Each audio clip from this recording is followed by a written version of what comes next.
What up, what up, what up, what up? I think we live, Let's get this intro popping and we can get cracking. I ain't even gonna hold y'all, man.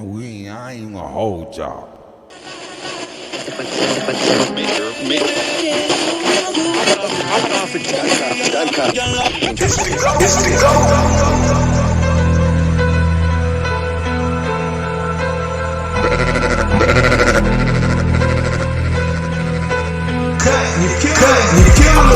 I'm a wild Indian, you know I go crazy.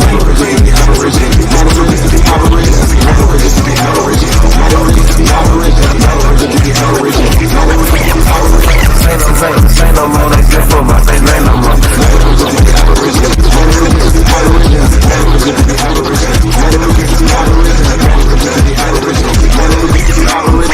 I'm from the hood, I'm still waking up my people.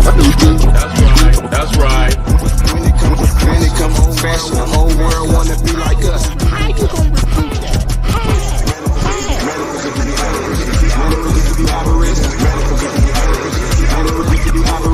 When it comes to music, the whole world wanna be like us.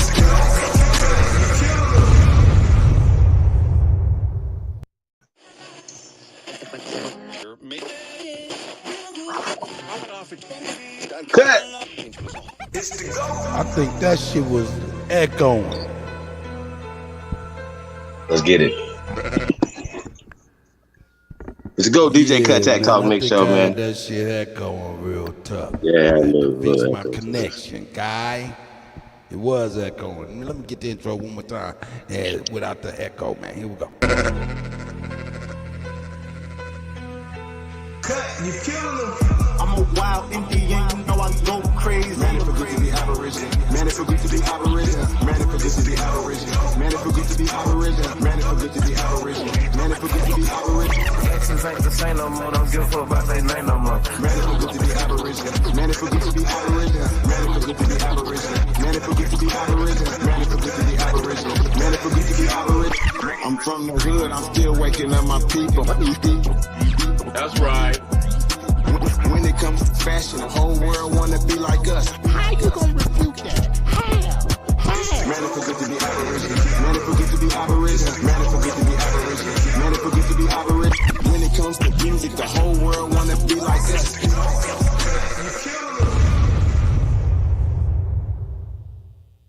That's right. That's right. That's right. Cut. I don't know why. Yeah, there we go. We don't need to dilute.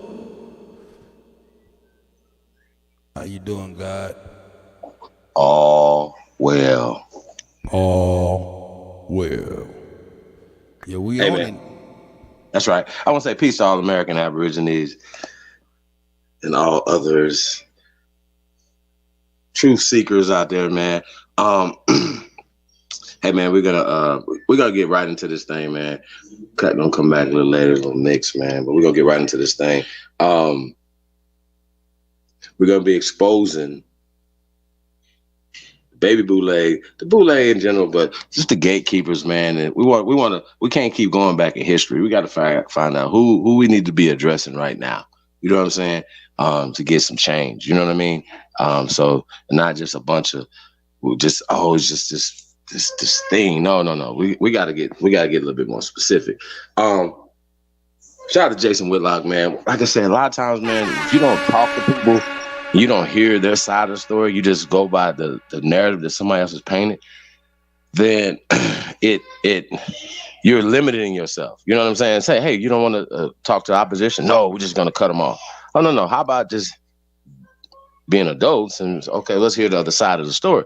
Now, Jason Whitlock lost a job. Let's just a little background. During the Black Lives Matter, he was exposing that and exposing NBA players who were going along with the get along, right? A lot of us who are conscious and aware of things, we that's right, exact. But he lost a job, right? And so a lot of people will be like, "Well, dog, he's a right winger, he's a coon," but who told you that? Somebody told you that, right?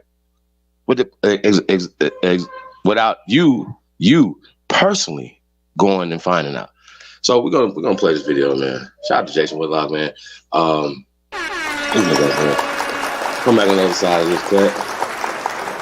Shout out to the grandbabies, man. Peace, everybody tapping in. Let me shout everybody out real fast, man. We got Anthony L. Pickens Jr., first Aboriginal in the building. Chief That's Crazy, right. Overstand In, Snake God, Homegrown, Take Off, Tyson in the building, Ghetto Child Clinic, Tribe Up for Life is in the building. Name Suzanne Thompson. Hey, do us a favor, man. Like, share, subscribe. Share this on all your social media platform, man. Very important, man. We're gonna get to the bottom of this thing, man. But I think this is a really interesting video, you guys. Once again, shout out to Jason Whitlock. Let's get it. Let's go. DJ Kuttack Talk Mix Show, man. Cut, you killing them. Claim they want equality. Secularists claim they want equality with white heterosexual Christian men. Do they really? You can speak imprecisely about white Christian men, you can accuse them of anything, and they're required to be man enough to deal with it and take responsibility for their mistakes. I'm not going to entertain the lie that progressive secular elites, whether they're black, Jewish, LGBTQ, or feminists, wield no power in the United States. Miss me with that trope. Denial of the mass power they've collected is just one of the many lies they use to avoid accountability. Minority groups who have previously been victimized have weaponized the victimization of their ancestors to accrue power and uproot the foundational tent poles that made America great. What's happening to Kanye West and Kyrie Irving is a show of force, a display of secular Hollywood's nuclear power.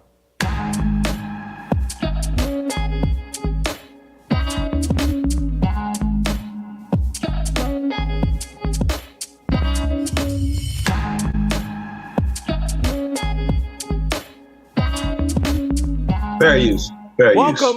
Welcome to Fearless with Jason Whitlock. I am Jason Whitlock, your host. Happy Tuesday to you and yours. I hope you can tell that I look better after 3 weeks without a haircut. I finally got in to see my barber and got my hair cut today. I'm still wearing these pullovers and hoodies because I'm still in between clothes and everything. But at least my hair looks good. I'm gonna start dressing better at some point, or dressing the way I used to at some point. But right now, the best I can do is get a haircut, take a shower most days, and come in here and do this show. I am so happy about today's show. Bryson Gray is back in studio with me. Bryson, welcome back. Great to have you. Thank you for having me. We're going to have Delano Squires and Royce White in this show as well. And as you can tell from the cold open, we're going to deal with a very, very ticklish, and might I say, devilish topic.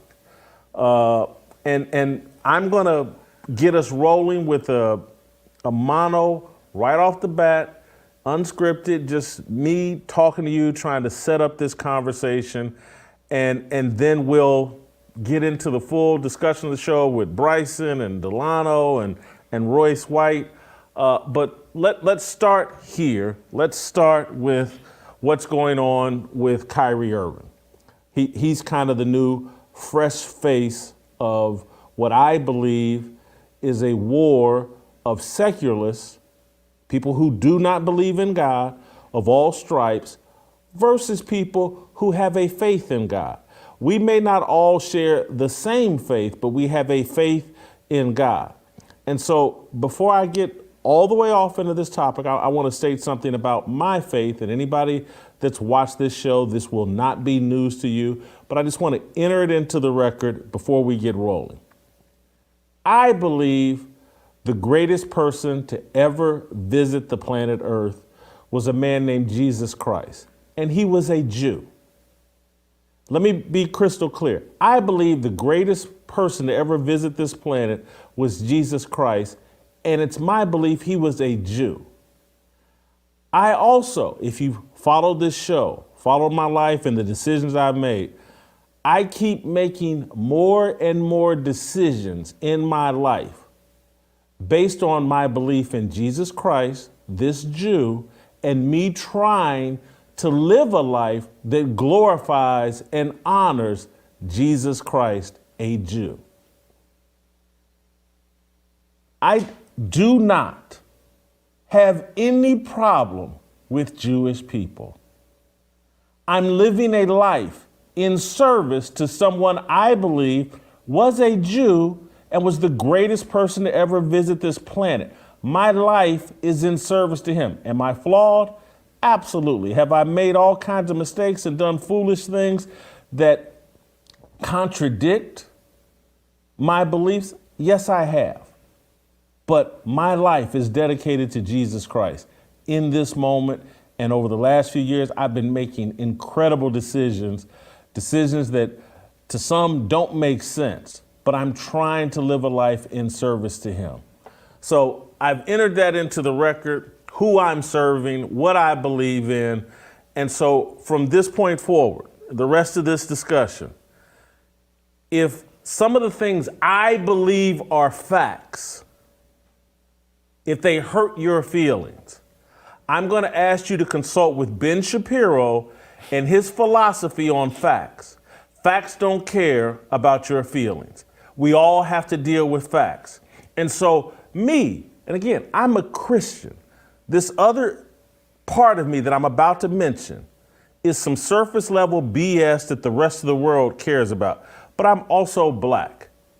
That's some surface level BS that other people care. I'm a Christian, but people care about my blackness. I'm black. There are things that are said about black people. There are things that I have said about black people that don't serve my feelings. But I got to deal with the facts. And if we have a rotten culture that's called hip hop, that's then called black culture, and it's a rotten, secular, Satanist culture, and it's killing young black men, and we're doing it, black people. Those are facts that I have to deal with. Those facts don't care about my feelings. Now, here's some additional facts as it relates to this conversation. And today, we've all heard the news about the popular rapper Takeoff from the group Migos. He was killed in Houston. And I'm once again, like, this whole rap profession and rap music. And this was allegedly over some dice game or whatever. But this whole sick culture that pulls out a gun and kills young black men indiscriminately, it has to be called out. And this hip hop industry that uses black rappers in partnership with men like Leor Cohen, a Jewish man in the music industry. They got to be called out, the black rappers and the executives at the top. And I'm not going to sit here and go down this lane of, oh, it's a trope, it's a trope, it's a trope. And anytime you mention, hey, there's some Jewish people that have an immense level of power in Hollywood, in the music industry. Oh, that's a trope, that's a trope, that's a trope. And then I get on the internet and just start doing a trope. Like this isn't. And I'm reading books that, what was the book I said? Their Empire of Their Own. How Jews Invented Hollywood. That's a book that I didn't write. I believe it's written by a Jewish man. No one's criticizing him. He wrote that book about how Jews invented Hollywood. When I go to Wikipedia, I don't know, maybe Wikipedia is anti-Semitic. I don't know, but they have a long post about Jewish influence in rhythm and blues. And one of the subsections is Jewish-owned record companies and promotion of African-American artists. Jewish composers, musicians, and promoters had a prominent role in the transition from jazz to swing to doo-wop and rock and roll in American popular music of the 1950s, while Jewish businessmen founded many of the labels that recorded rhythm and blues during the height of the vocal group era. According to Israeli Jew historian Art Kazatora, I think is his name, although only 2% of the total US population was Jewish, their representation in the music industry was much higher. That ain't me. That's Art Kazatorza. That's Wikipedia. Further along, they said Jewish entrepreneurs started scores of independent record companies between the 1940s and 1960s. Many of them focused on black popular music and promoting black talent with their new vocal group sound. Although black-owned independent labels competed with the Jewish-owned indie labels in the rhythm and blues era, Jewish entrepreneurs had access to a wide network in popular entertainment. Oh, perhaps it's connected to the fact that they invented Hollywood. I'm not saying any of this with some negative slant. Hats off to them. Great job inventing Hollywood. Great job building music labels and record labels that made money. I applaud it. But I'm not going to deny that it happened. I'm just sorry, I'm not. I applaud it. I'm not going to deny that it happened and that they have a lot of influence over black music. I'm just going to continue reading from Wikipedia. Running an independent label in rhythm and blues in the early rock and roll era was practically, this is Wikipedia, practically a Jewish business niche. Prominent Jewish entrepreneurs included Herb Abramson of Atlantic, Jules Bahari of Modern, Al Green of National, Florence Greenberg of Apollo, Herman Lubinsky of Savoy, Sid Nathan of King, Art Rupi of Specialty, and Hy Weiss of Old Town. None of this stuff I'm saying is said as a pejorative. It's facts. And if those facts hurt your feelings, take it up with Ben Shapiro. Now that we've entered that into the record, I serve a Jewish king, Jesus Christ. This music industry, black entertainers, and what I call progressive secular Jews have a partnership in this industry. And it's producing something toxic that needs to be talked about and addressed. Because at the foundation of this discord that we keep seeing play out between black celebrities, Kanye West, Dave Chappelle, now Kyrie Irving, hip hop and the music industry is at the root of it. A lot people, let's delve into Kyrie Irving and my whole issue here.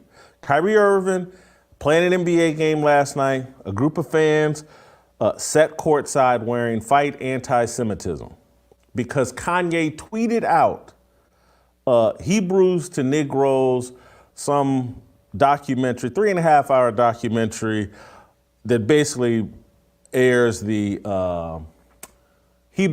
Black Israelite narrative on Judaism and all that. I tried to watch the documentary. I got about 75 minutes in. The documentary is straight garbage. It's uninteresting. It's not compelling. It's some dude just kind of reading some stuff. There's nobody other than that could make it more than 15 minutes unless they were trying to punish themselves. The documentary is harmless because it's uninteresting and uncompelling and put together in a way that only a tiny the guy, whoever put it together, and his family and friends are probably the only people that could watch it start to finish. But let's say it was compelling. And let's say it was, and again, because I only made it 75 minutes in, I couldn't figure out where the anti-Semitism started. I'll take Rolling Stone and everybody else has written about it and read the book, or I'll take their word for it. But damn it, you got to explain to me why Kyrie Irving is on the front lines if this documentary is this anti-Semitic. Why is Kyrie Irving on the front line and not Jeff Bezos and Amazon? Kyrie Irving's not going to make a dime off of this documentary. Kyrie Irving didn't put the documentary together. He didn't put it on Amazon. And so this whole outrage over Kyrie Irving seems completely dishonest to me. Because if this documentary is as negative and as harmful as they're arguing, why wouldn't you take it up with Jeff Bezos and Amazon? That's who platformed it. That's who's profiting from it.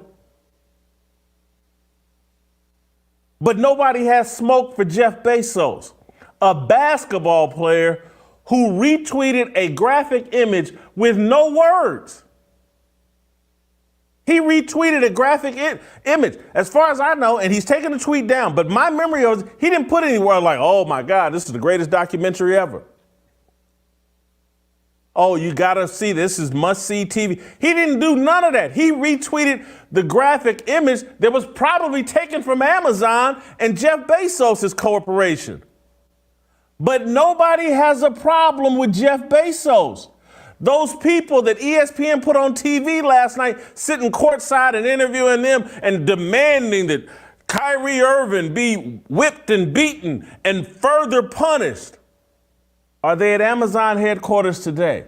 Do they have anything to say to Jeff Bezos, the man who's profiting from the documentary, who platformed the documentary? Miss me with the BS. If this documentary was as anti-Semitic and as dangerous as everybody's saying it is, people would be irate with Jeff Bezos, not a basketball player. This is hot garbage.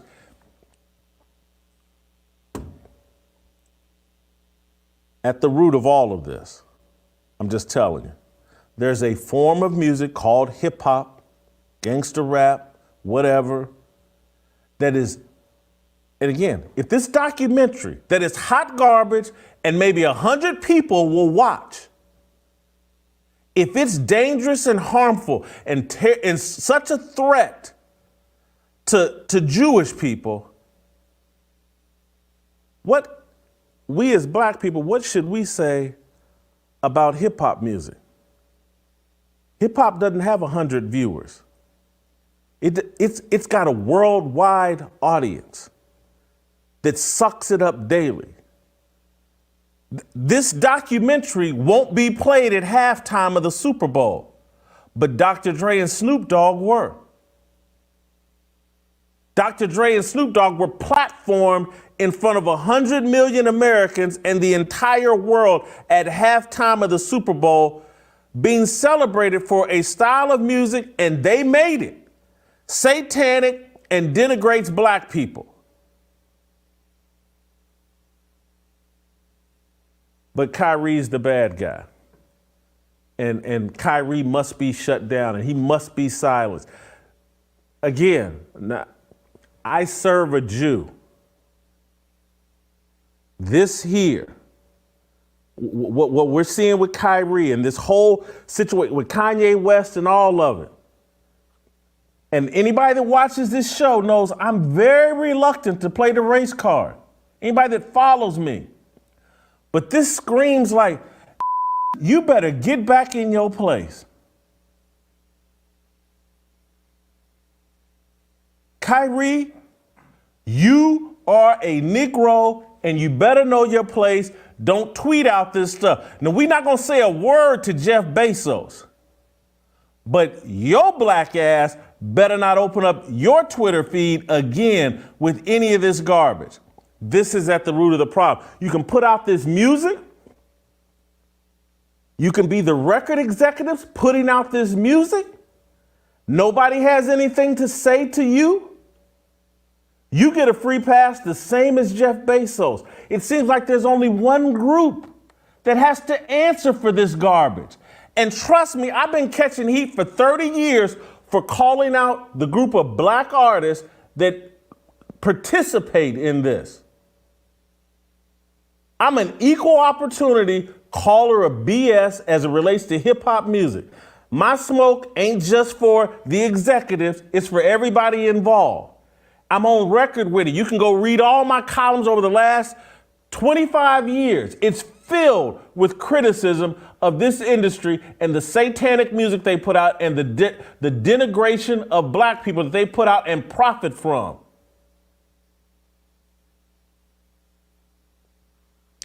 But we got smoke for Kyrie. And I'm sitting here as the black man, and I can't say, well, oh, how come none of these white folks can't catch no smoke? How come none of the secular Jews, how come Lear Cohen can't catch the smoke? Let's play the clip of Lear Cohen on The Breakfast Club justifying this satanic music that he puts out when he was questioned by Charlemagne the Fraud. Play the clip. I don't know what's this opioid thing, man. Well, being a crackhead wasn't cool back then. Being a crackhead wasn't cool. Now they seem like they're making it cool to be drinking lean and syrup and. It's the most dangerous. It's the most dangerous thing that's facing our society. So why sign an artist that would promote that?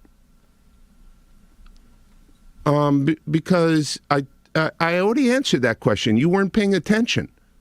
She asked me talent or issues, and I said talent.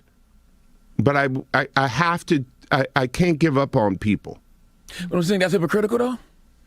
You're saying the it's opportunistic. Yeah. I got people to feed. I got a business to run. You're gonna make Dame Dash take this clip and call you a culture vulture. Who's Dame Dash?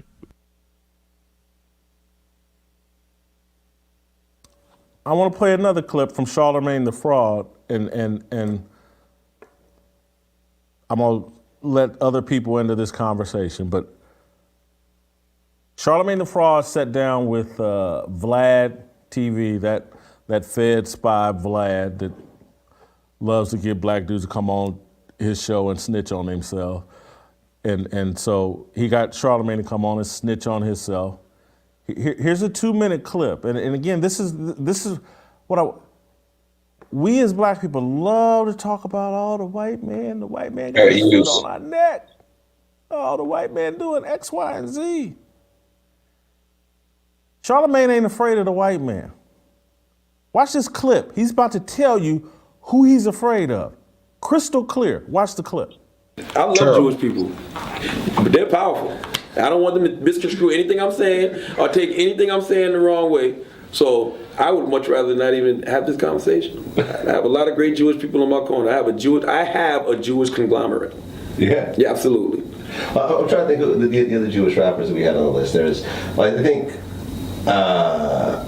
Asheroth is half Jewish. I think we put him in the list. Well, he needs to start claiming the whole Jews so he can start prospering, because he's doing bad right now. Haven't really heard a lot of noise out of him. Exactly. That's the thing, though, too. If you are what you are, claim it, man. Especially if you're Jewish. And then you start kind of running out of people. I mean, there's Necro, I believe. You know why? Because MC Search. Listen, I didn't know he was, but the problem is, like, you know why there's not a lot of Jewish rappers? Because there's Jewish owners and Jewish CEOs. They run these labels. They're the bosses. That's why I'm uncomfortable. Well, what did Kanye say? He said, "Happy Kwanzaa to all the artists and Happy Hanukkah to all the label execs." It's the truth.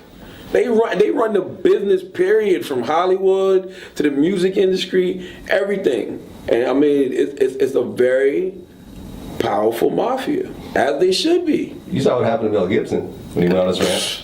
He deserved that, though. He's an asshole. Like, I'm a stern believer, man. Like, you shouldn't discriminate against anybody because of their race, because of their gender, because of their religion, because of their sexuality. So he deserved that. Whenever you pick out a whole race and say this race is effed up, or this race is foul, or this race is this and this race is that, you deserve whatever you get.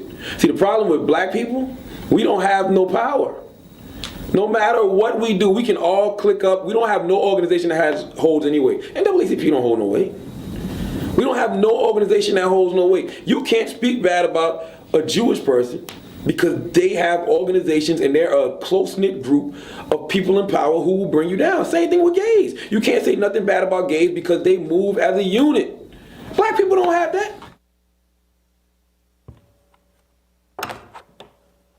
Not 1 ounce of fear expressed for the white man. He knows he can go anywhere he wants to say and say whatever he wants about the white man. He can say whatever he wants about me. Any man with Christian values, you can say whatever you want.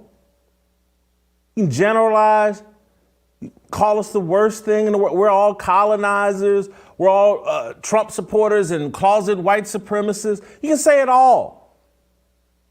But you just heard the man say, and it's a fact. Everybody's running around in fear of, oh my God, if you challenge the Jewish man in any way, I'm scared. Yes, sir, boss, I'm scared. And they're good with that. He just said all the same things. They run Hollywood, blah, blah, but he expressed it with a tone of fear and deference. So they're very comfortable with that. And no one's trying to cancel Charlemagne the God. Charlemagne the God was involved with raping, allegedly, a young girl years ago. No problem, Charlemagne. You can keep your platform. You good. Because you express the proper amount of fear. We have you under control. We don't have Kyrie under control. We don't have Kanye under control. We don't have Dave Chappelle under control. So we're going to punish them. I serve a Jewish king. I got no problem with Jewish people. But everybody has to be held accountable for what they're doing. I'm not talking about all Jewish people, but we can't even have the conversation about the people at the top of the music industry, the people that books have said invented Hollywood, about how we're being treated in popular culture, how we're being denigrated, how we're being feminized, told to put on a dress. And if you won't, we'll run you off to Africa like they did Dave Chappelle. I want to make one, I'm going on longer than I wanted to, but I want to make one more point. Anscape, which is the website, used to be called The Undefeated, that I helped create. Guy that I hired there that I have respect for, Jesse Washington, wrote a piece for ESPN's Anscape about Kyrie Irving and how anti-Semitic Kyrie Irving is and how we can't tolerate this anymore. And I'm reading this and I'm like, Jesse is a good husband, a good father, a good man. I knew him as a good journalist. I like and respect Jesse Washington. But this is some hot garbage. And the why is because Jesse Washington made his bones as a hip hop journalist. This man knows the hip hop industry forward and backwards. I met him 25, 30 years ago when he was the editor at Vibe magazine and they contracted me to write a story about Allen Iverson. That's how far back I go with Jesse. This man knows the kind of poison that's being put out in hip hop music. He would never write a piece about the anti-black garbage in hip hop music. If he has, I haven't seen it. Maybe it's on Anscape or the Undefeated, whatever it's called now. Maybe it's on there, but he hasn't. But we coming out of the closet to kill to kill Kyrie over a tweet on Jeff Bezos' site. These people, y'all speak truth to power, but Jeff Bezos and Amazon can make money off this thing that's so anti-Semitic, but not a word about Jeff Bezos. Let's go after Kyrie, a basketball player. Are you kidding me? Cowardice and deception has run amok in America. I want to stop for the moment because I want others to participate in the conversation and because I literally, and maybe I should have just said, I'll do the whole show by myself because I could go on for days about this. I'm loaded for bear. I serve the King of all kings. These clowns running around, I don't know who they serve. Well, they done told you who they serving. who they're afraid of. Do you understand?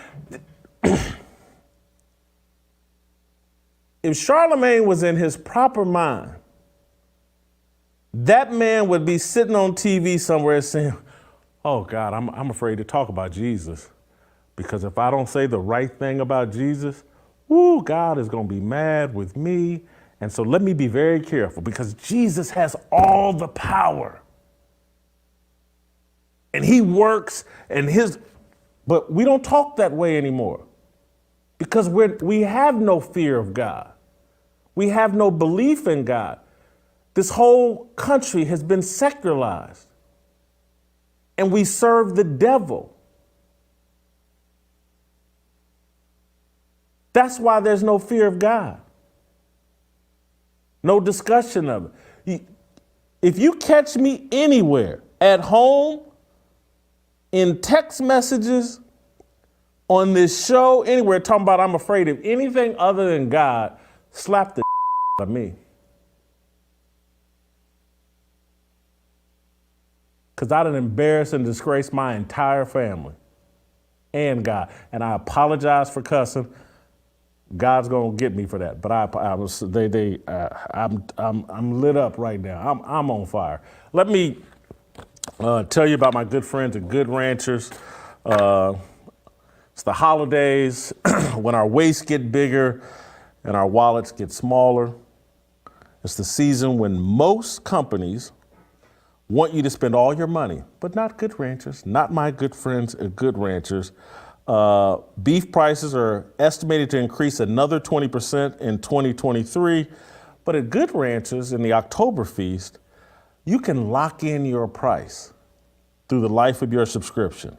If you use my promo code, Fearless, you can get their exclusive Black Friday offer of 2 free Black Angus New York strip steaks. There are 2 12-ounce porterhouse quality cuts that will absolutely blow you away in flavor, and you can get them for free at goodranchers.com/fearless. You'll inflation-proof your meat and budget. Get $70 off. Get $70 of free USDA choice steaks and save an additional $25 on every box when you subscribe. Thousands of 5-star reviews show why so many people are ditching the high prices and low quality of their grocery store for Good Ranchers instead. Treat yourself or someone you love to Good Ranchers award-winning service and quality this holiday season. Remember to visit goodranchers.com/fearless and use my promo code. You guys know I love Good Ranchers. You guys know as Fearless Soldiers, we need to support Good Ranchers because they support me, you, and us. They allow me to do this type of show where we get to have discussions and conversations no one else will. We're going to do that with Bryson Gray and Delano Squires next. These words are our religion, no regrets in our decisions. We all want to go to heaven with freedom. It's my obligation, no hate, discrimination, raising up your hands for freedom.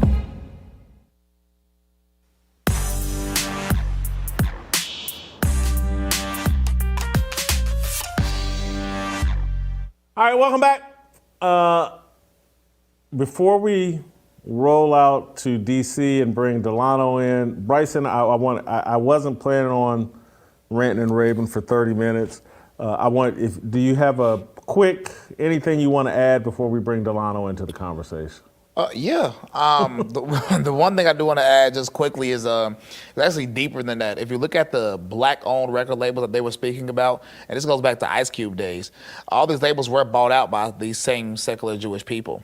So when somebody says, because under the ADL, saying that they have an immense amount of power is anti-Semitic. I just don't get it. Because it's not, I'm not even sure, it's just a reflection of reality. I'm not saying that as a pejorative. And I'm a Sabbath keeper. I was just in Denver for Yom Kippur. So I keep all the feast days, I keep all the holidays.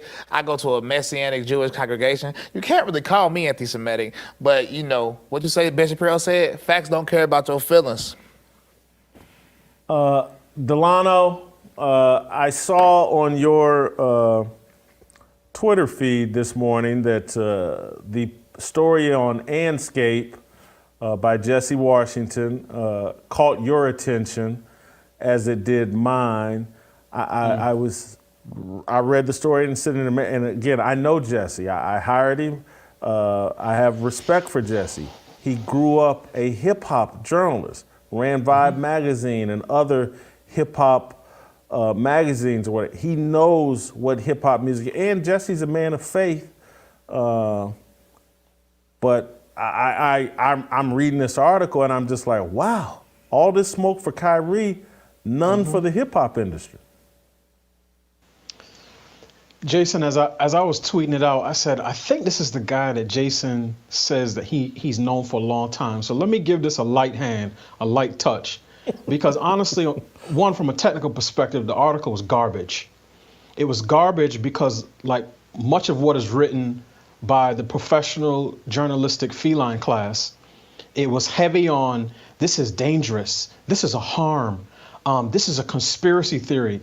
Right? A lot of words that give you no information, that are meant for the reader to turn off their mind and just relax into the arms of the person writing the column, as opposed to describing what a person said that's harmful, describing what a person said that's dangerous. By the time you get down towards the bottom, where he's trying to impugn Kyrie's character and say something to the effect of, he refused the vaccine and so on and so forth, I took a screenshot of that and I said, this is completely discrediting for a journalist. It is 2022 and this guy is still pushing the notion that the jab, which is not a vaccine, that the COVID shot is going to save grandma's life or something like that. When the fact is the Nets came sniffing around Kyrie's barn because they had like 8 guys out on COVID protocols. So from a technical perspective, again, I wouldn't even use it to line my cat's litter box, and I don't keep cats because I'm not a feline guy. That being said, my primary response to Jesse Washington is I would love to see a single black social critic apply the same tools of analysis to hip hop. And I didn't even know that backstory in terms of him as a hip hop journalist. I searched hip hop on his feed and I could see, he's like, oh, I love the game, I love NWA, and I said, okay, I got enough to make my case. But when artists are saying, I'm gonna shoot this N-word, I'm gonna smoke this N-word, when they're pointing their finger, like a long gun at the camera and talking about all the N-words that they popped, then that's just creative license, that's just music, it's lyrics, it doesn't matter. But when Kyrie, to your point, tweets or puts out an Instagram post that's just an image of a film that's on Amazon, then these are dangerous anti-Semitic tropes and so on and so on and so forth. And my thing is this, I'm not a person, I believe that there is ethnic hatred, religious partiality, ethnic partiality that cuts a bunch of different ways. I acknowledge that. And if somebody's out there saying, I hate X group, regardless of who that group is, and regardless of the person saying it, I say, look, this is not of God, right? I personally cannot call myself a Christian and hate the people that God has created. But that's not what's going on here. These guys are in the business, Jesse Washington and his ilk are in the business of narrative management. That's their primary goal, right? Now, I don't know who they take orders from. I actually hope for Jesse Washington's case that he's actually taking orders from somebody, because if this is how he actually thinks, him and everybody else, I could tick off the list of the people who over the last couple of weeks say that veiled, quote unquote, anti-Semitism is a bigger problem as it relates to the black community as outright and explicit anti-black hatred that comes in the form of murder music, self-destructive lyrics, degradation, pushing abortion, so on and so on and so forth. I hope these people don't actually think that way. But yeah, it was embarrassing. And as I said, Jason, there's way too many cats in the house. And I'm thankful for this show and for what you're doing and for this platform, because I know that if you get enough dogs in the house, that eventually even the cats will start barking. I'm going to share this. I'm not doing any of this I'm not sharing this to embarrass Jesse. I'm just providing more context why I was so shocked. And shocked may be too strong of a word, because I know Jesse is a defender of hip hop.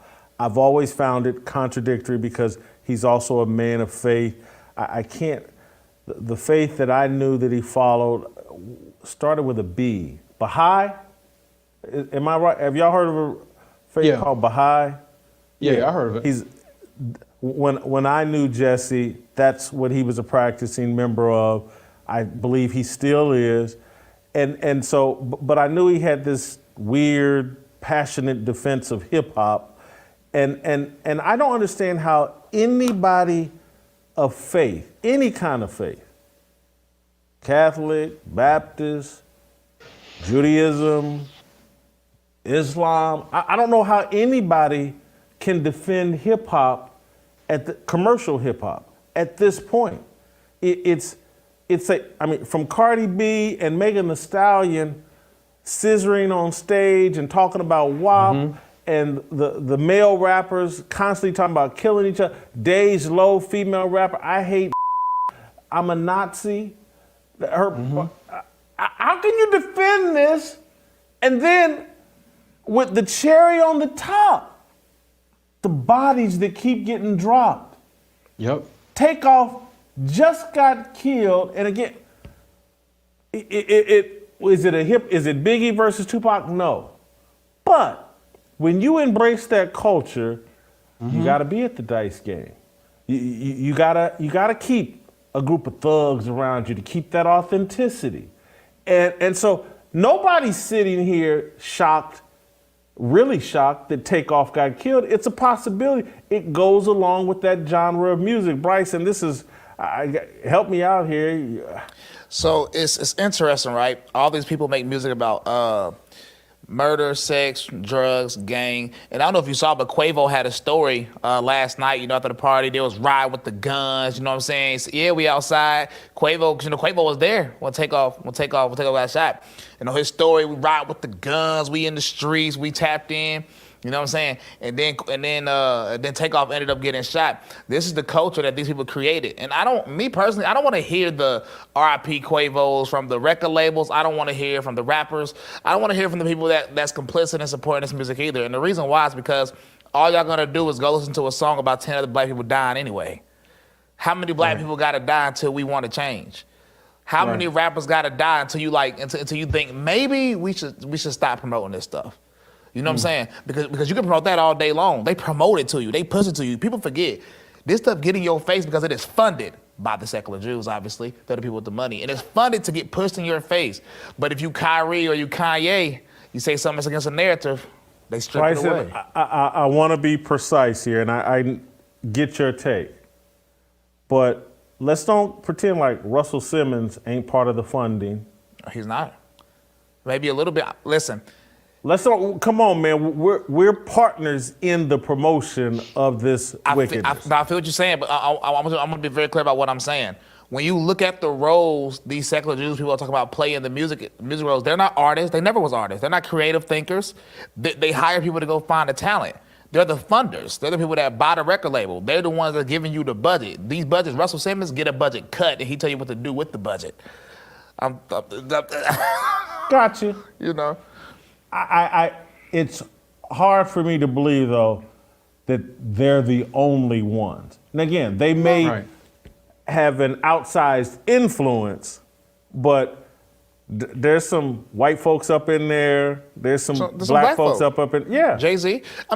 There you go. But I'm thinking generally, so the majority. When I say majority, I'm actually talking about like a 95% majority. And that's not even me saying it just to over-exaggerate. That's research anybody can look up. Like 95% majority. So like you said, it's not all like 100% them. But, percentages are percentages, facts. And go ahead, D. And Jason, I can answer that question in terms of how people can justify it. It's very simple, right? It's mammon. It's the love of money. And part of what we've gotten, and you get this on the black left and the black right, is the notion that as long as it's making somebody a lot of money, if it's creating black millionaires and billionaires and they give back to their community, then everything that comes with it is acceptable. And this is what people do when they don't have the right standards in terms of what they will accept and what they will not.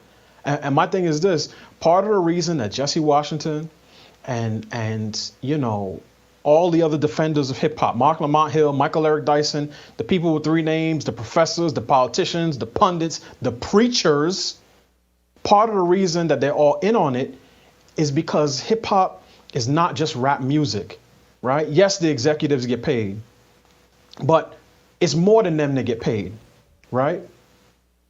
And this is an industry, and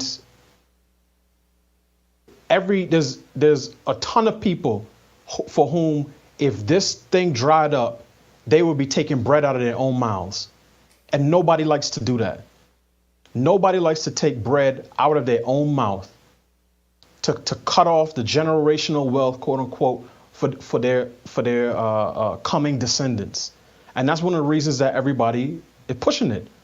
Charlemagne, DJ Envy, Power 105, BET, NAACP, these people could all say, we are not platforming any artist that engages in GMO music, guns, murder, or ops. And I throw in the BH, T, right? All the other negative words for women. They could say, we're not buying, promoting, glorifying any of it.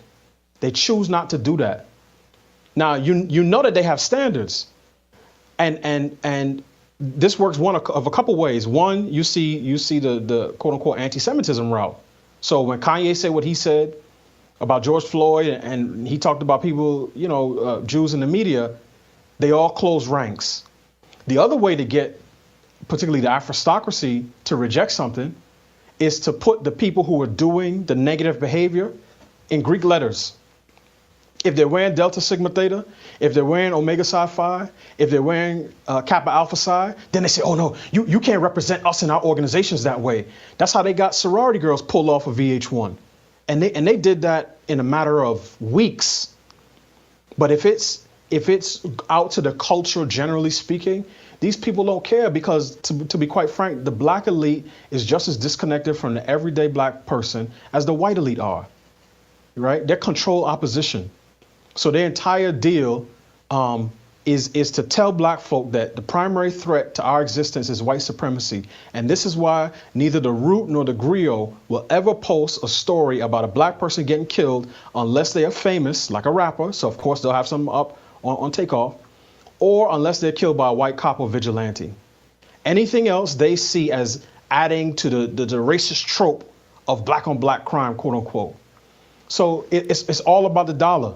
And this is why, again, from the left or the right, you'll hear black folks saying, oh, these people have made people millions. And yeah, hip hop, it has created industries, clothing, shoes, liquor, different endorsement deals, movies, media, books, and all of that would dry up if we, black folk, as a consumer base, were to ever say, we are not allowing any more of this garbage. And it's not other communities' fault that they have higher standards than we do. Because Leo Cohen would never allow a video to be shot where his daughter, right, is twerking and shaking her butt in front of the camera. He would never allow his nephew in his yarmulke or his religious garb to be filmed with a gun pointing at the camera. He would call it in and say, whoa, hold on, we're not doing this garbage. Cut it today. And then the artist would say, okay, yeah, we'll do that. He said, look, if you want to put your own people in these things, you could do that, but you're not putting my people in this. Bye, and hang up. And we accept that. So it's not on them that they have high standards and we don't. I just want us to raise our standards and get this stuff out of the community. And if it stays, let it be relegated to insignificance like the Insane Clown Posse. That's the lane that all of this stuff should fill. It's a guilty pleasure. It's a Twinkie every other month. It is not the basis of your diet. And people who think that it's not aligned to themselves. There's not a single church. There's not a single nonprofit. There's not a single college, PWI, or HBCU that Snoop Dogg could not show up at today. He could even get gospel artists on a track with him. These same people will call Clarence Thomas a sellout, and they wouldn't touch him with a 10-foot pole. So that should tell you what you need to know about what we think is important and what we think is not. I certainly think it's on us to elevate our standards. and you know, we didn't support. I'm old enough to remember we should have supported C. Dolores Tucker. Yes. And Calvin others Butts that, just passed that away. called it out. Yeah, but what I'm trying to do, because it is on us, but I'm trying to say that us needs to encompass all of us that believe in God. And so that's what us should represent. And black people, obviously, yes, but us is anybody that believes in God, whether, again, Jew, Catholic, Baptist, whatever, Islam, whatever. Anybody that believes in God should be like, hey, this music damages our culture and damages other human beings and is 10 times, 1,000 times more damaging than some documentary that no one's gonna watch, and the handful of people that do watch it are gonna decide within 10 minutes, this is some hot garbage, let me find something else to watch. That's what I'm trying to put pressure on is everybody, and that's why I'm progressive, secular elites. These left-wing Satanists, secular, they don't believe in God, and they got a bunch of money. All of us that are believers, even if you got money, need to be telling these people, and that's where the pressure I'm trying to put on Jews that believe in God is like, hey man, just like you need me to stand up and say, hey, this black on black violence is out of control, and I do need to do that, and I do it, I need you to say, hey man, you guys, Lear Cohen, this is out of pocket. We're not accepting this because we believe in God.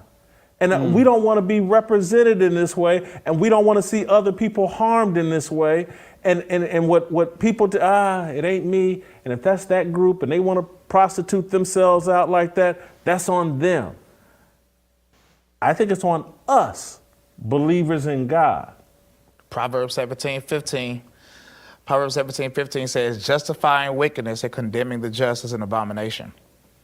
So it's the job of Christians and Jews alike, since they believe in the Tanakh also, to abide by that. You can't condemn the just and justify wickedness, because that is abominable.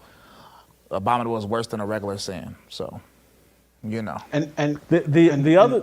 Oh, go ahead, D. No, I was going to say I agree with you completely, but again, this is almost like a chicken or the egg thing, because Jason, you know this. Every time somebody, whether it's an elder in the black community, a concerned conservative who happens to be white, has leveled even the slightest critique of hip hop in a public venue, you get 15 PhDs that pop up and tell that person either why they're wrong and don't understand the culture, this is if they're speaking to a black elder, or why they're racist. And this is when they speak to a white conservative. Like I've seen Cameron and Damon Dash, this was years ago, on Bill O'Reilly's show, right? We've seen artists speak to Oprah and Maya Angelou, and before that, C. Dolores Tucker and Reverend Calvin Butts.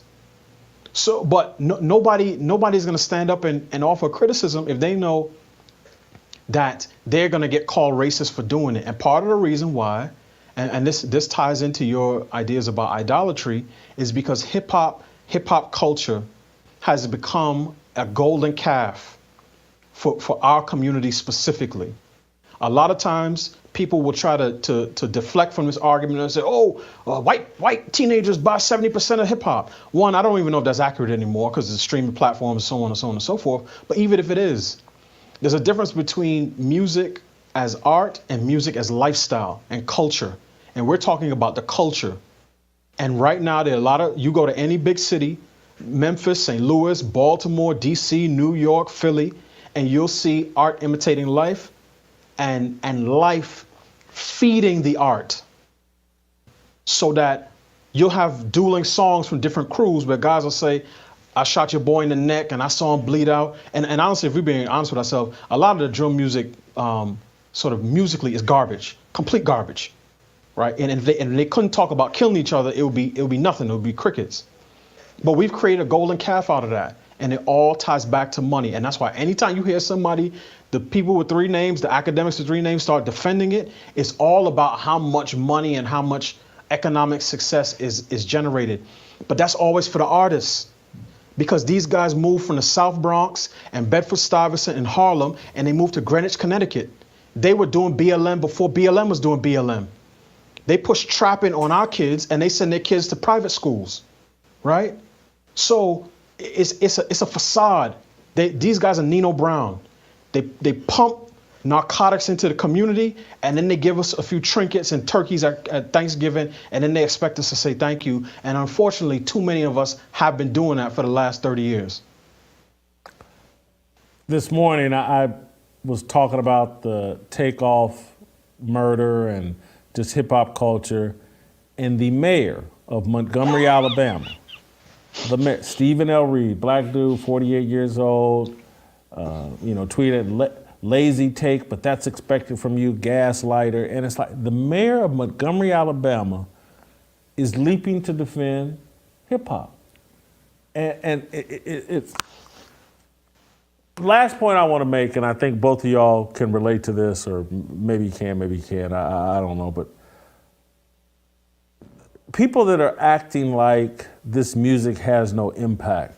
And again, maybe it's just me, but as I used to listen to a lot of hip hop, and when I listened to it, that was my steady staple diet of music.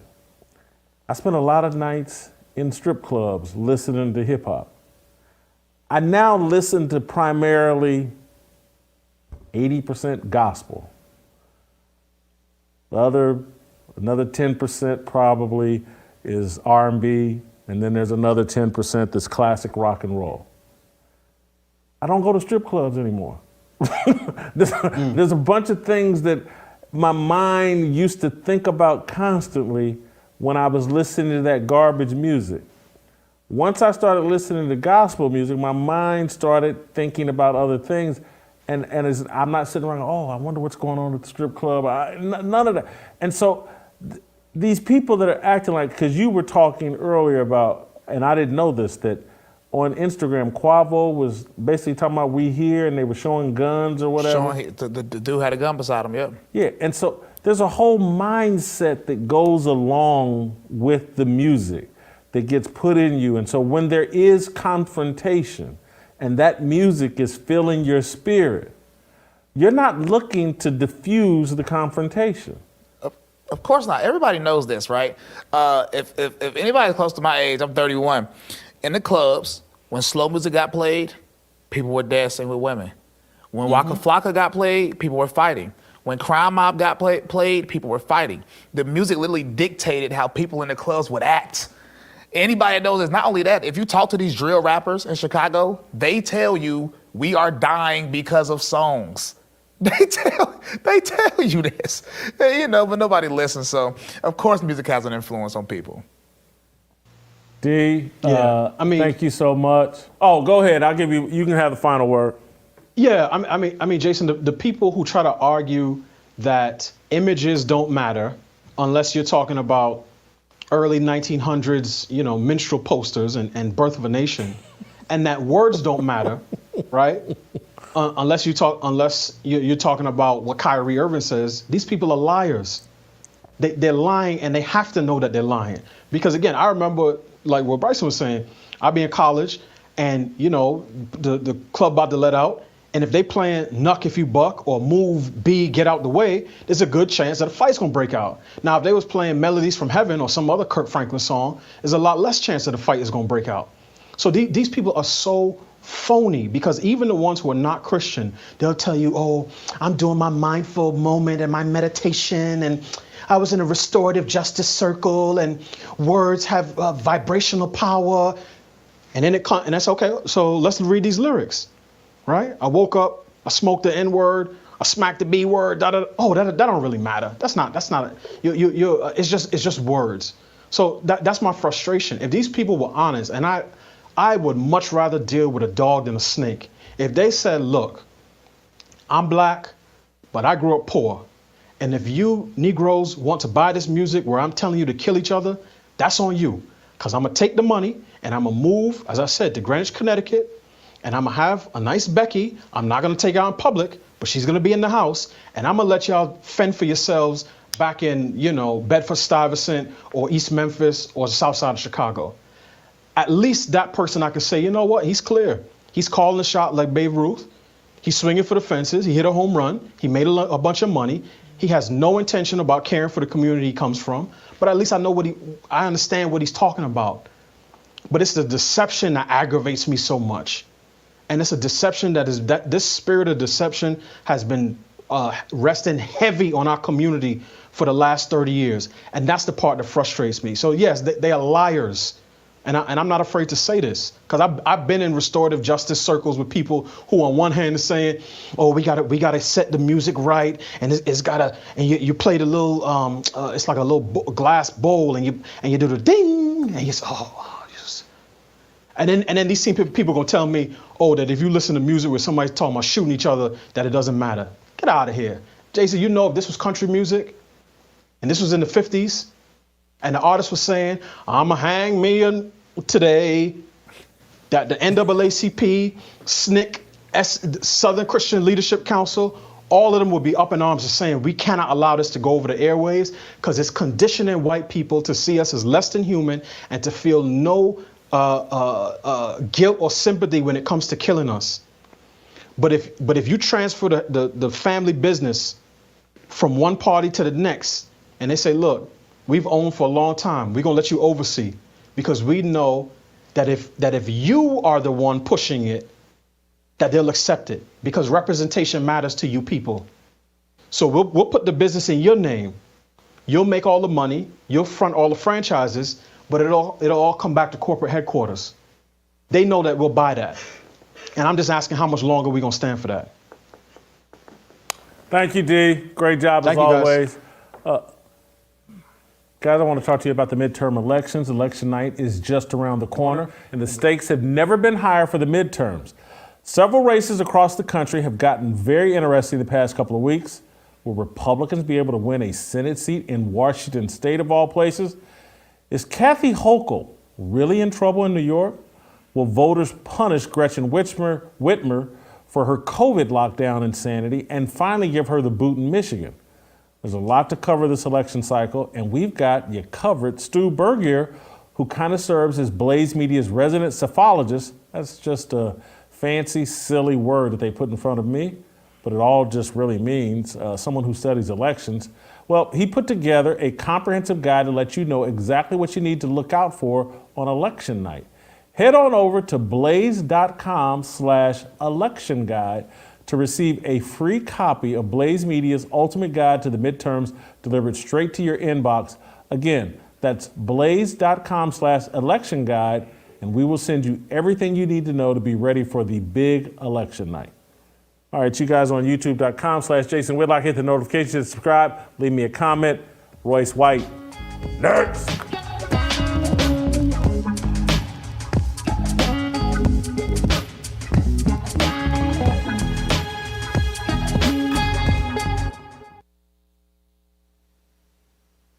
Welcome back. Going to take a break from ranting and raving and share with you all one of the greatest things that has happened to me since I've been involved in the media. About a week ago, or exactly a week ago, I received this email that I'm about to share with you all. Hi, Jason. Thank you for being a man of God and not being afraid to speak the truth. I've been hearing your ads for preborn, and my heart breaks for our country and what we've been doing to these defenseless, precious babies. My wife is executor for her aunt's will, and we have chosen to send a check for $125,000 to preborn from the trust. Our prayer is that many hearts will be changed and our country will turn back to God. Keep up the good work, Mark Gerber. I got this email a week ago, and it's funny. I make fun of these ESPN guys for crying, and half the time I want to cry on this show, but nothing has hit me harder than getting that email and knowing that what we're doing here, and when I say we, I'm talking about the people that work on the show, but I'm also talking about you all, the audience, that we are making a difference and we are helping people along in their walk with God. We're inspiring people to support an organization like Preborn. You guys hear me talk about Preborn all the time on this show. You've seen me hop online and give money. And so I wanted to bring Mark Gerber on the show because we all did this, not just me, not just the people that work on the show, but the audience. We have clearly set an environment and created an atmosphere where people are being touched and moved. And I wanted to share this with you all, and I wanted to personally thank Mark Gerber for giving me the highlight of my career. And I've been at this a long time, since 1990. This is the pinnacle of my career.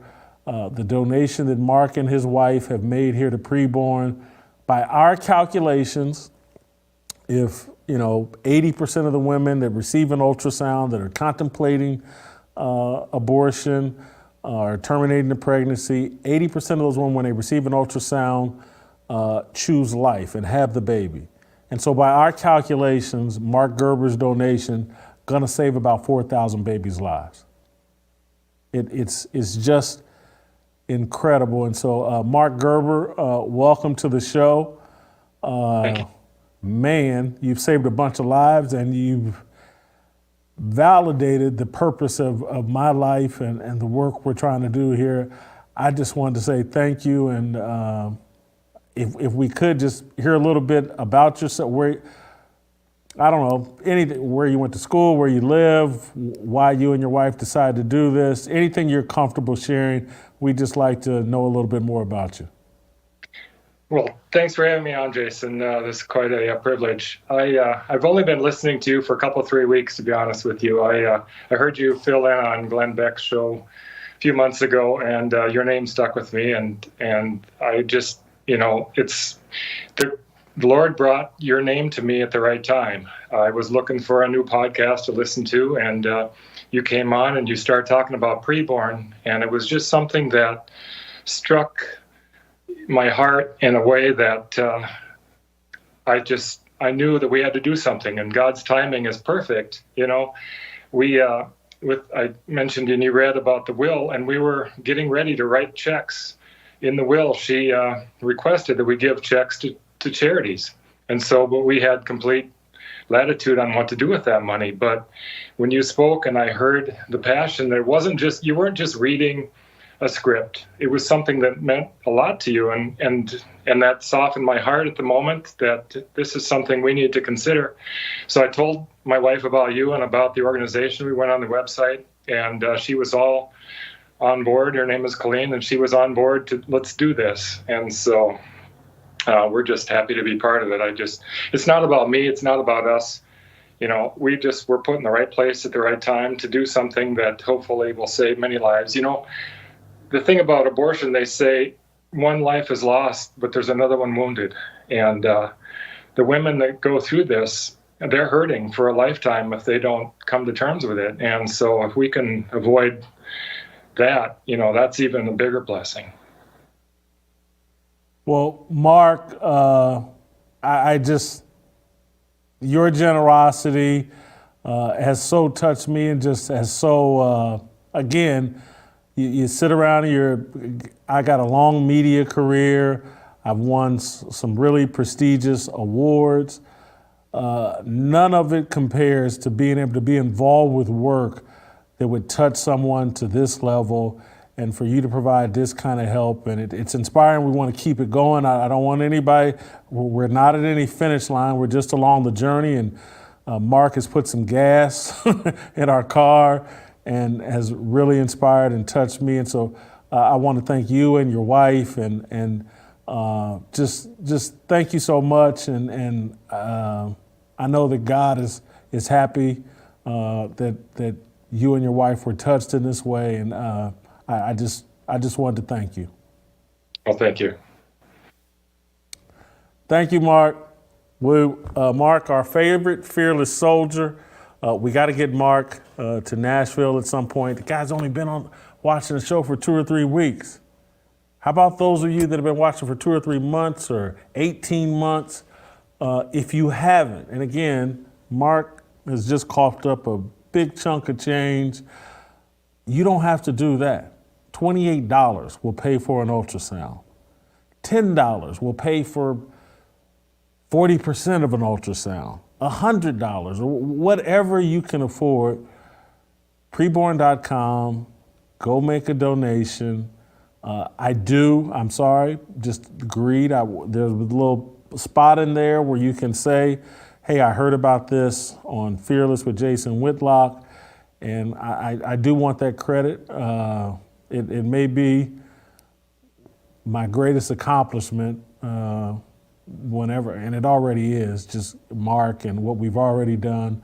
But thank you, Mark. Thank you, Fearless Soldiers. Please support Preborn. When we come back, I'm going to wipe these tears away and get back to ranting and raving next.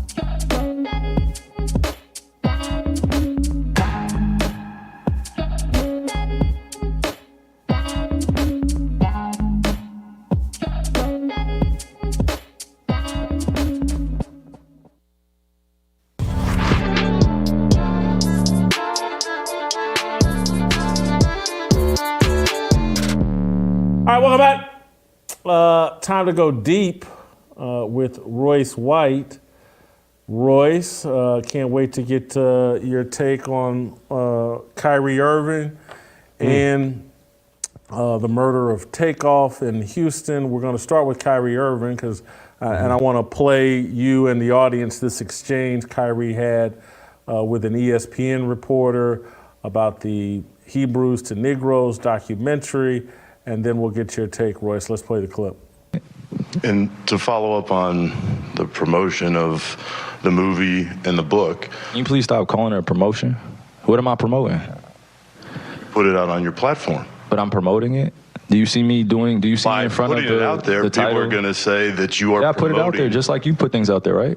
Yeah, but it's not you put things out there for a living, right? Right, but my stuff is not so let's move on. filled let's with move on. anti-Semitic Let's stuff. move on. Don't dehumanize me up here. I'm not doing that. Another You're human free being. to post I can post whatever I want, so say that and shut it down and move on to the next question. But Kyrie, you have to understand that by I don't have to understand anything from you. But it's not me. Nothing. By It's no posting people that what you're you making did, up, bro. Move on. But by posting Move what on. you Next did, question. Anybody Do is you guys have going any to more look at questions it, for and me? they're going to say, You guys have any more does he have questions? Because this is going to be a clip. anti-Semitic This is going to be a clip that he's going to marvel at. Is this any more questions? But you're not answering the question. Oh, this is another answering your question. Oh my God, let's make another Instagram clip so we could be famous again. See, this is how the media controls things and puts Kyrie in a spot. That reporter could have framed his question this way. Kyrie, you tweeted out the documentary, Hebrews to Negroes. What were you trying to convey? And what do you think about Amazon and Jeff Bezos platforming the documentary? Now respond. But it's like, let's blame it all on the basketball player and let's put him in a spot. And I feel, because I feel sorry for Kyrie. I don't know who's in his camp, who's in his corner, but I'm telling you, the proper answer should have been, hey, Nick. Hey, man, gotta keep it real. This shit is good. It is good. Take it up with Jeff Bezos and Amazon if you really have a problem with this. Why you're I was at my granddaughter's thing, and I was still watching it. This shit is good. Shout out to Jason Whitlock. Hey, man, how many times have we ever said that in our fucking life? Not a lot towards Jason Whitlock. Bro. Shout out to Whitlock, man. And he from the city, so you know what I'm saying? Hey, I know him personally, for real. That's my guy. You know what I'm saying? Big School, that's one of Scooby's homies and shit. So shout out to Whitlock. Whitlock a homeboy, for real. Bringing it to me, a basketball player, makes no sense. the line of questioning was ridiculous. It was clearly an ambush. And yeah, I agree with you 100%. I thought about it on the way over to the studio today about how I could even go at this whole controversy a layer deeper. So if I may, Jason, just let me go Please. All the way. Because our time. It seems that our time is limited, right? Our days are numbered in the areas that we're moving around in these conversations. So I might as well go all the way because who knows? The premise that the journalist wanted to start from really has nothing to do with the documentary. It really is linked back to a conversation around anti-Semitism and Kyrie Irving being a conspiracy theorist, okay? Easy to do to the young black basketball player who's, a bit quirky and a bit weird compared to the other players who just walk around like automatron robots in every interview they do. And I think we need to pass the ball a little bit better, next game, and we need to look out for each other. So it's easy to take Kyrie, the one guy who even has an original or authentic thought, and go, this guy's crazy. All right, let's start here then. For we are opposed around the world by a monolithic and ruthless conspiracy that relies on covert means for expanding its sphere of influence, on infiltration instead of invasion, on subversion instead of elections, on intimidation instead of free choice, on guerrillas by night instead of armies by day. It is a system which has conscripted vast human and material resources into the building of a tightly knit, highly efficient machine that combines military, diplomatic, intelligence, economic, scientific, and political operations. Okay, that's John F. Kennedy. So let's just start the segment with Kennedy and say that John F. Kennedy was in agreement that there is a conspiracy, a monolithic, ruthless conspiracy. Now it's widely accepted. Well, we see what happened to him. That he was talking about communism, right? And let's take communism for a second, because I think people like this journalist who just get all of their political education from either some Marxist school or the headlines that come from some neoliberal Marxist institution don't understand this. Maybe they don't even know this. And I'm just giving them that space because I don't know these people personally. It would seem to me that so many of them are involved in these types of outlandish worldviews that they do know exactly what they're doing. But let's just give them the benefit of the doubt in good faith. Communism was derived from Marxism. Communism in the modern form, which took the lives of hundreds of millions of people in many places around the world, was derived directly from Karl Marx. Who was Karl Marx? And this is what most Marxists never want to talk about. We're totally fine talking about Adolf Hitler being white, right? Nobody has a problem with saying, hey, Adolf Hitler was a white man, and all of the atrocities that he performed or that the founding fathers of America performed as Europeans and as white men, we need to account and attribute to white people. Nobody has a problem with that. Well, Karl Marx was a Jew. Now, I would make the case that he was actually an anti-Jew because I don't believe that you could be an ethnic Jew. But Karl Marx's father came from a long line of rabbis, and they converted to Christianity to assimilate at the time, and then Karl Marx completely rejected God. So how can I not look at communism and all of the bodies stacked up from the communist political structure or communist politics across history and attribute it back to the man who started it and his ideas, and then ask who he was? These are the types of bait and switch moves that the establishment has become great at, and to take it even a layer deeper. Communism, liberalism, globalism, same aim, same goal. Okay? When you draw back the curtain on communism, when you draw back the curtain on Marxism, when you draw back the curtain on Zionism, when you draw back the curtain on liberalism and globalism, you come back to one mountaintop, the crown. And it's obvious.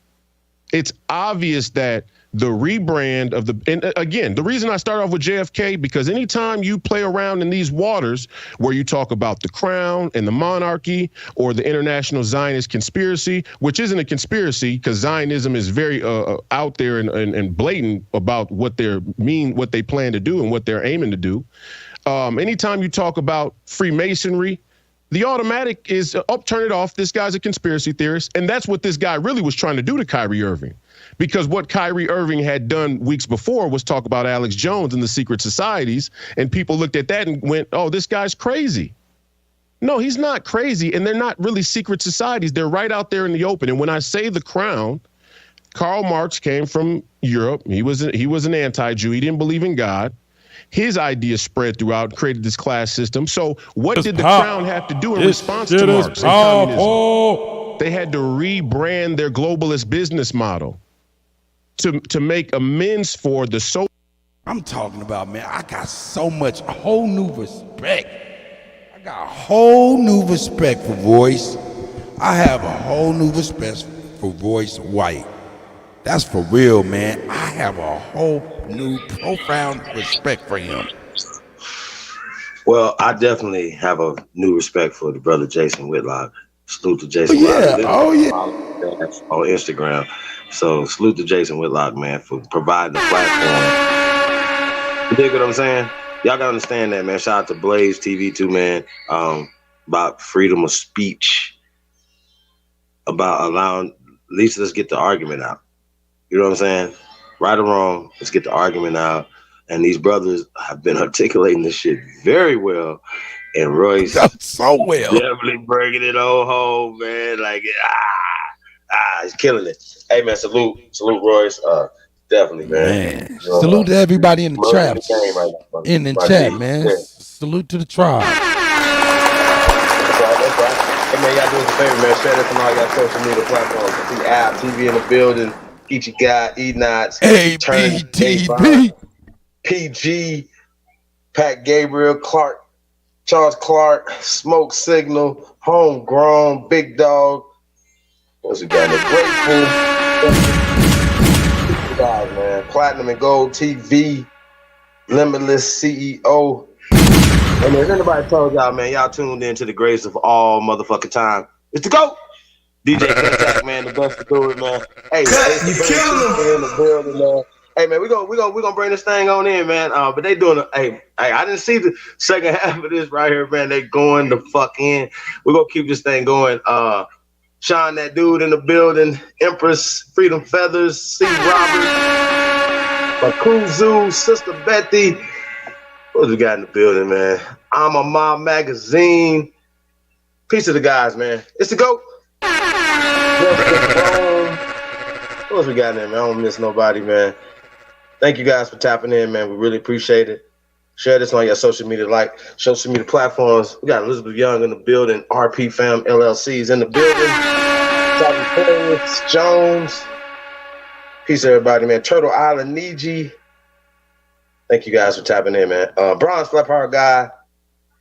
You already know, man. Taz Cole, the CEO. 2 a.m. is in the building, man. Y'all go check out we are2am.com. We are 2am.com, man. This holiday season, man, tap in some Aborigine businesses, man. Let's get it together, man. Peace of the guys, man.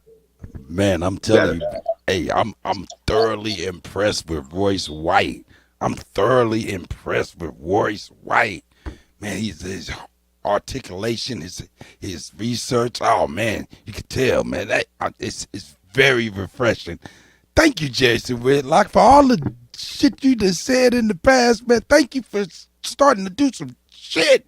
And like I said, I know this brother Whitlock personally. You know what I'm saying? He a good brother for real, outside of TV and shit.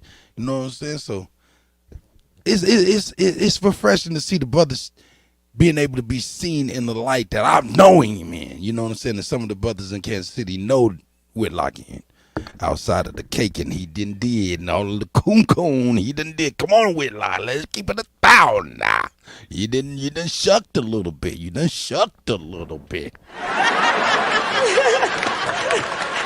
Glad you're back.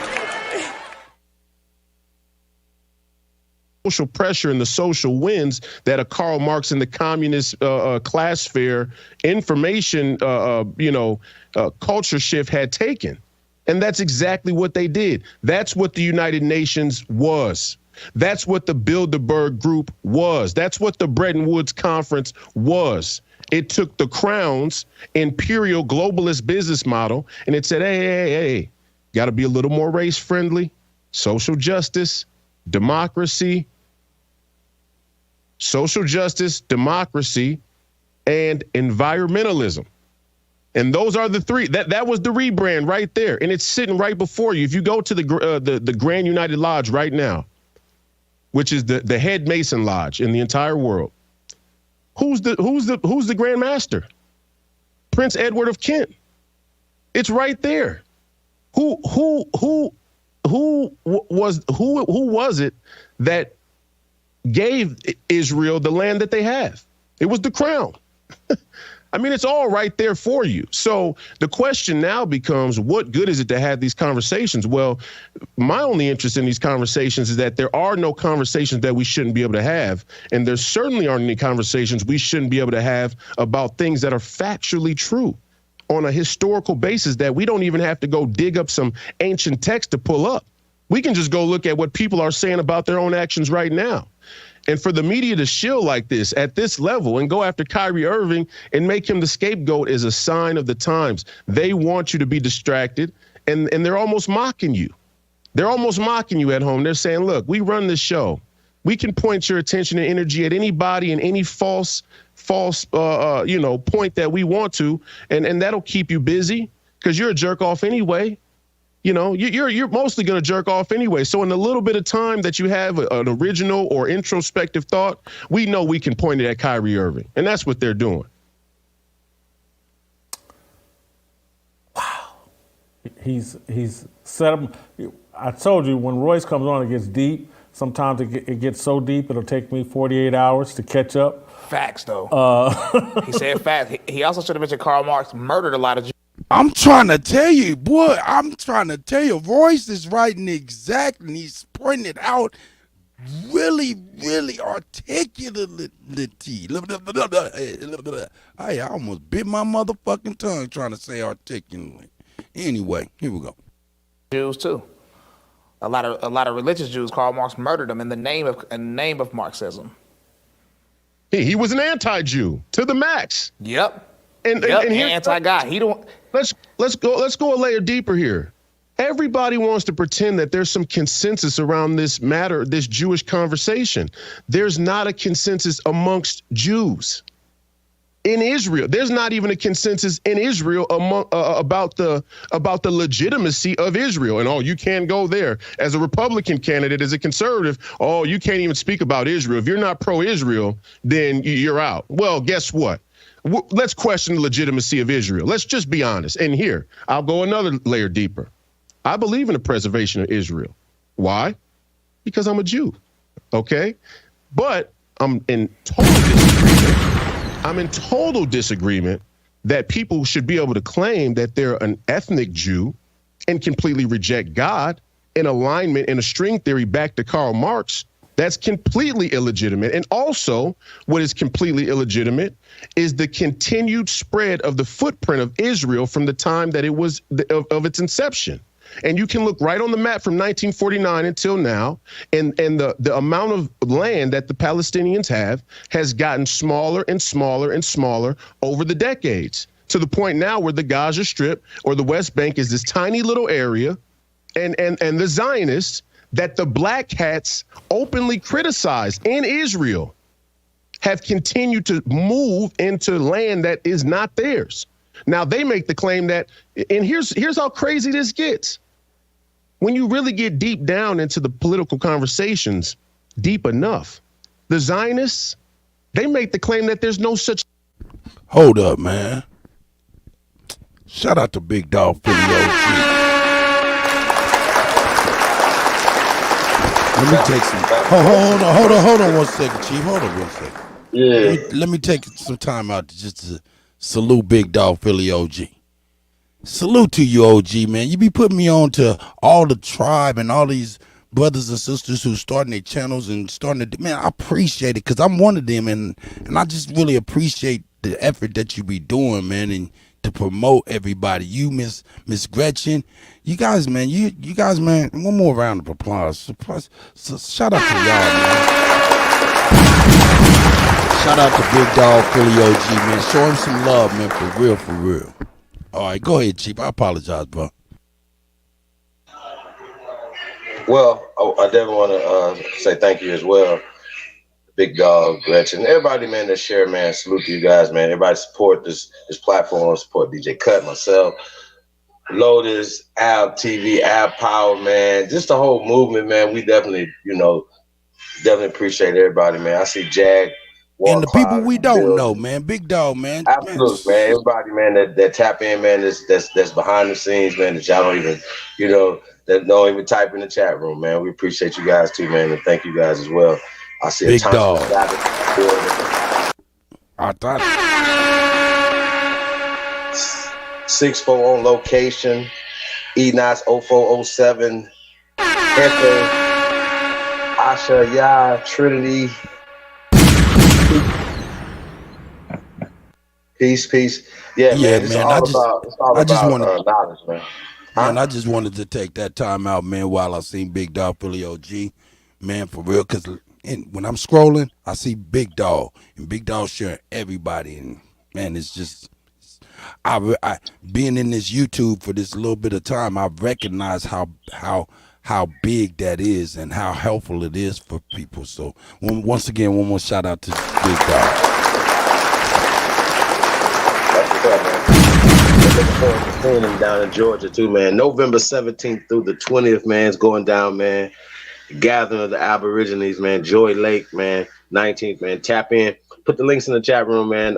Hey, where's the damn commercial? You got it. It's in your Instagram. Okay. Email. Okay. Hey, man. Only social media I fool with is YouTube. He said, "Nigga, you missing a lot." Let me get on there. We get that up. With that Michael Jackson or the Jackson 5s, up in there, man. So we get that up in there a little later. This is really interesting, man. Like I said, the brother Royce White, he breaking it down. But here's the thing: what we're gonna do is tonight. Yeah, we can go to all the heads. We know about that. But a lot of us, we hear Israel way over there, right? And a lot of the policies and things that's happening behind smoke-filled doors. The problem is that there's buffers, there's connections, there's people in the way. Not only the media, you know what I'm saying? I want to say shout out to the new black media. I know a lot of y'all be like, man, you talk about black. But once again, though, the air quote new black media is at least transitioning, like shout out to Tariq Nasheed when he said that to the grassroots. That's us. You understand? They're gonna need more information. Just my lineage. My grandmama said this. Grandma didn't say black. Y'all understand? And when people start digging into stuff and they start saying, well, damn, we wasn't slaves. So then what you got? You know what I mean? So there needs to be more to it. So people are going to want more, man. So we have to continue to keep doing what we do on this end. And this alley-oop right here, we couldn't have, it took us for a long time to dissect this brother. Is definitely articulately breaking it down. Simplicity. This is great. I mean, doing this thing. So salute. Look at Jason looking. Sheesh. It's all bad, y'all. It's all bad. And the more they keep pushing, the more it's just gonna keep exposing them. They need Jason Whitlock looking like Spike. Hey. You remember Spike? You don't remember Spike? Nigga, we grew up on Spike. From the damn the Little Rascals? Nah, man. We talking about Spike from Tom and Jerry, the Bulldog. They look like Spike the Bulldog. Yeah. I'm fucking with you, man. Oh, Spike over there. Yeah. But And man, he going in though, man. He going in. That's what Jason. You know, like a nigga that's in the cipher, he just go in there. You just got that face like. Hey, Royce White, don't front now. Royce White looking like he's a normal sized person. That brother sitting over there 6'10", 6'11". Straight up, nigga. So if they get mad, they gonna have to come with a ladder to talk to him. For real. And what he say? Hey, Royce White said in the other video, he believe in that hand-to-hand combat. So you might. Oh yeah, he did. He did say that. He sure did. Go ahead, Bo. He did say that. Well, I mean, but it's about the truth, man. As well. I mean, why don't people address people like this? Why don't they address it? That's another thing. Their silence is also kind of, if somebody say something that's not true or they have a misunderstanding, I'm gonna address it. I'm gonna come to them. Like as men, we can address it, and then we go from there. What these guys are doing, and we're gonna talk about some of this stuff, because we got to know who are the gatekeepers right now, right? Right now, not like minting them back in the days. It's not about color, because once again, as you see, it's about fear, coercion, because they own everything, every goddamn thing, man, everything, and that's a problem. I don't think people understand this, but we got to reverse engineer it. And when did it happen? And what was going on before it happened? Okay, think about it. Let's get it. Thing as the Palestinian people, they're not a people. Where have we heard that before? Where have we heard that a certain group of others is not a people? Fetuses aren't a people. At one point, black people weren't people, which is also happening in Israel as well. By the way, don't forget, Donald Sterling said on the record, in Israel, the black Jews are treated like dogs. And he was right.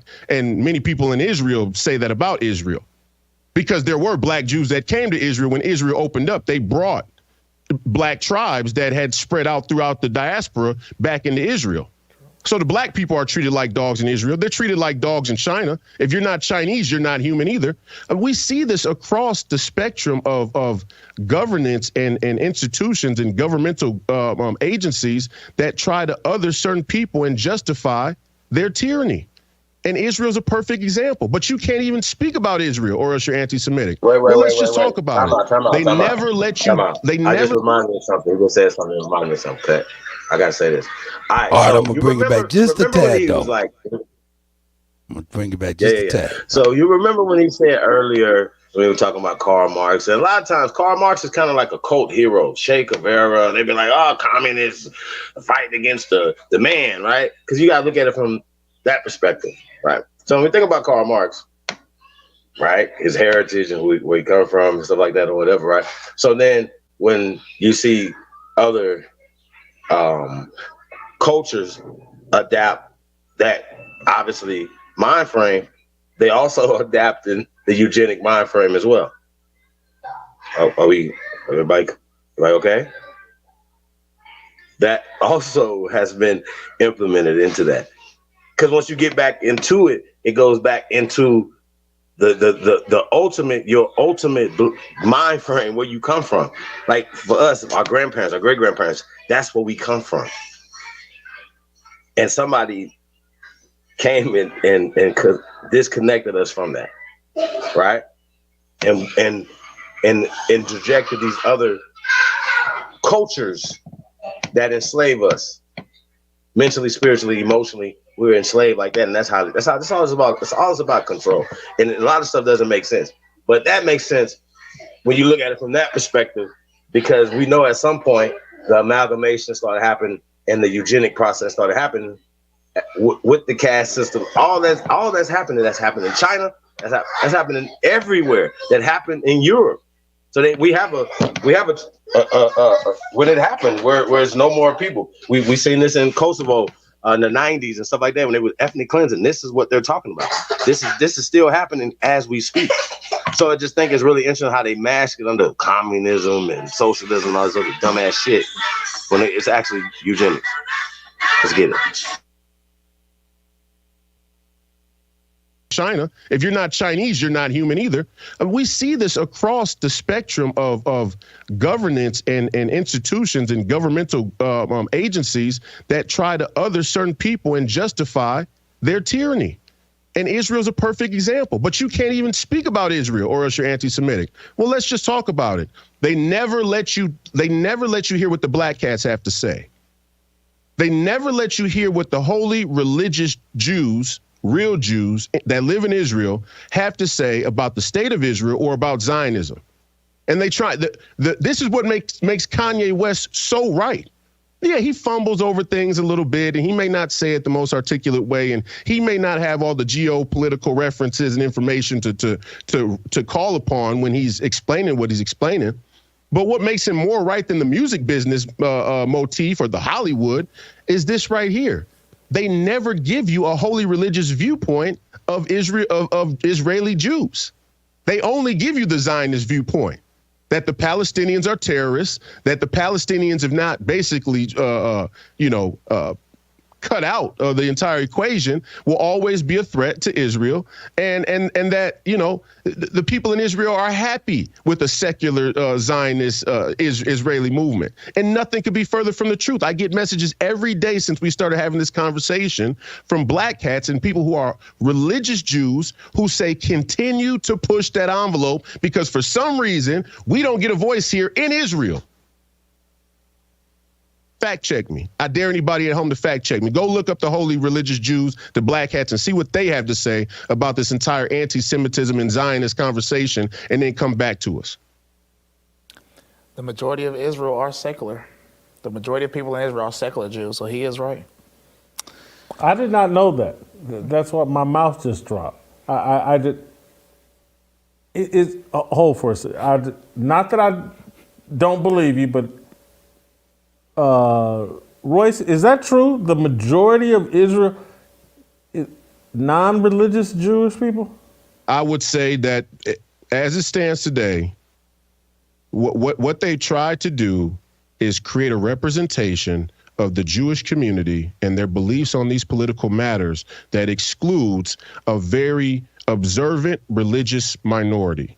The rabbis, the black hats, the people that actually keep the Sabbath holy in Israel. Yes, they are a minority in Israel, but they are the majority in thought. They're the silent majority when it comes to holy religious communities of Jews around the world. So anywhere where you find religious Jews who observe and actually practice the faith, they have a common belief or a common agreement on these matters. But yeah, 100%.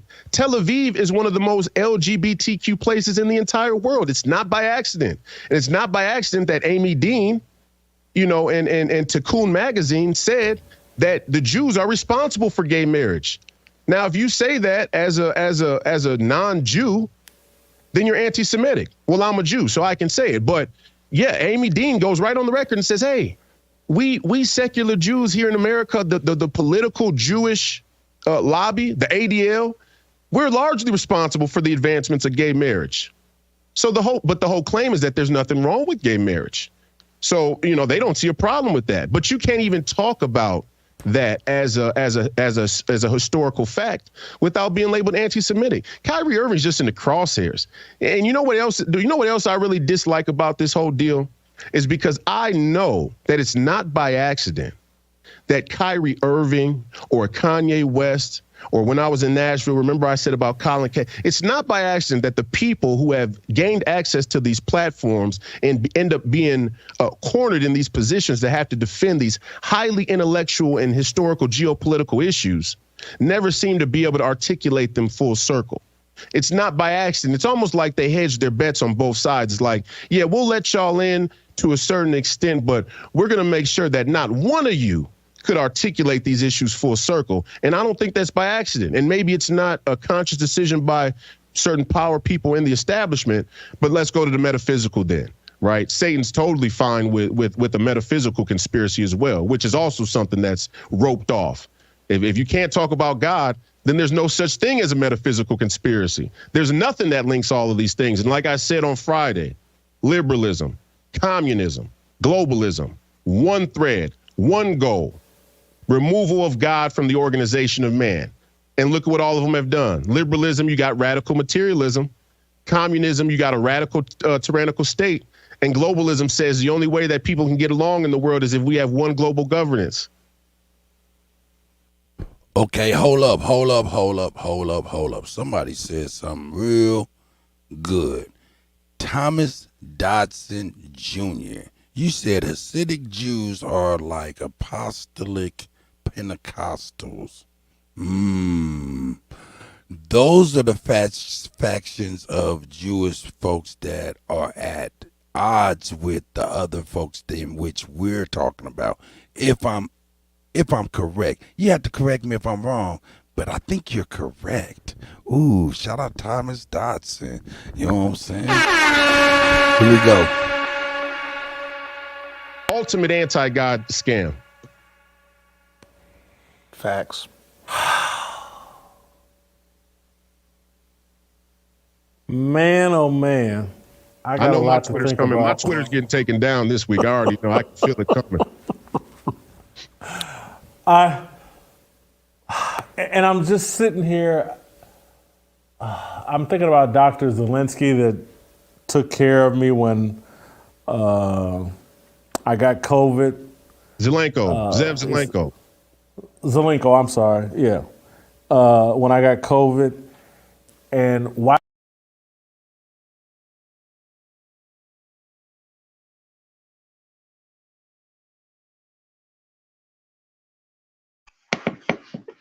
Got knocked all the way out. He back.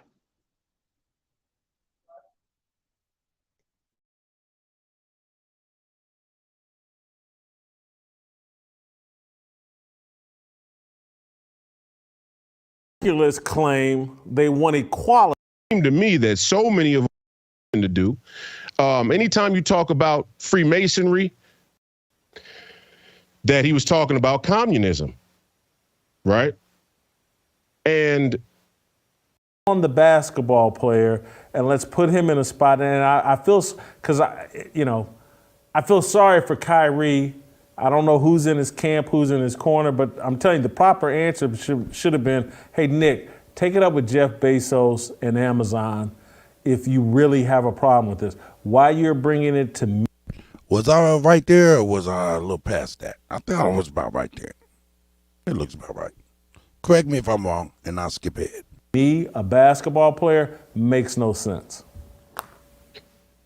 The line of questioning was ridiculous. It was clearly an ambush. And yeah, I agree with you 100%.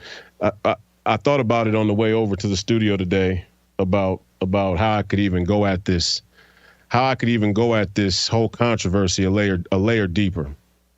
So if I may, Jason, just let me go Please. All the way.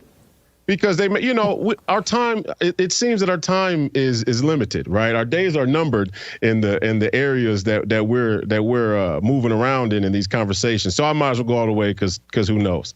The premise that the journalist wanted to start from really has nothing to do with the documentary. It really is linked back to a conversation around anti-Semitism and Kyrie Irving being a conspiracy theorist, okay? Easy to do to the young black basketball player who's, a bit quirky and a bit weird compared to the other players who just walk around like automatron robots in every interview they do. And yeah, I think we need to pass the ball a little bit better, next game, and we need to look out for each other. So it's easy to take Kyrie, the one guy who even has an original, authentic thought, and go, this guy's crazy. All right, let's. Yeah, we wound it too far, didn't I? Is that what you said? I thought so. I think he was around. Yeah, I think it was around this way. Yeah, it was a 3-panel jumping off. Here we go. I apologize, folks. The claim that they're an ethnic Jew and completely reject God in alignment in a string theory back to Karl Marx, that's completely illegitimate. And also, what is completely illegitimate? Hold up, I got to bring that back because that shit is crazy right there. Let's question the legitimacy of Israel. Let's just be honest. And here, I'll go another layer deeper. I believe in the preservation of Israel. Why? Because I'm a Jew, okay? But I'm in total disagreement that people should be able to claim that they're an ethnic Jew and completely reject God in alignment in a string theory back to Karl Marx, that's completely illegitimate. And also, what is completely illegitimate is the continued spread of the footprint of Israel from the time that it was of its inception. And you can look right on the map from 1949 until now, and the amount of land that the Palestinians have has gotten smaller and smaller and smaller over the decades, to the point now where the Gaza Strip or the West Bank is this tiny little area, and the Zionists that the black hats openly criticized in Israel have continued to move into land that is not theirs. Now they make the claim that, and here's how crazy this gets. When you really get deep down into the political conversations, deep enough, the Zionists, they make the claim that there's no such thing as the Palestinian people. They're not a people. Where have we heard that before? Where have we heard that a certain group of others is not a people? Fetuses aren't a people. At one point, black people weren't people, which is also happening in Israel as well. By the way, don't forget, Donald Sterling said on the record, in Israel, the black Jews are treated like dogs. And he was right. And many people in Israel say that about Israel, because there were black Jews that came to Israel when Israel opened up. They brought black tribes that had spread out throughout the diaspora back into Israel. So the black people are treated like dogs in Israel. They're treated like dogs in China. If you're not Chinese, you're not human either. We see this across the spectrum of governance and institutions and governmental agencies that try to other certain people and justify their tyranny. And Israel's a perfect example. But you can't even speak about Israel, or else you're anti-Semitic. Well, let's just talk about it. They never let you hear what the black cats have to say. They never let you hear what the holy religious Jews, real Jews that live in Israel, have to say about the state of Israel or about Zionism. And they try. This is what makes Kanye West so right. Yeah, he fumbles over things a little bit, and he may not say it the most articulate way, and he may not have all the geopolitical references and information to call upon when he's explaining what he's explaining. But what makes him more right than the music business motif or the Hollywood is this right here. They never give you a holy religious viewpoint of Israel, of Israeli Jews. They only give you the Zionist viewpoint, that the Palestinians are terrorists, that the Palestinians have not basically, cut out of the entire equation, will always be a threat to Israel, and that, the people in Israel are happy with a secular Zionist Israeli movement. And nothing could be further from the truth. I get messages every day since we started having this conversation from black hats and people who are religious Jews who say continue to push that envelope because for some reason we don't get a voice here in Israel. Fact check me. I dare anybody at home to fact check me. Go look up the holy religious Jews, the black hats, and see what they have to say about this entire anti-Semitism and Zionist conversation, and then come back to us. The majority of Israel are secular. The majority of people in Israel are secular Jews, so he is right. I did not know that. That's what my mouth just dropped. I did. Hold up. I must have missed something. Hold up. I must have missed something. I'm sorry, folks. I got to bring it back. What made his mouth drop? Is that to us? The majority of Israel are secular. The majority of people in Israel are secular Jews. Say continue to push that envelope because for some reason we don't get a voice here in Israel. Fact check me. I dare anybody at home to fact check me. Go look up the holy religious Jews, the black hats, and see what they have to say about this entire anti-Semitism and Zionist conversation. And then that's facts. That's facts. The majority of Israel are secular. The majority of people in Israel are secular Jews. So that's facts. Right. Don't make me bust it out. I did not know that. Don't make me bust it out. I'll bust them out right now. Hold for a second. Y'all put it, y'all, shit. Y'all put a number 8 in the chat. I get it straight. Royce, is that true? Put an 8 in the chat. I get it straight. Non-religious Jewish people? I would say that as it stands today, what they tried to do is create a representation of the Jewish community and their beliefs on these political matters that excludes a very observant religious minority. the rabbis, the black cats, the people that actually keep the Sabbath holy in Israel. Yes, they are a minority in Israel, but they are the majority in thought. They're the silent majority when it comes to holy religious communities of Jews around the world. So anywhere where you find religious Jews who observe and actually practice the faith, they have a common belief or a common agreement. We got 114 people, only see 3/8. I ain't gonna get it straight. LGBTQ places in the entire world. It's not by accident, and it's not by accident that Amy Dean, and Tikkun magazine said that the Jews are responsible for gay marriage. Now, if you say that as a non-Jew, then you're anti-Semitic. Well, I'm a Jew, so I can say it. But yeah, Amy Dean goes right on the record and says, "Hey, we secular Jews here in America, shout out to the Jewish folks and stuff like that. You know what I'm saying? We all know that everybody has different people that is fucked up. You know what I'm saying? Hey, but I'm gonna get it straight. I got to get it straight. I got to get it straight real quick. They said, get it straight. I got to get it straight.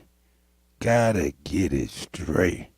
Let's go over here to yeah. Nope, actually, we're going to go to we're going to go here. There we go. It ain't going to take me long at all. It won't take me long at all. Where's that? There he is. Uh-oh. 7 God. Shout out to 72 Enoch. You know what I mean? Welcome. Yeah, we on saying, hey, let me just get on in here. Let me find my way. Here we go. I'm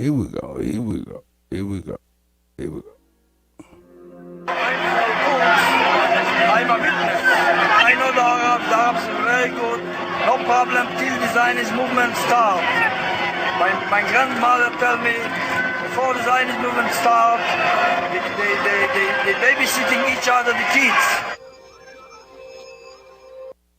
So that's what he's talking about when he's talking about them other people. You know what I'm saying? Political Jewish lobby. You know what I'm saying? Hey, back in the day, to be, Jewish and Muslim, they were like brothers. They were neighbors for a long time. They had love, and then something happened. You know what I'm saying? Something happened. Anyway, I digress. I'll bring my man back here a little bit. And y'all said to get it straight, y'all put a number 8 in there, and that's what I meant. I played one of them brothers that you was talking about, Thomas Dodson. Shout out to Thomas Dodson once again. Here we go. Check that straight. That Amy Dean, and Tikkun magazine said that the Jews are responsible for gay marriage. Now, if you say that as a non-Jew, then you're anti-Semitic. Well, I'm a Jew, so I can say it. But yeah, Amy Dean goes right on the record and says, hey, we secular Jews here in America, the political Jewish lobby, the ADL, we're largely responsible for the advancements of gay marriage. So the whole claim is that there's nothing wrong with gay marriage. So, they don't see a problem with that. But you can't even talk about that as a historical fact without being labeled anti-Semitic. Kyrie Irving's just in the crosshairs. And you know what else? Do you know what else I really dislike about this whole deal? Is because I know that it's not by accident that Kyrie Irving or Kanye West, or when I was in Nashville, remember I said about Colin Kaepernick, it's not by accident that the people who have gained access to these platforms and end up being cornered in these positions that have to defend these highly intellectual and historical geopolitical issues never seem to be able to articulate them full circle. It's not by accident. It's almost like they hedged their bets on both sides. It's like, yeah, we'll let y'all in to a certain extent, but we're going to make sure that not one of you could articulate these issues full circle. And I don't think that's by accident. And maybe it's not a conscious decision by certain power people in the establishment, but let's go to the metaphysical then. right? Satan's totally fine with a metaphysical conspiracy as well, which is also something that's roped off.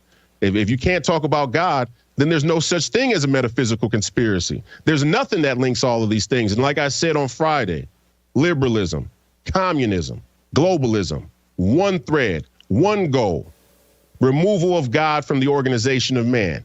And look at what all of them have done. Liberalism, you got radical materialism.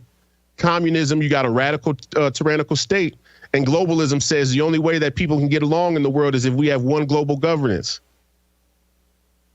Ultimate anti-God scam. Facts. Man, oh man. I got know a my lot to Twitter's think coming. about. My Twitter's getting taken down this week. I already know. I can feel it. Okay, this is where we were. And I'm just blown, sitting yeah. here. I'm thinking about Dr. Zelensky that took care. Chief, really, his mind is seriously blown. He's never, in his educated motherfucking mind, never heard nothing like what he heard from just shut up and dribble and shoot.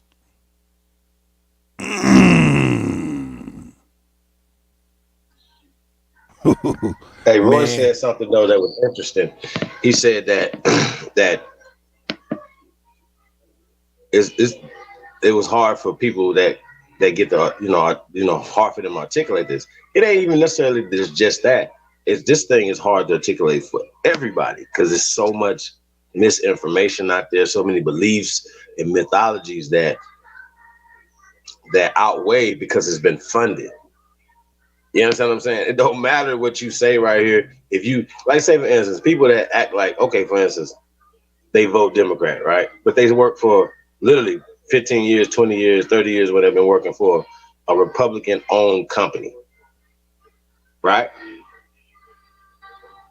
You see the problem here? You understand what I'm saying?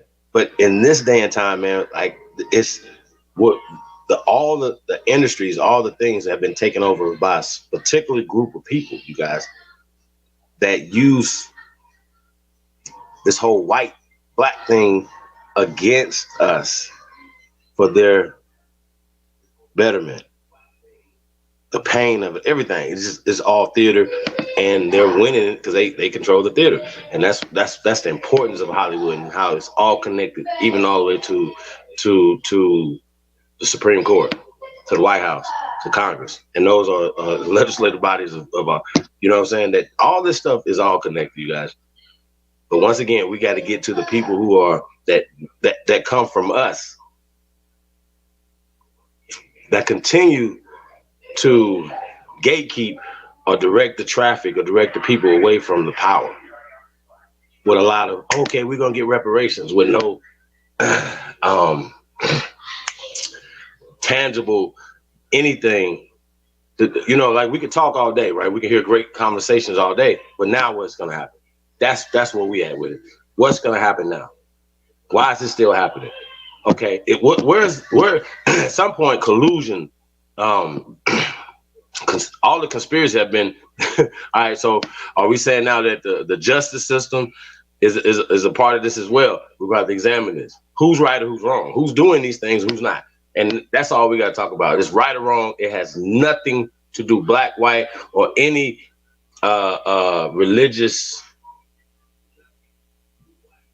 Anything that you think you can join has anything to do with right or wrong, right? And I think that's what we need to focus on, right or wrong. Whether you look at it from a religious standpoint or just for myself, just a righteous standpoint, this is right, this is wrong. Because once again, it doesn't matter if you say a person that's identified as a Jewish person or whatever, you don't agree with Planned Parenthood. Do you have to vote for people that do? Just because you say you identify as a Democrat or something? That's just really weird to me. How it's like everybody has to think the same way. How does that work? And so I just wanted to say that, man. It's really interesting.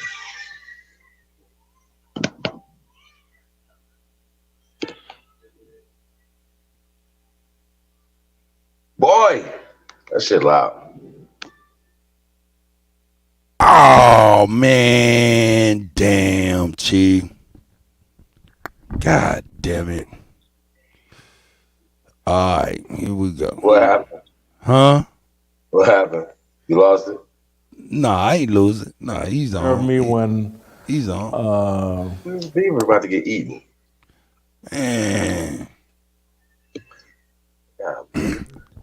Man, text Hawk School, man. He'll tell you what's up. All right. I got COVID. Zelenko. Zev Zelenko.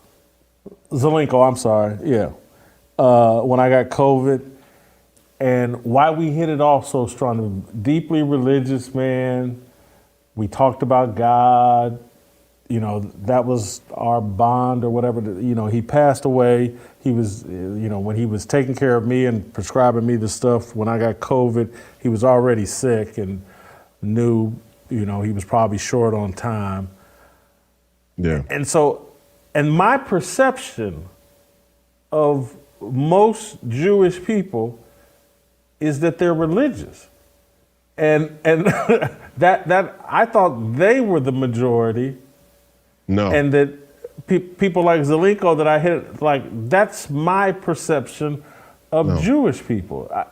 Most are secular. If you talk to most of them, they don't keep the Sabbath holy. They don't keep the commandments. They don't keep the commands of God. Half the people don't even know anything about the Torah. They probably don't. A lot of people probably don't even know it's the Old Testament is called the Tanakh. That's why so far it's like Larry Cohen.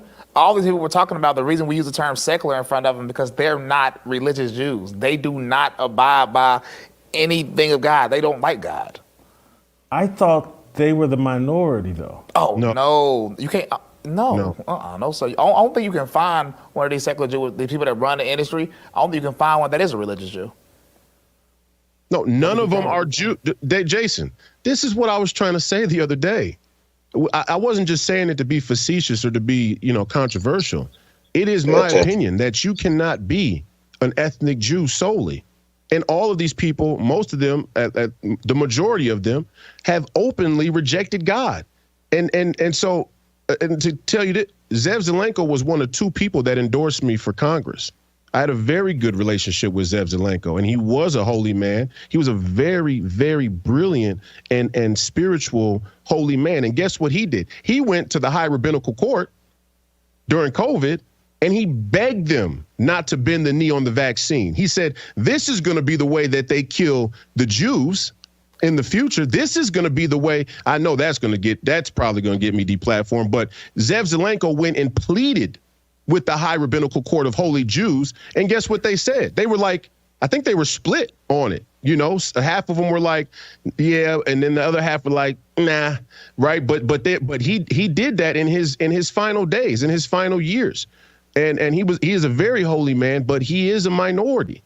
But it's not just the Jews. Let's be clear. When I say they're anti-Jews, this is what makes them anti-Jews. Because they claim to be Jews, but they reject God. Okay, they don't believe in Judaism. They're not Jews. Now, if you're a Christian, or if you say you're a Christian, but tell it. If you say you're a Christian and you reject God, you're an anti-Christian. If you say you're a Muslim, but you reject Allah, you're an anti-Muslim. So this ain't just about Jews, but there is a nomenclature around this whole conversation where one group is just parsed out for World War II. And let's talk about World War II. And if we accept what I said on Friday, that the Jewish people, the real Jews, carried the single greatest record of the covenant between God and Abraham, then World War II and the Holocaust was more heinous than we could possibly imagine, than a secular society could give it credit for. They talk about the Holocaust, but they don't really understand the spiritual implications because they don't believe in the spiritual. The Jews lost their faith after the Holocaust, by and large. That was the advent of secular Judaism. After World War II and the Holocaust, the Jews said, how could this have happened to us? And then they used that event to legitimize and justify the institution of Israel as a state. And that's why many of the black cats in Israel and the holy religious Jews don't believe in the legitimacy of Israel, because they say that World War II was not the event that was prophesized in the Bible, where the Messiah will come back and that the Jews will be brought back into grace. That they don't recognize the World War II or the Holocaust as that. But the secular Jews say, it doesn't matter what you religious Jews believe. This happened to us in reality. Forget all the fairy tale stuff that happened before. Forget Moses. We don't need to talk about Moses or Abraham or any of that. That's fiction. What we know is that we were killed and genocided, and why would God let this happen? And you know what? I understand it. I understand it deeply, but doesn't change the fact. Doesn't change the fact that that was an event horizon where the Jews lost their faith, where many Jews lost their faith, and only a remnant remained of the Jews. And I would be disrespectful to the way that they lived their life and the way that they observed the faith if I called them, the other people, Jews. Now here's the difference between the Jews and the anti-Jews and the Christians and the anti-Christians. If you say you're a Christian, there aren't many people who are Christian who openly say that they don't believe in God or that they reject the existence of God. That's not their common. actions, though. No, their actions. Don't get me wrong. Screaming to the anytime I hear Raphael Warden, I'm a pro-life or pro-choice pastor. Yes. That's a man that he's not a Christian. He's faking the funk. But he's not an anti-Christian either. What he is a Christian. He's a Christian in name only, and there is a difference. I know. Because there's a significant difference in that. And there are many Muslims who take the Lord's name in vain. You and I talked about this all the time. There are many Muslims and Christians who take the Lord's name in vain, who use the faith and the religion as a way to wage tyranny on other groups of people. We know that. Nobody with good sense would deny that. But they don't openly reject the existence of God. And there's a difference in there. Because if you accept that God exists, no matter what you've done in this world, you can ask for forgiveness. And that's not a nothing issue. If you're a secular 100% and you don't believe in the existence of God, how could you ever ask for forgiveness? And that's something that is exclusive to the secular Jewish community. They reject the existence of God completely and outright. So it's just a minor nuance and detail, but it is important to make note of. So you got a bunch of anti-Jews, but you got a bunch of Christians in name only and Muslims in name only, and they're all in on it together. Well, let's be honest. The black bourgeoisie, here's the railhead of Western New World Order, of American Democrat, globalist, neoliberal, Marxist politics. The black bourgeoisie first. Let's never not mention them. So you can't say that I'm picking on the Jews, because the first people I'm always going to go after is the black bourgeoisie. And don't tell me they're not the bourgeoisie because they're in the upper class, and bourgeoisie means middle class. Because Anthony in our Pickens, society, I see you, across my brother, the in entire Garfield plane, Rule. having $1 billion is the middle tier of Xavier Mathis. You know what I'm saying? 72 Enoch. Oh yeah, you been in here. He been like, hey man, ease up off the Jews. God. Shout out to everybody, man. It's not all Jews. Definitely that. Most definitely that. Just like it ain't all niggas killing. You know what I'm talking about? You know what I'm saying? Anyway. Who else I see out there? Oh, I see. It's not unusual. Nah. What up, Tom? Shout out Tom Jones. I thought I seen Sister Bethy up in here. She might have had to bounce and go handle her business, because you know Sister Bethy be handling her business. She be busy. All right, we'll wrap this on up. Of the upper tier, okay? They're the go-between. So the black bourgeoisie always needs to be mentioned first, because they're the sine qua non of sellouts. And this little movie here, the black Israelites, the black Hebrew Israelites, you can make the argument, as a tangent, you can make the argument, a completely sound argument, that there's no bigger group of sellouts than the black Israelites. I got my chocolate donuts in the freezer. Black Israelite I told you the other day how sick all these Pan-African black Israelite, fake woke people make me. Because you can make the argument that they are the biggest sellouts. Because guess what? The Ashkenazi Jews, at least they had the balls to die for their beliefs. At least they had the balls to actually die for practicing the faith.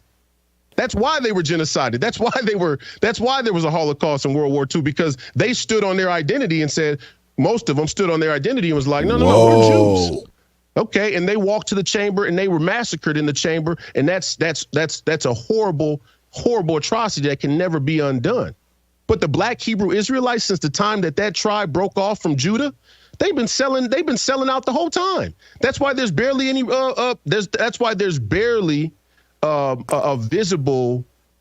a visible remembrance of them. There's barely any way to recognize them anymore. That's why the people in this documentary had to go back and shout out Tribe Up to tie in languages and village practices and remains from here or there, because we sold out the most. And it's just as true today. So you got the black bourgeoisie, you got the anti-Jews, you got the LGBTQ, and you got the radical feminists. Boom. Those four people, those four groups are the railhead for American globalist politics. Royce, you've given me a bunch of homework. Great job as always. I love it. Also, he talked about I saw him on Twitter talk about a march. He told Kanye we do a march for God, and I said, bro, if we do a march for God, I'm there. A march, a million man march for God. Do you know what kind of message that was saying? We definitely. Whoa, man! Thank you so much. A march for the universal God. Listen, play tomorrow. We'll see you tomorrow. Shout out to Jason Whitlock, man. Shout out to Whitlock, man. Whitlock, this is Cuddy, man. Come on now. Don't be trying to strike us and shit. This is Cuddy, man.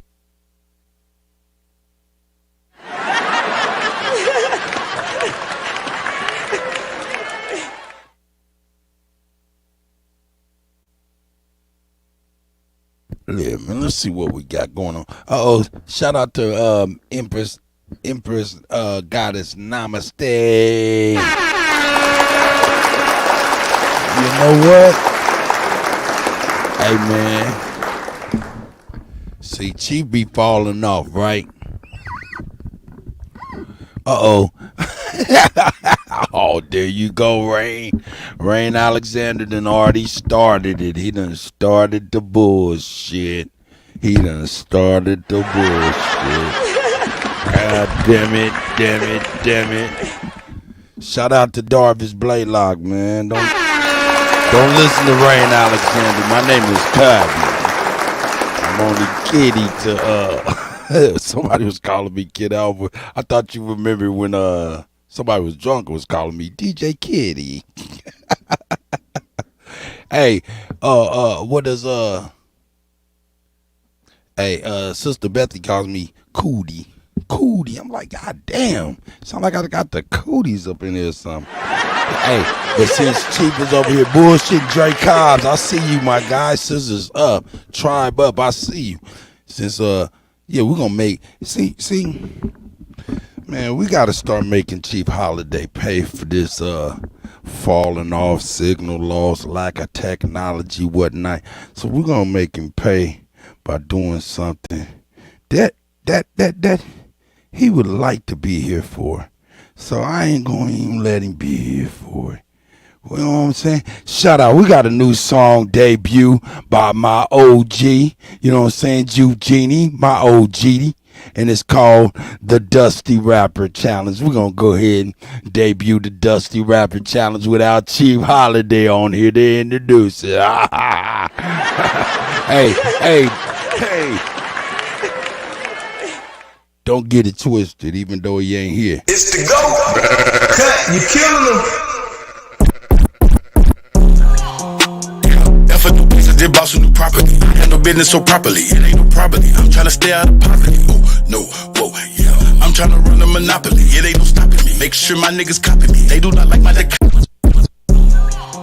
Yeah, for new pieces, they boss with new property. I handle business so properly, it ain't no property. I'm trying to stay out of poverty. Oh, no, whoa, yeah. I'm trying to run a monopoly. It ain't no stopping me. Make sure my niggas copy me. They do not like my dichotomy. Gotta be. Oh, no, oh, yeah. Came up with my own philosophy, ain't no hypocrisy. I don't believe in democracy, I don't believe your hypothesis. It might be possibly, Eugene is smarter than Socrates. I know more words than the glossary, I got a whole lot of God in me. I'm a commodity, I learned to deal with my oddities. Is it on YouTube, Drake? Bodily, all in they ass but no side of me. I keep a Drake on side of me. They wanna hang me, but no, I will not let them side of me. Go on and send it to me now. Oh yeah, she wanna suck me and swallow me. Kuttack at Gmail. Ooh, that's a lot of saliva. Ooh, and goo and slobbery. Cute on the booty is wobbly. She got a neck like a turkey. Yeah, go ahead and gobble me. Cute on the booty is wobbly. She got a neck like a turkey. Yeah, go ahead and slobbery. Cute on the booty is wobbly. She got a neck like a turkey. Yeah, go ahead and gobble me. I got more hoes in the colony. All of them follow me. I don't believe in misogyny. Oh no.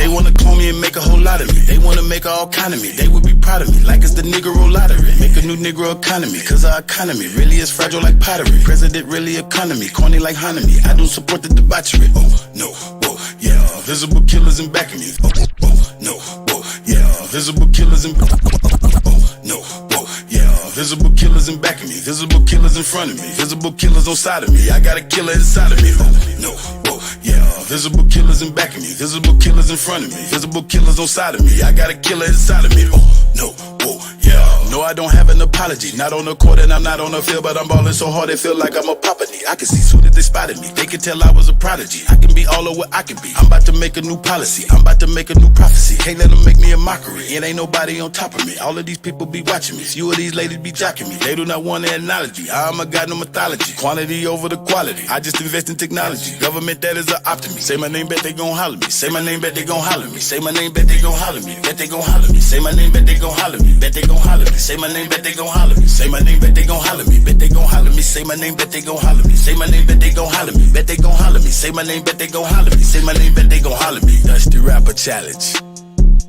For that youngster that's musty, calling me Dusty. Must not be using his academics, must be. Trust me. You rich, but you still crusty, rusty. Yeah. But you still crusty, rusty. Yeah. But you still crusty, rusty. Yeah. No. Say what they gon' do in the judgment day. Rusty. Brand new Glock just came today. Make 45 bands on a rainy day. I done ran on my cake in a major way. Hold on 1 second, just made a play. Had a convo with God, pray the pain away. Say I'm leaving too fast, take a day. I'm a blessed for show, so I say my grace. Gotta answer that dough in this judgment day. Brand new Glock just came today. Make 45 bands on a rainy day. I done ran on my cake in a major way. Hold on 1 second, just made a play. Had a convo with God, pray the pain away. Say I'm leaving too fast, take a day.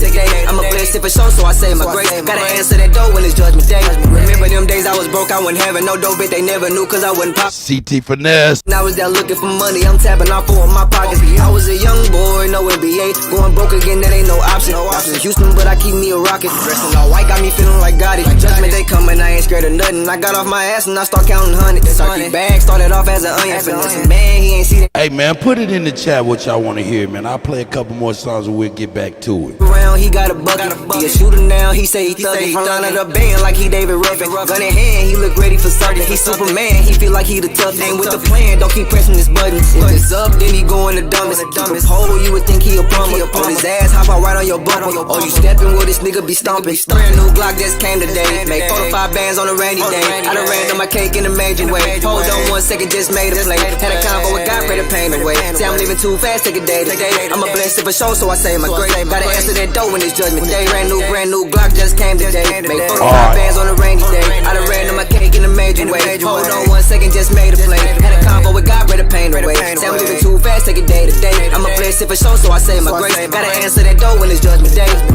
Thou shalt not judge, they do anyway. Sour niggas mugs turn to lemonade. Don't care who we was, we not that today. Don't show me no love, you not here to stay. Just like a bug, they be all in your face. Straight out the mud, they ain't do me no favor. Enough a dub, I got too many flames. Call us up, but ain't loyal to players. They mad I be ballin', they bitches be callin', swear I hit them often. I swear that I do. These niggas put trust in the hoe and don't even know she the one talking. She the one flapping her mouth. Now soon as you see them, no need to ID them, they laid in the coffin. Boom, boom, boom. Be careful when looking for trouble, might knock on the door of a slaughter. Brand new Glock just came today. Make 45 bands on a rainy day. I done ran on my cake in a major way. Hold on 1 second, just made a play. Had a convo with God, pray the pain away. Say I'm leaving too fast, take a day to day. I'm a blessed for show, so I say my grace. Gotta answer that dough in this judgment day.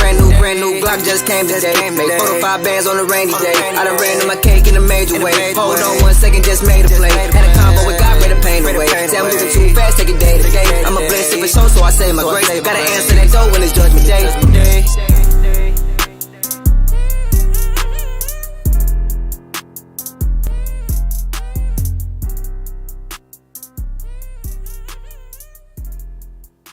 It's the go.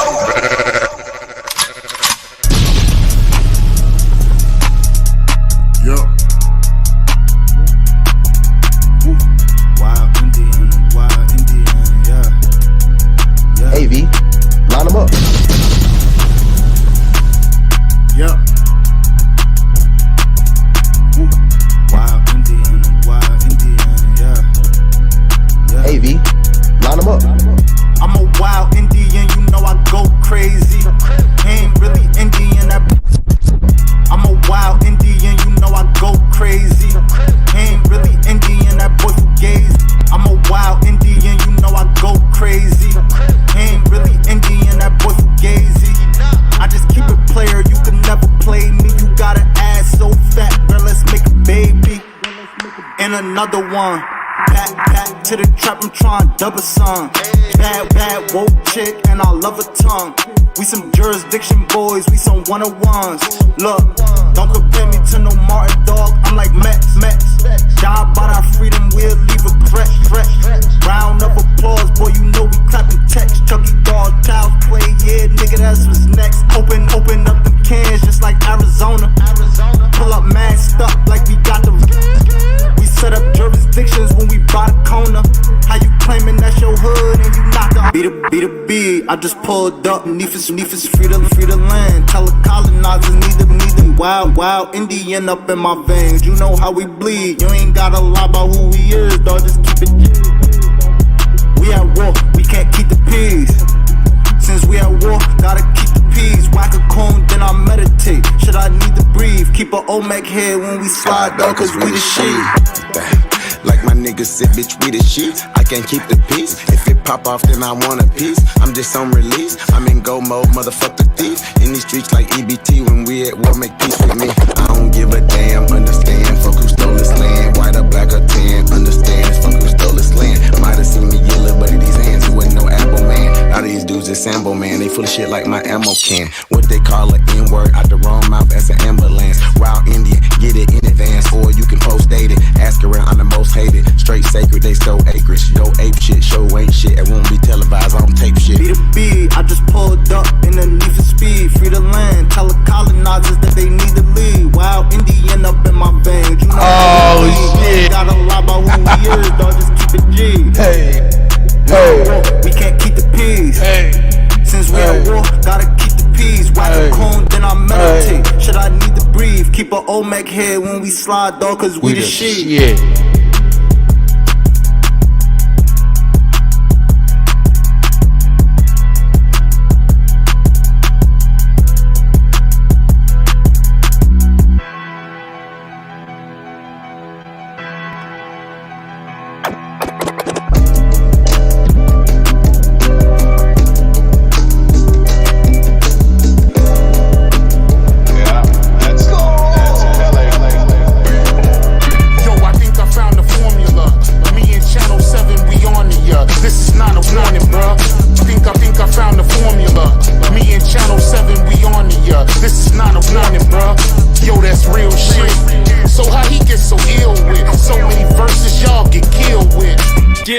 Venomous bars getting deployed till we recoup shit.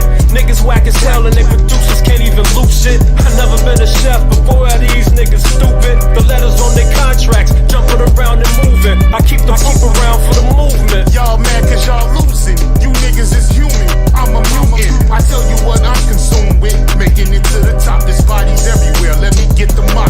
Well, if we talking this truth shit, you know what they say about how you use your lips. Mine is a 50 clip. I spray y'all down. Spray on my prey, y'all better say y'all's now. Lower your heads and everybody bow. 6-4 on location. I didn't know anybody liked that song. I'm gonna bring that in because that's my shit. Yeah, we beat the odds. Channel 7 and Drake God. We spray y'all. Y'all know y'all can't fuck with the gods. Knowledge itself. It's only given to a chosen few. Drake Cobb's a wild Indian. It's Channel 7 and Drake Cobb. We spray y'all. You know you can't fuck with the gods. Yeah.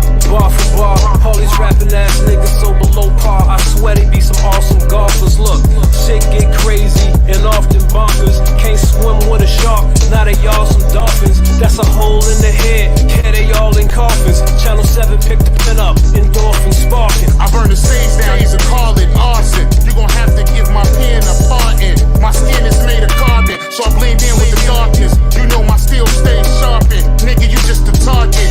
In my aim like Pele, ain't shit a nigga can tell, man. I'm looking at the best out, and I'm headed up the stairway. If a nigga take from you, you better strap up and rob him back. And preaching, I'm just dropping little nuggets like Robert Pack. My art is fact. It's easy to die, so it's hard to lack. Channel 7 and Dre Cobbs is bringing real artists back. Plus, I'm from the underground like an artifact. I can dig it though. You did what you did to get your dough. The game's a bitch. You pretty Tony, nigga, better get your hoe before another nigga get your dough.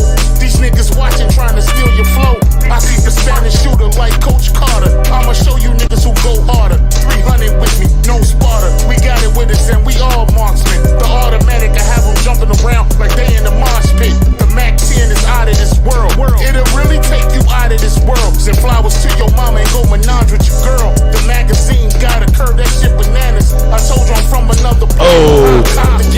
Knowledge yourself. It's only given to a chosen few. A chosen few. So tell us what you wanna do. Yup. We beat the odds. Channel 7 and Dre Cobbs. Dre Cobbs. You know you can't fuck with the God. Knowledge yourself. It's only given to a chosen few. The war is on, so tell us what you wanna do. Yeah, we beat the odds. It's Channel 7 and Dre Cobbs. We spray y'all. You know you can't fuck with the gods. It's the GOAT. Cut, you killing them.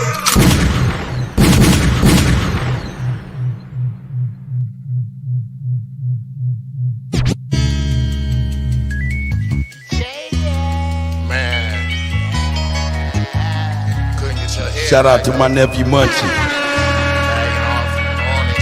Hey. Yeah, I can't do it no more, but I Tried. You were unable to reconcile. Girl, I don't think that we can coexist. You be having me pissed. All this drama I don't need. Hey. Hey. Baby, I'm about to leave. Yeah.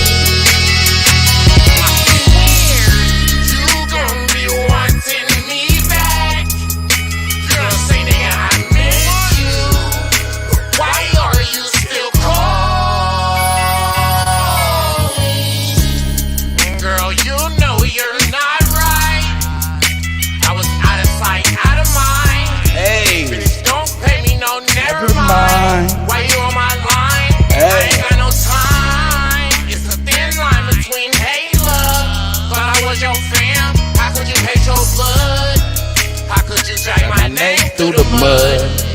Me and you together is just tug of war. I be going back to back, going overboard. Yeah, I was OT with a mother load. We don't even. Man, if y'all fucking with this, man, put some fire emojis in there, man. I be on it go. Guess some things never change. Guess I'm the one to blame. Came up, fell off, I was so How I'ma know if you don't? Life's such a dirty game. I can't do it no more, but I tried. We were unable to reconcile. Girl, I don't think that we can coexist. You be having me pissed. All this drama I don't need. Baby, I'm about to leave. Hey, don't worry about that. This right here. It's copyrighted by me in Flight Vest, cause that's me. All these women on my line, but I don't take calls. I'm focused on doing all the shit it takes to ball. You on the drama, worry about my baby mom. I be up early, way before the crack of dawn. I was at your bitch house, I like her ambience. I was smacking on her booty, leaving fingerprints. Tore a hole through her yoga pants with tiger print. I be sipping 80 proof, getting bent. Unaccounted for money getting spent. Still paying rent. I don't own shit. Still picking bitches out like go to your own shit. I'm over here eating grits and lobster. Baby, you just wasn't what I thought you was. Ooh. Baby, you're an imposter. I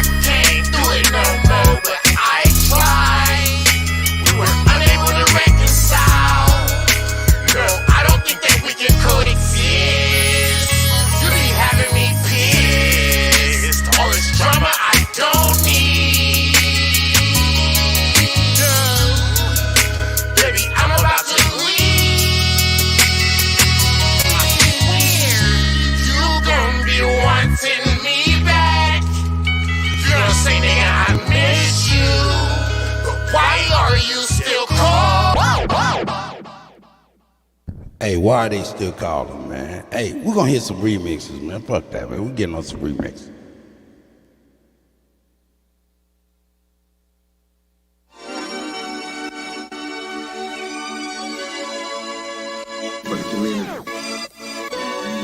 Look. Damn it. A lot of y'all pseudoscientists, you be fried as hell. Your granddaddy did it, then you did it, you can ride in here. I don't know who with me or against me, it be hard to tell. Chaos energy, I'm heated, it get hot as hell. Man, it feel good to be Aboriginal. Man, it feel good to be Aboriginal. Man, it feel good to be Aboriginal. Man, it feel good to be Aboriginal. Man, it feel good to be Dress 3000. To be Aboriginal. Man, it feel good to be Aboriginal. Everybody try, but had to be major. Yeah, I got my melanin. Guilty without no evidence. All natural, you know me. Jury, it's on me. Swagger, you matter. That's making me chase the fatter. Michael Jackson, but I'm better. Fuck all lives matter. You welcome, sis.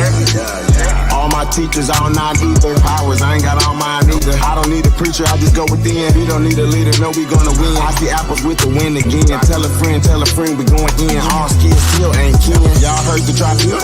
They sweat us dead like funeral. Winning record like Keno.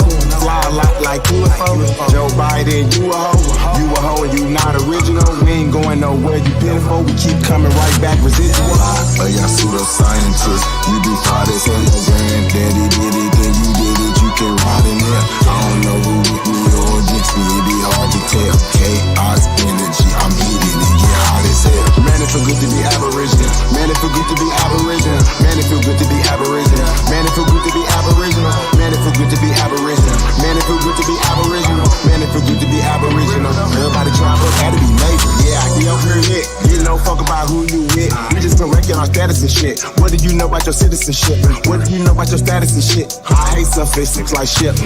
Whole system ain't shit. Do something about this shit. You ain't gotta say it something like a king. This is what I seen when I had a dream. Should've had a scene, do the right thing. Carbon based being, let freedom. I don't want 48 cause I got 40 haters. Saving myself, I don't need no savior. Say what you want, just save it for later. I don't wanna save, I'm no lifesaver. I don't even know you, stranger danger. If you gon' smoke, I'm no Park Ranger. Not the online type, do me that favor. Everybody try, but gotta be major. Lee G, don't play with me, I don't got patience. I need some glasses that only see agents. Beta is your fragrance, I come from the ancients. All this division is lame shit. I was telling my need G the same shit. Get you something to play with. Real Indians ain't it. My files be flagrant. A lot of y'all pseudoscientists, you be hard as hell. Your granddaddy did it, then you did it, you can ride in there. I don't know who with me or against me, it be hard to tell. Chaos energy, I'm heated, it get hot as hell. Man, it feel good to be Aboriginal. Man, it feel good to be Aboriginal. Man, it feel good to be Aboriginal. Man, it feel good to be Aboriginal. Man, it feel good to be Aboriginal. Man, it feel good to be Aboriginal. Man, it feel good to be Aboriginal. Everybody try, but had to be major.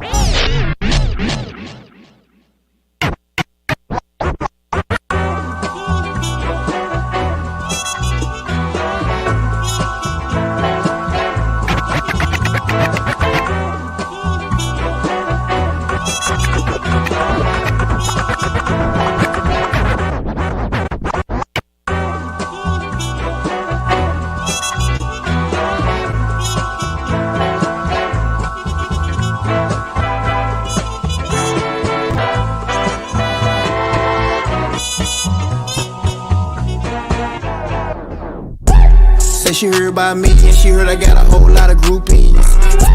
Say she heard about me and she heard I got a whole lot of groupies. Say she heard about me and she heard I got a whole lot of groupies.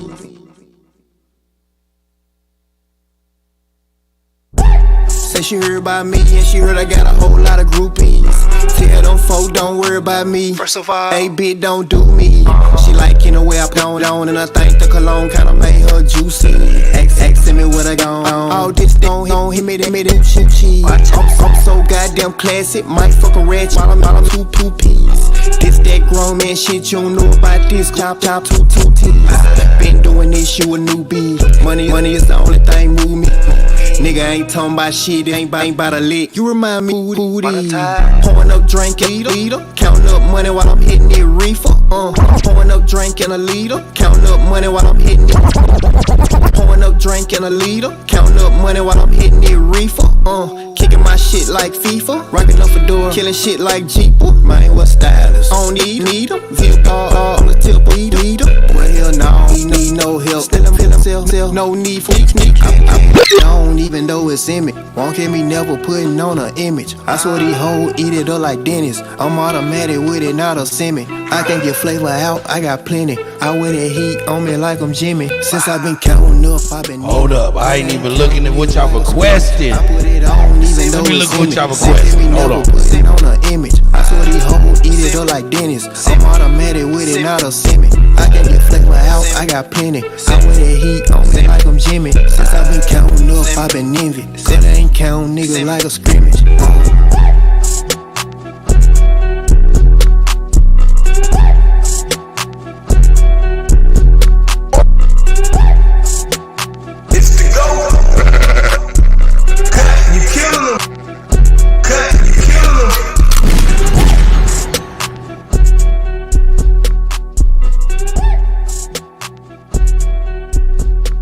I was gonna go into some more, but it's up to y'all, man. It's up to y'all, man.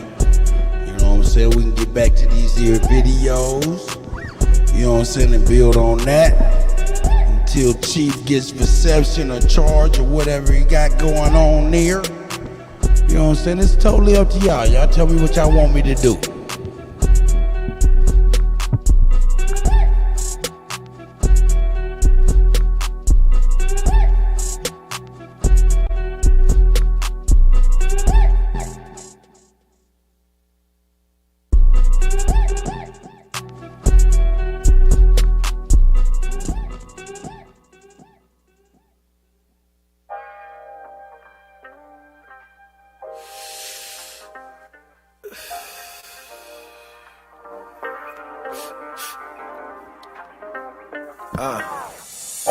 Ain't no stopping what I'm destined to be.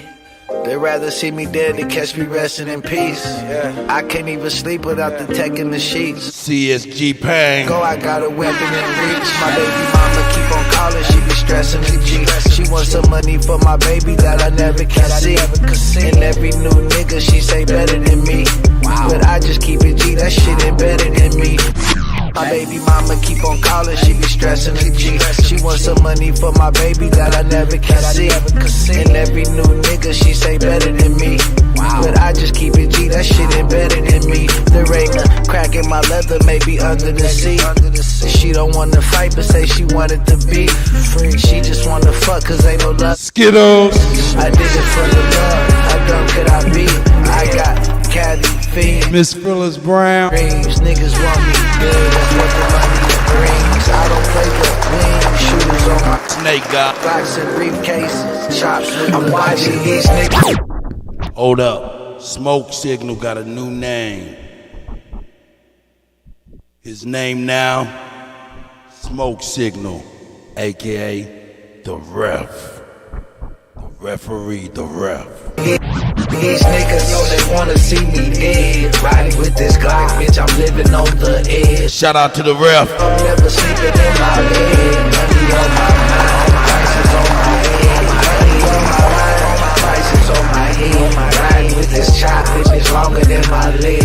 Ounces for $1,000, no, I gotta make it straight. You got it on your mind, get it off your chest. You got it on your mind, nigga, get it off your chest. Scratch it off your list, quit living off your bitch. Get it out your mind, nigga, get it off your chest. Scratch it off your list, quit living off your bitch. My nigga, get it off your chest. Scratch it off your list, quit living off your bitch. Get it out your grind. Chief Crazy overstanding. Niggas take your life, you ain't got shit left. Take me to the king, tatted on my neck. I don't play no games, but you don't get no wreck. Heard you put in work, cuz you ain't get no check. I know too many niggas that in the die building. for respect. I just want the bread, but these suckers want me dead. I lost my nigga Dre, that shit be fucking with my head. You gotta watch these niggas that's close to you. Them niggas thinking about smoke. I'm watching these niggas know they wanna see me dead. Riding with this Glock, bitch, I'm living on the edge. Hustling on the go, never sleeping in my bed. Money on my mind, prices on my head. Money on my mind, prices on my head. Riding with this chop, bitch, it's longer.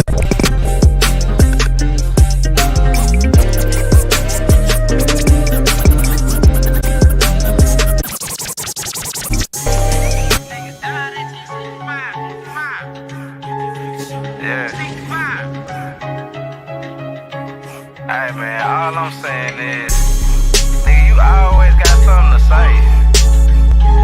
That's like you don't shut up. Trey Ali.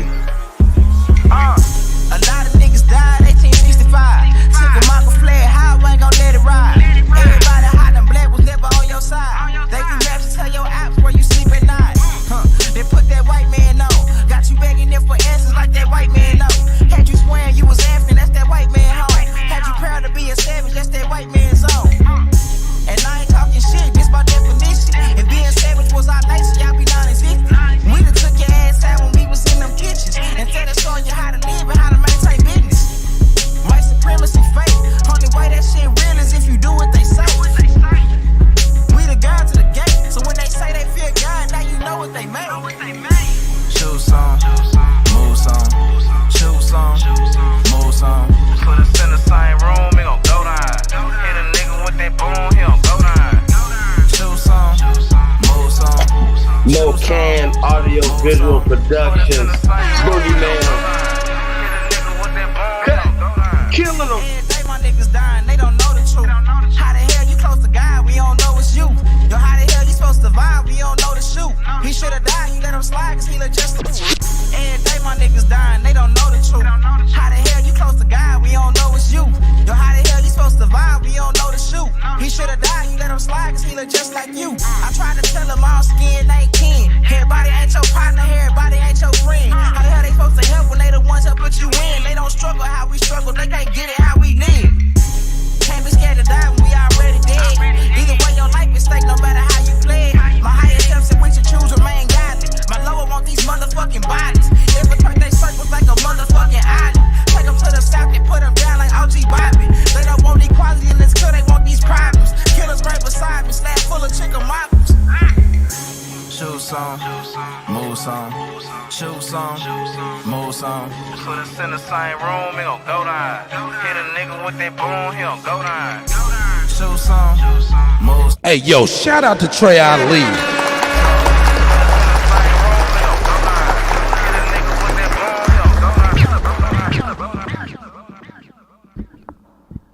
Shout out to Chief Holiday's technology.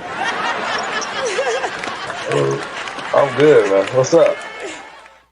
Man, you know me, man. I'm poking fun, man. You know. Hey, man. Hey. I'm sorry. Nah, it's all good. Hey, so yeah, man. Your boy, man. Like I said, Jason Whitlock, man, doing his thing. It's really about the truth. Man, people gotta be held accountable, man. And I think that's what nobody wants to happen. Nobody want to be held accountable anymore.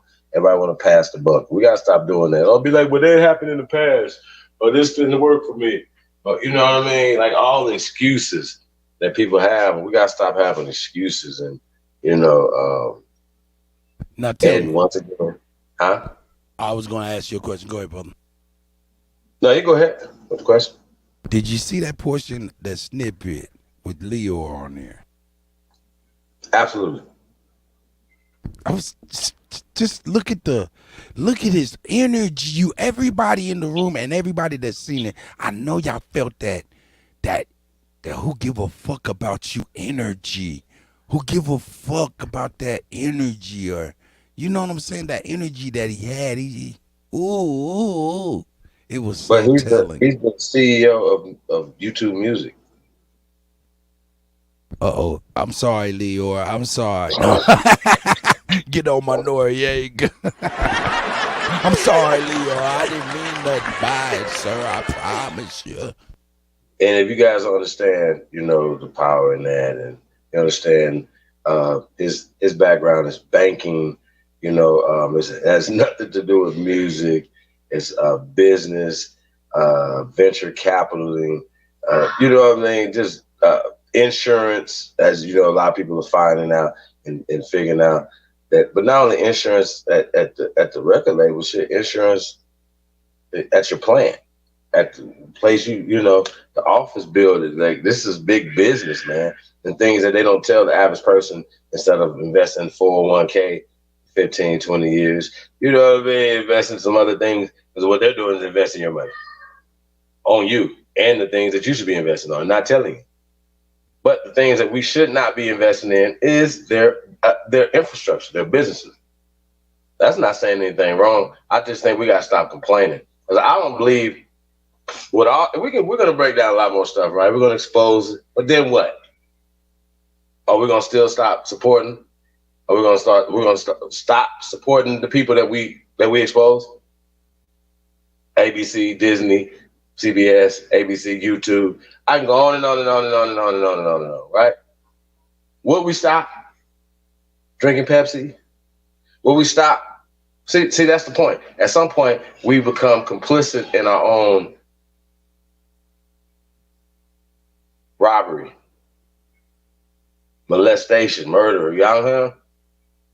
We're actually you know what I mean? Like, and then when they talk about the vampire movies, it's really interesting how vampires work. You know what I mean? But just like those, you ever watched a Star Trek joint, Deep Space Nine or whatever? They have like the different characteristics of the different people, and one of them was like the Romulan, the ugly little dude that was the bar owner and shit, was always doing little sneaky shit. You know, in business, y'all know what I'm talking about? Some of y'all do, some of you trackies out there. But the point, here's my point, y'all.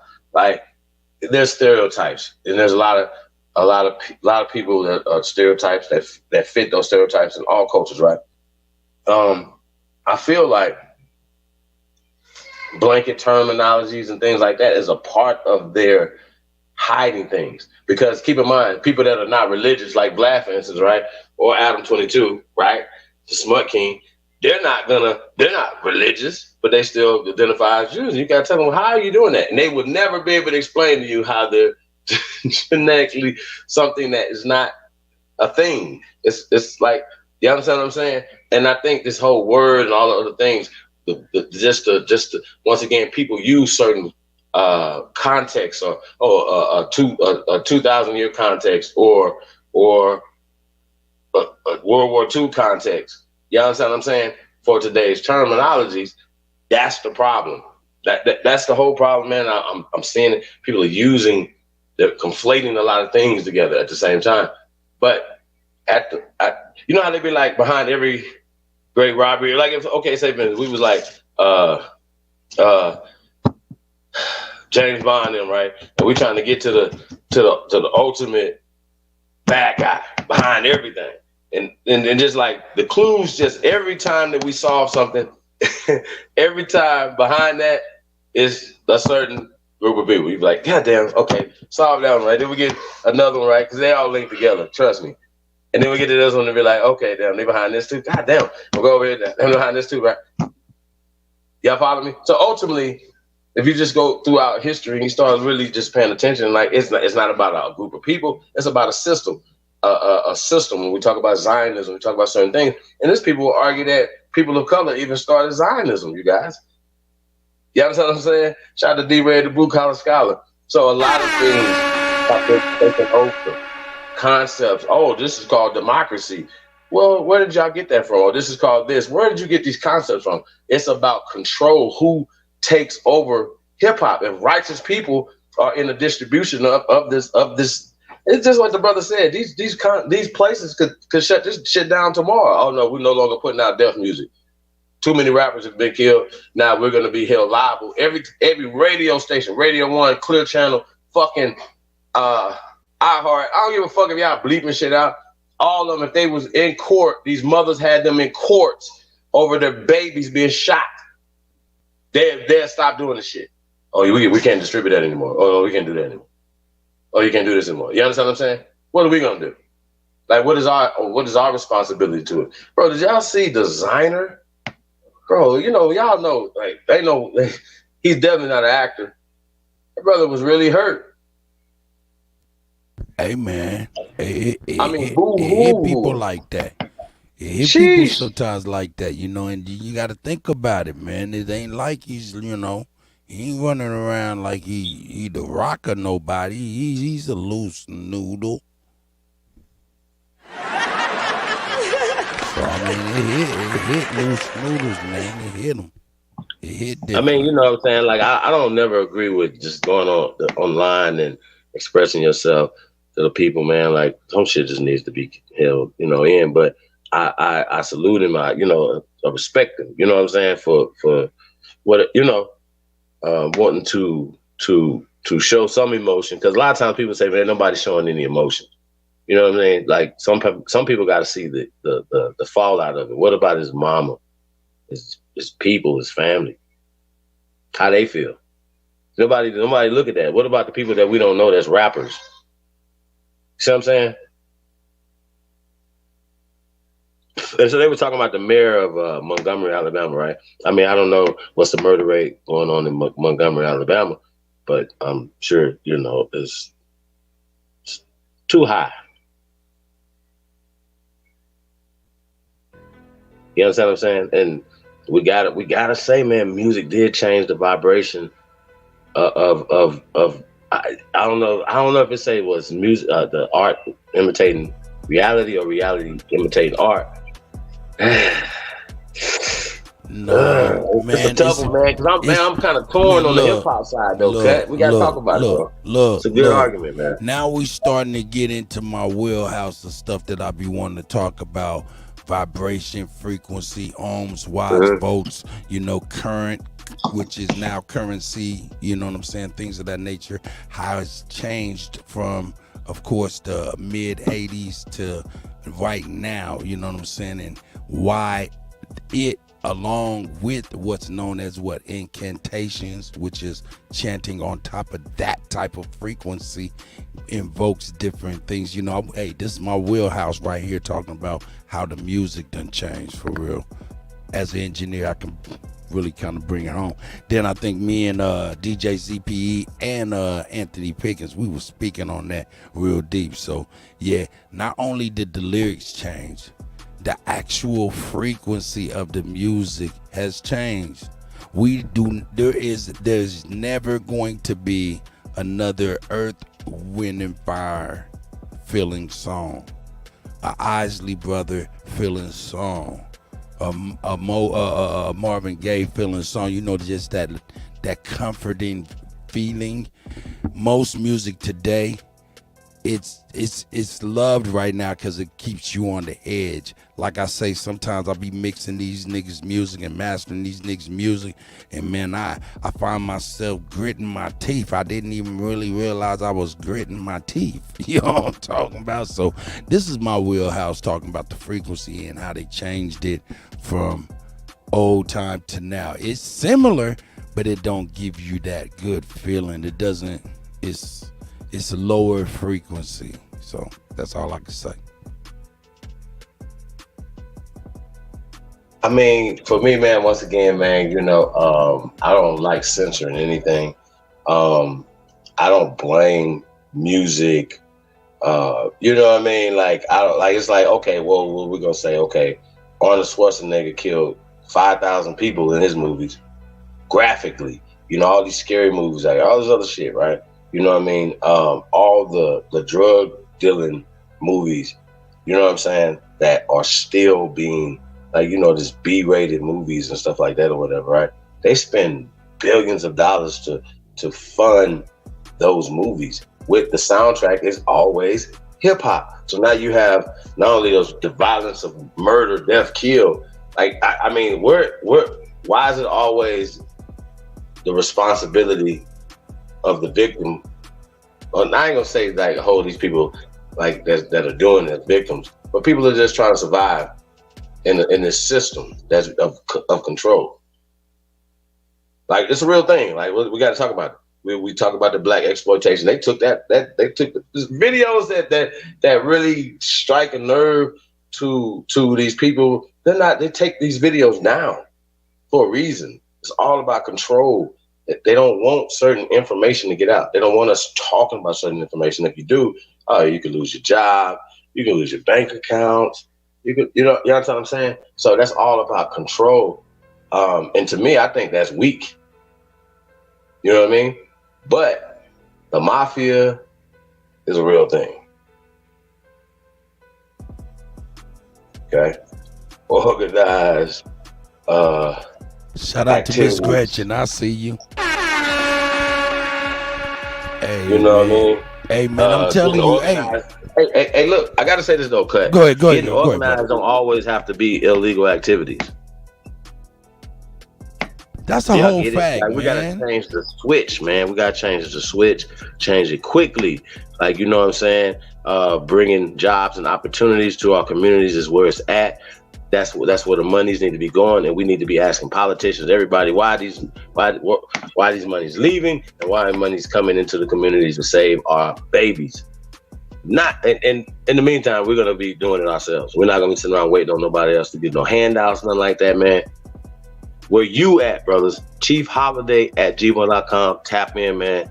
We have things in position, man. So tap in, man. chiefholiday@gmail.com, man. We grinding over here, man.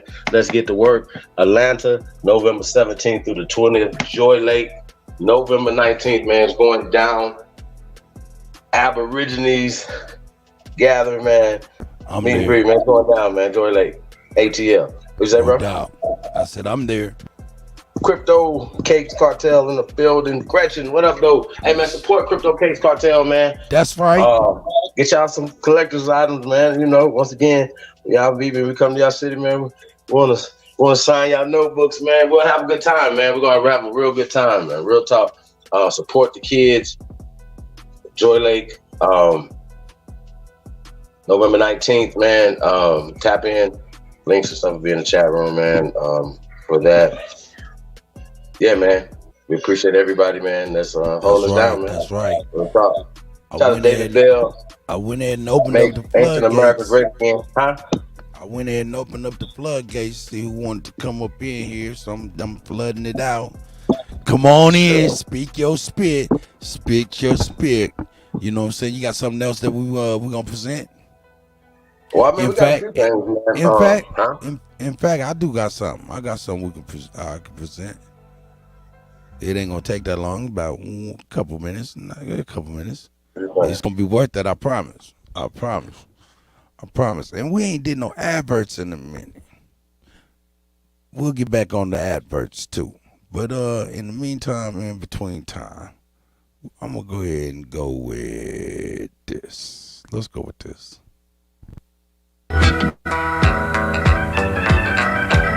Shout out to Dre Cobb's music.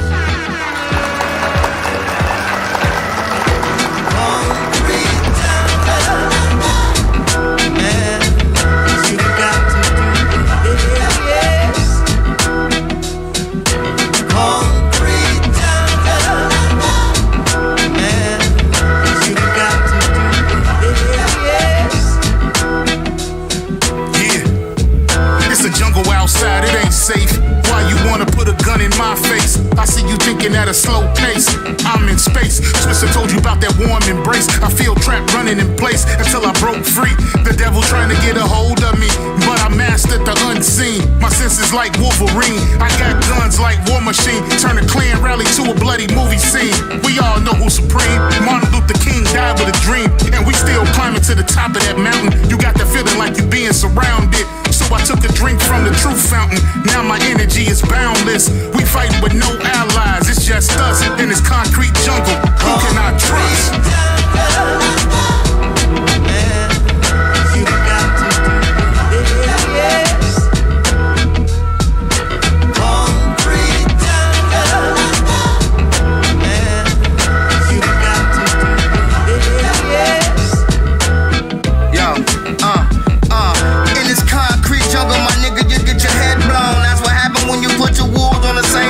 Black flight, Sean Dre cars in the jungle, cause you know we got the trees out. Hit them with the elephant gun and watch them bleed out. Bitches be setting niggas up on iPhones, telling all them laughing hyenas what time you getting home. So the jungle I roam, sorta like a lion in the Serengeti. I bet you cross my waters, I guarantee my crotch gon' be ready like Freddy in a dream trying to fight. When I was young, I enjoyed my child life, now it's fucked up now. I gotta teach my seeds how to move through this wildlife. Cause when them animals attack, nigga better grab your young. You know they got them all put their talents out. I keep my barrels out.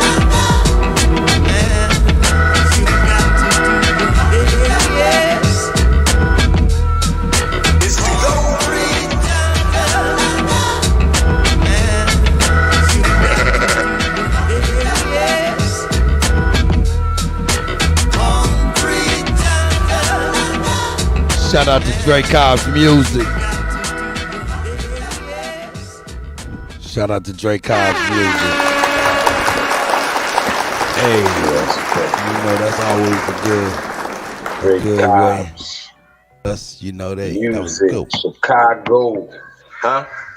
You know, that was all, you know what I'm saying? Hey, that was a good little segue.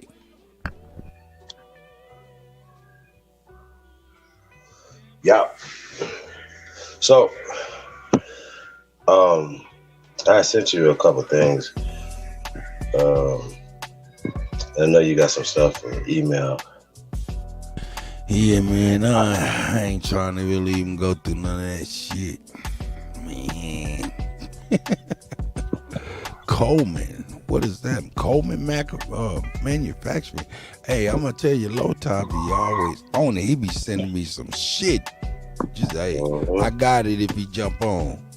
Let's see what we got here. Thanks in the chat room too, man. I think homeschool gonna come through. David Bell, what up, though? Empress Goddess, Namaste. How you say that?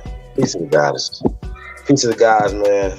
Garfield Rule in the building, like that concrete jungle. That's what's up, man. Shout out to Dre Cobb's music. Let's go. DJ Kuttack, man. Cut, you killing them. I mean, What you want, though? Wait, we're talking about me. I fuck with some music. I fuck with a lot of shit. But somebody in there. No, I was saying, you said you sent me something in the email and stuff. I'm just making sure. Tell me what you want me to pull up. I'll snatch it on up. Man, shout out to everybody. You know the CEO got put some killers up in there.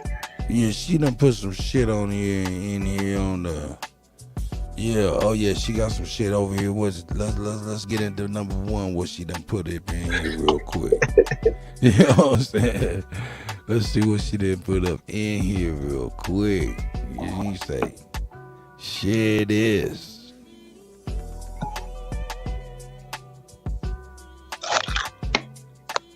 Yeah, man.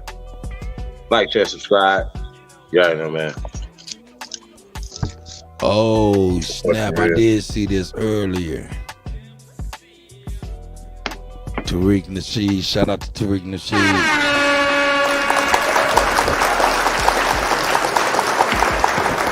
It says the same anti-black organization that posted hate crime signs near my home vandalized my museum building in Los Angeles this morning. Well, I'll tell you what, though, Tariq Nasheed. Hey, I've been around a lot of vandalism. Hey, that's some of the kindest vandalism I've ever seen.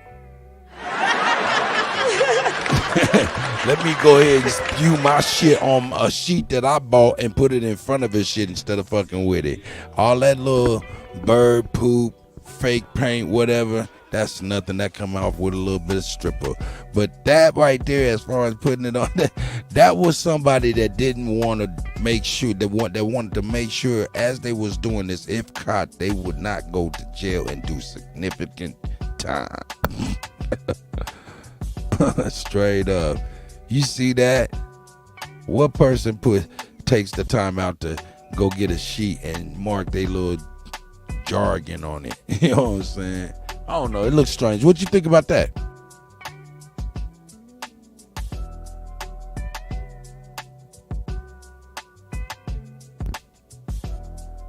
Yeah, man. I don't know about that one, brother.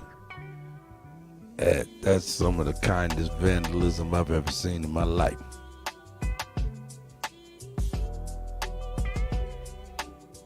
Oh yeah, DJ Kuttack on Twitter.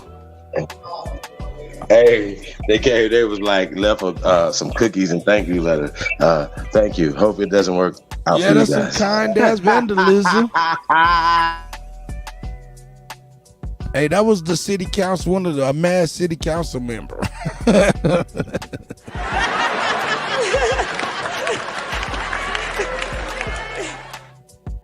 Officer, it's not vandalism. Everything can be picked up and put right into the trash.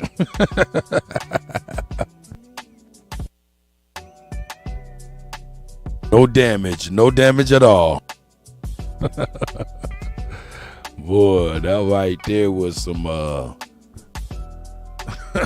that's some law straddling. The message that you like, no nigga go home.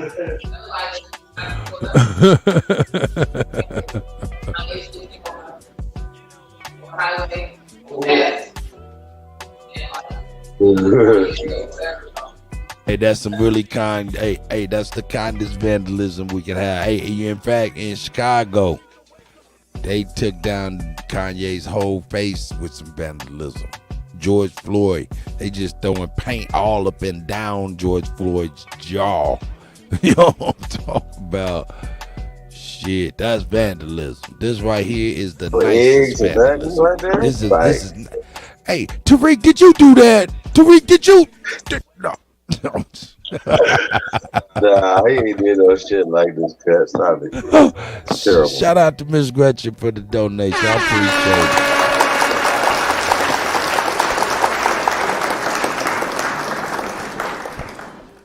And Smoke, man, I appreciate you, brother.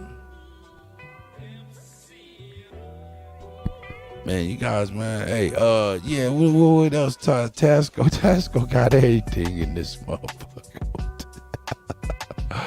Let's see what we got. Uh-oh. Here we go. Boom. Here we go. We're going to go on here. See what we got here. Cornbread Mafia. God damn it, girl. What the hell?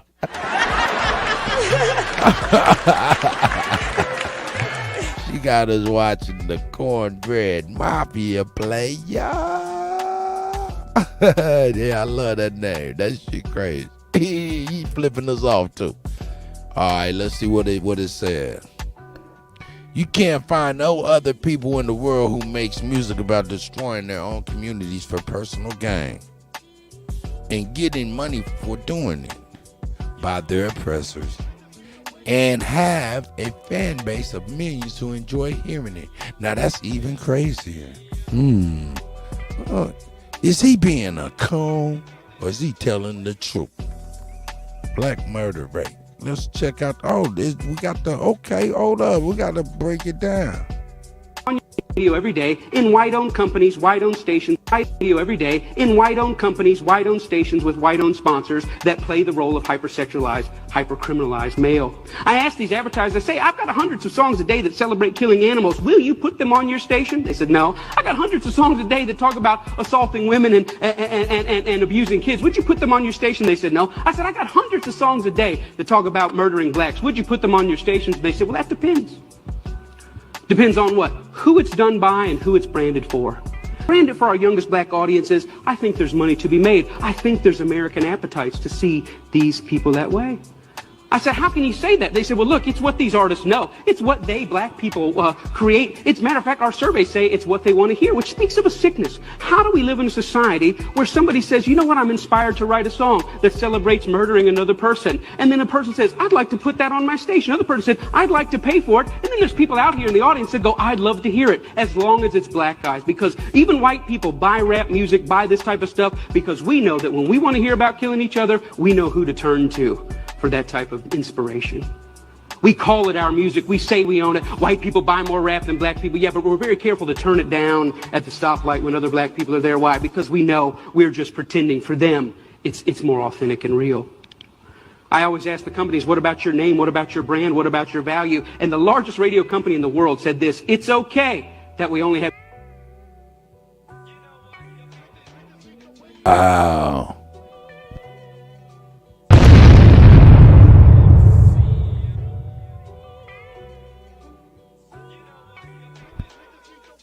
Damn, Smoke, you been behind the scenes all this time? I thought I kicked you on up.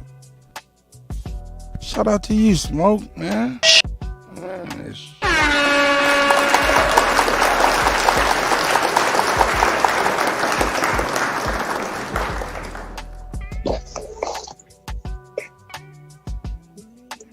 Microphone check. 1 2 1 2. Hey, Cut. That's me. That's me. I mean, once again, bro, we're gonna show more footage. We can expose this stuff to the origin of it, everything, right? But I still go back to we got to be able to provide some type of solutions to this problem right here. We already know they don't give a fuck at this point. Shouldn't it be at some point? I don't know why I won't let smoke in. Where we should be taking responsibility now at this point. Real talk.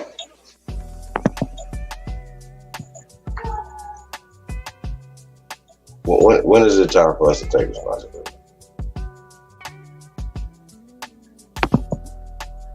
Like we expecting somebody else to do it.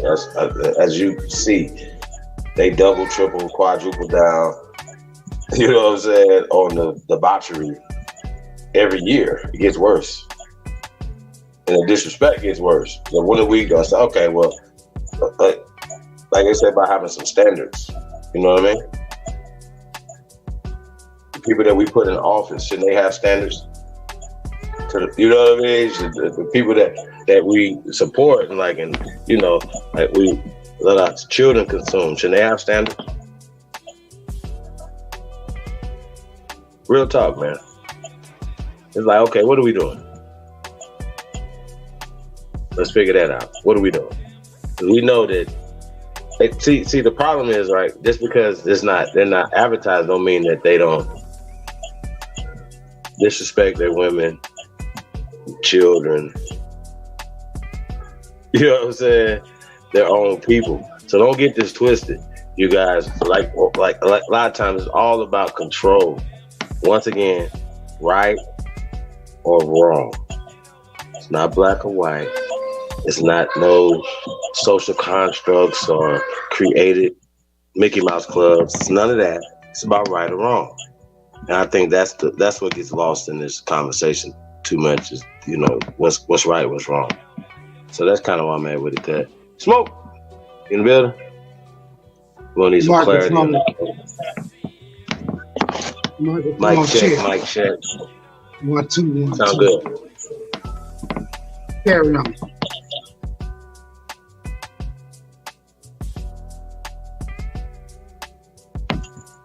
So thank Gretchen on the builders. Appreciate you. Always y'all support Gretchen Helm, Crypto Cakes Cartel, man. Check out some publications, man. Y'all tap in, man. There's a lot of work going on over here in the Aborigine community, man. So salute to everybody, man, putting in some work. Thinking about putting in work, man. That's what's up, man. Holler at us, man. Put you in the game. Got a lot of opportunities over here, man. So we're gonna get those in the chat room as well. There's more things, man, coming soon, man. Once again, bestauto.com presents Joy Lake, November 19th, man. ATL, man. It's going down November 17th through the 20th, man. Aborigines, man. Joy Lake, man. It's going down. Tap in. Links and things are in the chat room, man. Y'all tap in, man, if y'all gonna be in the area, man. You can make it to the area. Tap in the Coco Travels Facebook group, man. You need some best hotels and discounts, stuff like that, man. Tap in, man. It's a go. DJ Kuttack Talk Mix Show, man. We're in the building. They're not.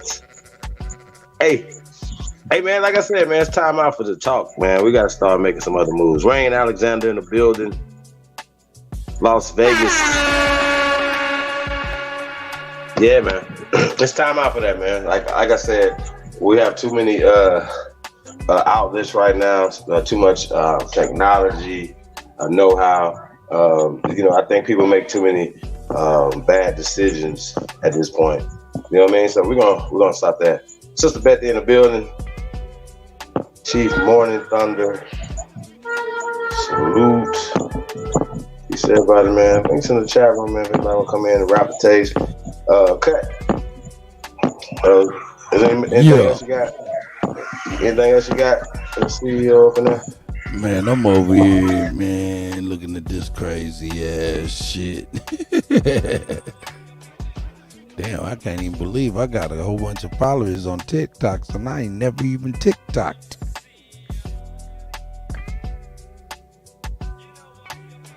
Damn, niggas are sending me messages. Hey, man, I love some TikTok, man. People are complete idiots and geniuses all on the same platform. Oh, man. This ain't even the stuff I'm talking about. What's the stuff that I done?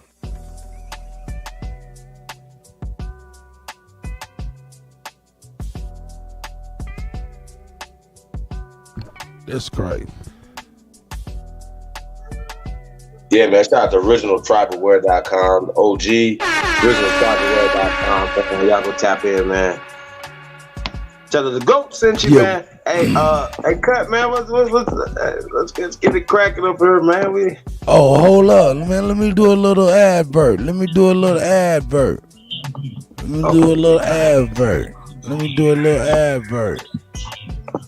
Where we at here? I'm gonna share this real quick. Yeah, let me share this.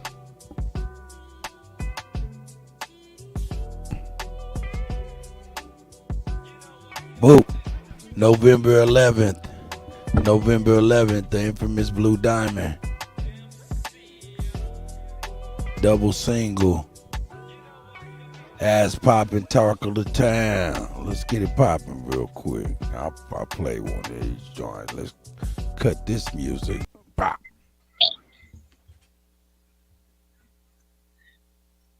Yeah, infamous Blue Diamond. Dallas, stand up.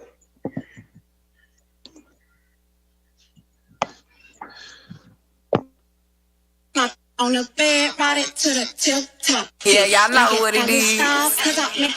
Coming back with another banger. This is for all the bitches who want a reason to shake that ass. Yeah, let me see you on the bed, ride it to the tip top. Like it twice. On the bed, ride it to the tip Look, the first thing in the morning, I'm gon' make that ass pop. Stay here, never leave me, way I make that ass drop. When I'm a trap, running that dick, can't hear the speed, but I dance your speed. It's personal stripper, way I shut that ass. Big booty hoe, but she walking with class. Then that ass so fat, rain up applause when he smack from the bed. Can a nigga named Kevin in his ears in the face. My money on smash, I'm gon' eat that cake. Making like groceries, check him like a notary. Had to let him go, cause I'm let her get a hold of me. I'm on this shit, tryna fuck your face. Never been around a bed, cause I run first class. Throw that ass, sis. See that nigga standing over there, he tryna beg it. Yeah, go ahead, sis. Moving out that body like a stripper. Do your damn bit. On the bed, ride it to the tip top. Like it style, he let me when I on the bed, ride it to the drop it. Like it style, he let me when I pop it. Drop it. Watch, twice, pop it, drop it, watch. Look, I won't be loud, I want my thing, somebody to her follow me. Are you a hot girl or a city girl? I'm both, cause I'm a G blue with no E. You see me, you can't compete on what you bitches wanna be. On where your nigga tryna be. Look, give it up, sis. He won't copy, not copy this mix. I'm way too fine to be put in your mix. Quench your thirst, my mom take a sip. Get that bread in the head, then I dip. Why she mad, she a jealous ass bitch. From that M.I. Kruger letter I. Humpback, I. We could have a private show. Take me out, shit like the road. All my niggas think I'm gold. Strippers up and down that pop blue diamond covered with that work. Big bitches, let me see you twerk. My nigga live it when I. On the bed, ride it to the tip top. Like it style, make that ass pop. On the bed, ride it to the tip top. Like it style, make that ass pop. On the bed, ride it to the tip top. Like it style, make that ass pop. On the bed, ride it to the tip top. Like it style, make that ass pop. On the bed. ride it to the tip top T. Like it doggy style, cause I'll make that ass. Infamous Blue Diamond. Ass pop.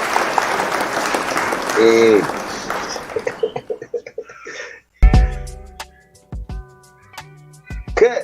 You killing them.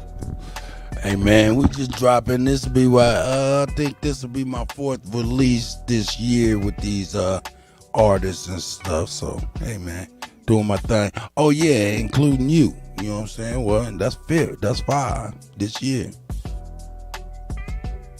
Well, I need another release this year, man. You already know. I need another release this year, man. We got some shit. I gotta know how, like, if you have so much shit, you just want to just bubble it over and be like, yeah, man. So we mixing and mastering, man. We getting it together, man. Don't trip.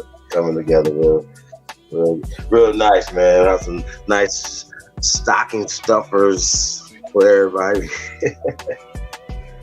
This holiday season, y'all know what it is, man. This holiday time, this holiday season, all season, man. Every day is a holiday, man. If they haven't told y'all, man, you tuned in to the greatest of all motherfucking time. It's the GOAT, DJ Kuttack, man. Best to do it. Cut, you killing them. Yeah, Smoking man. niggas. Yeah, man. We're gonna get it in, man. Smoke signal, man. You got some. Ooh, what's going on? He ain't got no food, man. He waiting for some food. That's man, you can't know all these. Hey, I gave him a new nickname. The Smoke Signal. Predators up here, man. Ain't no food gonna come up here. All these predators. We gotta call him the ref. He's the ref, man. He's the ref, man. The ref? How you the ref? I don't know where you might be. You might use some stripes. Oh, nigga, try to be the ref all the time, but smoke.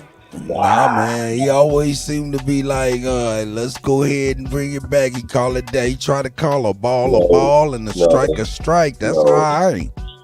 He be trying to line people up for them caskets.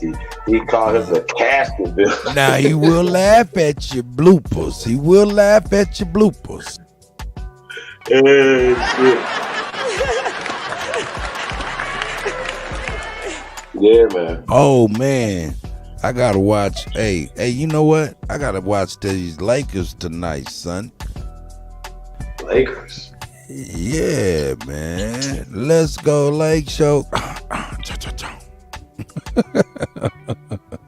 Yo, so Cut. Going back to that. Y'all. What's going on? Going back to the conversation that Jason Woodlock. Now we know Jason Woodlock is a Christian guy. And Bluest mind. Bluest Christian mind, some of the stuff Royce was saying. Go ahead, though. Well, but my point is, though, right? What is our responsibility as producers, writers, you know what I'm saying? People that create, you know what I'm saying?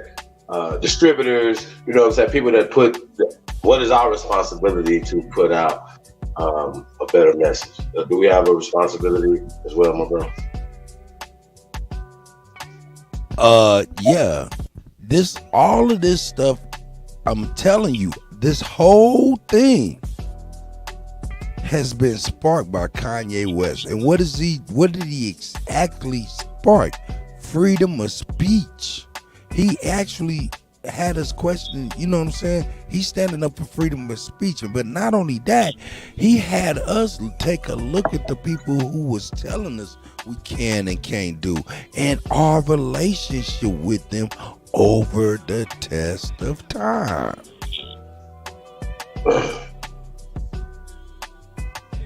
Man, Kanye, look at how brilliant. Man, could he be? Is he a Sigmund Freud, a genius by accident? If that's the case, how could he call himself a genius way before and do something like this, man? I mean, come on, man. On so many levels, it's shaking the planet right now.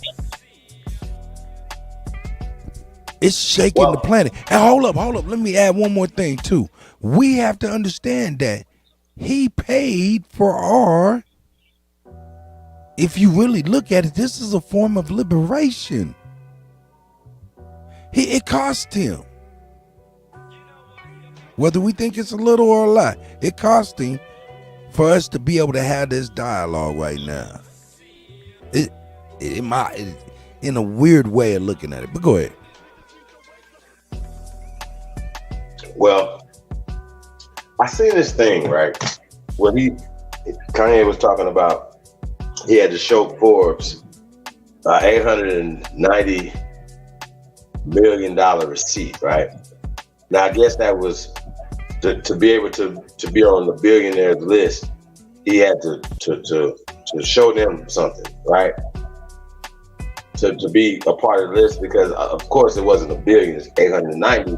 But I guess by the time you had to have that in by the end of the year, obviously they're going to put this out before the end of the year. So it's not the whole physical year. You understand what I'm saying? So so by this time to this time, he had a receipt for $890 million, right? Okay.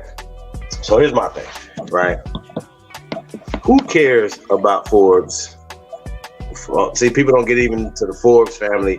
I sent a clip. I sent it to you, Cut. It's on Instagram. You guys got to see this. Cut, you got to go to Instagram. You got to pull this up because it really talks about the Adidas family. How the Adidas family are the grandfathers of the people that run Adidas and Pumas, by the way, you guys are brothers. And they're Nazis. Can't make this up, man. It gets crazy, man. The shit is crazy as fuck. Jesse Jackson was running in, not Jesse Jackson, but Jesse Owens was running in Adidas in Munich. Y'all, what the fuck is going on right now? You understand? Y'all gotta pay attention, man. It's really, really crazy. And the fact that they use us to continue to push the narrative and push the bullshit, you know what I'm saying? I think that's the fucked up part about it. But the reality of it is, when we look into, community, look into, what's really going on, it's bad. And if we continue going this direction, it's not gonna get no better. It's not like, oh man, we're sorry, we've been doing it too long, we're gonna stop doing it. No. You don't think people have been fighting against this whole time? When we talk about C. Dolores Tucker, I can even remember as a young man thinking, man, fuck that. Why they breaking the music and doing all this other stuff? But once again, I was young, dumb, and y'all know the rest of that. Y'all follow me? We shit on C. Dolores Tucker, who was saying the same thing our mothers and grandmothers and everybody else was saying about the music we were sneaking or the things that we were doing. You understand what I'm saying? And a lot of us emulated a lot of things that we heard in the music. Y'all know it's to be true, man.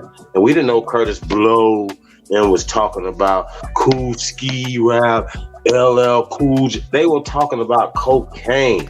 Man. No doubt. Cool Rock Ski. They were skiing on the slope. They were skiing on their nose. Don't fuck with me, man. Don't fuck with me. You know what I'm saying? That is so much the truth. Don't push me, because I'm close to the edge, man. Now, my God. My bad, y'all. My bad. We got to talk about it, man. And so... So we act like these people wasn't already a part of this, and a lot of us is going back into the history of this genre. But hip hop is older than 50 years. Y'all crazy. We just heard another thing. It was like old time song, whatever. Like old lady was like, we're gonna play that. Yeah, fuck it. We're gonna play that too. What we gonna play? I sent to your Instagram, man. I'm on one thing. I'm on a couple of things. What's this? Oh, no, I definitely want to show the joint about the Adidas company. Yeah, I'm gonna go through all of them. That needs to be known. We got to put this on the. And then also this Tucker Carlson, some hidden stuff that they don't show. But let's get this too. Let's go. Here we go. We're going through it all then. I ain't about to read through all of that shit, man. We're going to play all that. The Jew population. When I say Jew, I mean the 12 lost tribes of Judah. It was made by Margaret Sanger a known eugenics with the KKK to control the Jew population. When I say Jew, I mean the 12 lost tribes of Judah.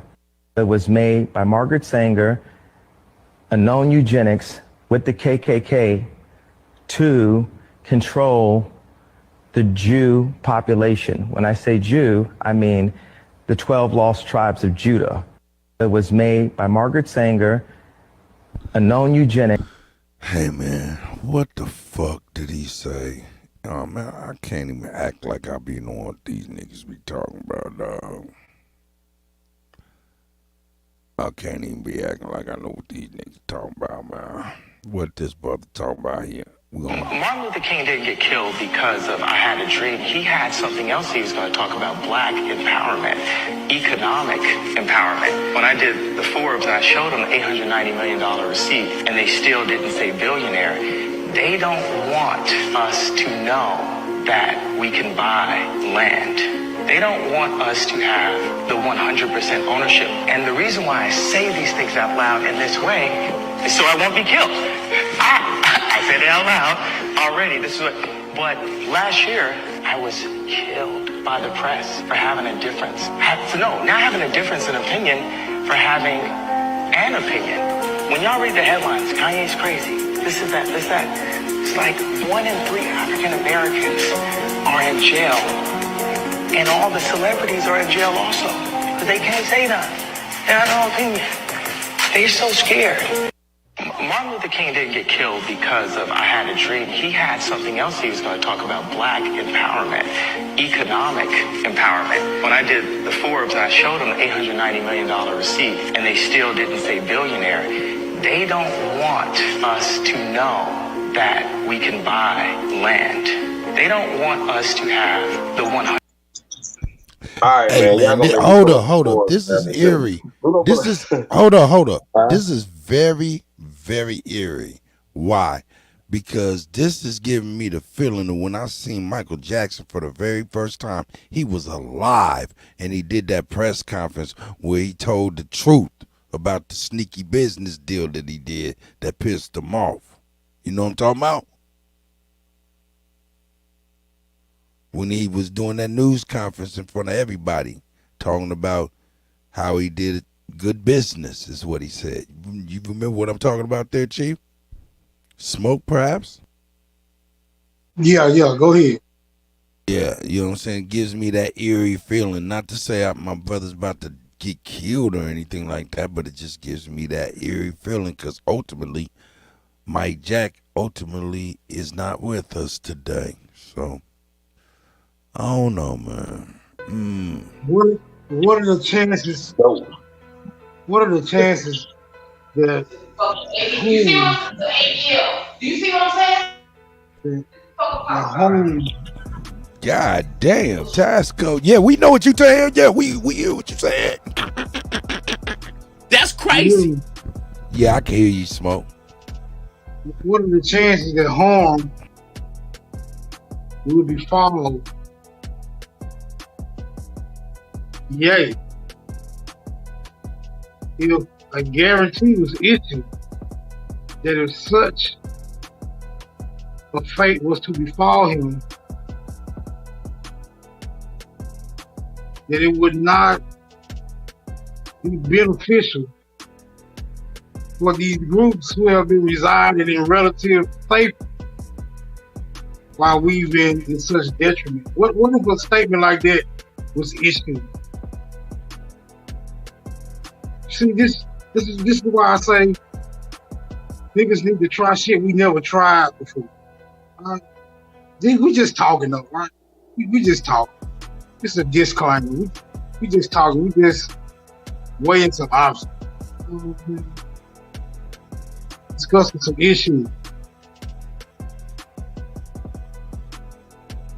You feel me? Yup. I mean, we know all too well, right? Once you cross a certain demographic, then your best bet is to watch your back. And we know this all too well, right? This is what this whole discussion is centered on. All I'm suggesting is everybody put their britches on one leg at a time. And I ain't the one who really take threats too kindly. I'll land right.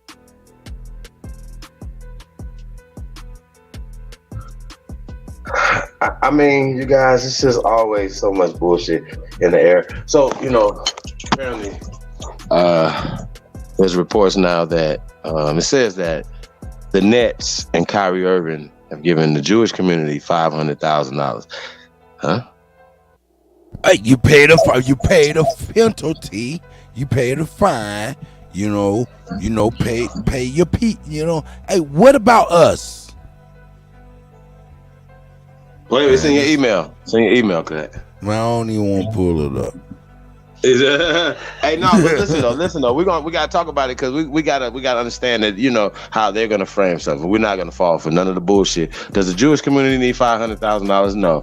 You guys know this. What the hell y'all need $500,000 for? Please explain. Okay, so y'all got $500,000. Y'all need to give up $500 trillion. The fuck? See the problem right here? See all this? Who's the money going to? What is it going for? See what I'm saying? What about the people that really have issues here in America? Americans. People with allegiances to America and not Israel first. And our politicians are in the tank for Israel. And now, as an American, can I say that? Yeah, Tasco need to get back to her computer in her life. She always sending me all these good links. She need to get back to her computer in her life, man. It's got to be said. Get back to your computer, sis. I'm the talent. I am the talent. I am the talent. I got to get up off the clerical work. This clerical clicking and typing and all this shit, I'm done with it. Oh, did I say that live? Oh, well, I must have motherfucking meant it.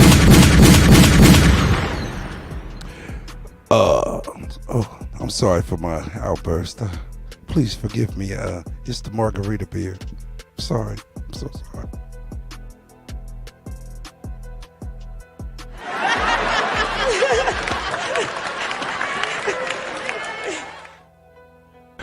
Tasco screaming in the back. Like, fuck that nigga! Nigga play that video! Hey, man, how y'all doing out there, man? How's everybody doing, man? I'm trying to pull this up exactly. Shh, she do it again. she said, shh, do it again. Shh, do it again. I be fucking with Tasco, man. She be like, man, that's nigga Cardi. Hey, what was you about to say, brother? I'm pulling up the Brooklyn Nets here. Is that what you wanted? Yeah, but once again, though, man, copy this. Once again, though, we could talk all this stuff. There has to be solutions to the problem, right? Now, calling it out, speaking on it, you know what I'm saying, is definitely about it, but not allowing the spin. See, it's all about the people who create the narrative. And as you guys are gonna see, I'm gonna tell you what's gonna happen right here, right? I haven't read this yet, I haven't seen this, right? But what's gonna happen? How about this? How I know this, right? How I know that they're gonna make it seem like Kyrie donated $500,000, right?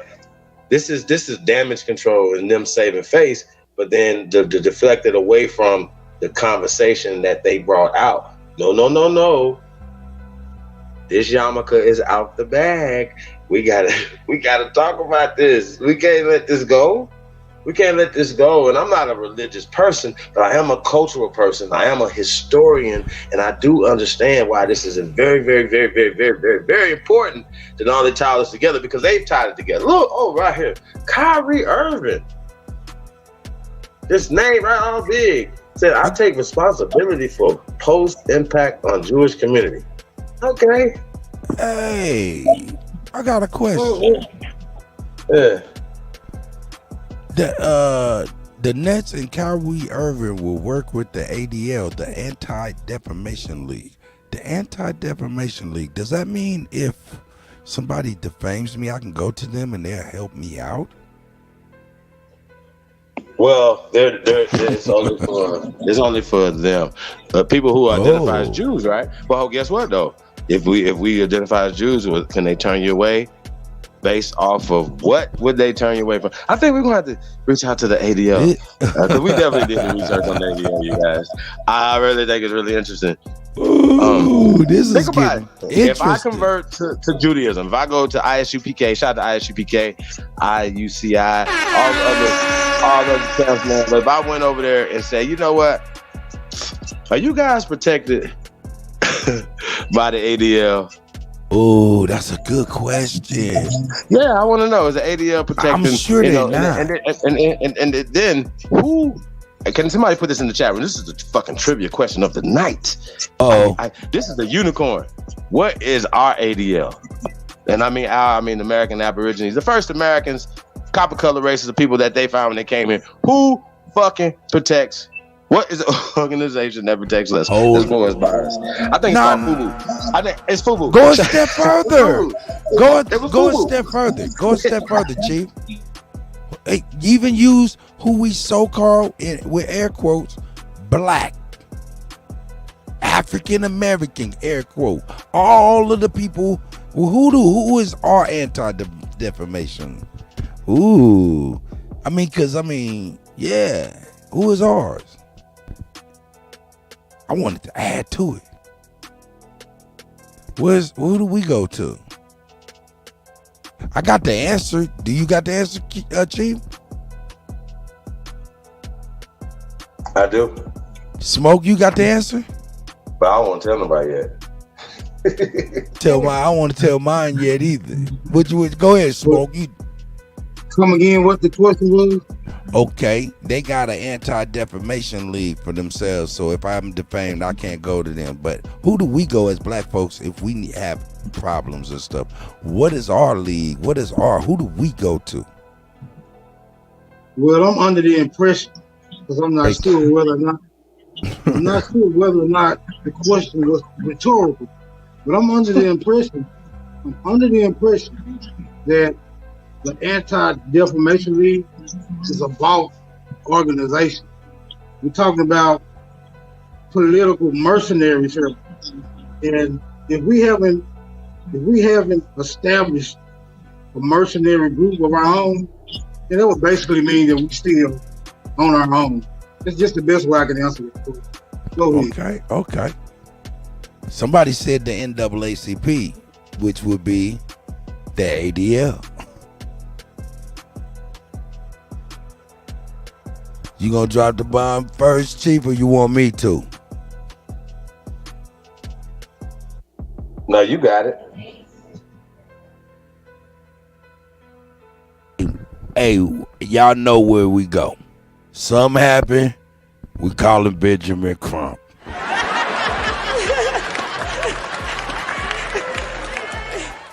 Ben Crump about to try to get something done, at least a check. Outside of Ben Crump, we don't got nobody. And we don't got Ben Crump, so we don't got nobody. So, yeah, Smoke's right.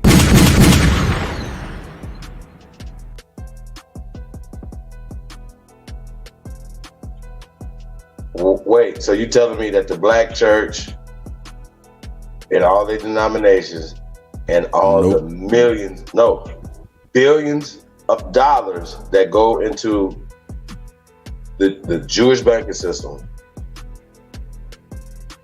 every Monday? See, I'm a punch on something. Are we serious right now? So how can the people help us? It didn't used to be that way, though. Or they cartel. No, it is now, and we understand because we're historians over here what has happened. But fuck the excuse of what happened. How do we change it now? That's the problem. And see, it ain't nobody willing to stand up and do this. So y'all gotta keep in mind, they take down whole fucking countries. There's only maybe one or two left. So this ain't nothing to play with. Just let y'all know, this is nothing to play with. Chief. Y'all think, see, people be on here playing. This ain't shit to play with. These people are not playing. I can't see this right here, but I definitely want to get into this right here. But this one pisses me off, y'all, because once again, when we know what it is, it's like what my brother Smoke said. It's the ultimately, it's pinky blinders around this bitch. There's no more talk. Move around. Hey, you know what? This is crazy to me. We missing the bully. Well, let's find it. We missing the bully. You know what I'm saying? Because back in the day, right now we talking about the church and it's a pulpit up in there. But back in the day, when Malcolm and them studied, that wasn't a pulpit. It was a bully pulpit. You know what I'm saying? They wasn't on there talking nothing nicer that was going to be something comfortable to the people. This what we living in is not a comfortable thing. Even if you got your little nice little portion of your corner in Massa house, you know what I'm saying? And it's nice for you. You got it just for you. It still ain't what we supposed to be having. You know what I'm saying? It ain't freedom for one. It ain't freedom for all. So we missing the bully pulpit, if you ask me. Somebody just, get on that pulpit and knock it down and bully everybody that want to try to talk some shit, but they ain't talking. Well, the bully's back, man. Fuck that shit. Exactly. We're not going for none of that bullshit they talking about, man. Real the talk. bully. We missing the bully. I know where the bully at. Fuck that. This says right here, the Brooklyn Nets and Kyrie Irving. Keep in mind, the Brooklyn Nets and Kyrie Irving, right? Will each donate $500,000, quote, towards causes and organizations that work to eradicate hate and intolerance in our communities. You guys, they announced in a joint statement with the Anti-Defamation League on Wednesday. So first off, what was just happening here? So it's not donating, Kyrie Irving will not be donating $500,000 to the Anti-Defamation League. They were at the meeting, and we went through them. We know they were billions. So they're not getting no money. It has nothing to do with them. But talking about bringing awareness to hate in our communities. Now, once again, since Kyrie didn't do anything wrong, but what has happened now, awareness has to go to this conversation now. Right now, when we talk about eradication, we can't even say nothing about these people. So hate towards Jewish people is not a thing. That's crazy. That's crazy talk, and y'all know it. So why y'all even talking? This is not the 1940s or 50s or 60s. It's 2022, and that's just not a thing. So it's like people using all these manufactured things to push, you know what I mean? Like they have push certain agendas on everybody. We're not going. I don't even want you to show the doll, bro. I don't know if you've seen that the Instagram thing. That shit was crazy. But there's agendas definitely out here. This is not a joke. And it's a eugenic agenda. See, they got to start using that term a little bit more. You know what I'm saying? When we're talking about people who are pushing the degenerate behaviors. Color doesn't matter. Chris Cuomo, are you a eugenicist? You see what I'm saying? Are you against this right here? And most of the people, Warnock, he just by definition, they shouldn't even be saying nothing about abortions. You know what I'm saying? That shouldn't even be nothing when they're pushing them. You understand what I'm saying? And right now, it shouldn't be up for debate whether or not Warnock should be getting get up out of there. He should have been done such a great job that the people would be like, there's no way nobody can run against him. He's for the people. He's not away from. He's not for the oaths and things that he took. You understand what I'm saying? Y'all got to pay attention, man. Like, what is the most important things? We don't pay attention to the most important thing. Right now, the most important thing is Takeoff, right? Not to say that's not important. That's too important to his family. You understand what I'm saying? It's a lot of us being killed all the time over the dumbest shit. Do we have a responsibility? What is our responsibility? Well, first, our responsibility is to clean up our own shit ourselves. Create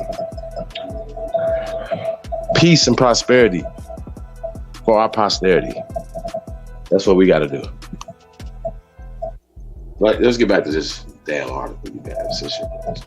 It said nonprofit organization devoted to fighting anti-Semitism and all types of hate that undermine justice and fair treatment for every individual. Now, what's interesting, like I said, this is not a thing.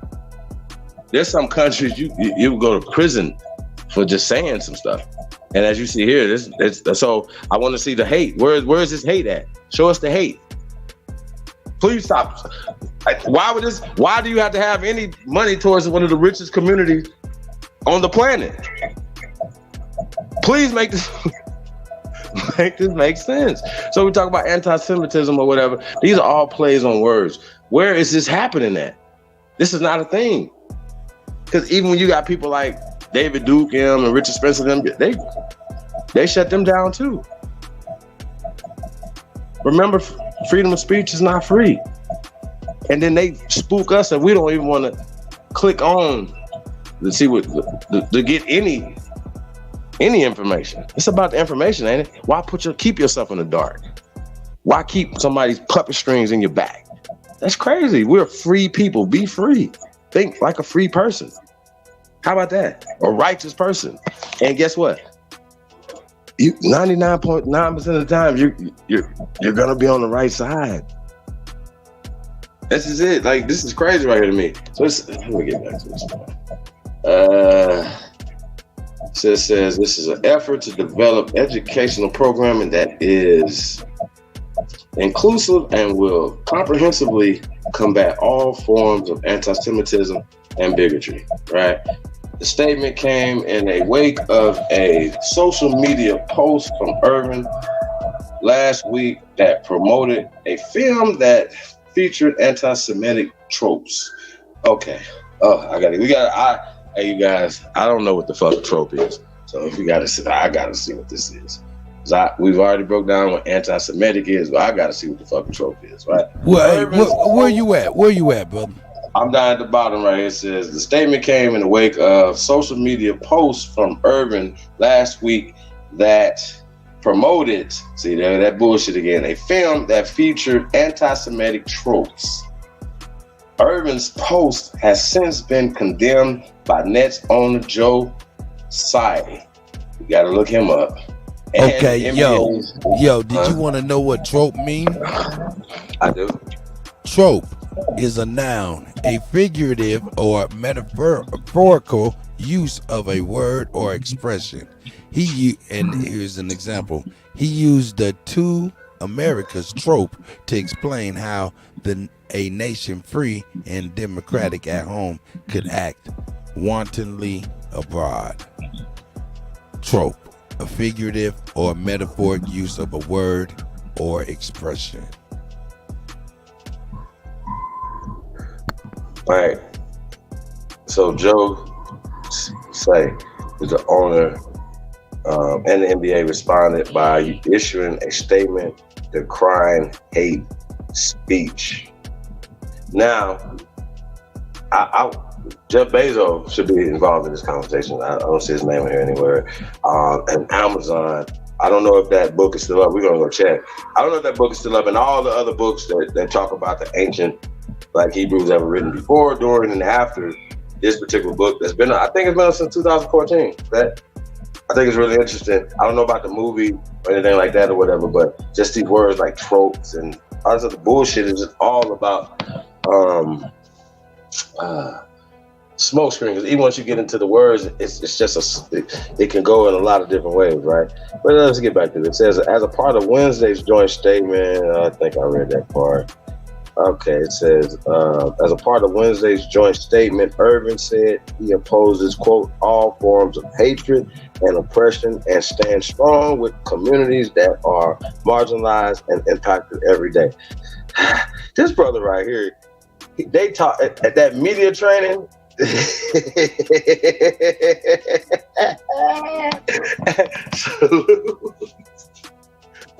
Y'all gotta beat them at their own game, man. Okay, is the Jewish community marginalized? I mean, I'm just saying. Can anybody, like, is it a thing? Like, can everybody just get along at this point? Can't we just invoke the spirit of ID? Can we all just get along, please? What is happening right now?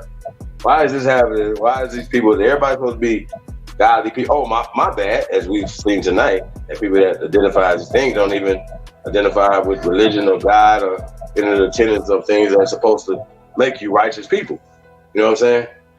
So I just think that's really interesting.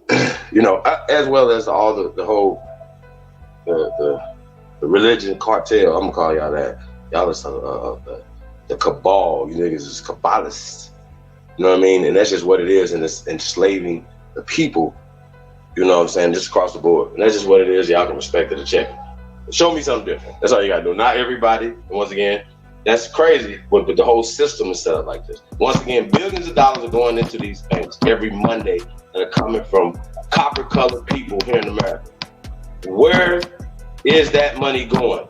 We're talking about all this bullshit. Okay, why y'all pastors? Why is it not like a list of 20 pastors here, 10, like leaders all over doing things to change, right? Right? No. You got a bunch of pimps in the pulpit, and y'all know this shit. Stop playing. Please stop playing with us. And if we gotta say, well, not all of them, well, they're the exception to the rule. The system is pimping the people. The whole system is pimping the people. Billions of dollars every Monday. Billions. Billions with a B.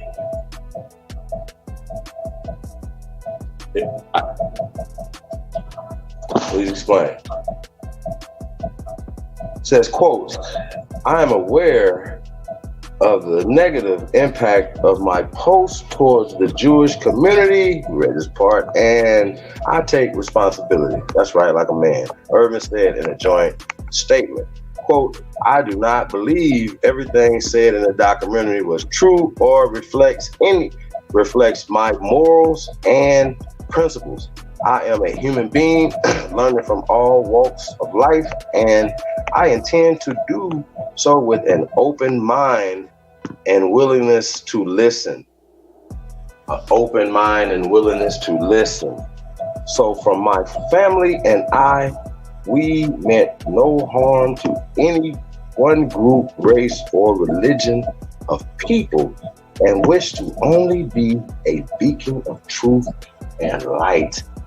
That man right there need a Nobel Peace Prize. It's a go. DJ Kuttack Talk Big Show, man. I'm done with this. Hey, man, Kyrie know how to say it. Say, hey, Kyrie, you need to learn from Kyrie. How you gonna refute that? How? What you gonna do? What you gonna say? What you gonna say? You shut the fuck up when I'm talking to you, boy. Bitch made boy. That's all you gotta do. Shut up. Hey, man, this TikTok is some retarded shit, dog. Hey, man, so what? Man, hey, I bet you Kyrie didn't have no parts in that. And that same dude today also fired Steve Nash.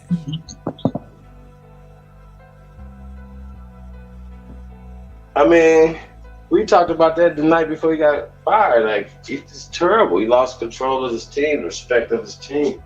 You know what I mean? And that might didn't happen this season. You know what I mean? Think about it from just a lot of different perspectives. You know what I mean? Think about it. Imagine a Kyrie Irving thinking coach.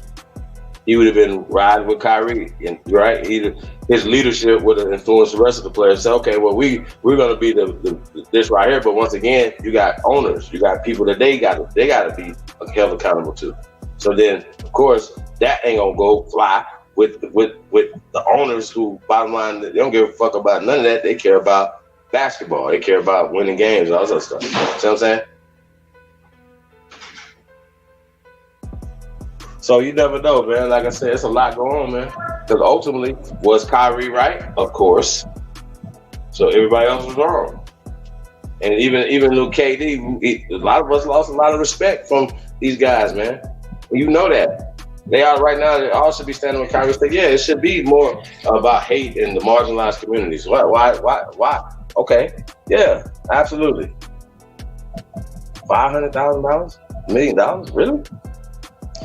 Stop it. What about Jeff Bezos? What is this? Is he promoting anti-Semitic? He's selling it. He's making money. Is he promoting anti-Semitic or anti-everything? Like, is this platform for free speech? What are the guidelines over there? Can somebody, is the birth of nation over there? Like, you understand what I'm saying? Like, we got to, like, what's the criteria? What can be shown? What can be shown? What can't be shown? Right? We have any examples of movies that didn't make the theater because they didn't fit? Of course, it's called The Banker. Once again, if you guys haven't seen that movie, go out there and check it out. Anthony Mackie and Samuel Jackson. We did a build on it, and we talked about the real people that they played. It's the 1950s, man. A lot of the laws and regulations and things that was changed in the banking is what took us all the way the fuck out in the 1950s, 60s, 70s onto today. You know what I'm saying? A lot of unfair practices have been going on 50 years. You know what I'm saying? So we, okay, we know what happened. Okay, well, how do we change it? We'll go back to a year before it happened. How about that? We can go back in time. You know what I'm saying? Because if things continue to happen the same way, okay, well, let's stop it. Like it never happened, and we know it's about to happen next year. So let's get to it. You know what I'm saying? Because at this point, everything is repeating itself. Everything, all the things that have happened, we continue to see the same cycle of degeneracy going on. We got to call it degeneracy across the board. You know what I mean? You can put whatever color you want to put on the degeneracy. I just call it degeneracy. How about that? You know what I mean? So a lot of you like, oh, it's supremacy, chief. It has to be supremacy. Really?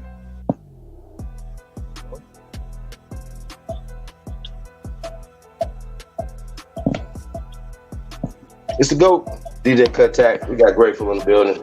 Peace, Empress. Hey, man, shout out to Homeschool, man. Y'all see them logos, man. That shit crazy. Y'all already know, man. If y'all need some graphics, man, y'all need to tap on in, man. ChiefHoliday@gmail.com, man. But sheesh. I'm sorry, Grateful. What'd you say? I was saying high vibration. I only came up for a second because I had like a question I wanted to ask all of you all. Like, you see how much money they force people, per se, I don't want to say necessarily force, but they give in to pay a certain amount of money, right? To go towards a cause that is not necessarily for his people, right? Is that right and exact?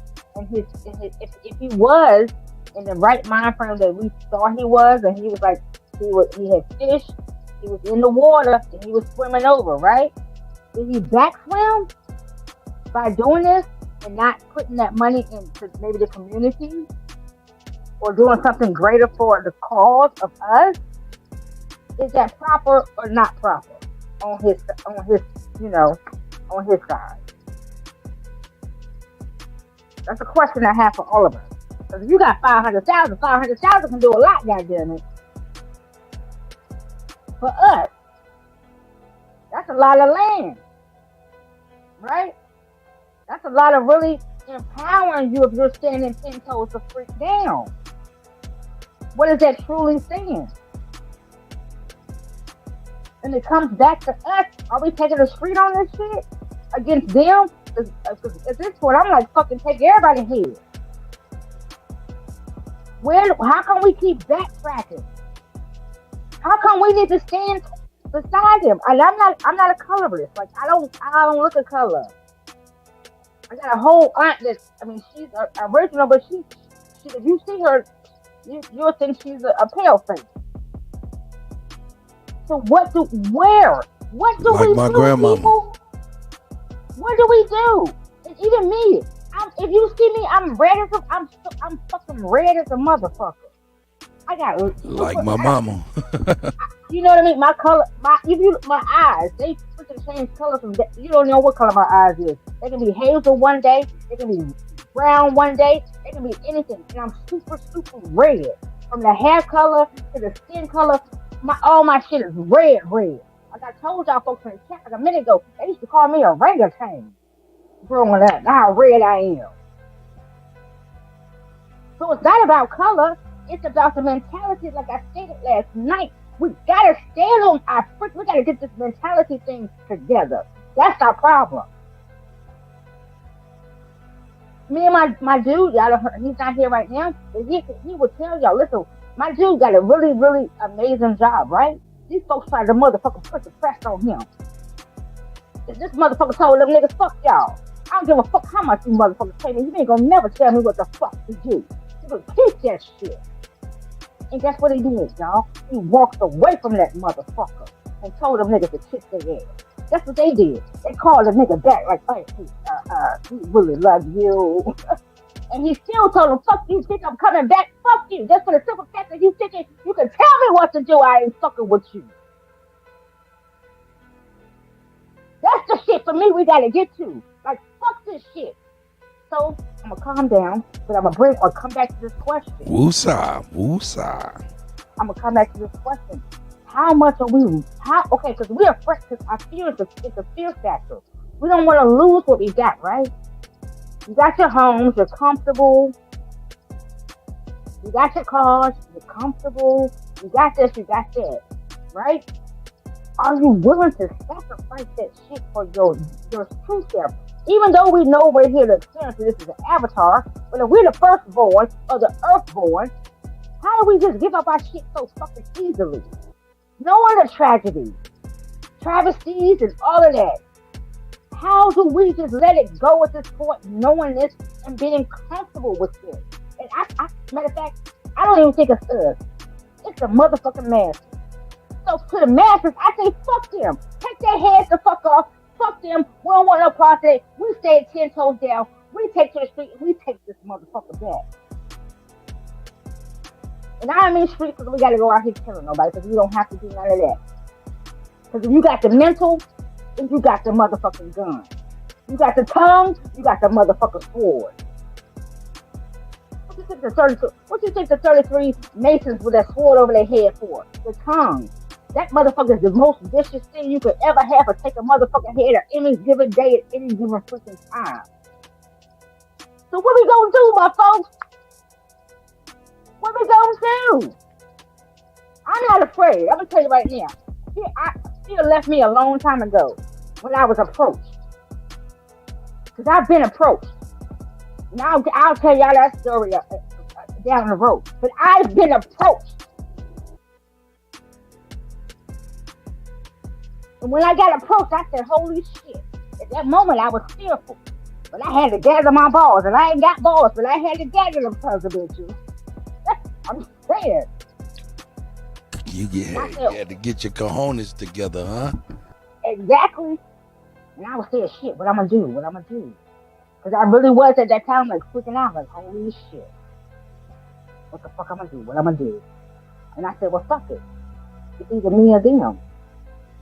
And then I started getting into, and I don't want to scoop nobody, but I started getting into the fact of understanding death and how they make death so fearful when it's not a fear factor. And I'm gonna end there because I don't want to go too deep right there. Well, okay, so peace, grateful. We got Sister Betsy in the building, Truth in the building, Knowledge X, and Content about that. Now, we got different generations on the panel, right? Now, here's my thing.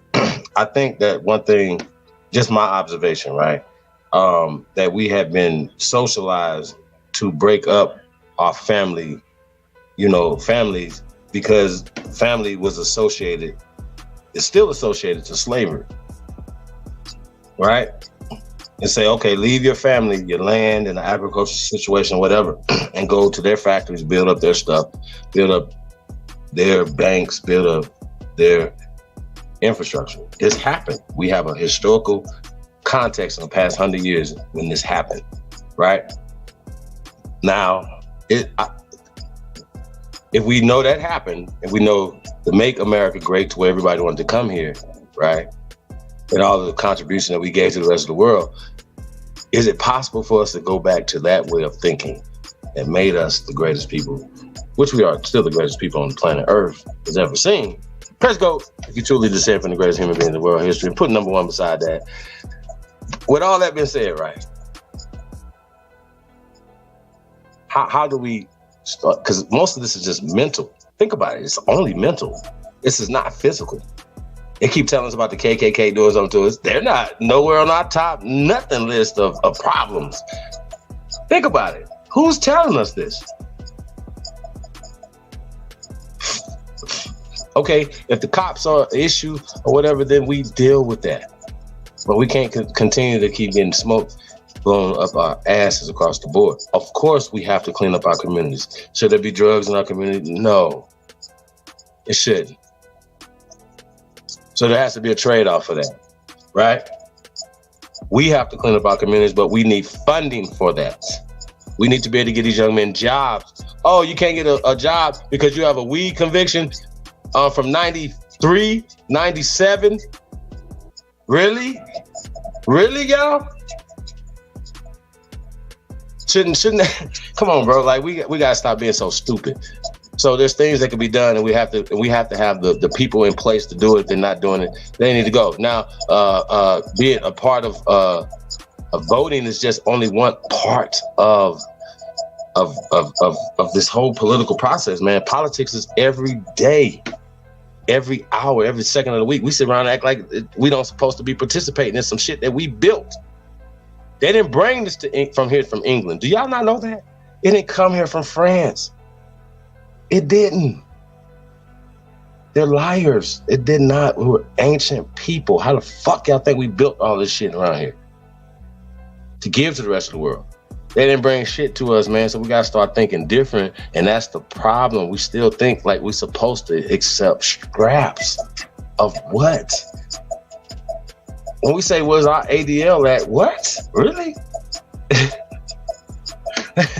Isn't that embarrassing? Think about it. I think what they say, these people are like 4% of the population of the United States. Right?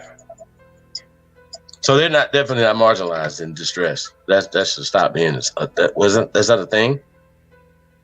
We don't even have that type of, think about it. The Beastie Boys would have never made it. Niggas had Kiss fucking lunch boxes. Tell me I'm wrong. Did we know that Gene Simmons didn't like us then? No. I'm just keeping it real, y'all. We gotta keep it real, man. Like, come on, y'all. Hey, man, when we gonna get back to family ties, man? Like, you know what I'm saying? They be talking about mob ties and stuff. Family ties. What about our family ties? What about that? When we gonna get back to that? We have to embrace this. We gotta stop running away from it. We are problem. Nobody else. We gonna keep blaming. Oh, it's the movies. Arnold Schwarzenegger killed all these people. They made Wesley Snipes do it. Nah, man, come on, really? That's the excuse. These kids making music, really? That's the excuse. Now I don't buy that, and that's my. But we got other people that may have another way of looking at it because a lot of wisdom and knowledge on this panel right here. We're gonna start with Attention's Goddess. Peace, Empress. Peace and almighty power to the American Aboriginals. Thank you, guys. The word, peace, sis. The word, and I know they have power, but we can wield the power. And I hear a lot of times we're saying that this is our language, we're speaking our language. And I know people have issues with religion. If you do, reject it. That's not a problem.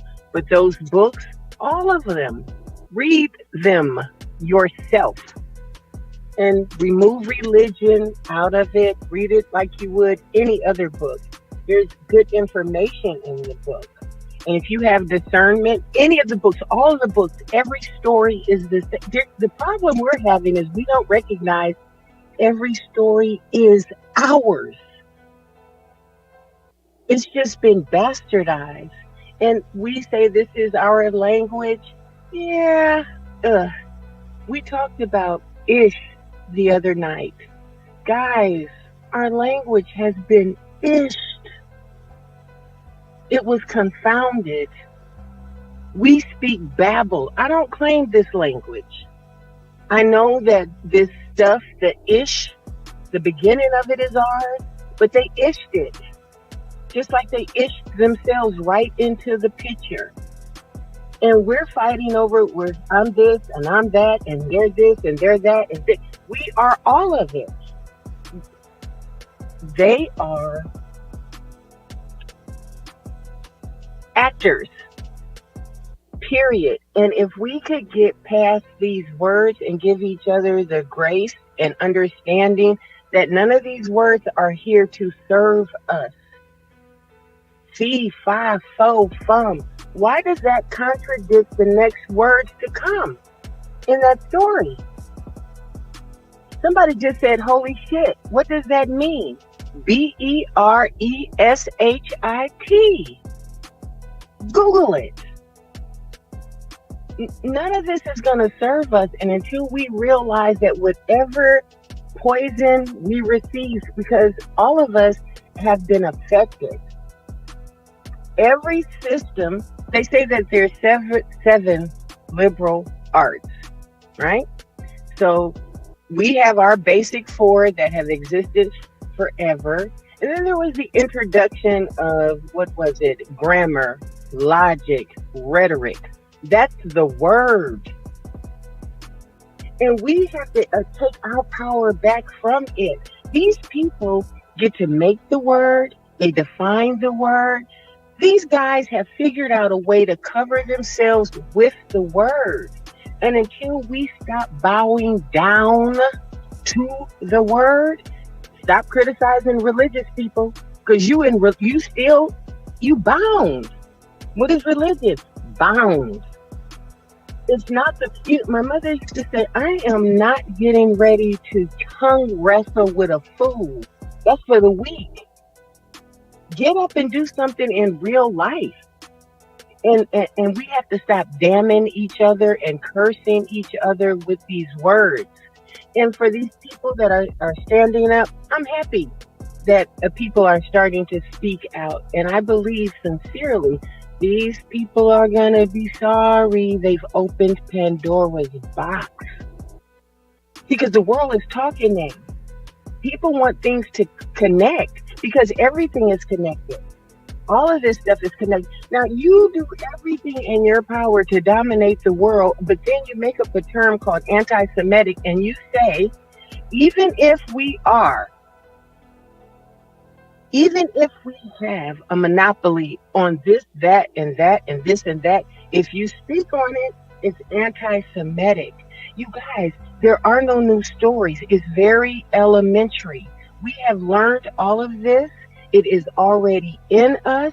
And if we can continue to build, somebody will say something that reminds somebody or reminds them of something that they heard, and it sparks an idea, and we can build off of that. But if we're expecting these celebrities to come bail us out, like I would have preferred for Nick Cannon to keep his mouth shut, or either not have Professor Griff on his show. Because if they put you in a position and then you show your butt and the very next thing you do is bend over for them, that is a demonstration for us. They're telling you, boy, get back in your place.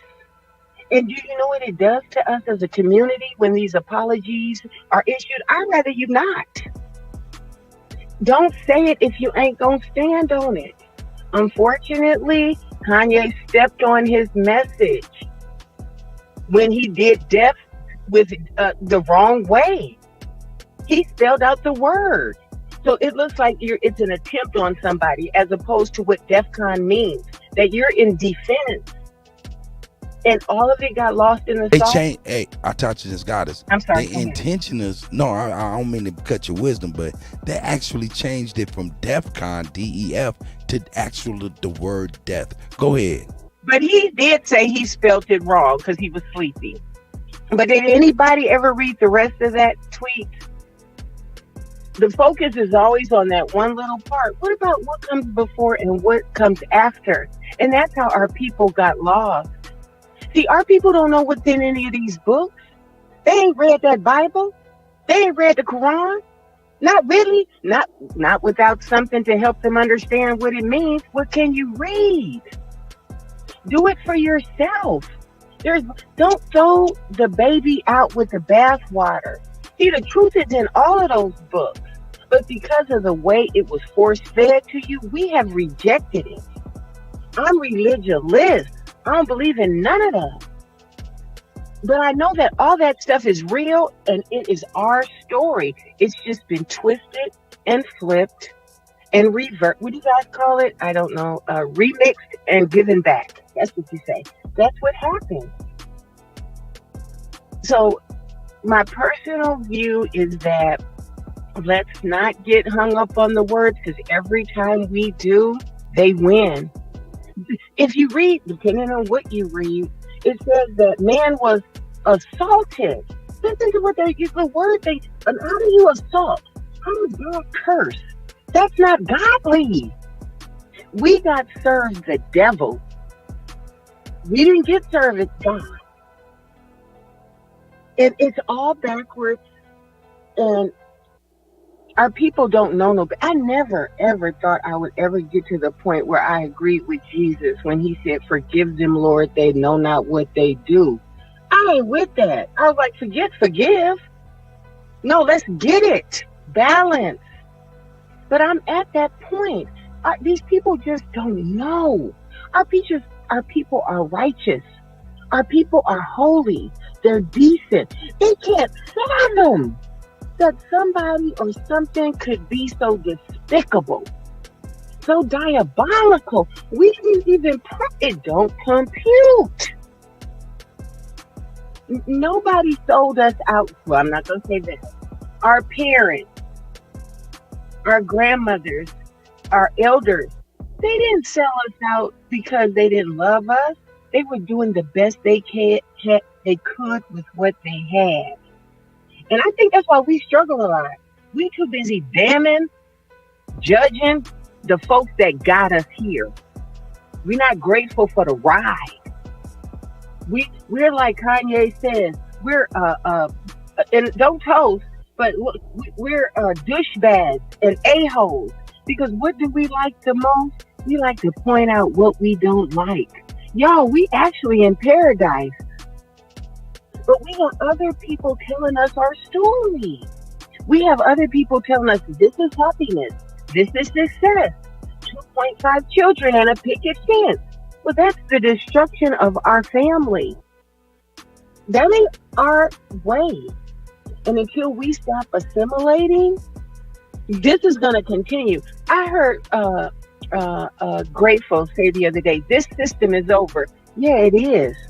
But as long as our people's mind don't realize it, we're going to continue to propel it. We make it run. And I'm going to mute my mic. Peace. Thank you.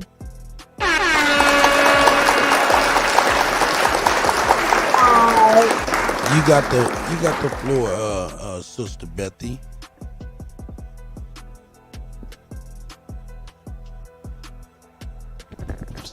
Go ahead, Cut. I'm a Okay. Knowledge. Go ahead, brother. Welcome, my guy. Peace, God. Peace to the goddesses and the guys of the Aboriginal Nation. I'm just going off conversation right now because what they've just spoken about was perfect. I couldn't have said nothing better. I have no rebuttal to anything. I'm just here for the build. So. That's what's up. That's what's up. Shout out to the panel, man.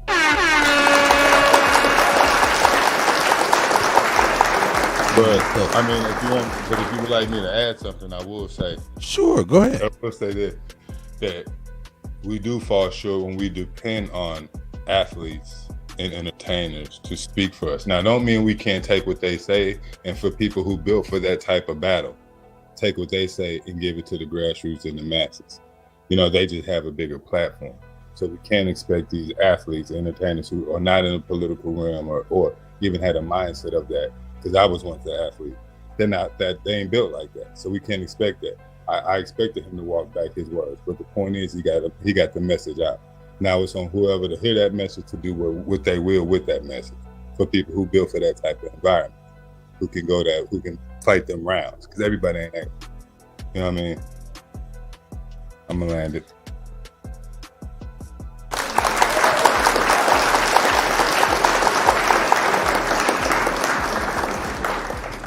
Shout out Mighty Timberwolf and True Master Dre, man. I see y'all brothers, man.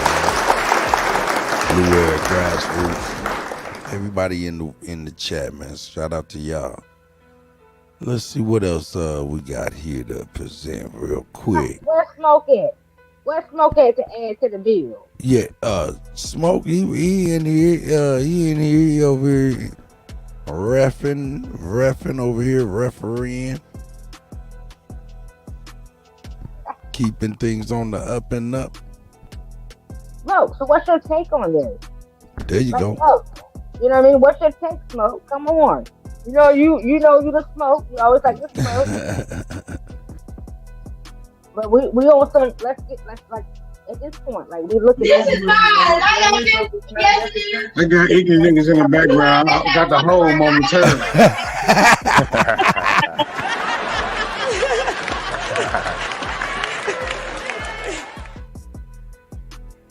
I'm gonna say this, and then I'm gonna get quiet.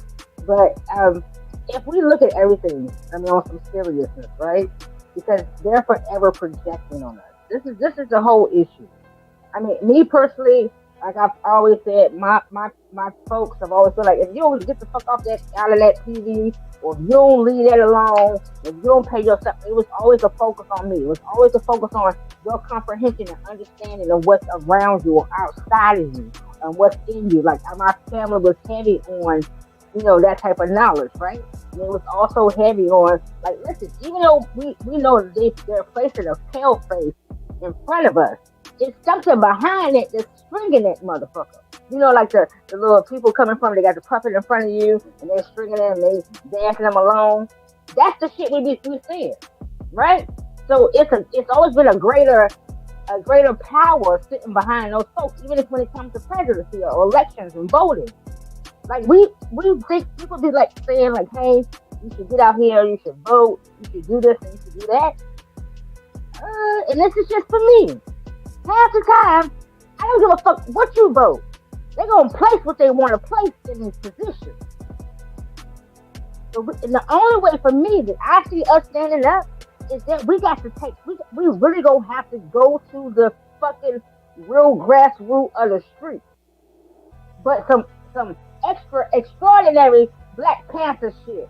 Like we ain't bringing no guns. We got our minds. And our minds is the guns that's gonna jack you motherfuckers up out this existence. That's where I'm at with this motherfucker. I'm gonna take you out with my mind. When you will never exist ever again, because motherfucker, first of all, you ain't never existed in the first place. So let me go ahead and see you away, because you ain't never existed here in the first place. And I'm laying myself there.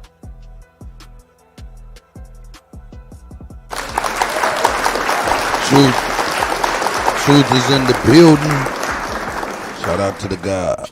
Man, peace to the God. You feel me? Shout out to the guys and the goddesses on here, man. Peace, God. Boy, peace. I ain't gonna lie. I'm gonna keep it a buck. When it comes to talking that shit, boy, the women be way more tougher than a lot of us guys on this motherfucker. They really be with that smoke.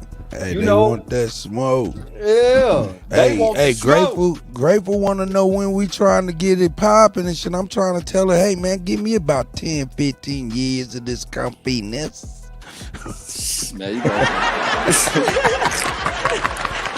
She ain't trying to hear it, nigga.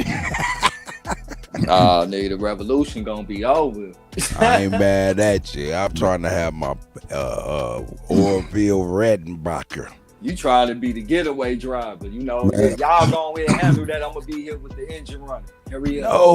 No, I'm watching the show on TV with my popcorn. I'm with that all the way. But we gotta wake the people up so we can have that army. We can't go to war without an army. And if you don't know what you're fighting for, what the hell are you going out there fighting for? That's a big fact. Shit can't go to war without no economics either. No, you can't. You gotta feed an army. Yes, sir. You gotta supply an army. So we all know that's the final straw, and I believe we all know that's what it's coming down to. But all this is the grassroots to get that ready, so that when we are ready, those questions ain't already answered. Those questions are answered. Those problems are handled. We ready. Yeah, it's just all about doing it in a way where it don't say what it's really about. You know, you can take advantage of the narrative they like to push. Like, since we've been so economic deprived and pushed away from the system, you know, we got this 100 acres of land and we just want to do our own thing and put it in a non-profit and shit and get some free donation from these righteous white folks. Go ahead and break their pockets a little bit to fund our shit, develop our shit, and be the motherfucking trustees and the treasurers and the town board of our shit as well too. And anybody want to come do business in our shit, you gotta come see us first. Big facts. We want kickbacks and we want motherfucking free tax. What's good? Big facts. Speak on it. I mean, that's all it take. It don't even need to take it. Take motherfucking 30 niggas. Oh, for sure. That's hood to hood. I'm on that shit already with I'm on that shit. All Arabs, everybody. It's taxation. What are you doing for this neighborhood? What are you giving back besides taking away? And if you're not by a certain time of month, hey son, it's gonna be a rough ride. I'm gonna leave it at that. Yeah, man. You know, ain't gonna sit in this hood and take shit away and not give shit back. Get that shit in one of them states that kind of borderline conservative and motherfucking progressive and shit, where you got that one side like, yeah, we want to help, and that other side like, you know, man, it's good to see them doing that shit on their own type shit. Like, nah, man, we don't want shit but to be left alone, man. Let us build this shit. Like, yeah, you want to get something, that's cool, but ain't no guarantees. Like, you don't ain't nothing profit for you though, man. It's us, you know. Anything you make off of us, we getting something off of. Yeah, that part. That's how I get down. Yeah. Anything you make off of us, we getting the profit of it. If not, it ain't nothing to be made without us touching it. That's what they do. You know what I mean? And we're not gonna have no big economic base though when it go down, because they ain't gonna let it happen like that. They gonna infiltrate everything. We just gonna have to be tied and say fuck it. I think that's part of the mental process that we've been taught to think that way. I think we could just fucking do it. What they really gonna fucking do? Like, real talk, we in a time of where, you know, everything is righteous and democratic, and from the motherfucking country that promote this shit the most, like they really just gonna come in and really fuck us up and shit when we doing everything, you know, we doing everything legitimate, you know, no illegitimate shit. Like, you know, we really doing that, and then we also putting out the message on the forefront, like, hey man, you know, let us be, man, let us do our thing and shit. Don't hold us back. Like, honestly, we ain't really even asking for shit. We just taking advantage of a motherfucking tool that's already been established that everybody else take advantage of as far as the non-profit shit go. Like, real talk, you know. So like, I don't think they gonna come in and drop bombs and all that other shit. And I mean, if they do shit, that's when it's really about like, nigga, what you willing to die for? Like, man, hell no, I ain't did shit wrong, man. You ain't taking my shit. Like, right now, if the police pull up right now and talking about some, man, you know, something about my car, we got, man, hell no, you ain't taking my shit, nigga. I bought this shit. So, you feel me? I mean, that's all it is. It's just, you know, man, it's ways of getting to that shit. Just being honest, man. I feel like the mental programming has been taught that we can't do shit like that, and every time we try to do it, you know, this happen and shit. That ain't the reason why them towns fail. Them towns fail because all these younger niggas coming up wanted to be educated and shit. Them niggas ain't want to work.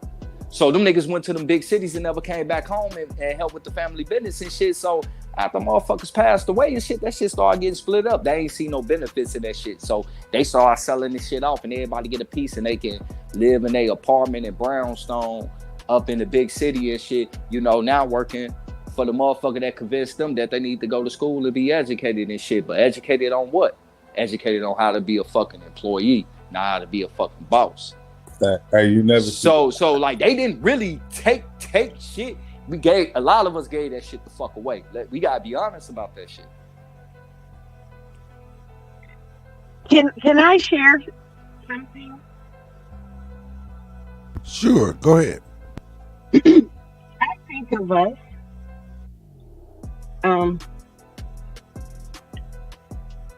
one in a million, and I don't know if anybody's able to, but I think that words that we use all the time, we don't necessarily look up or investigate because they're so commonly used. But has anybody ever looked up million? I don't know if you could pull that up or share it. Yeah, I get it right now. You said look up the word million. Hello? Yes, Yeah. Million.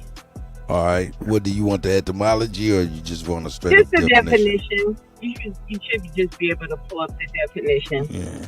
I'm not sure what it looks like right now because things keep changing. Right. Okay. But generally, when you pull it up, it'll give it to you in syllables. I got it for you. If you could share it on the screen, I know what it says, but I want I to can see. share it. Yeah, I'm sharing it right now. Sharing now. Definition of million. All right. Definition of million. I'm not sure if you can see that. Not yet. Oh, there it is. Let me see if it's showing what I'm looking for. I'll read it. Nah, that's not the one. Like in a dictionary. All right. Let me Wait go a minute. to Where it shows you how to pronounce it. It'll give it to you in. Oh, okay. Let's go here. Syllable. Let's go to Marion. Let's go to Marion. Well, how about that? That'll work. Let me see. Okay. So, have they removed it? Oh, there it is. The very first one. It's an after saved word. Lion. The king of the jungle, y'all. That's us. It's 4% of them that's running this whole shebang. That's who we are. A million. The male lion. The king of the jungle. So it don't take zillions of people. You don't have to have a sea of humanity behind you. The God just got sent. Sorry? I said shit, you dead on. Let's go.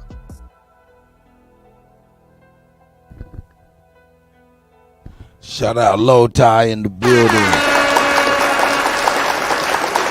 Loaded. What up? And in here, man, getting educated, you know what I'm saying? Getting motivated by the panel, the queens, you know what I'm saying? The kings, the gods, the goddesses, the tribe, man. It's going down. Yo, I'm gonna say this. Our land, everything we know of ourselves was stolen by violence. In other means, but first by violence. You're talking to people who only know violence, who only speak violence.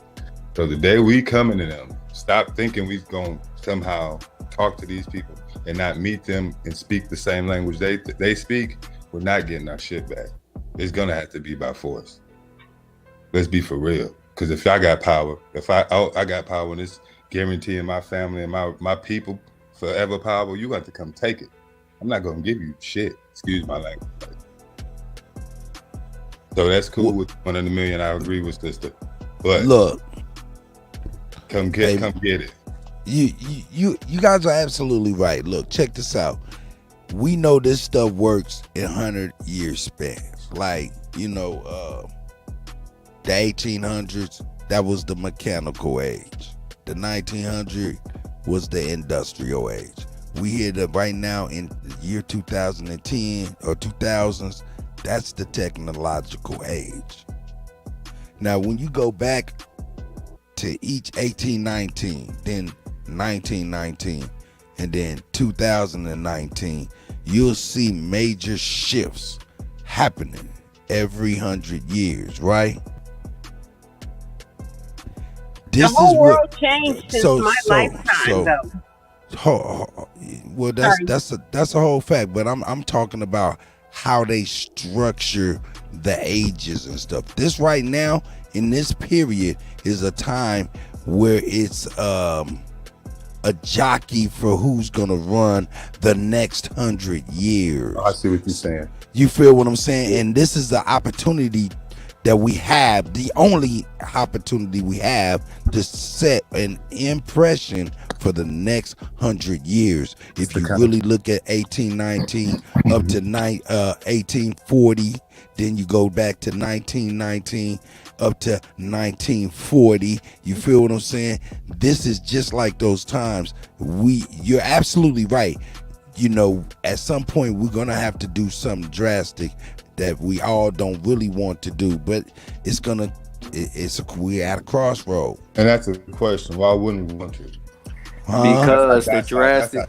Because we're good people. We're good people. We're you know, we loving people. I love all that. You know what's the number one drastic thing that's holding all us that back, shit bro? is bullshit. Because moral is only defined by the society. There is no morality. Because you go across the world, they live by a whole different morale code. We are the only people that feel like we are some more righteous to get down for what the fuck we believe in or what we are willing to live for. Because we're not asking, we begging not to fucking die. What the hell we talking about? Why shouldn't we be mad? Why shouldn't we be go racist? Deeper? You know what I'm saying? Let's talk for real if we're gonna talk. Why shouldn't we be racist? We have the right to hate everybody. Righteous didn't get nobody shit, and all the religions fall. All the religions kill. If we want to cut. But I'm gonna slow down. Cut. Yeah, I'm right here. That number one drastic thing that you talking about gonna happen, and the main reason why shit ain't popped off is struggle. Like, nigga, we gonna have what motherfuckers talking about coming together to do is gonna be struggle involved before it's light at the end of the motherfucking tunnel. Okay. And right now, motherfuckers is being pacified and shit on all levels of life right not now. pacified, young brother. It is pacified, bro. Hold up. Just hear me out, and I'm gonna tell you what's going on. Because there's a reason why I'm speaking to this. Look, pacification, yeah, that's a cool. It's more like rock to sleep, my nigga. Yes, sir. That's rocked to sleep. That's the same shit. Slowly. Well, no, the pacifier make a baby can run around with a pacifier. Yeah, but the number one reason you get that baby to pacify is to be quiet and go to sleep. But the baby can still run around with a pacifier. We're being rocked to sleep. Yeah, and that's how you being rocked to George sleep. Floyd You don't statue. realize. That is a pacifier. We're saying the same thing. Yeah, but this is the thing right here. We're saying the same thing. That's a pacifier. It's a George Floyd statue. That is a pacifier. That's something that stop people. That was a pacification, exactly. Yeah, we have not. You can keep moving, but shut the fuck up. Yes, here you go. Like what he's talking about. But what I'm saying right now, in this point, but look, what I'm trying to say is why I even jumped in and even said it's a little deeper than pacification. It's actually we're being rocked to sleep because it's happened before. Okay, let's go back. Huh? How you being rocked to sleep? Because you being pacified. That's how. Look, even hold up. True. Tell me this. Yes, do babies? Hey, check this out. Do babies have a pacifier in their mouth and not be asleep? Yeah, and niggas is running around here pacified and not being rocked to sleep at the same time too. It's called comfortability. I mean, I'm just being real. I mean, like, you know, I ain't on no. Nah, we're kind of saying the same thing, but pacification is pacification is a temporary thing. Right now, we're being actually rocked to sleep based on the last 100 years. Hear me out.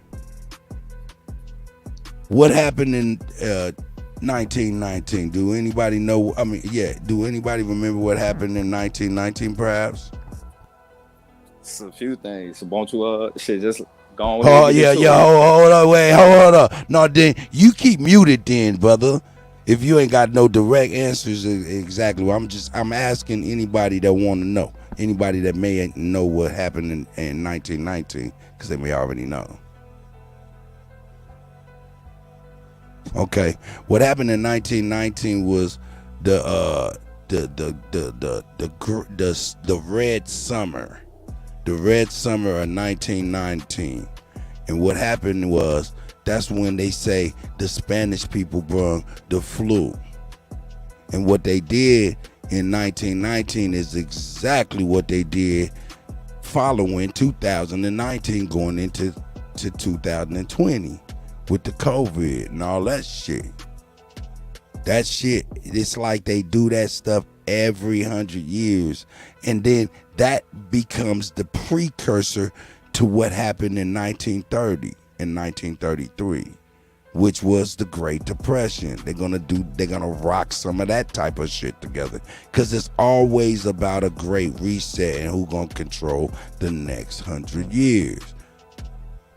And in that, they want us not really, you know what I'm saying, not really having a say or a movement, a collective movement to set our course or an agenda in the next 100 years. So pacification is one thing, but when I'm talking about this thing, they're rocking us to sleep as if there is nothing for us to collectively bond together for the next 100 years. That's what I mean, my brother. I have a question. That's right.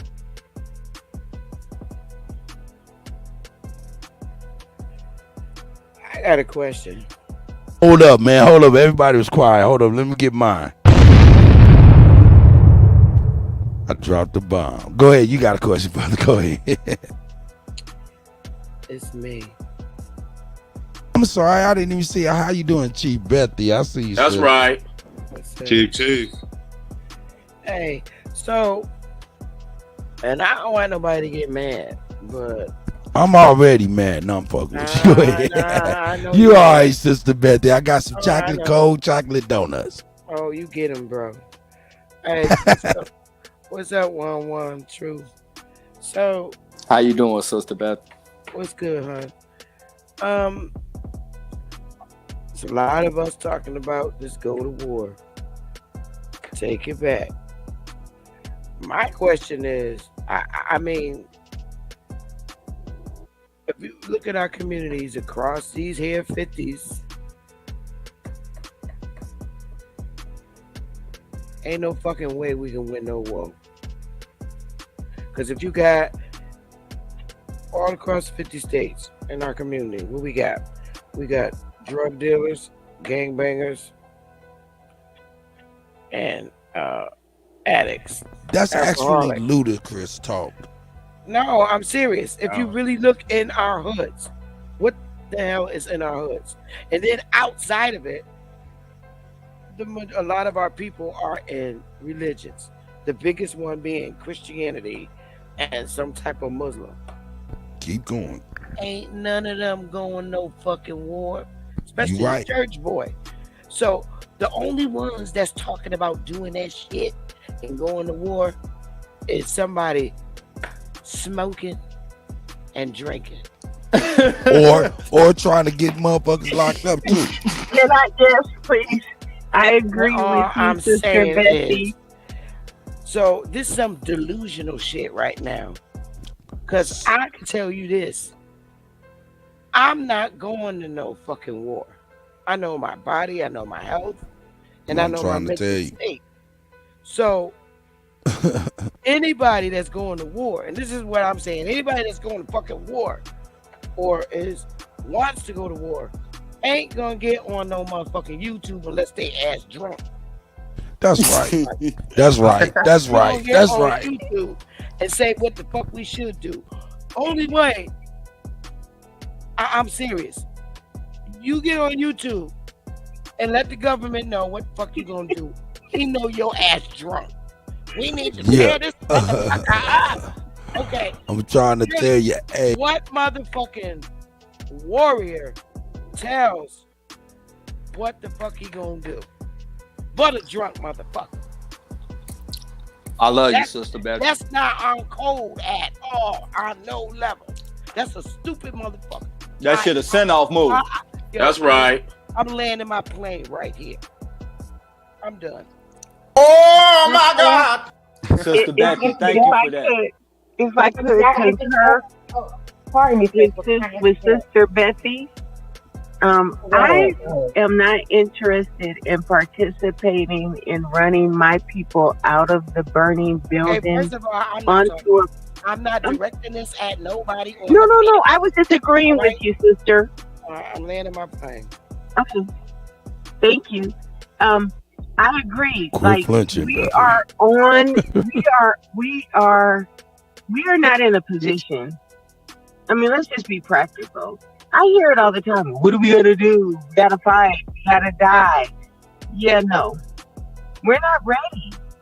No, we're not ready for none of that stuff. And all of that stuff is just punching in the air like when young what was his name? Cuba Gooding Jr. in Boys in the Hood when he got fucked around with the police, just punching in the air. That's all they doing. They just punching in the air emotionally. But ultimately, real talk, what can be done, like I said, for this next 100 years, that is most important is these conversations and moving past these conversations, getting together, actually putting ourselves together for the future. That right there is the real stuff. We ain't got to go into no craziness and all that stuff. All we had to do is get ourselves together, get on one accord, you know what I'm saying, and get our popcorn, because they'll self-destruct without us. Man, I'm thinking about doing a campaign at the end of 2023 and just kind of starting it from 2023 just to see if I can get all the so-called African Americans, all the so-called black, so-called everybody that is copper colored to not participate in the 2024 period. All right, Kat, can I interject? You know. It's not a physical war. Hold up. What did you say? It's not a physical war. Hey, hold up, Grateful. Hold up, Grateful. Will you sit back and relax and let me build on my topic 1 second? Please, just 1 second. I got you, sis. I understand. I know you want to clarify some things. I got you. But I just really want that. I know it's like pie in the sky, but man, what do y'all think? Man, do y'all think we can actually pull together and try to get our people to not participate in 2024? What's going to happen in my mind's eye as we become a collective, bigger and bigger, these people will start these people will shut shit down. They will start, you know what I'm saying? It's an election year. It's all kind of things, you know what I'm saying? Of course, a lot of people would have to, you know what I'm saying, sacrifice a lot, you know what I'm saying, in order for it to be done. But man, some type of non-participation within the year 2024, whether that be a month, if we could do 6 months, a year, that'd be shit, but not participating in 2024 at some point for a certain amount of time. Okay, y'all think about that and you see what y'all tell me what y'all think about that. You know what I'm saying? Grateful. You were saying something though. Go ahead and get your thought off. I was saying that this is not a physical war. It's nothing physical. Because the only thing they're attacking is our mentality. They have dumbed us down, right? We're the zombies that they talk about. The stories with the zombies. The stories about us being sheep and these things. That's what they're attacking. They're attacking the mentality of us. They have always attacked the mentality. They have always dumbed us down. If you look at every movie and everything that they have ever portrayed, it was always less than them. And we was always less than them in the mind state of our being. So what I'm saying is that you have to stand on your shit within your mind frame to know that you are the shit within the same state that they state when they're telling you or talking to you in certain verbiage. You got to understand that. Well, basically, let me bring that back. You got to comprehend their wording that they speaking to you, so you go back at them in the same verbiage, and you'll never back down from that. It's a mental war. Yep. That's what we're fighting. It's a mental war. Man, what's up, Conrad? Look, hold on one second. Hold on. Who said that? Knowledge? I said that. Oh, that's truth. Okay, I got you, Truth. I got you, Truth and Knowledge. I got you both. But I'm gonna tell you something. To a drunk and a crackhead. This is what we're talking. This is what we're talking about right here. Everybody's talking about not actual war, conventional war. We're talking about strategic moves that we can make. It's also called warfare. So we're not actually talking about, hey, let's grab a tank because none of us got it. Let's get together and do all of this and then the third because most of us won't. So all we trying to do is try to actually speak on different things that we can, voice your opinion. That's all. But at some point we do have to do something though. One more point, and I'm gonna land. I'm gonna sit back. Listen, we already know the masses is fucked up. We know the masses. We ain't even looking at them. We know they lost. They gonna forever be shaking their ass. They gonna forever be doing what they doing. We know that. It's been proven for many a years. Honey, we are the savers of them. Because once they really see, they gonna follow suit. We're not waiting on them, and we ain't looking for them to come with us. We got them blazing this path, and we gonna take this motherfucker in our greatest mental state that we've always been. We are the magical beings. I can get this motherfucker. Hey, she be having those dramatic pauses. You don't know when to jump in. No, I got you, True. That's crazy. The dramatic pauses got you, True. You got it. Man, hey. And then Knowledge, you go on and jump in after him, brother. I'm gonna say something, right? And this shit is all general.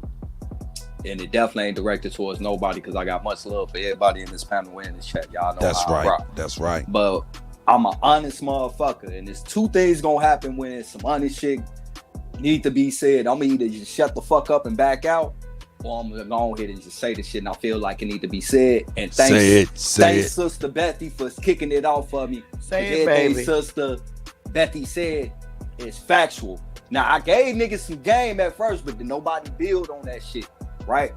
A lot of this war that everybody speaking about, the sister right, is mental. They mentally got you believing you can't do this, you can't do that, and even when one wake up, the rest of them niggas is still stuck on that shit. Then you got a group of real niggas that's actually doing this shit and not letting none of this shit bother us at all. We've been mentally trained that they're going to stop us at every corner. We can do whatever the fuck we want to do. Everybody is not finna come hold hands, none of that shit. Holding hands in wartime and all that, that shit is in the non-fictional section. Just keeping it a buck. It's not finna happen. So what happened is ducking for cover together. That's real. Real shit. The motherfuckers that's really want to do something, they can get together and do something. They don't have to wait on nobody. You can go get some land. You can go develop this shit. You can bring, but that's why I say niggas don't want to deal with struggle, because that part is gonna be struggle. Even motherfuckers that want even helping build it in just to get them out there where you at, they're gonna struggle at first because they got to get adapted to that environment. But everything we want to do, you can go off and do this shit on your own. Motherfuckers just like, man, I'm like our people. We just talk a lot, man. Like we talk too much. Real quick, True. Let me interject something real fast. What you're saying, peace, God. Hey, what about the cities that we already have? We already have the cities. We already have the numbers. Like what cities? Shit. What was that city in Mississippi? Jackson. Jackson, Livingston. My city. Okay, Detroit, I got you. East St. Louis. St. Louis. This is the Black Belt. Detroit. Atlanta. But these are given. We're gonna be in Atlanta, man. We're gonna be down there definitely talking to the AT aliens. Right. So, but this is the problem though. You right, Chief. At one point in I time, mean, we already here, man. I mean, not to say that we can't go get some more, but like Wyoming, for instance, is way out there, right? Which I don't have a problem with being way out there, right? But the problem is, though, it's way out there. Like, is it like not like outside of a city? You know what I'm saying? Or you know what I mean? Cities that we already have. Can we start investing in the cities that we already have where our people at?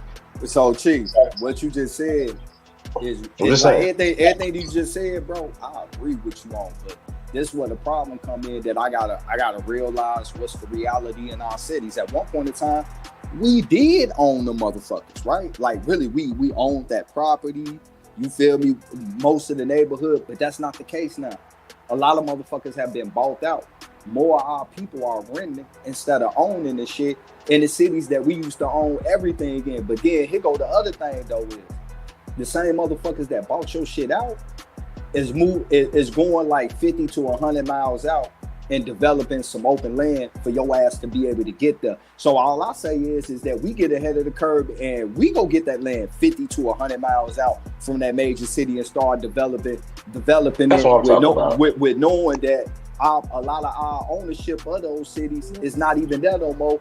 And these motherfuckers gonna try to triple and quadruple tax us in order to get that shit back. Like, and it's not like a lot of them came and took the shit. A lot, some of our family members was willing participants in selling that shit. Like right now, nigga, like it's a war in my family between my uncles and my aunties and shit about my grandma crib. My grandma, yeah, I got you, baby. I got you. I forgot that was in the refrigerator. Okay. Can I go after X? It's cool. All right. But like I was saying, bro, like, you know, they at a crossroad right now because one of my uncles and my aunties want to sell her crib because she's staying with my uncle now. And my mama and two of my other two aunties and my uncle don't want to sell it. You get what I'm saying? And that's what happened over time and shit with our ownership. So a lot of us renting that shit now. A lot of us don't own that shit. So with knowing that plan is already in play, it's happening. Nigga, we need to be ahead of the curve going 25 miles, 50 miles out, 100 miles out, buying 10, 20 acres and shit like that as a collective group and shit and developing that shit. Like real shit. It's not hard to fucking go do that. But motherfuckers make that shit seem like it's impossible when that's weak as fuck to me.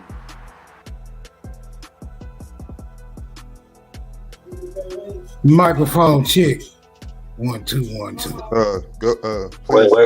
Hey, peace, Smoke. So we got Knowledge X got the mic, and then Sister Betty, then Smoke. You can come in and get it, brother. No, please allow Chief. Go ahead. Are you deferring to the sister, brother? Absolutely. A gentleman and a scholar. Sister Betty, you have the floor. My best advice is to get a solid 100 people that resonate with you and y'all lock in and save and build. It's not gonna be everybody in your damn family. The 100 people could be across the states, or they could be in the same state as you. Get 100 people. Y'all lock in, y'all save together, and build from there. That's how we did it. That's how we doing it. Our people are not going to come together. They not. And I'm telling you, they not. We got too many. Hold on, Betty, real quick. I want to interject something. I want to, what you're doing, right? See. Once again, you're the opposite of what you're saying, right? People came together to do something. See, people can come together in smaller groups to get stuff done like that, and then come together. Those smaller groups merge together. Let's think like-minded to come up with plans. Because it's not just about, okay, we got some land, but then we'll have a plan of a network of working together. You know what I'm saying? So no. So you know what I mean? I think can we do this? Because y'all know over here, man, it's about solutions, man, and it's about speaking power, right? Because you're once again, not to correct you, because you're definitely the opposite of somebody that can't do it. Getting people together to get it done. You feel me? 100 can turn into 200, right? So on and so forth. See, people are seeing the example. Trust me. You understand what I'm saying? So I just wanted to get back to you though. I just want to interject that in there because I don't think that I don't think people see the greatness that in our moment that we're in because we're in the moment. Y'all get it? That's right. The ancestors are working right now, y'all. I do get it, Chief, but I guess the point that I'm trying to make is you can't wait for no fucking body. You can't. Because if you continue to wait for people, you ain't gonna never get it fucking done. You gotta get who you got and who's ready to go.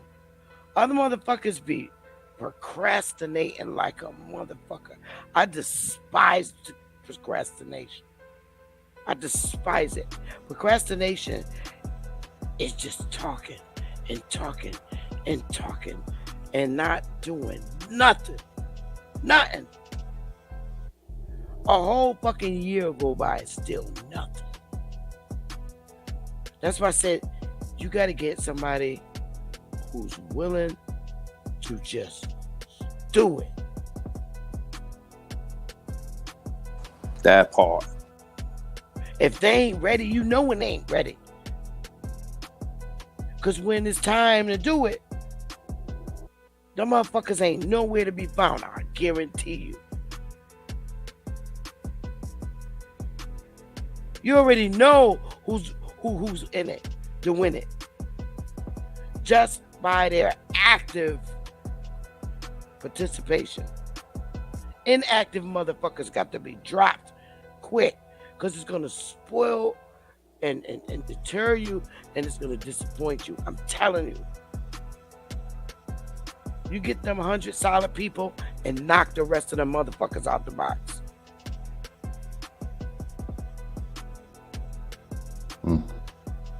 I'm telling you. Because people will always find a fucking excuse not to reach the goal. And them be the main motherfuckers that be talking about, let's do this, let's do that, let's get it started, let's get it popping. They'll participate for like 3 months. Then them motherfuckers start getting impatient and angry. Them the motherfuckers you gotta let go. They hold you back every time. You don't even need 100. Get 50 people. Shit, 10.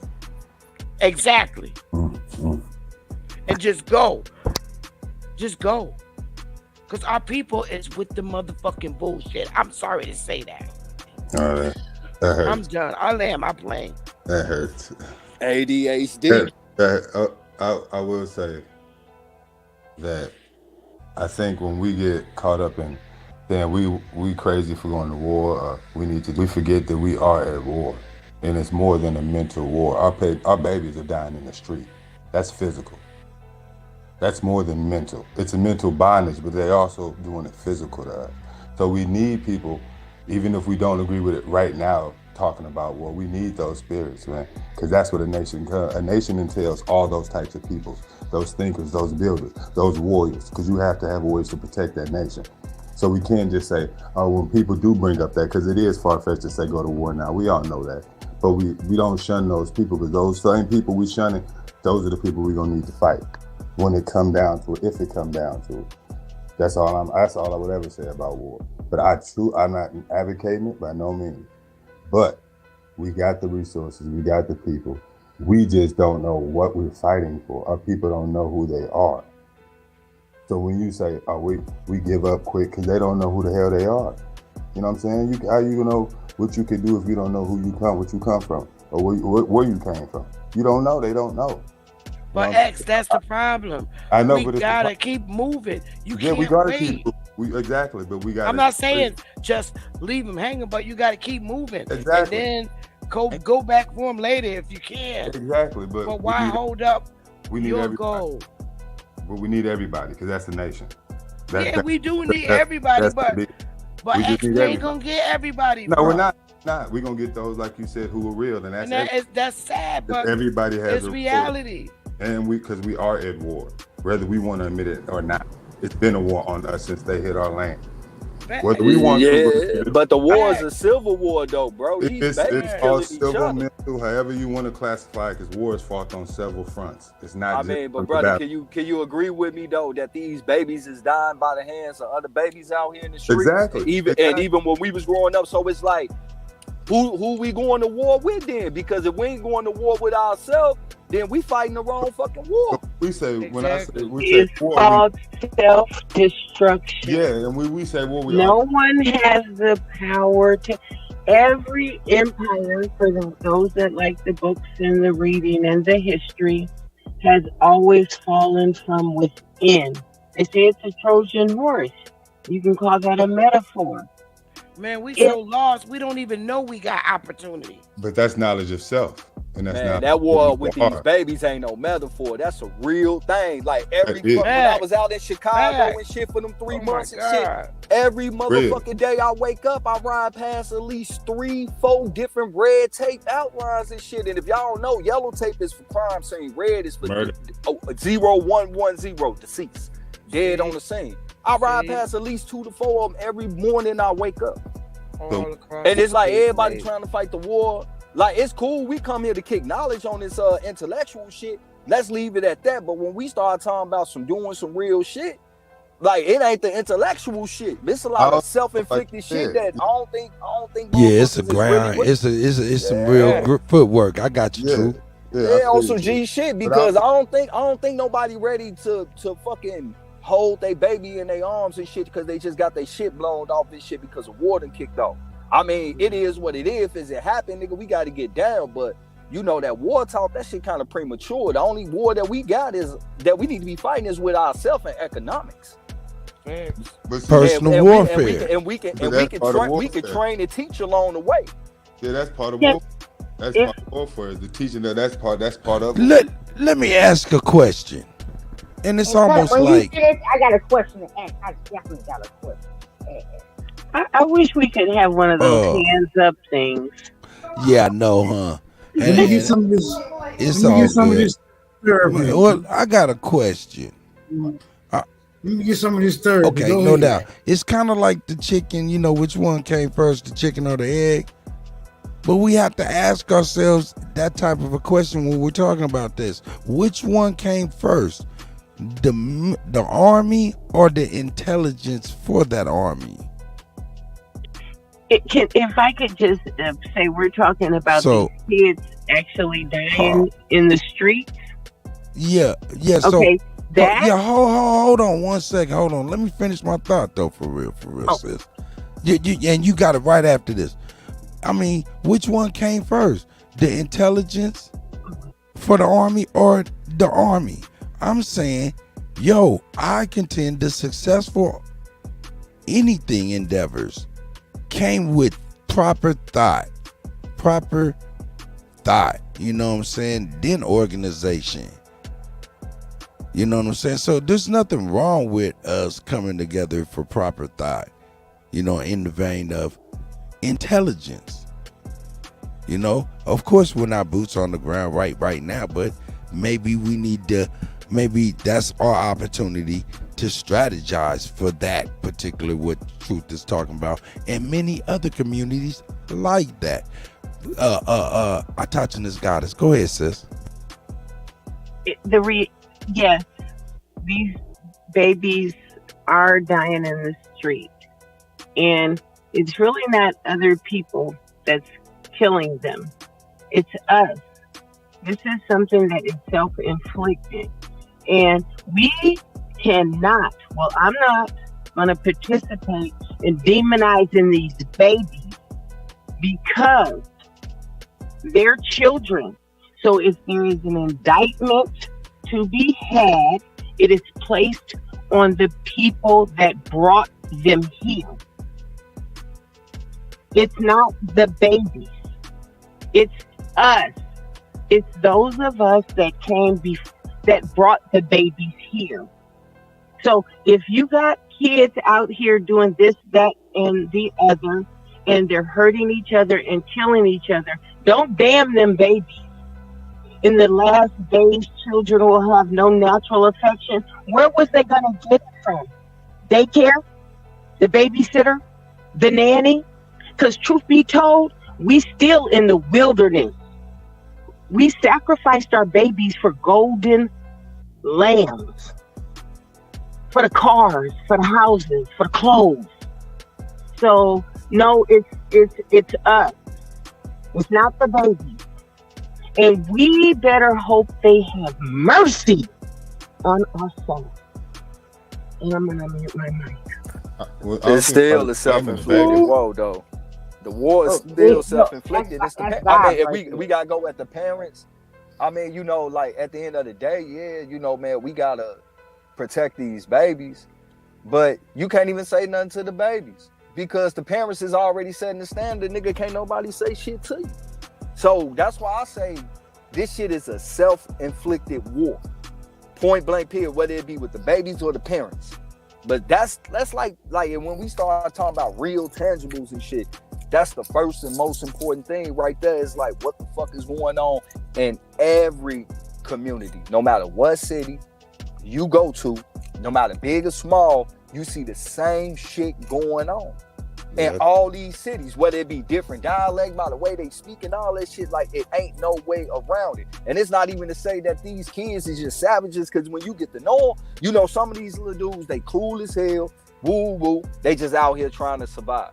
But the way that they've been bought, the community that they've been brought up in, and the way, and not even, I won't even say the way that they be raised, because some of these dudes come from a good home with a good parent that gotta work all the motherfucking time. You feel me? That just be the case. Your environment shapes. So it's like, yeah, like, man, this shit is all self-inflicted war on tangibles, and we've been talking shit. Everything that we've been taught about the past, them niggas was talking then, and we still talking now. It's like, hey, you know what, True? Can be done. Like, it's not that hard, man. Like, you know what, True? What you described, man, just now, and of course I know what it is in Chicago, you know what I'm saying, but the way you framed it and you've been talking and stuff, you know what it reminds me of, and I just had to say this because I mean it's almost metaphoric like this. It's metaphoric, of course, but you remember, man, and I'm asking you more than I'm telling you, but I'm asking you more than I'm telling you, of course, but remember the child African soldiers? Mm-hmm. They still got them today, bro. Right. Oh, you know what I'm saying? Yeah. And how they was kind of like highly influenced by military elders or whatnot. Yep. Is that a kind of a same situation? Could you equate it to that, or you don't even have to even say nothing if you don't feel? Nah, I have no problem answering that, big bro, because like you right, bro, like real shit, like man, like if we was out there like that, like I was, and a lot of other motherfuckers was.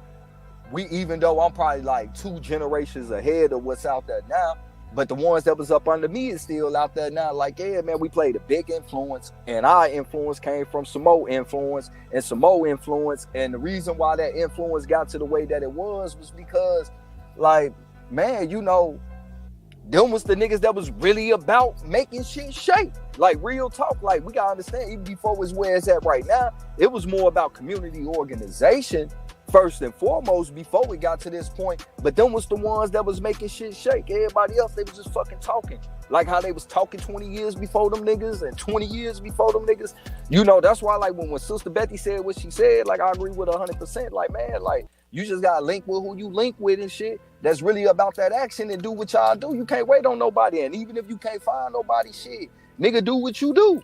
Like I ain't waiting on no motherfucking body. I'm gonna keep it a buck. So I got a lot of shit going on, and I'm taking care of a lot of shit. And when I find time, you know, man, you know I tap in and shit. But what I got planned for in the next 5 years, like shit, my time be limited. My time come at nighttime. From the daytime until about now, shit, nigga, I'm tired up.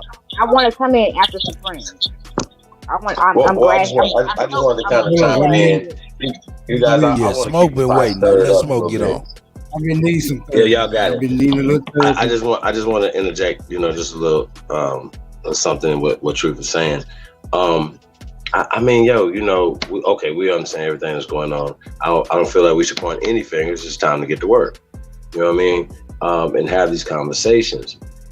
If we all say, okay, you know, certain things don't need to be in the community, then that should be a community conversation, right? So right? That we got to start somewhere. But the funding and things, once again, all this is leaving. We just said the church is extracting billions every week. That's what it's about. It's not about nothing else. And that goes to other communities, bro. That's just what it is. We got to understand that. So when we're talking about these conversations, marginalized communities and all these other things, well, that's the American Aborigines. So once again, we having these conversations. It goes back to solutions. Once again, I feel, as I'm out here, that the solution is in the poison. See, things happened back in the past of the leaders that came before us and it was making shit shake. But we can go back and say, okay, well, this is where they went wrong right here. Because they participated in these activities. Now, you can have an organization, and a lot of these organizations are a little organized, right? We're just talking about organizations, businesses, right? Perfect example. Selling Nipsey Hussle's clothes.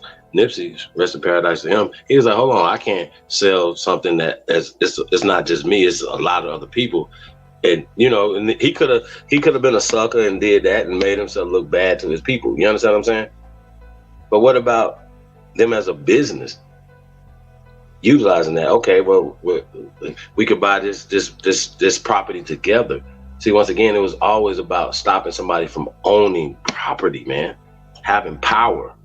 So we have all these conspiracy theories about all this other stuff, but the truth of the matter is that there's no more conspiracy. We understand about the economic hitmen and all the things, the social lynchings and that's right. Real lynchings. It's still happening. It happens in different ways, man. Like Kanye said something earlier, man, that was really poignant. And I'm saying this, so I won't be killed. Wait a minute, whoa. So we got to stop having these martyrdom type of conversations, weak conversations. Oh, we're gonna lose this, that, and the third. See, once again, the armed forces is melanated. I just want to point that out. I don't know if you guys know that. And once again, we got to stop thinking that this is not ours. This is our country first. This is our shit. Every plane, every boat, submarine is ours.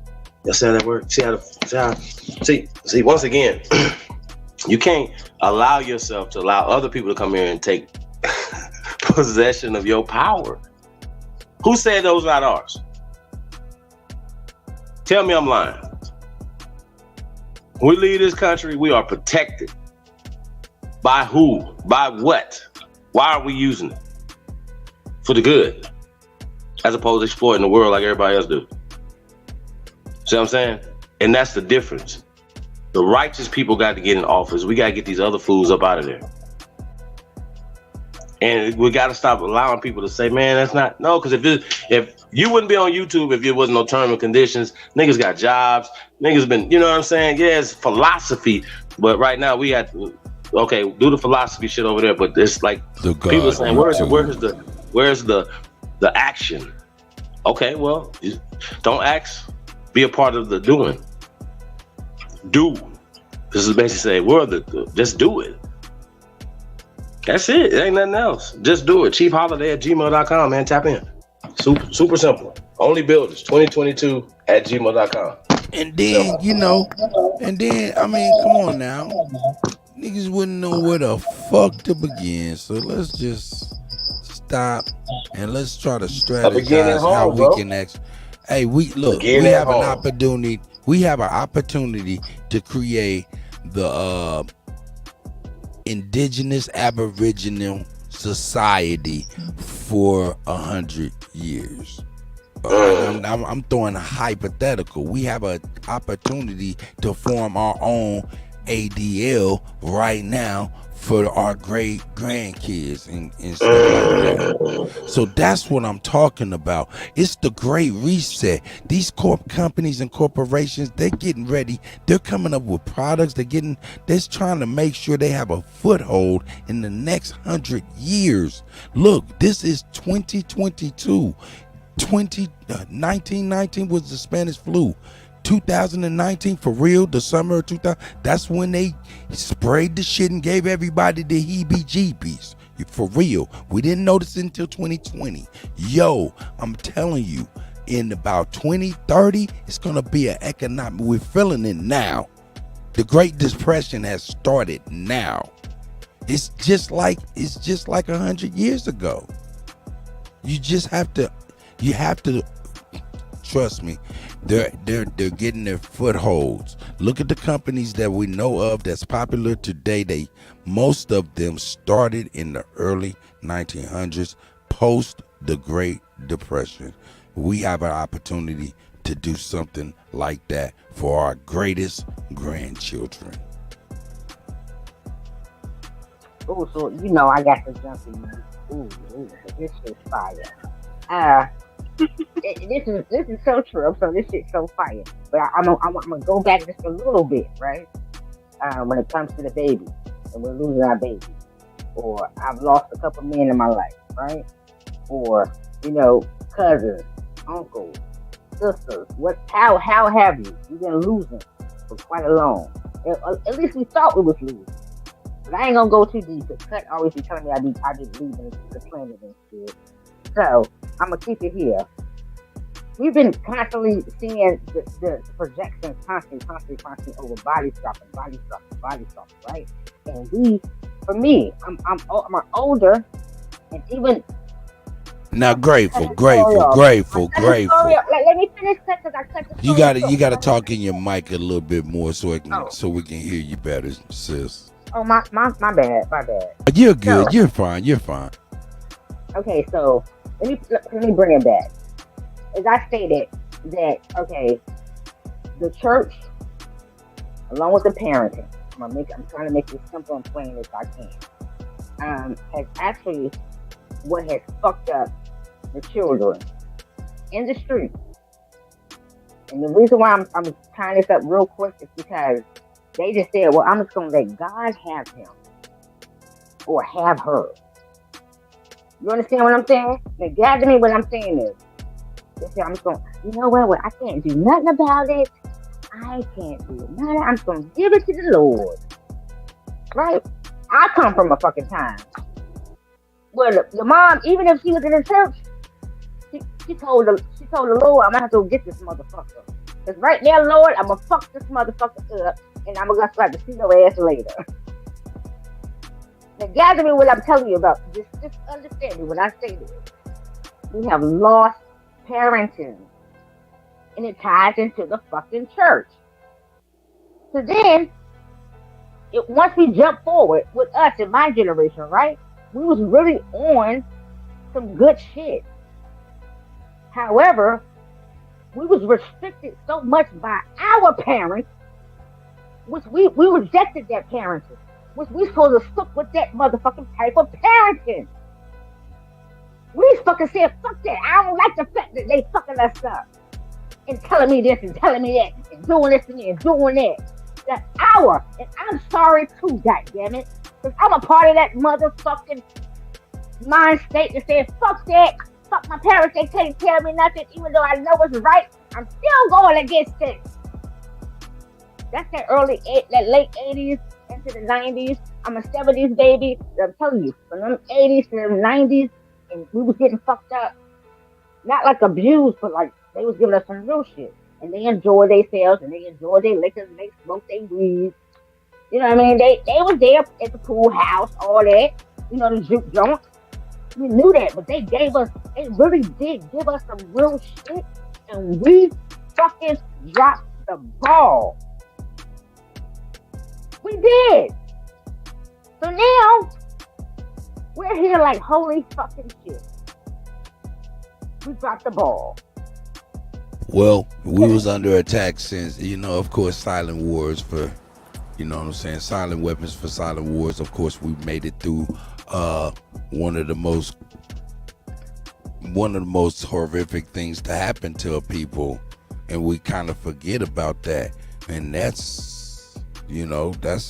chemical warfare via the cocaine and the crack and shit like that. So that set us back about 50 years within 20 years or 10 years. You know what I'm saying? So that was of course, yeah, we dropped the ball. People before us dropped the ball.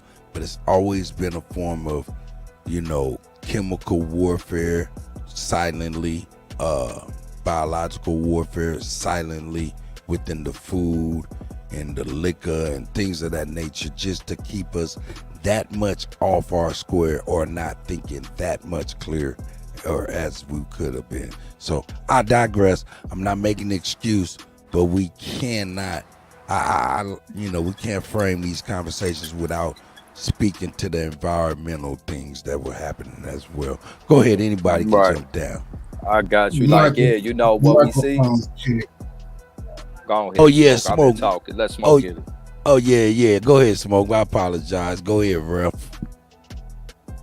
Sheesh.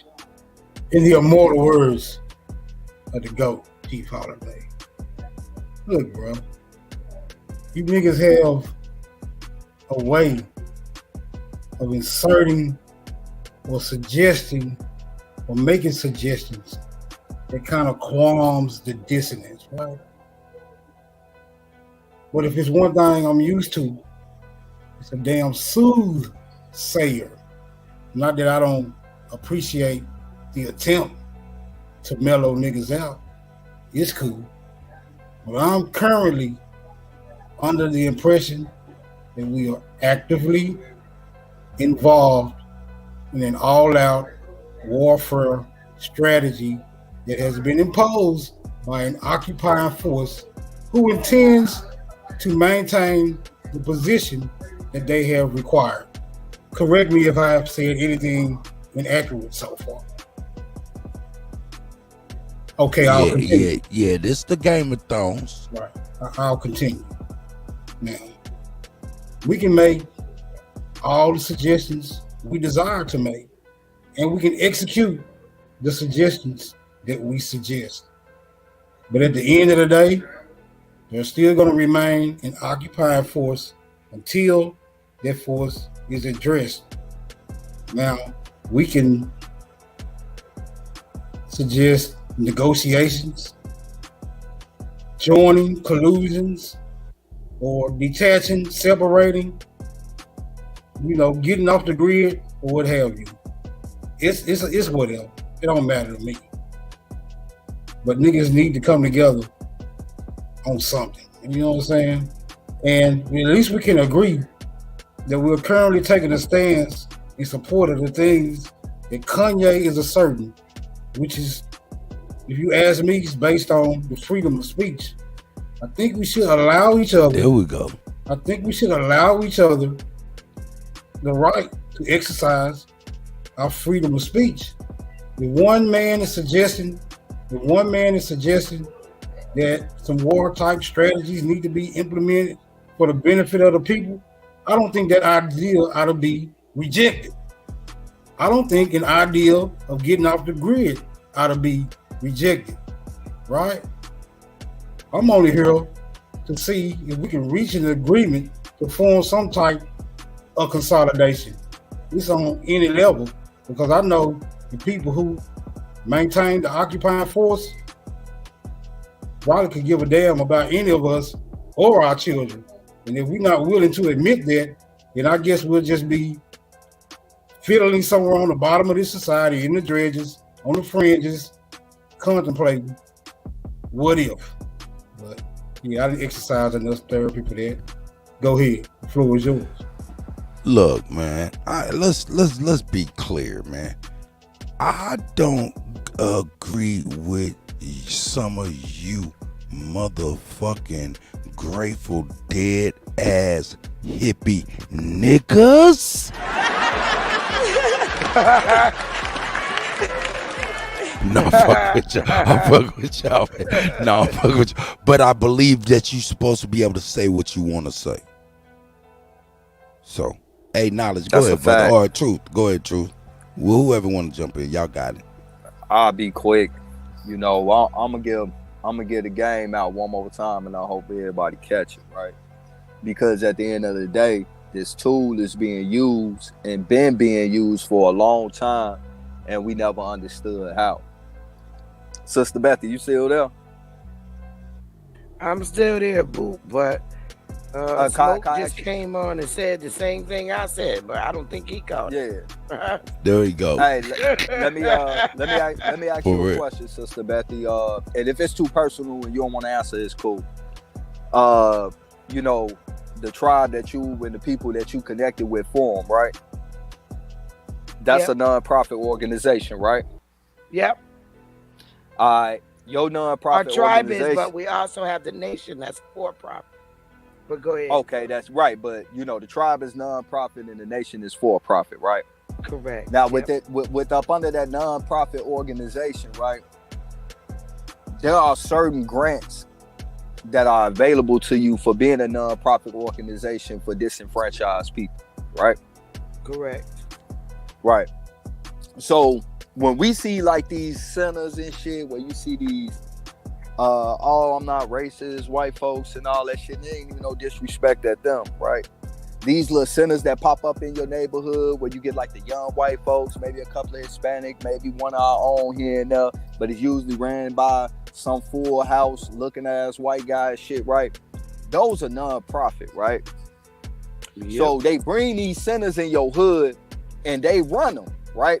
Yep. Technically that should be you, but you don't know the game.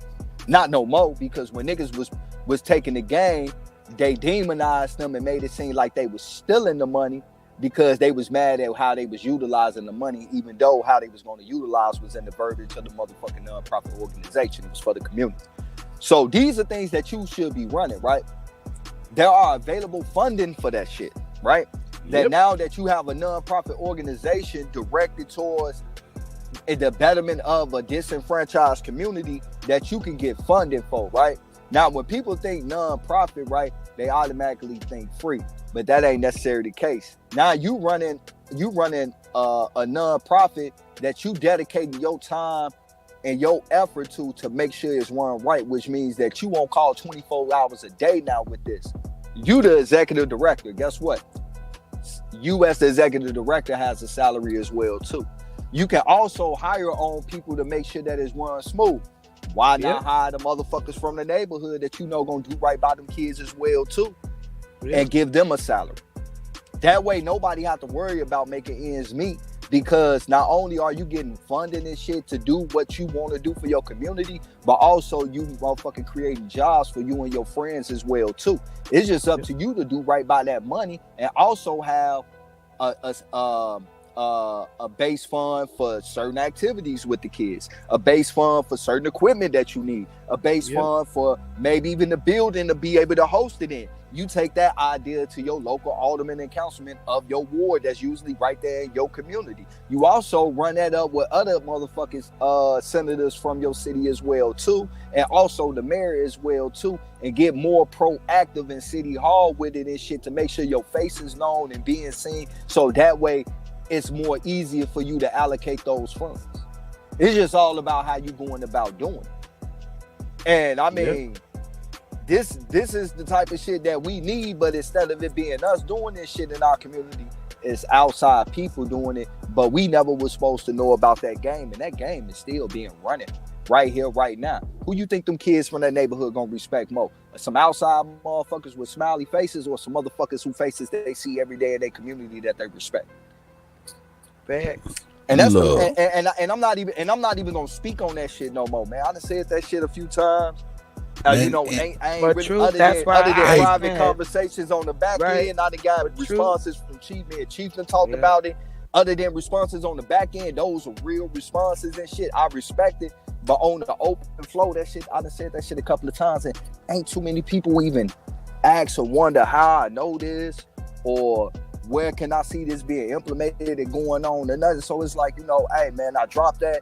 Motherfuckers take it how I want, but that's something that can be gained for everybody in every state, in every city, in every community, and everybody that's in here watching and listening to it that wanna get some, that's you know, that's asking what are we gonna do and what can I do. This is something that you can do, and not only can you create yourself a job, but you can create some of your people from your neighborhood a job as well, and also have activities and shit to keep the minds of these kids settled and away from the bullshit, and get to knowing each individual parent in the community at the same time to build that village again, because the village is broken. And you know, I Somebody leave tell it Cut at to drop that. a bomb on. Somebody That's tell Cut to drop a bomb on him. What? You said what?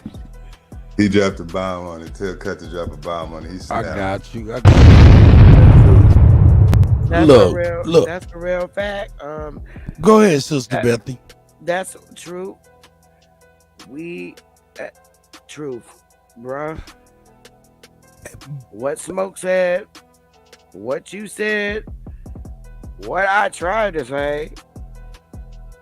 That's exactly why I said, yeah, you should have your freedom of speech. But I'm not trying to tell nobody not to do nothing. Because if you know 1,000 motherfuckers that want to go to war, get them, because they resonate with you with wanting to prepare for war. Everybody that had an idea, get you a bunch of people that want to live off the grid. And build with those people. True. The nonprofit is what's up.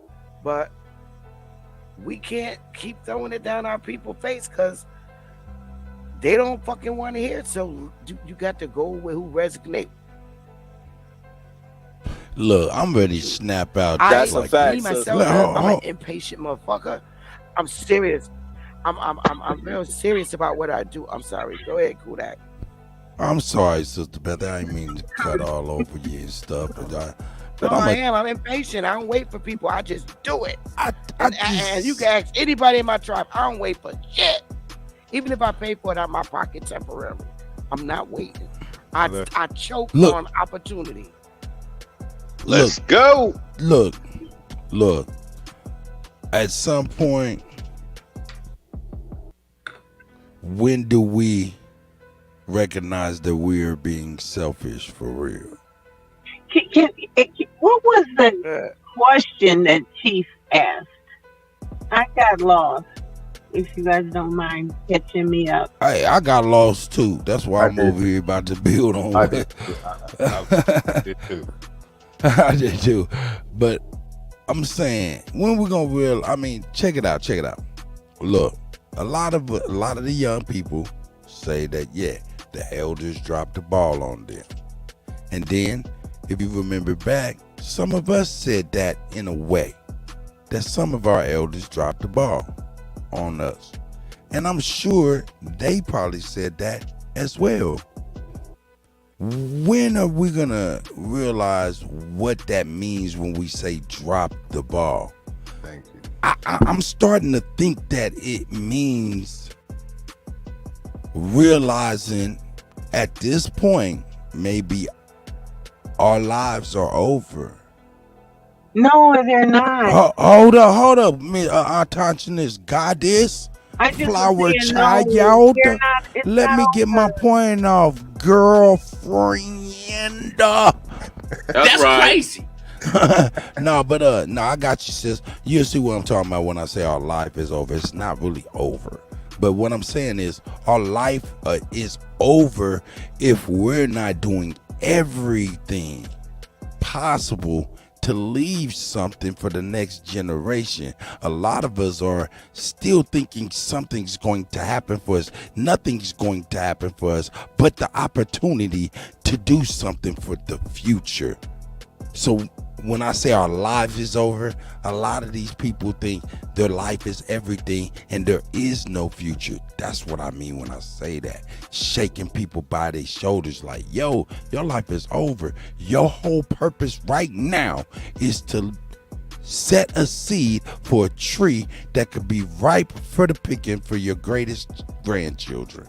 That's what I mean, sis. Go ahead. Okay, yes, I like that. You know, we were taught a fatalistic language. That ish that got added. It's a slave language. I hear people say, I'm gonna let you this and I'm gonna let you that. And even when you're talking on the phone, well, I'm gonna let you go. And I always wonder, really? I mean, if you think about that, it's not meant to serve us. This language in that we take ourselves out of the game before the game starts with we can't, or they won't let us, or they want this, or they want that.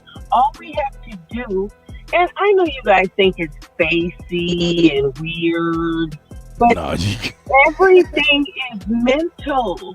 Or either you're a vegetable. That's it. It's mental. We change our minds. Every front we can fight on. Like we gotta. If you don't agree with how people are doing their thing, wish them well. And even if you don't agree with them, if there's a way to support. Like there is every avenue. There's somebody can cover it. We're not in competition with each other. That's what happened to us in politics. We got caught up in the blue. We didn't give a shit how it wasn't serving us. We wanted to win. We got lost.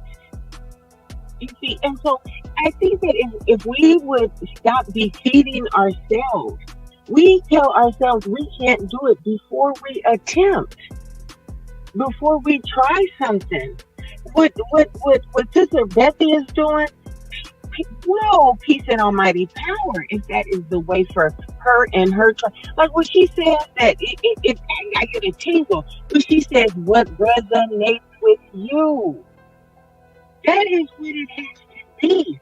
Everybody ain't gonna be in the same area doing the same thing. Because we all aren't blessed with the same talents. You know what I mean? I can't jump high. I can't run fast. But I can see in real time. I have foresight. I've always had. All of us are gifted. It might not be something that the ish figured out a way that they could capitalize on it. No, I don't sing or dance or twirl or jump in circles very well. But every one of us are endowed. And we have to support each other as long as it's not detrimental. Nobody's going to work against their own spirit. I don't give a damn who you are. That's slavery. But we can all do all of these things. And I think that we should, they say, stay in your lane. I struggle with that. Get in where you fit in. And just wish, even within our community, if we think that we're all going to be like-minded, well, I could just stay a clone in the church. That's not healthy for us. That's not a way for, and if someone doesn't agree with you or do it your way or see, we don't have to say it's dumb or it's weak. Oh, yes, you do. No, you don't. No, I'm playing Because with you. maybe in that area, they can excel. We need warriors on the front line because they're powerful, they're mighty, they're fearless. You don't want nobody up on the front line that's going to compromise at Boule. But maybe they're strategic. And I just think that if we embrace our power and stop relinquishing it, especially based on words or the way people choose to fight the fight. Because there's countless. If other folks got all bases covered, how come we can't get the space to cover all bases without us, talking ourselves out of it before we to try these things? That was my point. Thank you, guys. Do y'all know if y'all open up? I'm serious. Foreigners have come here in our communities and open up every fucking thing. From nasty ass restaurants to liquor Selling stores, old everything. ass food and everything. Do you know if you open up, it's free to start a nonprofit, I swear to God. If you open up stuff in your community is coming to you. All them fucking foreigners is gonna close their doors. You can open up a non-motherfucking profit restaurant and don't even know it. All them nasty ass restaurants, them nasty ass Jamaican restaurants, them nasty ass Chinese restaurants, they're gonna close. If you open up a non-profit restaurant, they're gonna close. Telling you. Spit that game. They're gonna close. They're gonna close. They're only there because we keep buying from them. Let Betty Ann open up a motherfucking nonprofit restaurant. Ain't nobody going to the Jamaican restaurant or the Chinese restaurant. They going to Betty Ann from South Carolina nonprofit restaurant because Betty Ann clean, she not disrespectful, and she taking donations to anybody that come and eat her food. I support that, but you might want to move fast because You don't got to. You don't got it's going to be nothing but machines doing the cooking in about 2 years. Oh, and that's gonna be real nasty, huh? Spoiler alert! I'm about a decade ahead. Why you bullshitting all you truckers? Know you was seeing them trucks. But nobody don't see I've it. seen them buying they driving they I can't self. force people to do that kind of stuff. So I just move with who I'm locked in with. Ain't nothing else I can do. That's right. Hey, I'm behind you on that. I support that. that's a whole fact. We got to move now. I like the spirit you got too. You ready to move and do it now? Man. I'm ready. I'm gonna jump in real quick, and then I'm gonna jump off. Oh, my bad, my brother. Smoke. Is that smoke? With all the smoke? For sure. Oh, The smoke. my brother. I'm gonna say this. I'm gonna let you go, and I'll jump back in after you finish a little bit later after everybody wants to speak. No, go ahead. Go ahead. You got the flow. I'll get my thought on it. I'm gonna say this real quick. Okay, understanding is understood, and I think I seen people in the chat like I be going somewhere that they don't really understand me, and I really don't accept it out too because I've been going from this motherfucker. I've been since this bitch, and I've been just playing it. I mean that's only for me. Okay. Anywho, my point that I'm saying to any of you all, it is not us being combative towards one another. It's not about us not saying that the shit is fucked up and we need to double down or we need to do this or get into the position at this place or that place. For me, and this is simply just for me because I have been monitoring this motherfucker heavily. I personally don't feel no matter what you do on this bitch, they'll never recognize you. Because we are the only recognizers of ourselves. So for me, there is no attachment to be had. How come I'm going to attach myself to something that would never recognize me when I try to attach? They're going to still give me pennies when I know I'm everything. And I just can't sit at the table with a motherfucker that know I'm everything and they going to see me in that fucking way. And I'm going to go sit. Vibes up.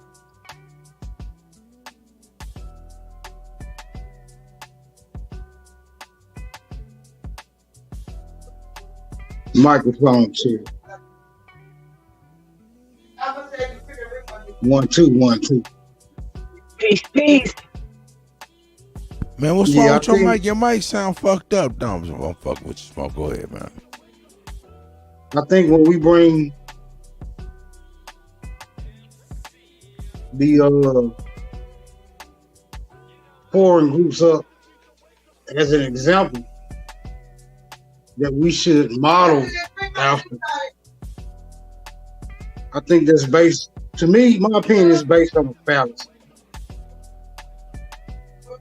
This is my humble opinion. Unless we can see the examples of foreigners coming over here road ready with materials to build from the places that they're coming from.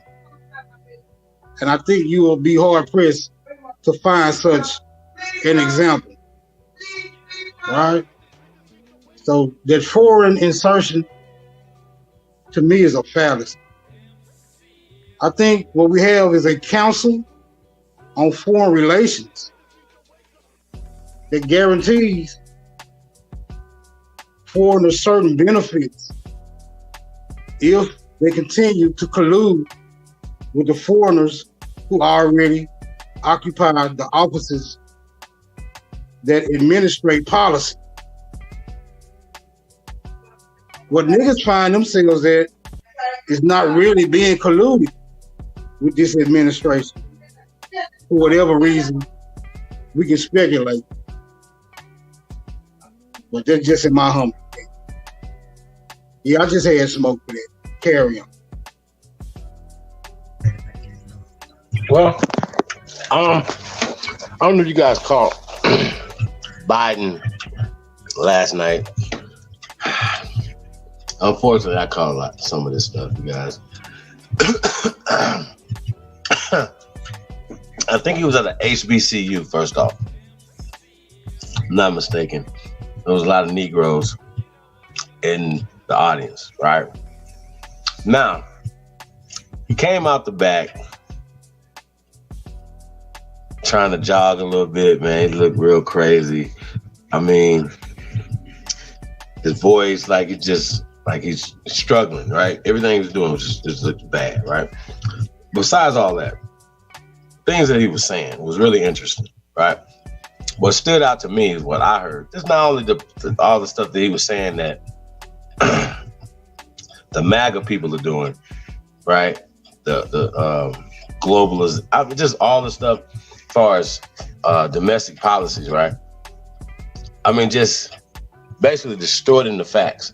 But not just that part, right? Which is interesting that the media doesn't, except for the right media, check what he's saying, right? But the people in the audience are not, they're cheering to shit, right? And I thought that was really interesting, right? No fact checking that at all. But what was interesting to me, right, that Biden was talking about, he said he had been in the Senate for X amount of years at the time, right? And I guess they had wrote an article and said that Biden was the least paid, was the least, his worth, he had the least wealth of all the people in the Senate, right? And he said his wife called him, who's a doctor, by the way, you guys. She called him and was like, yo, is this true? Blah, blah, blah, whatever, right?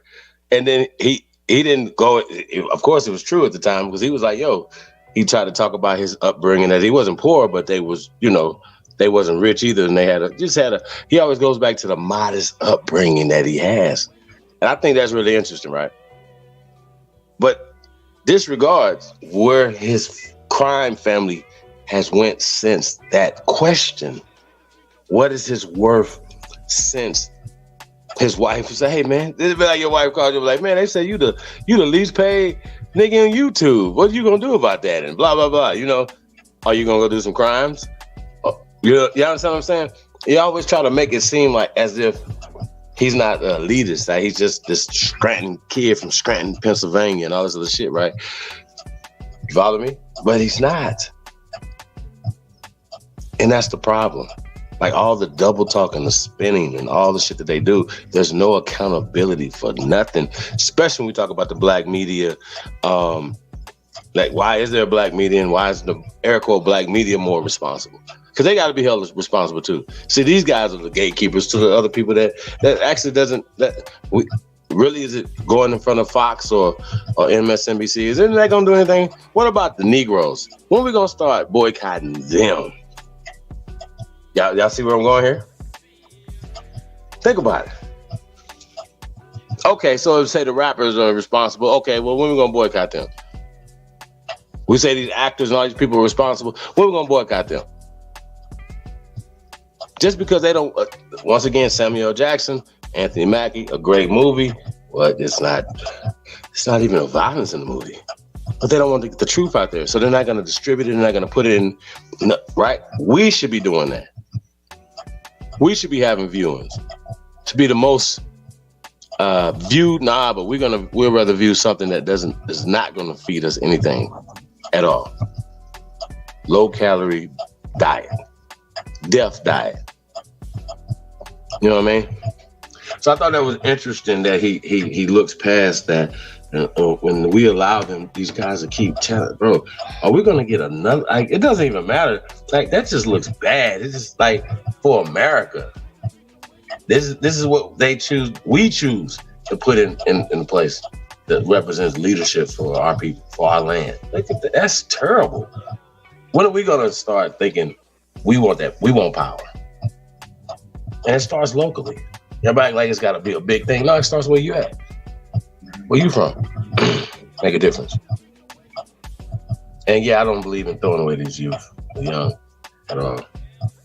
But you 30 years old, you still can't keep considering yourself the youth and young and shit. You're a grown ass man. We just gotta keep it real, man. Like, you know what I'm saying? 25, 26 years old, you're a grown ass people. You're making childish decisions. Let's just keep it real. And that's another thing too. There's no accountability across the board. I don't want to hear that. Like, if you're a teenager, you're a child, that's something. No, we're having two different conversations. I'm talking about grown ass men acting like children.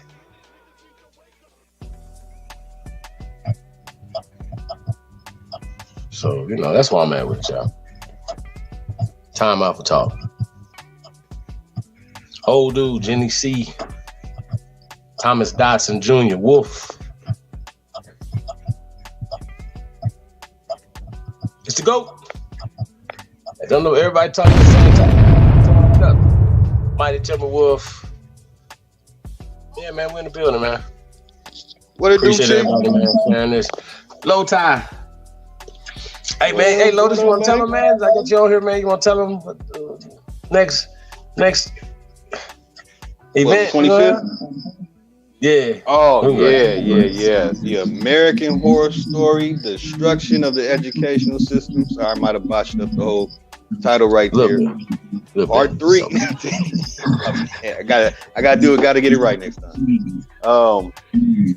Yeah, we're doing the American Horror Story, the third American Horror Story, and the last one was Horror Story, the massacre of the American indoctrination system. That's 3. There it is. See, look, I'm botching it up, man. My bad. Huh? Black Friday, man. Dropping Black Friday, you guys. Hey, Cut, we're gonna drop something else Black Friday. I don't know if we're gonna make that announcement too, but we're gonna drop it Black Friday, man. Y'all get the exclusive. You know what I'm saying? So Black Friday, man, November 25th is going down. The Aborigine Massacre, American Aborigine Massacre 3. Featuring Low Tie, aka Voorhees, yours truly. Hey, y'all, you know what we be telling them, man? Hey, all they gotta do is say Aborigine one time, we hopping out the mirror on their ass. Hey, we hopping out. Right. We and everybody, they already know, bro. We are dead serious about this, man. Like, real talk, man. We work real hard to fight, to get a voice, have a platform. You know what I'm saying? So, you know, a lot of times, man, you know, what they say is God's plan. So you gotta let the devil play, man. And you just you know what I'm talking about? They play, you just keep doing what you're doing, man. You know what I mean? We keep our foot on the devil's neck and all this devilish shit, man. And just getting to the truth. That's what it's really about, y'all. Aborigine Horror Show. November 25th, man. It's going down, man. So we're gonna be dropping a lot of new shit. Cut. Yeah, we kill it. Oh yeah, nigga, I almost fell asleep. Terrible.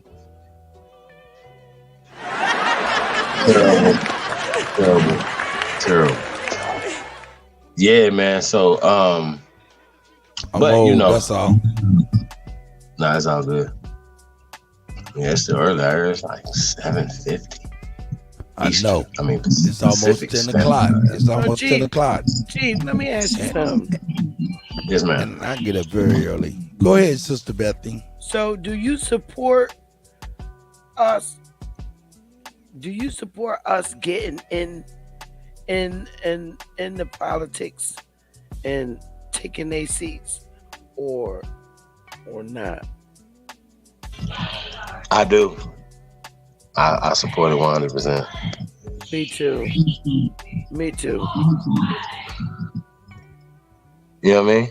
Yeah. Like, I just think, like, we've been looking at this thing wrong because somebody programmed us to do this. Part of the American indoctrination thing, we're going to be just debunking a lot of things that they teach every day in these schools, bro.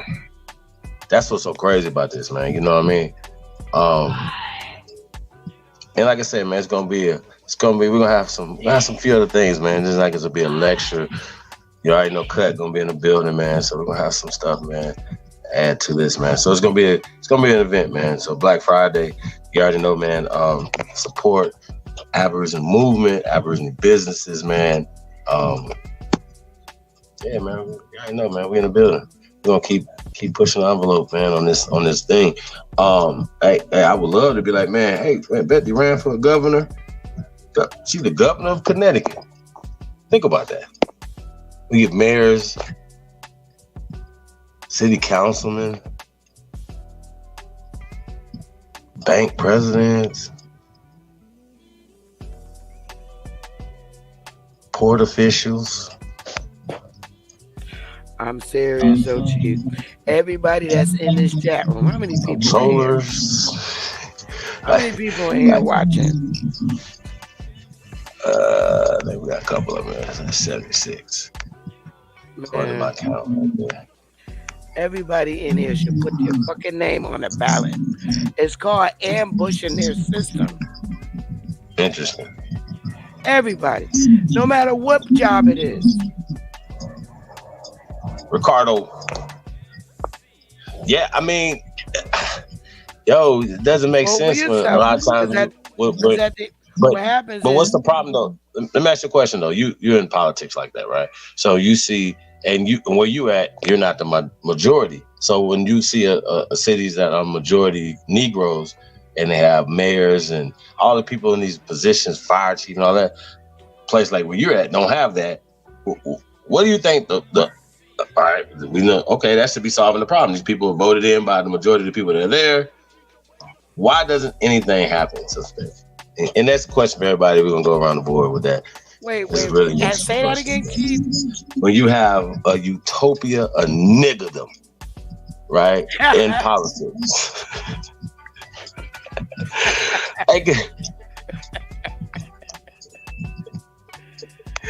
I mean, you know what I'm saying? Think about it. Like, you know, it makes sense. It's like, why doesn't it work in Baltimore? Why doesn't it work in Atlanta? Why doesn't it work in DC? Why?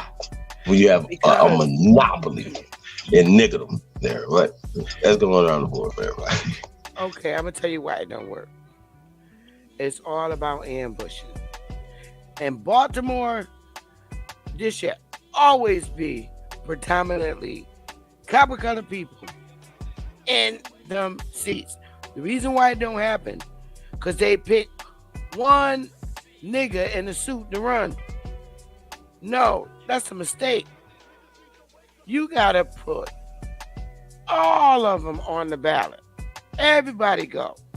Or even if you're a crackhead, put your fucking name on the ballot. Because at the end of the day, you get to move your vote. You know how they do in the end? Oh, I'm going to step out of this race because it looked like I'm not going to win. So I'm going to turn my votes over to such and such. That kind of shit. You know how they do that, Chief?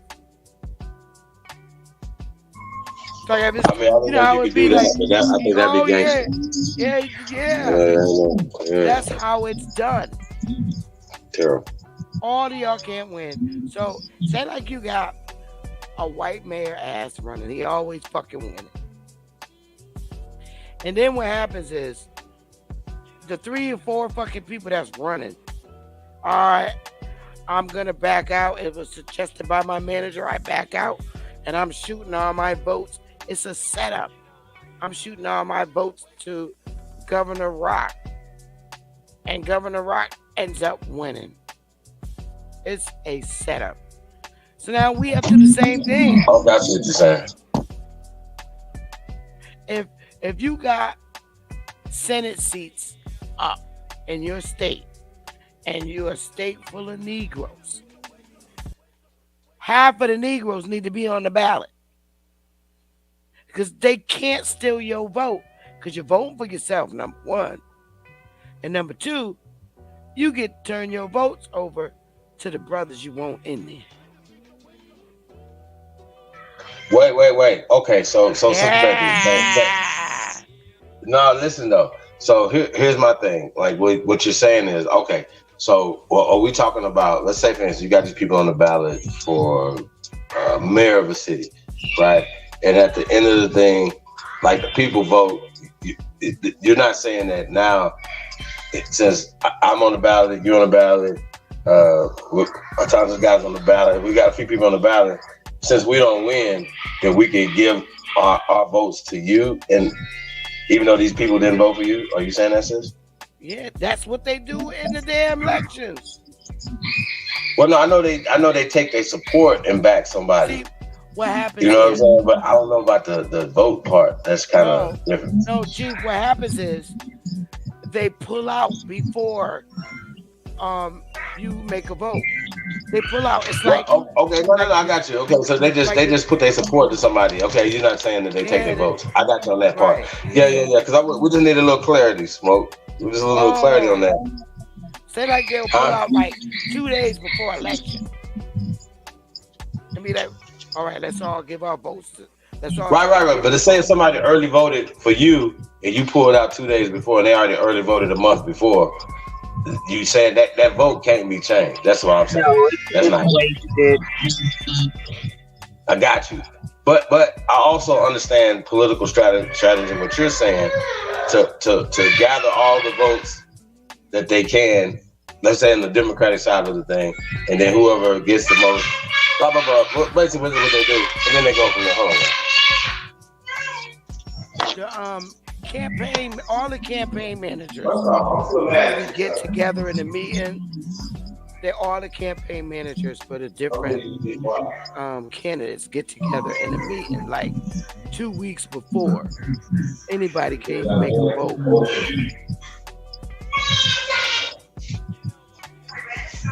And they come up with their strategies together.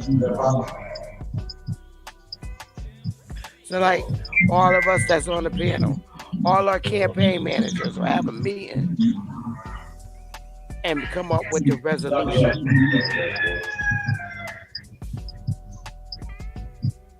The whole right out of preamble. Yeah. The whole purpose of everybody loading up the ballots with their names is to let them know that they're not getting your vote and they can't cheat in that manner no more. So you fuck them up. You really do. It messes their whole process up. I have a question. Hello?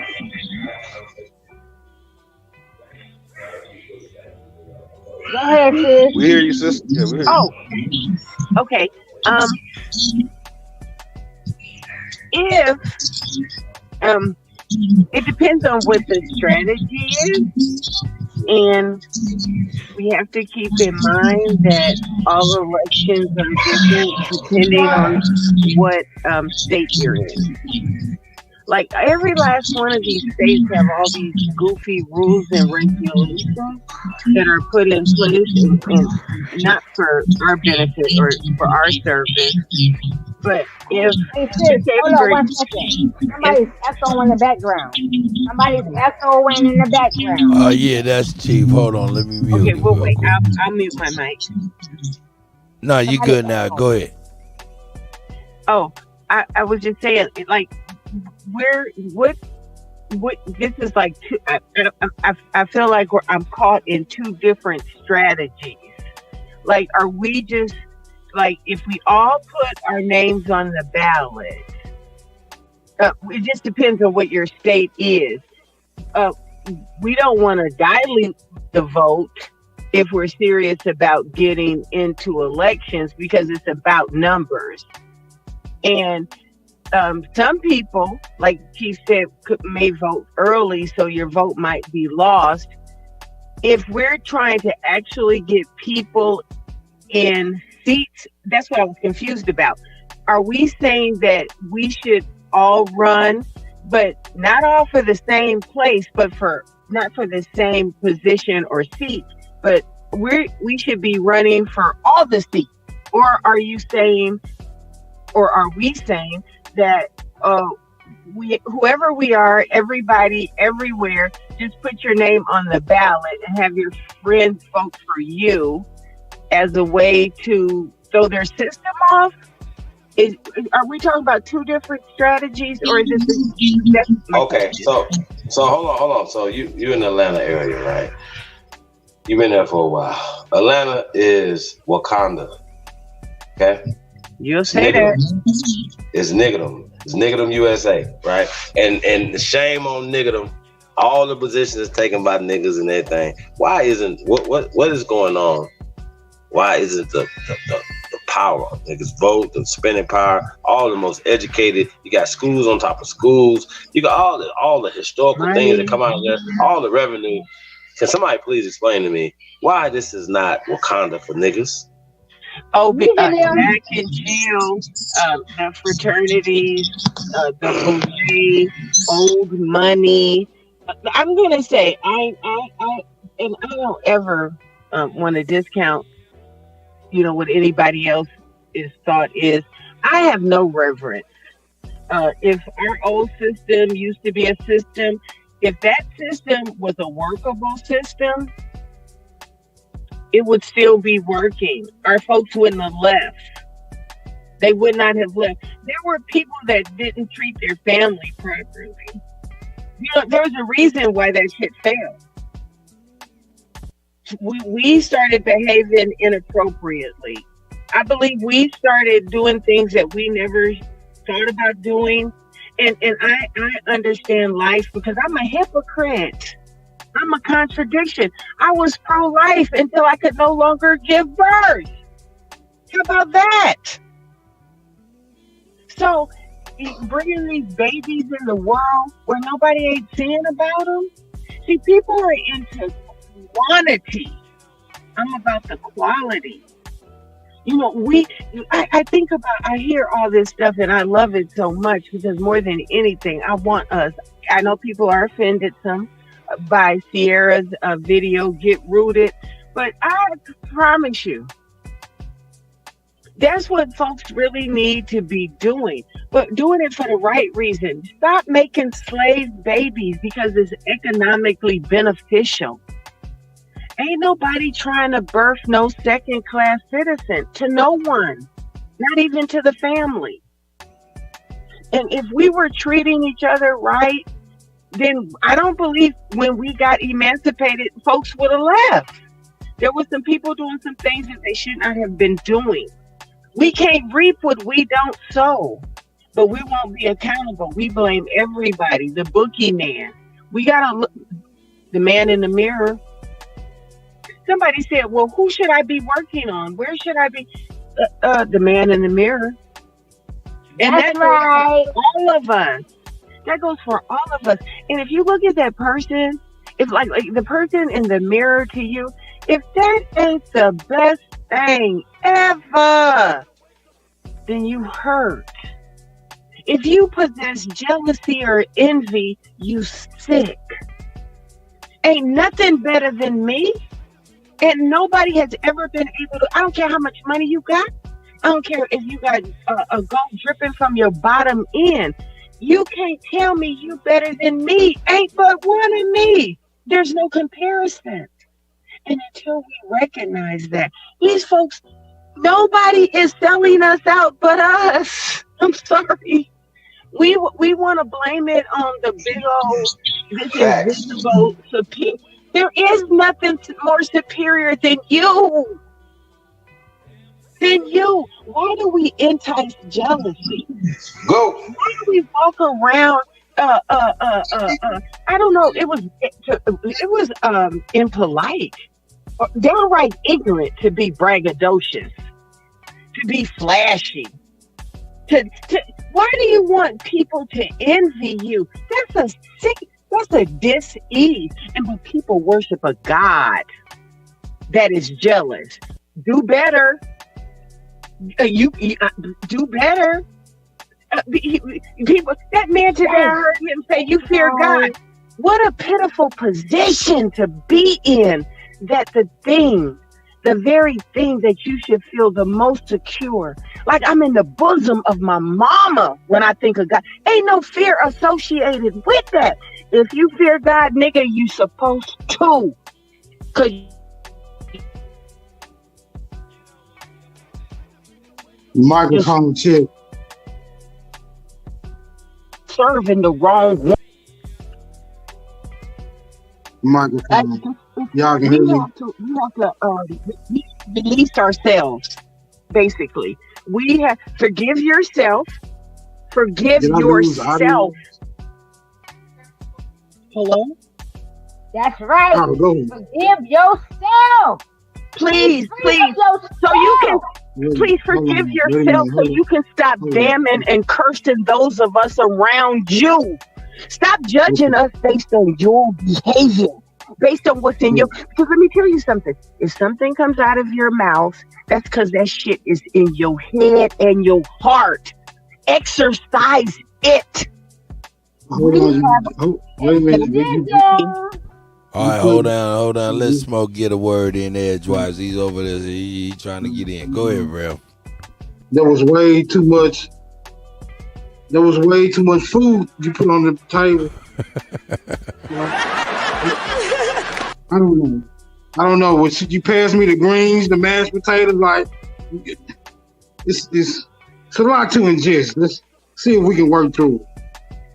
As far as the babies go, I think this is a natural process. I don't think nature intended us to have so many issues about bringing or bearing children. There's enough provisions, right? There's enough provisions. We're gonna be all right. Let's not deplete.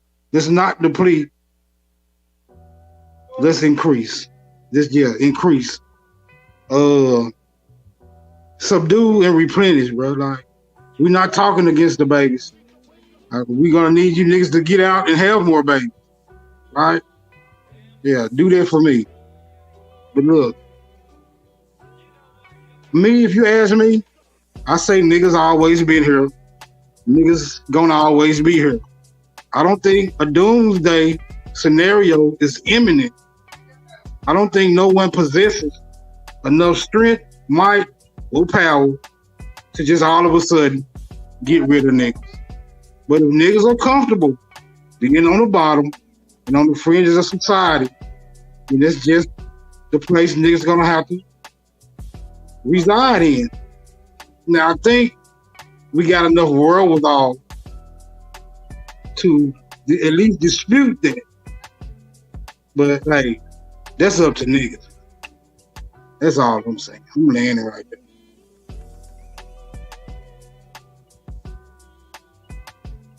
I agree.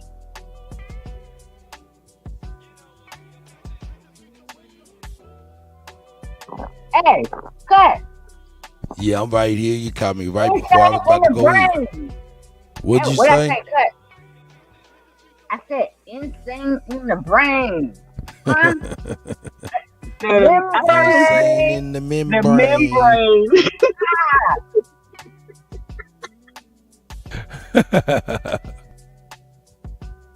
About to go grab me some of these. Y'all go ahead and hold it down. Chief down here, you know what I'm saying? Yay. Let me know what y'all need. I'm going to grab something to eat. I'll be back. Maybe. The last time you said that nigga you went to a festival, nigga. No, he took a French. Hey, you didn't hear me say or something. A French something. Hey, yeah, what it was a French leave. I'm about to take a French leave. You remember that? I taught you this goddess. And they kept saying, where is he? They were looking for you. And I said, so he said he was taking the French leave. Oh, shit. No, man. Hey, I get to watching it. I get something to eat, man. I get to watching a little TV and that lazy boy. And I'm telling you, put up, man, I'll be gone before I know it. Shout out, old dude. I see you, copper colored goddess. I see you, sis. Jeannie C. You know what I'm saying? Who else we got in here? Ricardo D. Of course, you know what I'm saying? Epic Studies. You know what I'm saying? He came through and I don't know if he got a chance to talk. I see you, Wolf. Ghetto Child Clinic, Thomas Johnson, you know what I'm saying? Man, salute to everybody. Samantha White, excuse me. said Samantha White. Shout out to the sis, you know what I mean? No doubt. Let me go grab me something to eat. I contemplate whether I get back. Smoke, don't hold me to it, man. God damn it, shit. I'm out. Salute. Salute.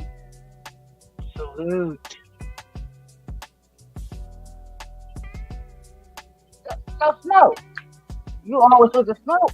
Hold the camera down. Where we going with it? Oh, she want all the smoke. Come again? No, I said Smoke. Smoke, my brother. You know it. I said Smoke. You know you always want the smoke, right? So come on, my brother. Let us dive into your mind state, and maybe we can build on your aspect. It's an additive. You know, we are all ingredients. So be the ingredient that you are, and let go. Well, when it's bright ideas on the table, I'm really not in a place to have any contention. So far, all I see is a couple of bright ideas. I can't argue against it. You know, I pick and choose my battles because I reserve the right to do so. So as long as y'all doing good and not trying to emphasize the bullshit, yeah, hey, I'm just gonna stay in my cut. The BS, right?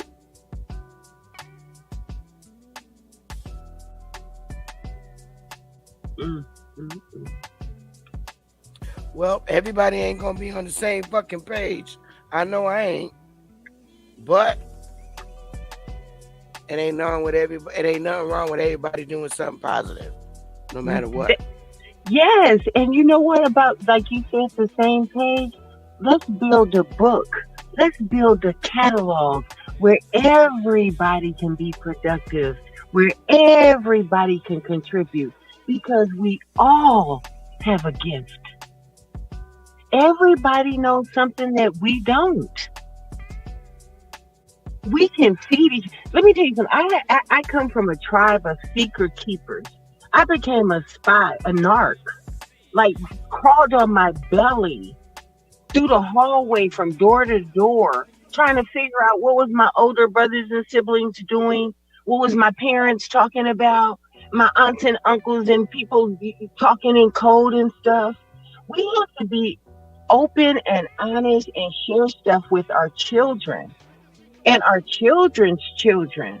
We have to shake off that goofy shit called shame that they put on. Imagine that. How about you put together some words? So you put together some letters that make a word called shame. Shame of what? You did it. Did you accidentally do it? Did you fall and do it on accident? Was it some clumsy mistake? No, you made a decision. And you know what? These book bangers that say they believe in this heavenly Father.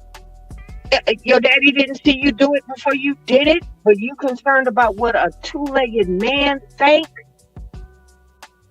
We got to throw that away. We relinquish our power on every level, and it prohibits us from preparing our children. Why do they have to keep making the same mistakes so we can pretend once we done got grown that we prim and proper? My mother used to say, what y'all thinking about doing, we did that. And her mama told her that, and her mama's mama, there's nothing new under the sun. If you do it, the good, the bad, the ugly, claim it. That way can't nobody use it as a weapon against you. Please go tell on me. Because then I'm going to make you blush. Because you think you might know. See, any wayward thing or anything that I ever felt might be considered judgmental, I wouldn't tell that to my children myself. Oh, no. Yeah, I'm going to deliver the message. I'm going to tell my story. I'm not going to let somebody else tell my story. We keep doing the same thing. We have to break. The curse is generational. because we want better for our kids. We try to save our kids. We don't want them to have no pain. We don't want them to have no struggle. Well, if you ain't got no struggle, you're weak. Huh? You gotta work to build muscle. What do they say? What is the thing that everybody says? What is it to build character? It's not negativity, but you gotta fight to build character. You gotta exercise. You have to use these muscles. We pamper these babies and wonder why they monsters. You can't tell them nothing because you know why? You were their friends. You wanted to be cool and hip. You wanted to be one of the kids. And then they get in a position where they don't listen to you. Well, why would they listen to you? You don't respect them. We have imitated and emulated the wrong people. That's all that is. And I never thought I'd get to a place where I accept the prayer. I accept it now. Forgive them, Father. They know not what they do. I ain't judging them. None of them. I just protect my. Look here. Ignorance is dang. It's. They say it's bliss. Yeah, maybe for those. But I was taught it's fatal. You need to know. Our kids need to know. We need to stop pretending that there's something called nature that could ever compete with there's nurture that can compete with where did that come from? Why did somebody create a term that said nature over nurture, or is it nurture over nature? Because some folks say natural. And we behave unnaturally and wonder why things ain't working for us. I just want y'all to know y'all got the powers, period, point blank. It doesn't matter what direction you go in, what avenue, what level you working on. If it's positive and you really working for, if you want to pimp the system, get in there, pimp that thing. If you want to stay separate from the system and build on your own accord, do that thing. We don't have to compare and contrast.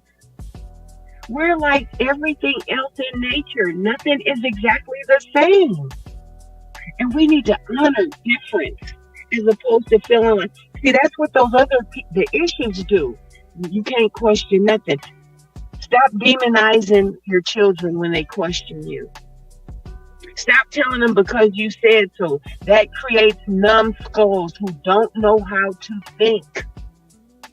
Who won't be able to protect themselves when you can't wipe their butts no more. We're not helping our kids, pampering them, indulging them. That ain't love. And you can't buy your kid. I paid this and I paid that and I gave them. Your babies ain't for sale. They not chattel slavery. It's the time. It's the love. It's the interaction. It's being put to bed. It's having the boo-boos cleaned and kissed, being embraced, being held, being told that they're important. But what we trying to do? We trying to raise money makers. We want more slaves. And if our kids, we don't have unconditional love for our children. As long as they walk our straight and narrow, we with it. But let them want to do something that they are called to do. We call them crazy. We call them rebellious. Let them question us, authority, religion, politics, and then we label them. I'm telling you guys, this thing ain't broke like we think. It's not. It's so simple, but they complicated it with all this other nonsense. Do the golden rule. Hey, the copper-colored people made the golden rule. Do unto others. And if you get in a position where that you can't be helpful, or you find yourself in a position where you can't be supportive, that's where you quietly bow out. You don't have to break that shit down. See, a person that feels like they have to break others down to lift themselves up, that's weakness. That's weakness. We don't have to operate like that because we are the almighty power. And we have to realize that. And I'm telling you, it's a mind shift. And you know what? I don't know. Because I think even amongst the people that have all this good information, I thought if I was going to interact with these fleshly things that I have tolerated most of my life, or really actually just tried to protect myself from this thing called mankind, or these monsters called humans. See, they think that Frankenstein is that the thing that was created. Nah, baby. Frankenstein was the creator. You people wear that costume. Oh, there go Frankenstein. Yeah, that ain't Frank. That's not him. But they the Steins, y'all. And we emulate them, and it doesn't serve us.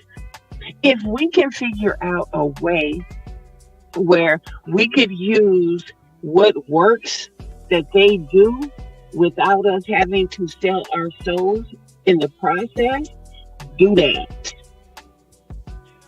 I encourage everybody to do that on whatever level you do it in, and let us not judge each other about it. You know, yeah, you have these charlatans. They play themselves out. If you feel the need to point it out and save your people, yes, because I'm going to tell you, I'm like Kanye. Don't tell me no secret. I don't have none of my own. If I didn't keep in mine, ain't no shot at me keeping yours. Especially, no, if it's personal, I know how to keep a confidence. That's different. But a secret is wicked. And all you secret keepers out there with all these information, if your ass don't make it to the day you think you do and you leave here without disclosing it, I would love to be there while you doing your splaining. See, because you got that information from somewhere else. I hear people talking about, well, I'm the one that did this, and I'm the one that brought this out. You know, it reminds me of those folks that say they discovered us, but we ain't emulating them. If the information is for the people, I don't give a shit. The book tell you ain't supposed to be proselytizing. It say don't tell that shit to your family or your friends. It say the stones will talk. I ask my people, you seen any good archaeology lately?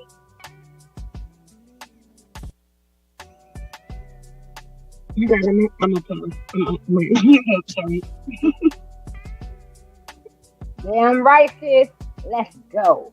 That was some high vibes right there. I don't know if the blood. I don't even know if that little snake that was in there was moving. As it rises up. Now I'm gonna tell you something. When truth is spoken to you or unto you, you'll feel it'll move in you. I ain't gotta say nothing else because all truth moves.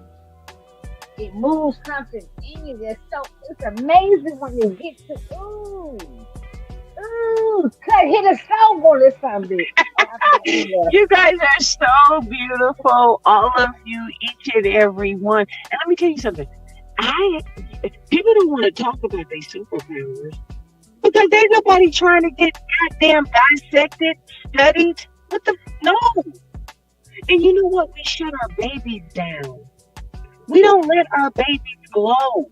We don't let our babies shine. We don't want the attention on them, not in the proper way. We got kids running around. They make adult clothes for women, and you wonder why men are lusting for your babies. Come on. It's us, you guys. And I'm not saying this is not a reprimand. I'm saying that we have the power. We not only have it, we are it. Plain and simple. And it is my almighty pleasure that I have had the opportunity to come across such people, such gods. Because I know who amongst you, I know who y'all is. Because I feel you. And it's about elevating. You know what? Being a guy is a choice. Everybody don't want to do that work. See, people thought that because man has dominion. No, I got it. I got dominion. You got dominion. Do you know what that means? It don't mean putting your foot in nobody's neck. It don't mean being in charge or in control of anybody. It means that it is our responsibility to care for, to nurture, to love, to inspire, to uplift. That's what it is. It ain't about the stupid, goofy stuff they told you. That's not power. That's weakness. They got it all twisted. Even though the information is there for us to see, everything these. Have anybody ever read the Book of Mormon? I'm not a Mormon. I ain't never been associated with Mormon, but I read all these books. And you ever wonder why none of the stuff these folks over there in Utah got to do with what that book say, and why they don't even use it? Because that book is about us. And that book is honest. Multifaceted, just like nature. All the different birds, and you think we are all supposed to be in? No. Ain't nobody getting in lockstep. I ain't never colored inside the line. I blew that out on purpose. I jumped off of my white tower, that ivory pillar of holiness. I jumped into the bottoms. I went in all the community. I spent time. I've been where most people won't go. An average person think that you actually experiencing something because you're watching some shit on TV. But how about some flesh in your face? And how about being in an environment where you see these babies is being turned out, not by the streets, by their mamas and their daddies. And their parents aren't even aware of what they're doing. You've been to the mosque, you've been to the church, you've been to all these other places. Most of us don't get off the block. And then when some of us do, they're demonized. I have a question for the community. Are we shitting on our doctors? Are we gonna shit on our engineers? Huh? Are we going to shit on the people, whether the information they have is right or not? But we got folks out here in the trenches that's trying to serve within the system. But they get lumped in a box like they sell out, like they bougie. Because I didn't know nothing about no Boule until I got my 30s and 40s. I always thought bougie was me. Because I was accused of it. You know, I was always accused of being condescending. And you know who accused me of that? Your face. Because that's who I was around. I was in school like everybody else. But I was the only one that looked like me in the classroom. From kindergarten until I got to the 5th grade. I bust out the classroom, ran across the campus to my brother's room. I said, "They're here! They're here!" Everybody's looking crazy. I said, "They're black kids here!"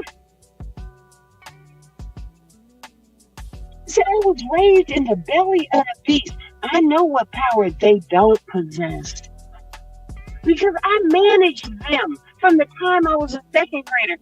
I was the king of the castle. When my teacher would not stop those kids from calling me out of my name, I raised my hand. So-and-so called me a nigga bitch. Put your hand down.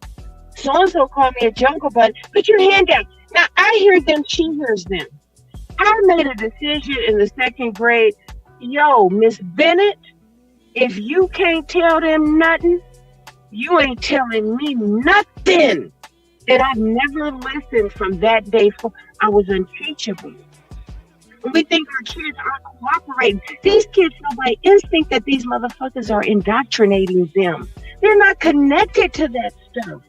But we bash them. We say they're bad. They're disobedient. They're wicked. They won't conform. Hell no, they're not supposed to.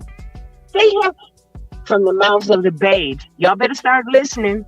And for all y'all that want babies, especially all you men that want babies, think about this, my brothers, who I love and adore. I don't remember my time on this here planet when it was only women. I don't want to live like that. I don't have no desire to live like that. So I'm asking you, brother, if your woman is carrying your seed and you deceive her, you cheat on her, you lie to her, and some of you niggas rape her, because you know you do. And that baby is sitting in that for 9 months. My daddy used to take care of our dog for 2 years before he would mate her. You understand? Now I'm talking to the ladies. Is your womb in perfect condition? Have you been eating right for months? Because God recreate, procreate. When you step in that position as a God and you're going to bring on someone else, a whole nother living being, are you giving these babies the optimal beginning? I know I did not. I'm guilty. I didn't do the things I should have been doing all along the way. I know no better. Our parents didn't know no better. But we got information now. So all of these women in my bloodline that lost their lives having 12, 15, 19 babies, we not dogs. We not here to create chattel slaves so you can build a kingdom. That's why that shit failed. It failed. Ain't nobody took shit from us. And I'm gonna mute because I'm muting. Thank you. I love you.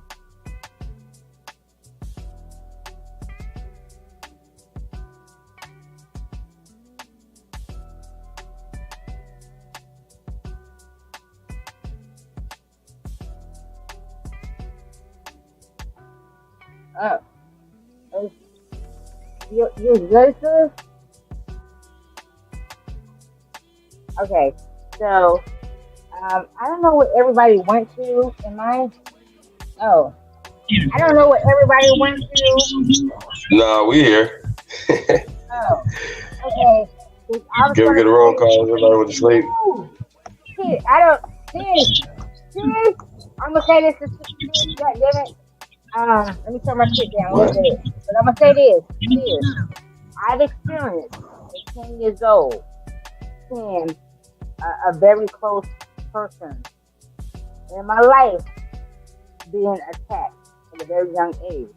And I spoke up at 10 years old and put that motherfucker in jail. At 10 years old. Good for you, Grateful. Ring the bell, goddammit. It's not like these women don't know these motherfuckers is touching their babies. It's called a blind eye. Yeah, I did that in North Carolina. And I'm from Greensboro, North Carolina. And I'm pretty sure y'all motherfuckers have heard my name across this motherfucker from me donating. And y'all know that I is. And I am that I am. And I don't shy away from that I am. So yes, I've done that. You know? I ain't never shied away from that. I ain't never left through with my sister. I don't go against my sister. Not unless you just a fuck motherfucker and you just improper and you need your ass. Wait. Hey sis, what did you said you did? I'm sorry, I missed that. Oh no, when I was 10 years old, I was in the backyard playing at my family's house in the woods because I was from North Carolina. I'm from Greensboro, North Carolina, to be exact. And hold on, I think my fan going. There might be something doing something. So I was 10 years old, and I was in the backyard playing with my little cousin, and we was out there like just fooling around, like dancing, doing some shit, and we heard some screaming, and we was like, "What the fuck is that?" And we looked in here. We got woods and stuff in North Carolina, and a young man because my brother is like 4 years older than me, so she's about my age. She was like 10 too, so he was about 16 or 17. So he was pulling her in the woods. I saw it. And I was like, oh shit. And I was talking to my little cousin. My little cousin only 2 years older than me. I'm 10. And we went back and forth at this age. It's like, well, should we tell? Should we not tell? And we was like, fuck that shit. We tell her. Because this shit is improper. I'm the only female amongst brothers, right? And I know my brothers would fuck me up if I wouldn't have gave this information out. My brothers would really come down on me. You understand me? Because they was always on me from day one, like, no, this is what it is, this is how it's supposed to be. My brothers really taught me that it is in the street. They gave me the game, my brothers did. And I stand by that code to this day. I don't go against my brothers. And thankful for my brothers. I love y'all. And even y'all outside of me, I thank you for my men. I'm the only female amongst men. They gave me some proof. They gave me the gems of the gym. I'm going to give it to you like that. But I had to go to court and everything, though, for real. To, put this person away. I mean, he was put... Well, I gotta say you didn't do anything wrong. I gotta say you didn't do anything wrong. So just wanted to say that. Once again, there's certain things that should not or will not be tolerated, and period, right? And that's just what it is. There's no compromise for that. There's no conversation. It's not going no back and forth on that. And once again, when it comes to snitching, like I said, man, I know people think but you can get some information from a lot of different places, right? And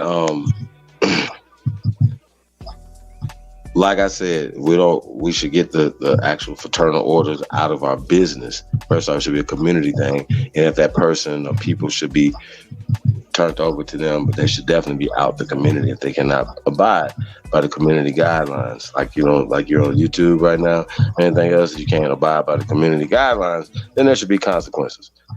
My consequences are a little bit more severe than a lot of other people's consequences. Because people understand that. You know what I mean? And people understand children are protected by their brothers, or your fathers. You know what I'm saying? She'll tell. Yeah, you're absolutely right. Going to tell. You know what I mean? But it's just a lot of things, like I said, we have to clean up within our own community, and we don't need no outside help to do that. You know what I mean? And music should definitely reflect a better side of our culture. I do agree with that. You know what I'm saying? But once again, I like music, man, and I think that we can have different emotions. It's really about the fleecing of our currency, our energy. Everything is leaving the community. That's the problem. If we could just say, okay, here's some industries that we have to take over. We own it. We manufacture. Let's get back to manufacturing in America, right? So that means that we have to have a different mindset, especially for some industries that we are dominant in. So let's dominate in those industries. But the question was earlier, though, why is it that when you have cities like Atlanta, for instance, Atlanta should be like a case study of why niggerdom don't work with all these niggas in office. There should be opportunities out the ass. Why are all the jobs? Why is everything leaving? Why? Somebody got to explain this. What's going on? Is this a failure in leadership, or we can't keep saying, "Oh, it's the Boule, bourgeoisie, the fraternity, sorority"? It's like, wait a minute, come on. Is this it? That those are the people that just gatekeeping and keeping everybody away from power? Is that what we're saying? With all these educated men and women. I want to say that. Go ahead, what'd you say? Michael, you hear me? Hello? Hold on, Smoke. Betty got it. You got it. I said I want to say that. Most of the people that I hear saying that, there's a lot of people who haven't taken advantage of the opportunity. Facts. I mean, I know a lot of people that have not really, literally taken that opportunity that's out there. And when you tell them it's out there, They don't fucking believe you. And most of the people that fucking don't believe you are the people that don't take the opportunity. All them fucking job openings, and none of our people apply for them. I'm talking about Connecticut. None. They don't take the opportunity. Opportunity was not so great in my mother's days, but by the time I was born, it was opportunity and it was choice. I have to honestly say it was fucking choice.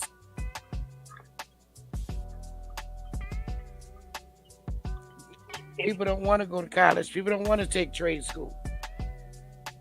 It's choice. You could choose to be a drug dealer or you could choose to take up a trade. That's fucking choice. Can I say something real quick about that? It is choice. I agree with you 100%. Sister Bethy, we just need to let our people know that there are options. I am no, done. They do. I don't know what state you in, but they fucking Georgia. know. They know. I'm in Georgia. They make excuses like a motherfucker. And I am gonna keep it 100. Ain't nobody getting denied going to trade school. Nobody gets denied. You don't take it, it's because you don't want to. Before, we didn't have that opportunity. But that was way the fuck before my time.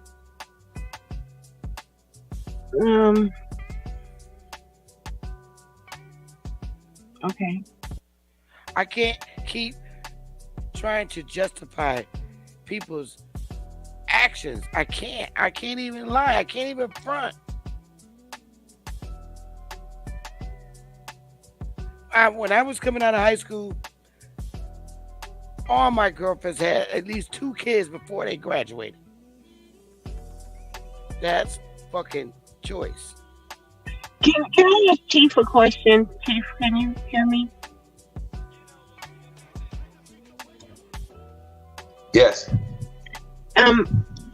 Sorry, I don't mean to derail, but I did have a quick question I've been wanting to ask. The information regarding Joy Link, where is it exactly, the information? Because I heard it was in the chat, but sometimes it moves too fast for me to keep up with.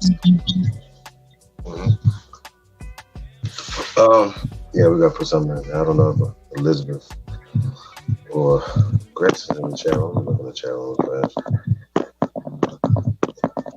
We'll get you that information though. We're gonna get a Only Builders in tomorrow to be honest. Cool. Okay. I'm gonna say like 2 Eastern, man. It's a quick one. Got a few things to go over, and then we can go.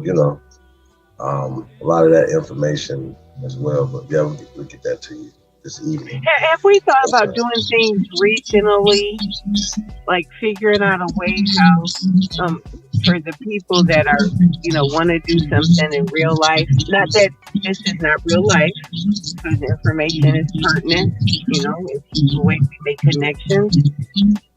Like if we could do something regionally for those that are interested in, putting boots on the ground, because even if it doesn't appear, I don't know about any other people, but I know a lot of people that are building, that are laying foundations down, and I just think our network ain't tight enough so that, because everything that can be done in this here country, our people are doing it already. And people don't realize that whatever you are doing at your job, whatever your job is, or what work you do, or what talents you possess, we already have it with it. You say it all the time. The military is predominantly us. So is the U.S. government. That when people talk about the government, they hate the government. Those are our family members. Those are our neighbors. Those are not like aliens. All of us have people that are employed in the system. You know what I mean? So it's just a matter of us becoming or creating the network so that we can make the connections so the spark can fly. And the last thing I want to add, everybody that's listening or will listen, please go check out Sister Soul Main's share today. Grateful. Sister Soul Main, everybody, Sister Betsy, everybody should go check. It's not that long of a video, but it was so beautiful. A way to start the morning. And the thing of it is, everybody's in different levels doing different things. And all of us can support each other, even if that's not our lane. Just because you ain't in that lane, don't mean you can't support that lane. Unless it's something that you know or feel is detrimental. And I don't really believe that that is an issue in the building community. And thank you. No, that's actual truth, sis. We should add on to each other, no matter if we line up in a way or not. I can see your vision, even if I'm not in your vision, if you're proper, right? For me, where I think the discourse sometimes comes is if you're like so gung ho on like a discoursement. You know what I mean? Like, oh, if you're not here and I am, like I'm not. I'm a person. I'm a fucking Libra. I'm an air sign. I stay straight on like flying high, and I'm a mental person, right? So I don't get to the discourse of the physicality of things, and if I do, I don't have a problem with it. Like even with Sister Betsy, I want to address you to this baby girl. I love you, baby. I want to say that to you. Even if we had a back and forth, but I don't even see it that bad. I just see the fuck you was in your emotions. Maybe I was in mine too, and it just wasn't what it was. And that was the day, and that was the energy that was being portrayed, and that's what it was. I don't give a goddamn, because I'm not about to go on my next day dealing with that shit. I don't hobble on nothing. See, and that when I say I don't hobble on things, I don't walk around the next day feeling the same animosity that I had the day before. Because what I do for me personally is I go and I look at it. I go and I put my own rewinds on the playback. You know, you go and look at the sports. You want to replay. You want this. I replay myself. On any given day, I've been in dojo with folks, I'm in here, and I'm doing this, I always rewind. And I only rewind to look at me. And where is it for me that I gotta correct me to make me the greatest version? So if I ever come across that situation again, I gotta goddamn be greater than that.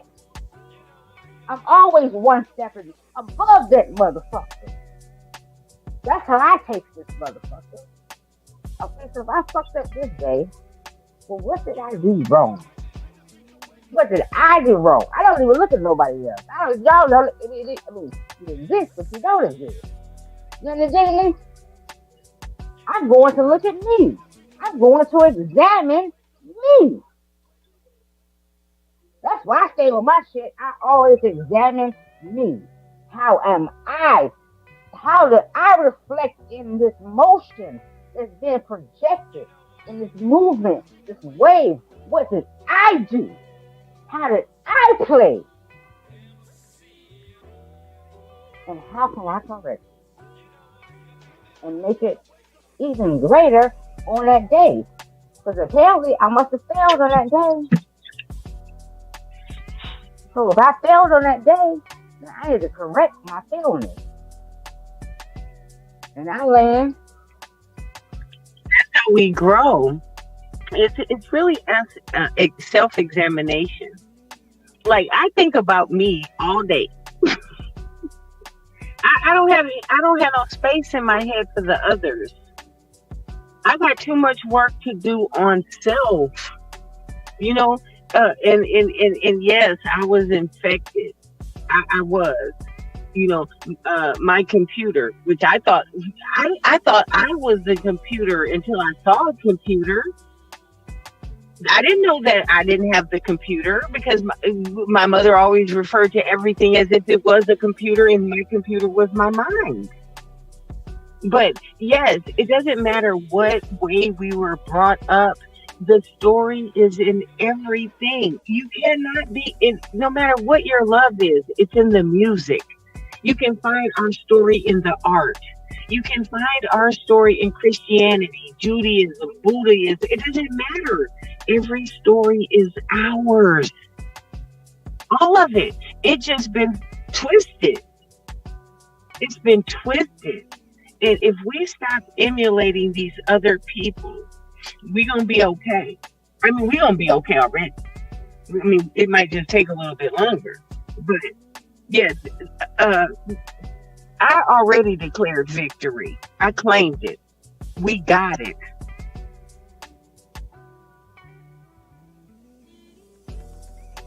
That's right, sis.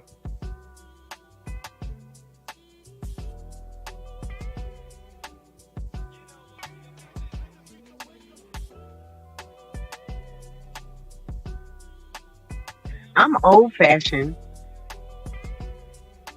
Honestly, you know, I have all these ideas about who all these people are. But the truth of the matter is, until I get to look into your eyes, I don't care what you do. Your eyes can't lie.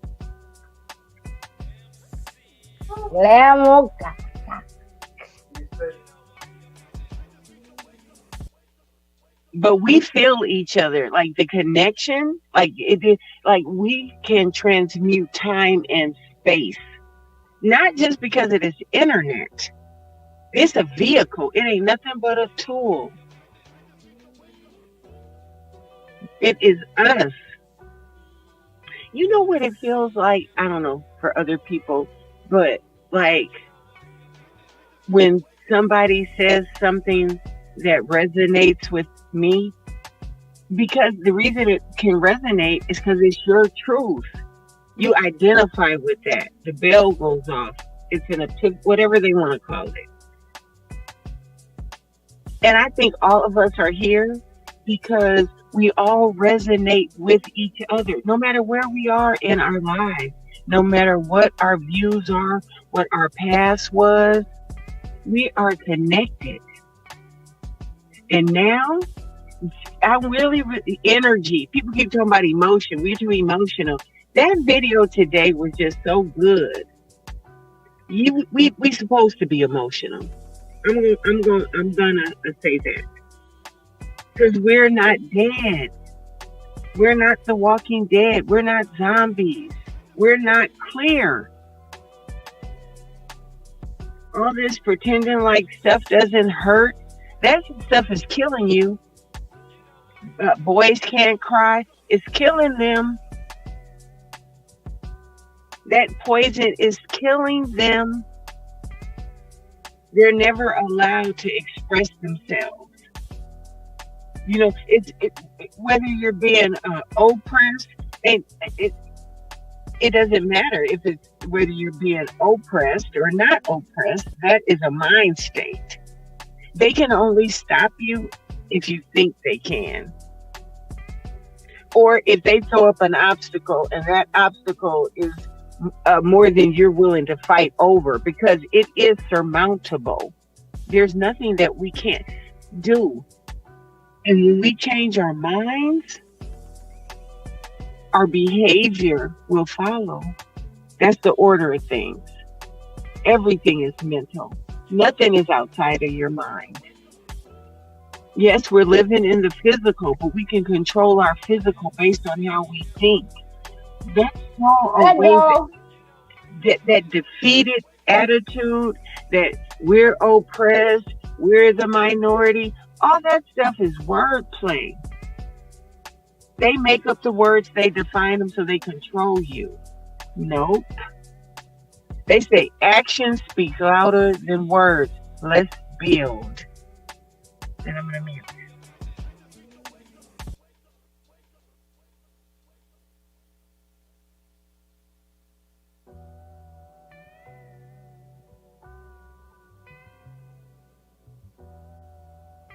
That is very correct, sis.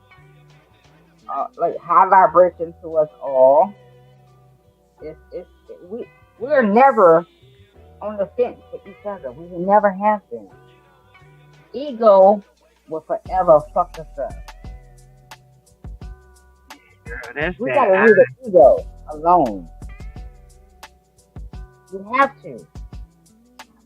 We have to leave the ego alone. Whatever your path is, my path. My path, your path. It's all a matter of the mind. If you gather me. You got your mind, I got mine. And we don't have to agree. We have to have an understanding. Overstanding. Understanding. Of just being the one. Yeah, the one. My bad, sir. Is it a mic check time? Everybody may be asleep.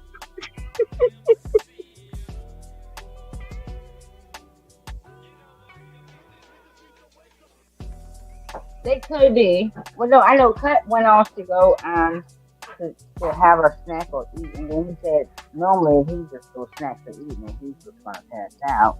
And then Supreme, Sister Betsy,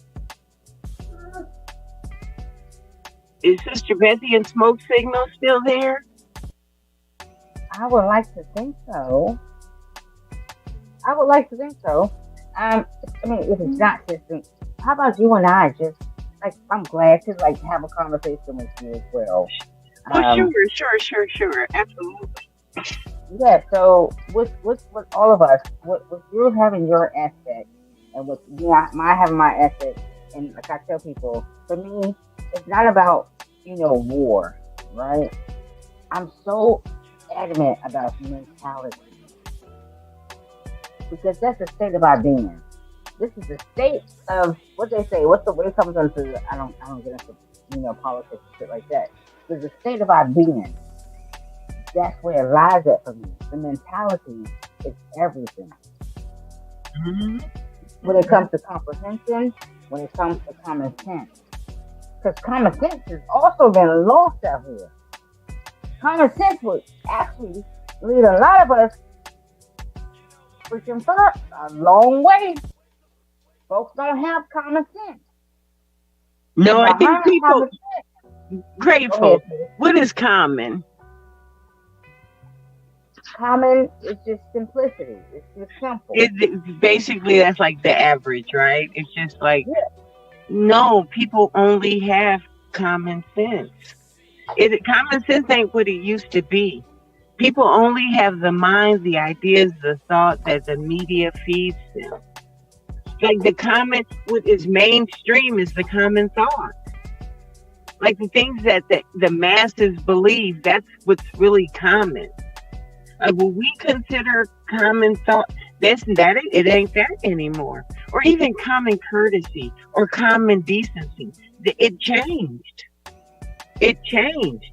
What's common, let me tell you, they have a show, I remember, I guess they're teenagers, and there was a show, America's Most Funniest Videos or something like that. You ever watch that? Ain't nothing but damage. Everybody's taking damage, and behind the damage is a laugh track. So people are being numbed down, right? People are being taught that you laugh when people are being humiliated. You're trained to laugh when people fall. A baby takes damage. A dog takes damage. A old lady trips and falls. We've been What? Our condition has been conditioned. That's off a track. I think it's maybe Black Star. Talib Kweli and I think his name is Most Def, but now it's Bay. Yasin Bay or something. But at any rate, what is common now ain't what was common, well, especially when I was a child. It's not.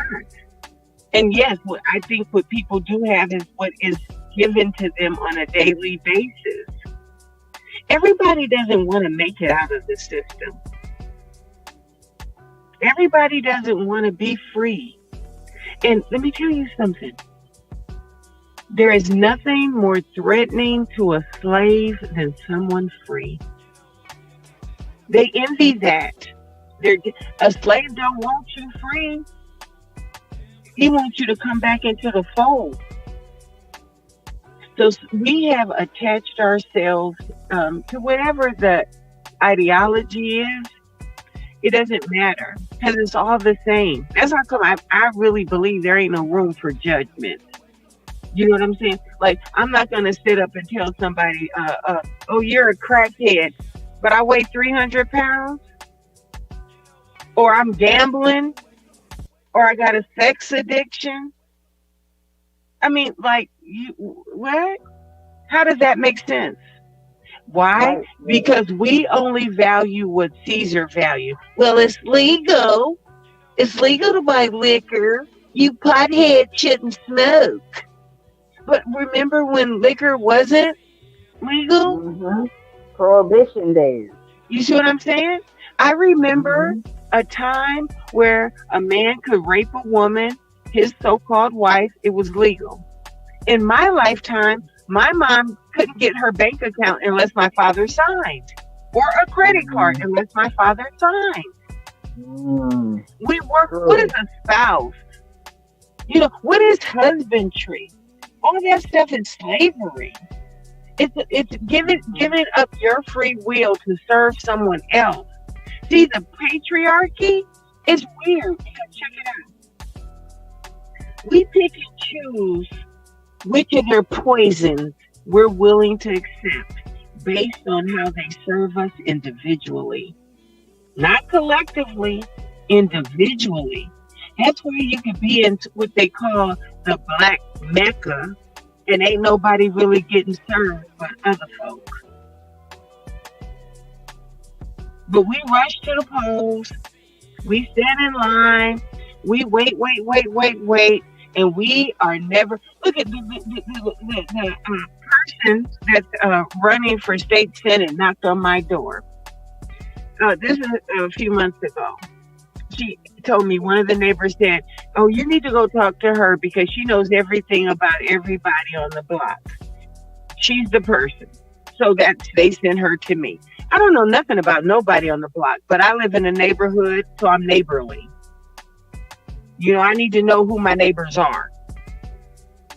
Right? So I know these people. I've been here before 99% of them got here because I ran the other ones away when I came. But she came to me and asked me if she could have my vote and if she could put a sign in my yard. I asked her, where are you from? So she went on to tell me where she was from. No, where your people's from. So she explained that too. And I asked her, and all of us have this authority. We don't realize we have this power. I asked her, so what are you going to do for the Aboriginals of America? The copper-colored people. And she had no idea what I was. She was like, huh? I said, like your ancestors, right? You from the South. Your grandmama, you say your great-great-grandmama, as far as you know, is from down here. I said, because I voted for Obama twice and all I got was gay marriage. I voted for Clinton twice and I got NAFTA and TAFTA and 3 strikes, you're out. So I asked her, if you can commit to me, I will commit to you. And perhaps I'll vote for you. I said, but when you get in there, I'm going to watch you like a hawk. I'm going to keep you accountable. See, we won't do that with our elected leaders. It starts at home. Who are the people in your immediate area that are affecting you and your children? We want to go raise hell, whip people's ass, fight, get our Vaseline, take off our earrings. Yeah, I used to do that shit too. But then I had to grow up because I became a mother. And I had to be an example to my children. I wasn't a very good one. My 6-year-old had to tell me one day coming out the bank, Mommy, you're going to get us killed. It wasn't the first time I'd heard those words, but from him. Every adult I ever knew, every teacher, administrator, my family, my aunts and uncles told me, your mouth is going to be the death of you. Because I couldn't let shit ride. See, I always felt like, yo, if it's in my earshot or eyesight, y'all made it my business. You're not trying to mug this lady while I'm standing here, even if it costs me my life. You're not trying to do it. So I spent a whole bunch of years of my life caping for the so-called. Look here, I pimp the niggas that pimp the pimps, right? You want to be a pimp, I'm going to pimp you. Because I'm a hoe's best friend. Because you can do this humanely. It doesn't matter what you do. They say the oldest profession on the planet is prostitution. Then it's plagiarism and pimping. And we won't tell our kids so that they can fortify themselves because we don't want to expose them to this wicked world. Well, they in it. Y'all keep bringing them in this shit. We keep on doing it, but we won't give them the tools. We tell them to turn the other cheek. Suck it up. Be a man. Tell our girls to submit. I ain't raised no submissive. My daddy didn't raise a submissive. He raised a human, or what he thought was a human, but he raised somebody and he taught me and my siblings both that this is our life. Just do the best you can with it so that somebody else can build on top of it. That's all any of us have to do. We ain't got to save everybody. Give your babies a chance. That's all. Give our babies a chance. I worry about, oh my God, these children. When I was raising my kids, I was like, look at these parents. I wasn't worried about them. But look at these heathens these fools is raising. They won't chastise them. They don't regulate them. They don't let them know when they're in violation. They defend their bad behavior. They reward their bad behavior, and they think it's because they being loyal. No, you sold your baby out. You sold your mama, your friend out. If you support bad behavior, right is right. All this duality stuff, and yes, there is a time to kill for righteousness. Yeah, you can do anything. We know what's righteous and what ain't. We don't have to wait for no white man to put it in a law. And just because he makes it lawful for you to steal, kill, and destroy, and you can get over on the people and suck the life out of the taxpayers so that you can get over, don't make it righteous just because it's legal. You don't get out of jail free.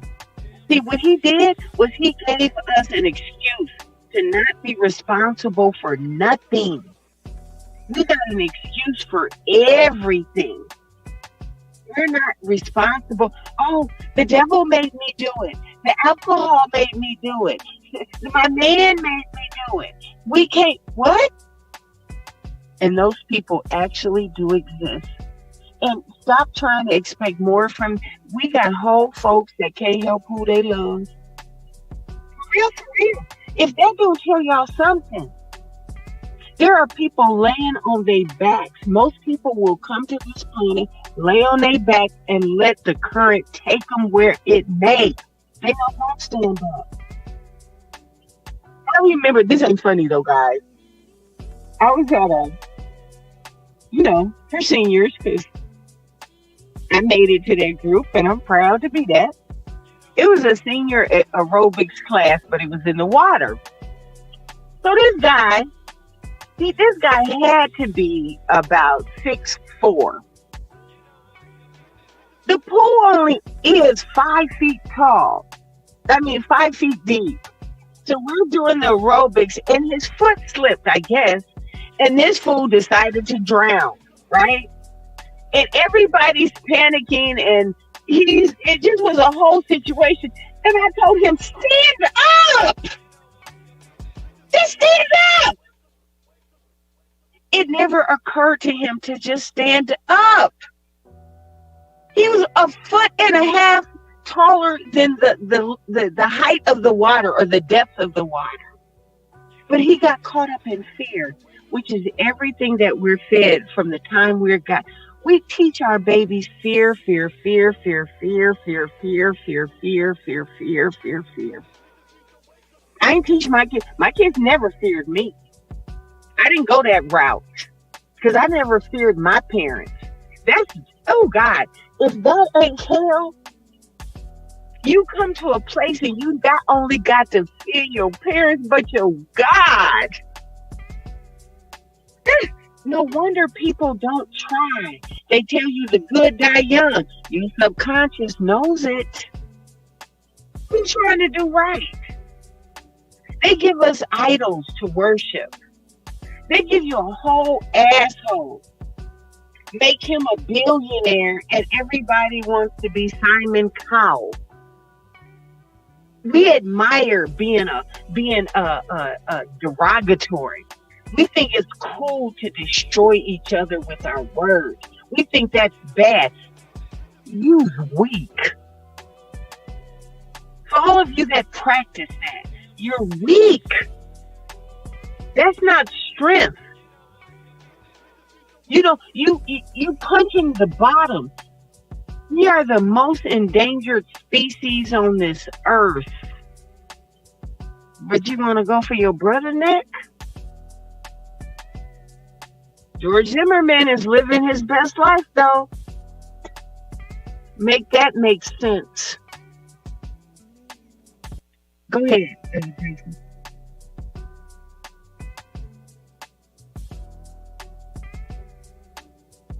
Facts is. No, bro, it's actually truly exactly factual.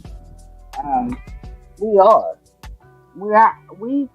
know this though. We know that we are our own worst enemies. We know that we are placing things upon ourselves we shouldn't. And even within the faulting of the parenting of myself, yourself, all of us as parents, aunts, uncles, whatever, right? Okay, we can blame us, right? Right. If I ever looked at myself, right? Because I'm a fucking 70s baby. I was born in the early 70s. Even when I saw my people having a good time enjoying themselves, I wasn't allowed in rooms. You understand? I saw it because I snuck in. Like you said earlier. I wanted to be nosy. I was like that. I got my ass whipped for it. I can't say about nobody else, but I got my ass whipped for being nosy. And they told my ass to go the fuck over there, sit your little ass down, and we'll explain it to you later. I still wanted to be nosy. At the same time, I can truly say, I'm not going to deny them. Me being an early baby, 70s baby, they did give me knowledge. They dropped jewels on me. They didn't leave me in the street. Even the drunk on the corner didn't leave me hanging. He always had a jewel he gave me. And guess what? I didn't disrespect that freaking bum on the street. I didn't disrespect his knowledge that he was giving me. I didn't do any of that. So for me, it's like, where do we transform? Because we had to transform some way, somehow, that we lost respect was a bum. The elder, even though he was a drunk, we lost respect for him and having that knowledge. Not understanding that, yeah, he went through something, something happened, that's not how he was on the kingdom. He was still show love, right? He still Right. respected. So where do we transform to being disrespectful towards that person? Now, mind you, it wasn't that many standing on the corners like that either back in our day. Now these days, it's shit. I would say it's more of them motherfuckers standing on the corner than it is us, and they make more money than all of us put together, even the superstars. That's not funny, but they really do. But they don't have free speech. People, yeah, they don't. They don't have no, yeah. Nothing deals with them. None of them had to get the vaccine, did they? Because if you think about it, you talk about vaccines and controlling and this and that. They didn't say nothing about the homeless. The homeless was never brought up at any freaking time. During the struggle. Pay attention. Did they ever once bring up, oh, well, you know what?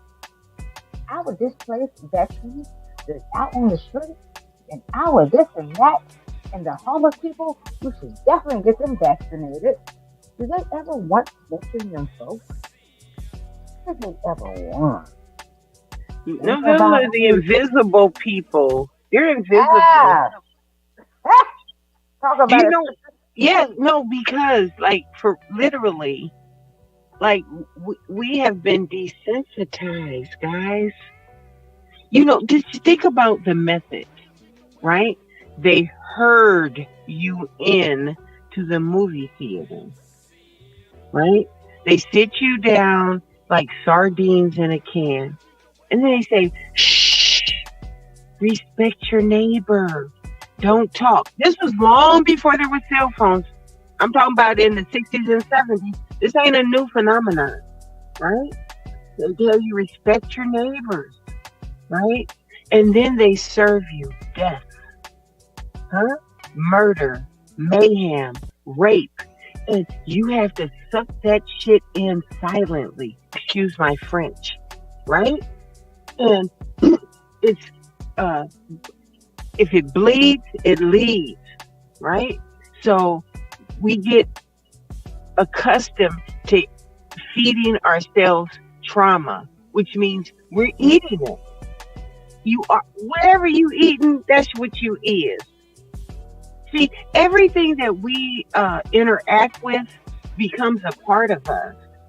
It doesn't matter whether you're just seeing it or whether you're hearing it, but they're getting everything right there while you're looking at the big screen.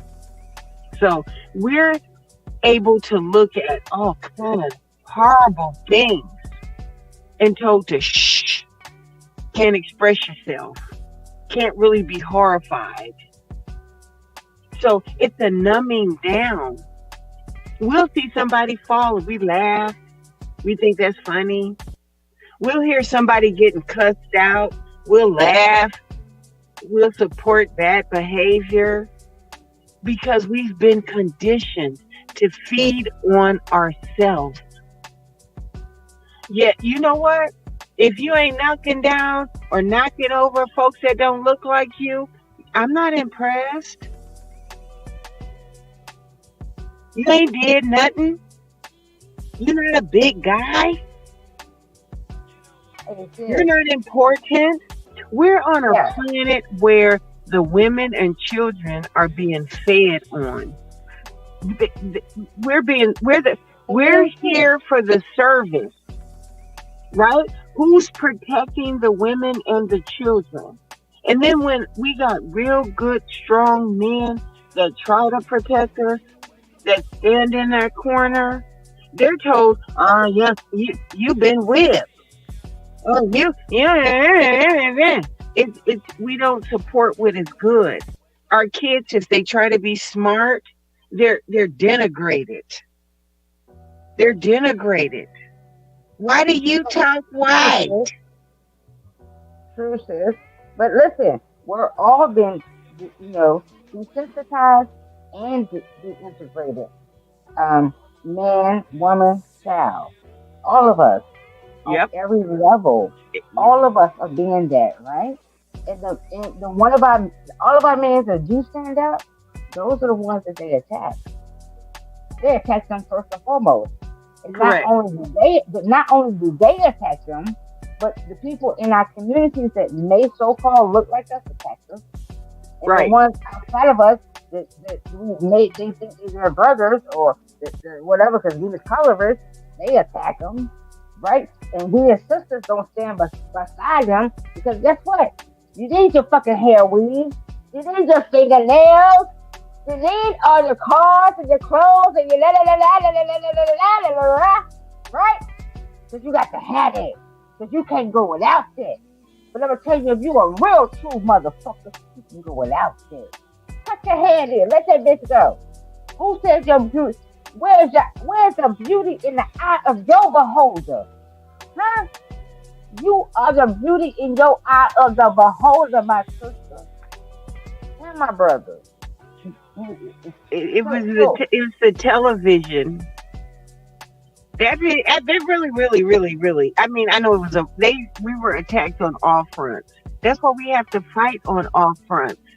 And if your sister or your brother ain't fighting on the front that you fighting on, that's okay.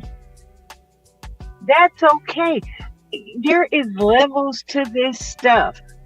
You know, I hear people talking about Beyonce this or Jay-Z that or this person this or this person that or that person's a sellout. And I thought, yo, boy, what's gonna happen when you find out folks ain't who they appear to be? But then I realized, yeah, we need you naysayers to give them credibility. It always counts. We can't lose. Period.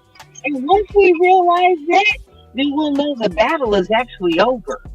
See, we're in a fight because we think we have to fight. But the thing that we're fighting is ourselves. Ain't nobody. You got to go check into our community. If that Hold on, ain't wait a the most. minute. Hold up, I'm sensing some conflicting messages here. Let's bag up momentarily. Earlier, you suggested, or rather a moment ago, you suggested we're being attacked on all fronts. Correct. Okay. Then you asserted we're fighting against ourselves. Correct. Are you saying that we are attacking ourselves from all fronts? Yes. See, I don't believe in this boogeyman. You understand? Only because I have, I don't want to say intimate, because I don't want to say something that's inappropriate, but, you know, I know what they're capable of. And in my experience, even being raised in the midst of them, the folks that cause the damage is the people closest to you. The motherfuckers. Sis, before you finish, I just want to jump in. Yes, right sir. before Yes, you ma'am. finish. Because this is smoke. Smoke always likes the motherfucking smoke. So I want to jump in real quick. So Smoke, before my sister finishes, I want you to look at it like this, darling. First and foremost, we attack our minds on our own plane. Okay? We attack our minds in the way we may appear to someone, and that's in the head. The way we talk, the way we look, it's all factions of that thing, right? And being accepted in a world where you think you need to be accepted. Correct? So, within that fashion within itself, you're already fucked up, right? So then, when you're a person that you ain't even seeing yourself properly, you go and jump into a world that damn sure don't see you, you're more fucked up. And that bitch gonna eat you. And you don't even see yourself properly. You dig me? I'm gonna let my sister go there. And if Smoke, you need more smoke, come holler at me. No, So it is a by contradiction. Yes, sir. by You're that right.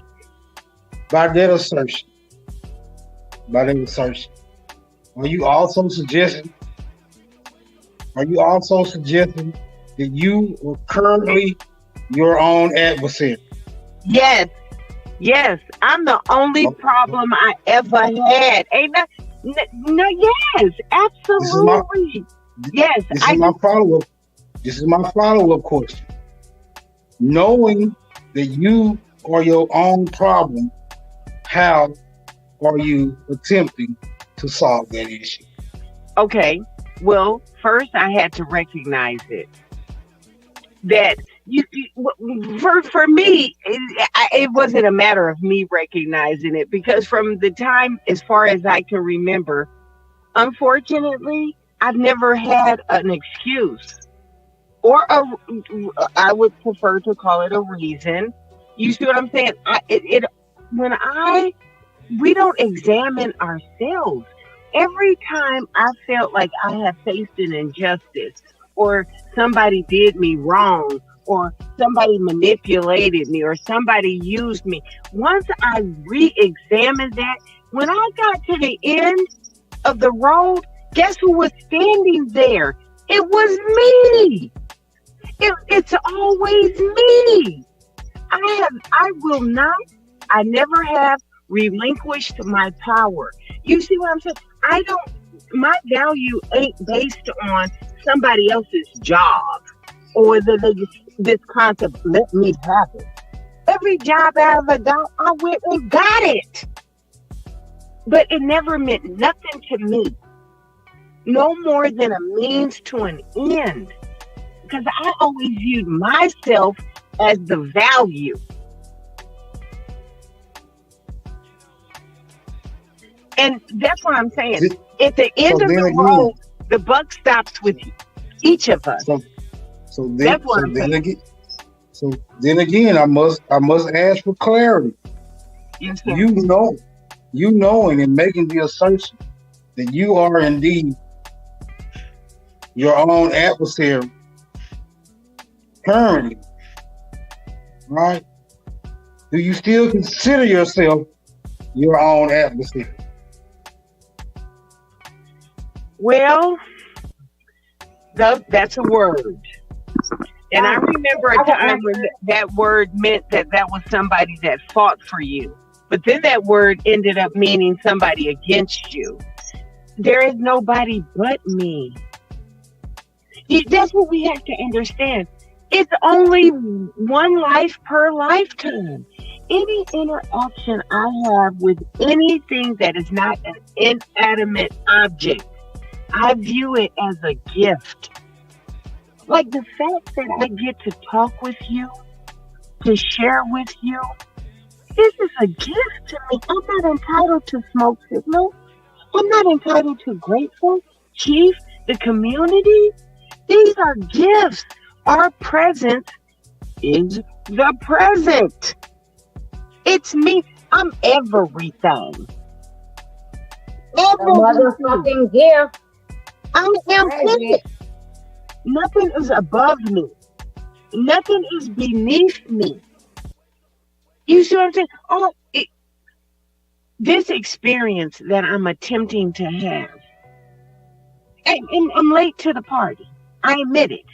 But I see and feel the God in almost everybody I've ever interacted with. Even if these folks don't even see or feel the God within themselves, I feel it. And I feel the value. But I know our undoing is our undoing. Ain't nobody did us. Which means we did it, we just undo it. But if we keep thinking there's a system, them folks exist. They're trying to continue to exist. And if I was them, I'd be doing what they doing. I just don't happen to be them. And when we look at it like that, we stop taking it personal. And for everybody that's about this money, money, dollars, dollars, paper, paper, look at it like this. There is value in money. There's value in property. But what is all of this? Y'all, they don't publicize it. Since the so-called Great Depression, they still jumping out of windows. Right now. The millions, the billions, the trillions, they still offing themselves. Money ain't gonna make you happy. That is the illusion that they gave us, that there was something more valuable than us. That don't exist. It don't exist. We are the value. It's a mindset, baby. Once we change, I promise you, the power that we possess. All we gotta do is change our minds. People think that's easy. It's not. Because most of us possess the mind that someone else gave us. Someone else gave it to us. And then we practice that same shit on our kids and wonder why they stink. Why? We do it with each other. I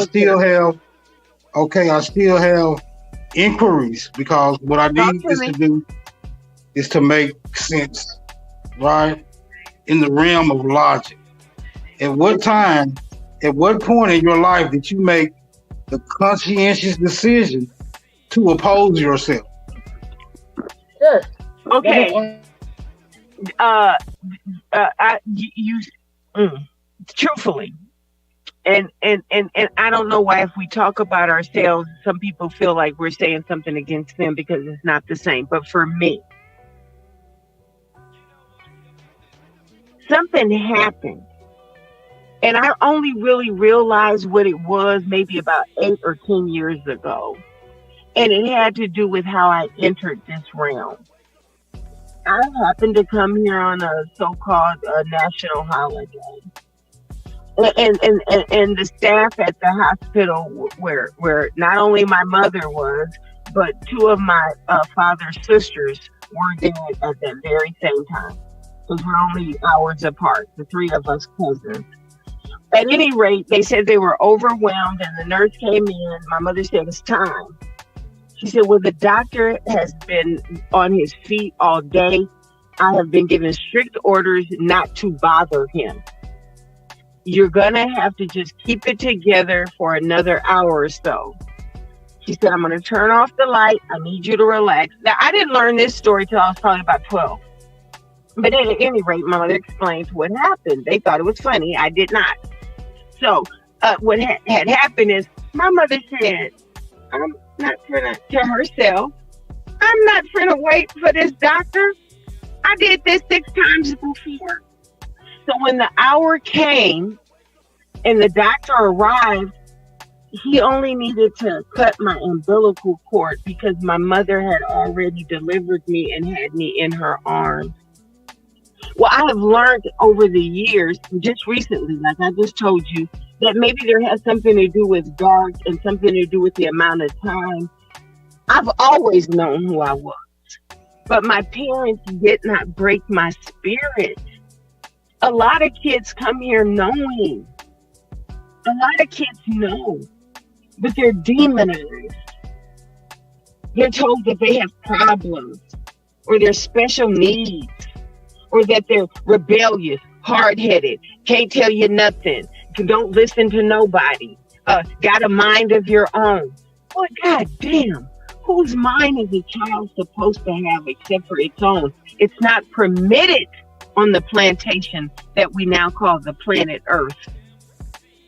But I got lucky. My parents didn't break my spirit. They protected me. Right? I got fortunate. Even when I rejected their God, they didn't forsake me. And I know a lot of people that got thrown to the wolves because they couldn't bow to the God they were given. But my parents loved me, and they allowed me to speak, And they allowed me to ask questions. My mother and father never told me because I said so. Now, once they got sick of me, because everybody did, my mother would say the magic word, I have spoken. That was it. I let that shit go at that point because I understood. But I have always known.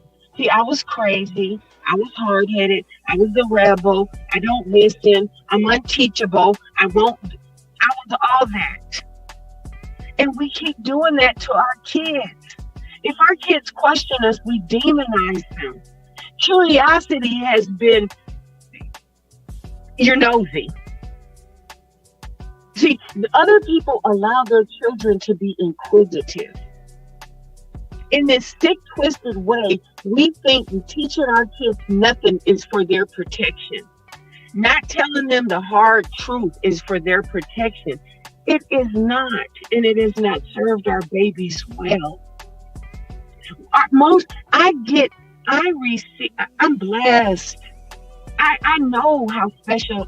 I thought I was cursed. I had to get to my 20s to realize I was a blessing. I was raised in a cult, a Judeo-Christian cult. You see what I'm saying? And I got to the point where, this dude right here, Jehovah, I can't do him. And my parents didn't throw me away. Do you know how many kids get tossed out because they don't bow based on what the reverend say? Or when these kids go to their parents and say, this is happening or that's happening. Oh, that ain't happening. No, that's not. He couldn't have possibly done anything like that. Or she would have never. We don't listen to our babies. And because we won't listen to the information that's been left for us because it was bastardized. Presentation is everything. Do you think they don't know how we work? Do you think that they didn't understand that putting us in them churches for 10, 12 hours a day would mess us up? We are energy.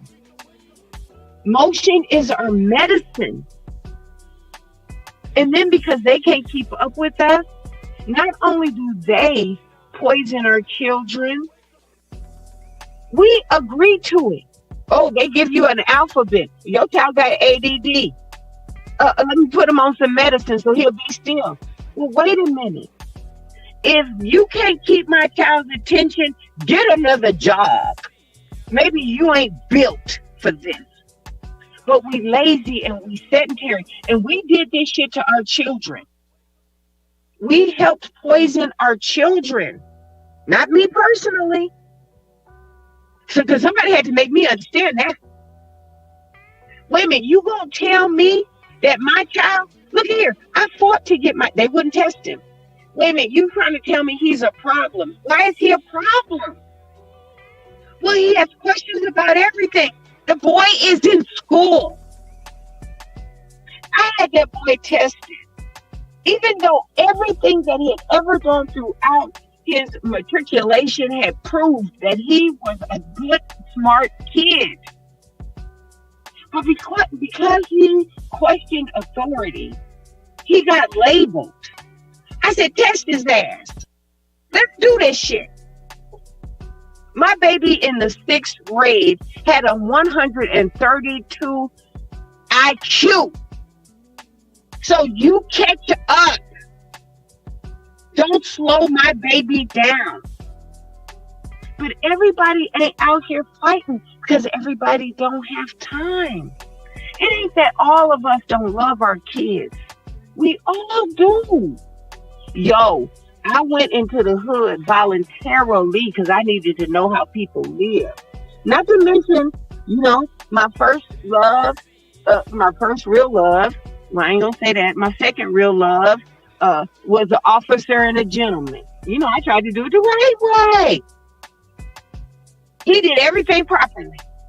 And you know what the nigga's still doing today? Making a whole bunch of money. Making weapons of destruction.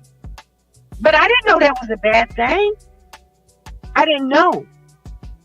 We did not know. We cannot be judged based on what we did not know. When I decided to raise my kids, I said, these motherfuckers been brainwashing folks forever. Let me brainwash mine.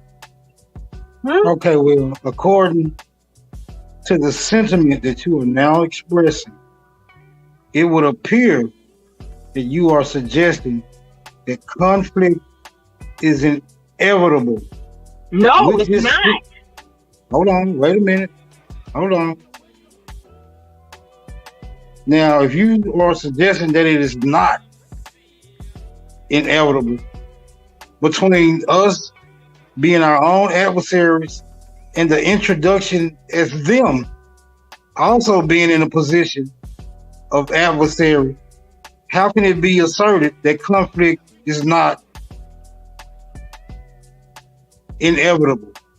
It's not, because we are natural. It doesn't matter. Yes, we have to recognize what our real position is in the flesh, right? Because we're talking about two different things, and I recognize that. I'm talking about what we actually are while we're having this experience.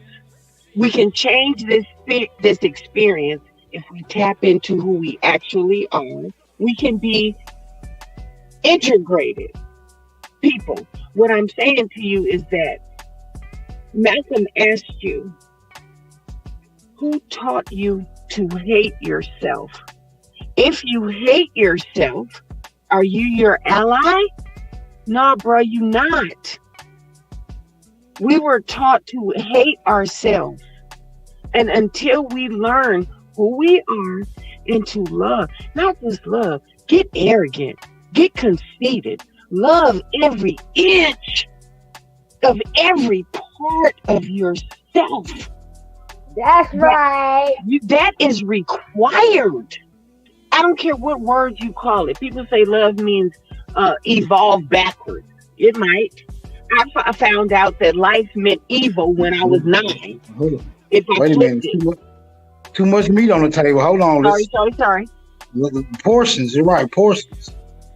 Look. When the assertion. Can I jump in? Real quick.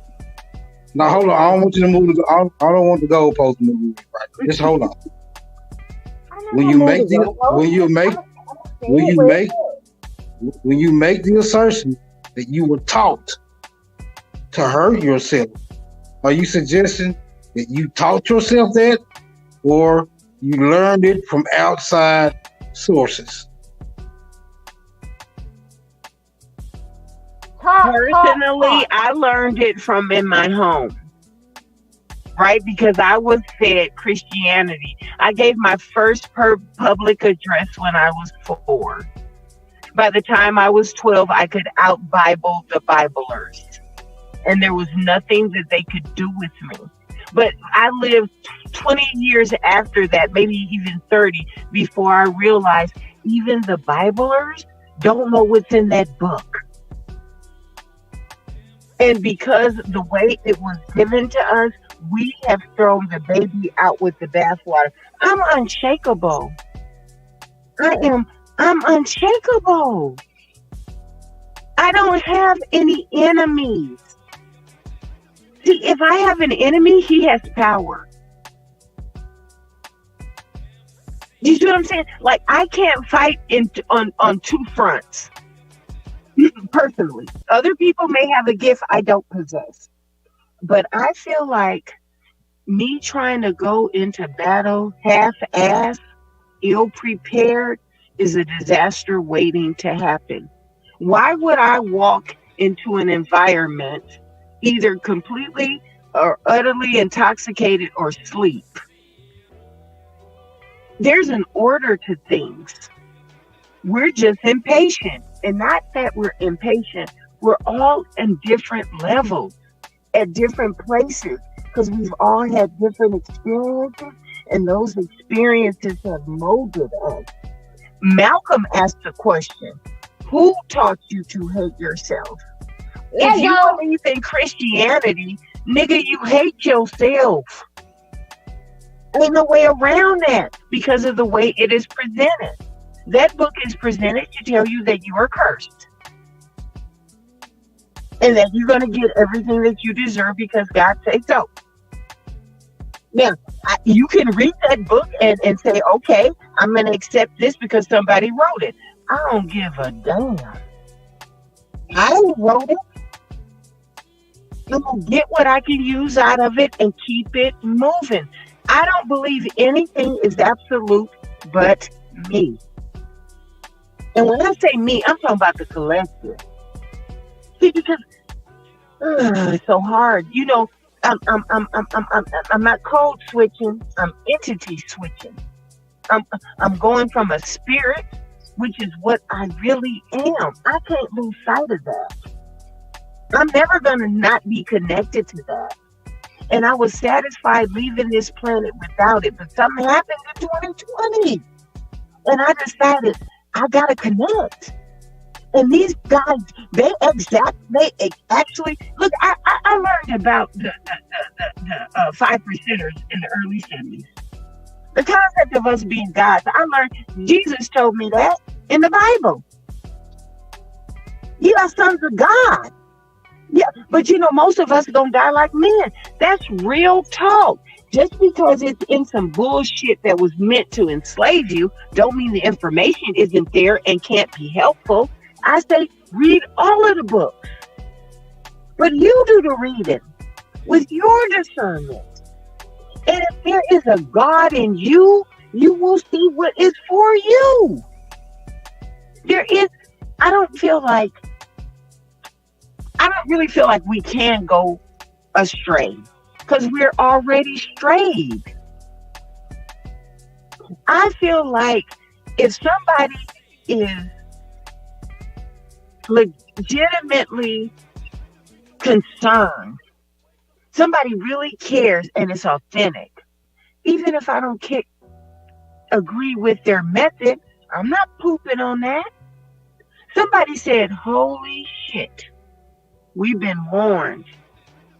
BERESHIT. Google it. We've been told. Right? Now, some of our ancestors bought in. Maybe it was so that we could be here as opposed to being slaughtered. How about that? When you think your ancestors sold you out to the church, maybe it was surrender or die. You know what? Some of us is slick enough to fake it till we goddamn make it. Don't judge us. Hold on, wait a minute. We got to put that on the table now. Put it on there.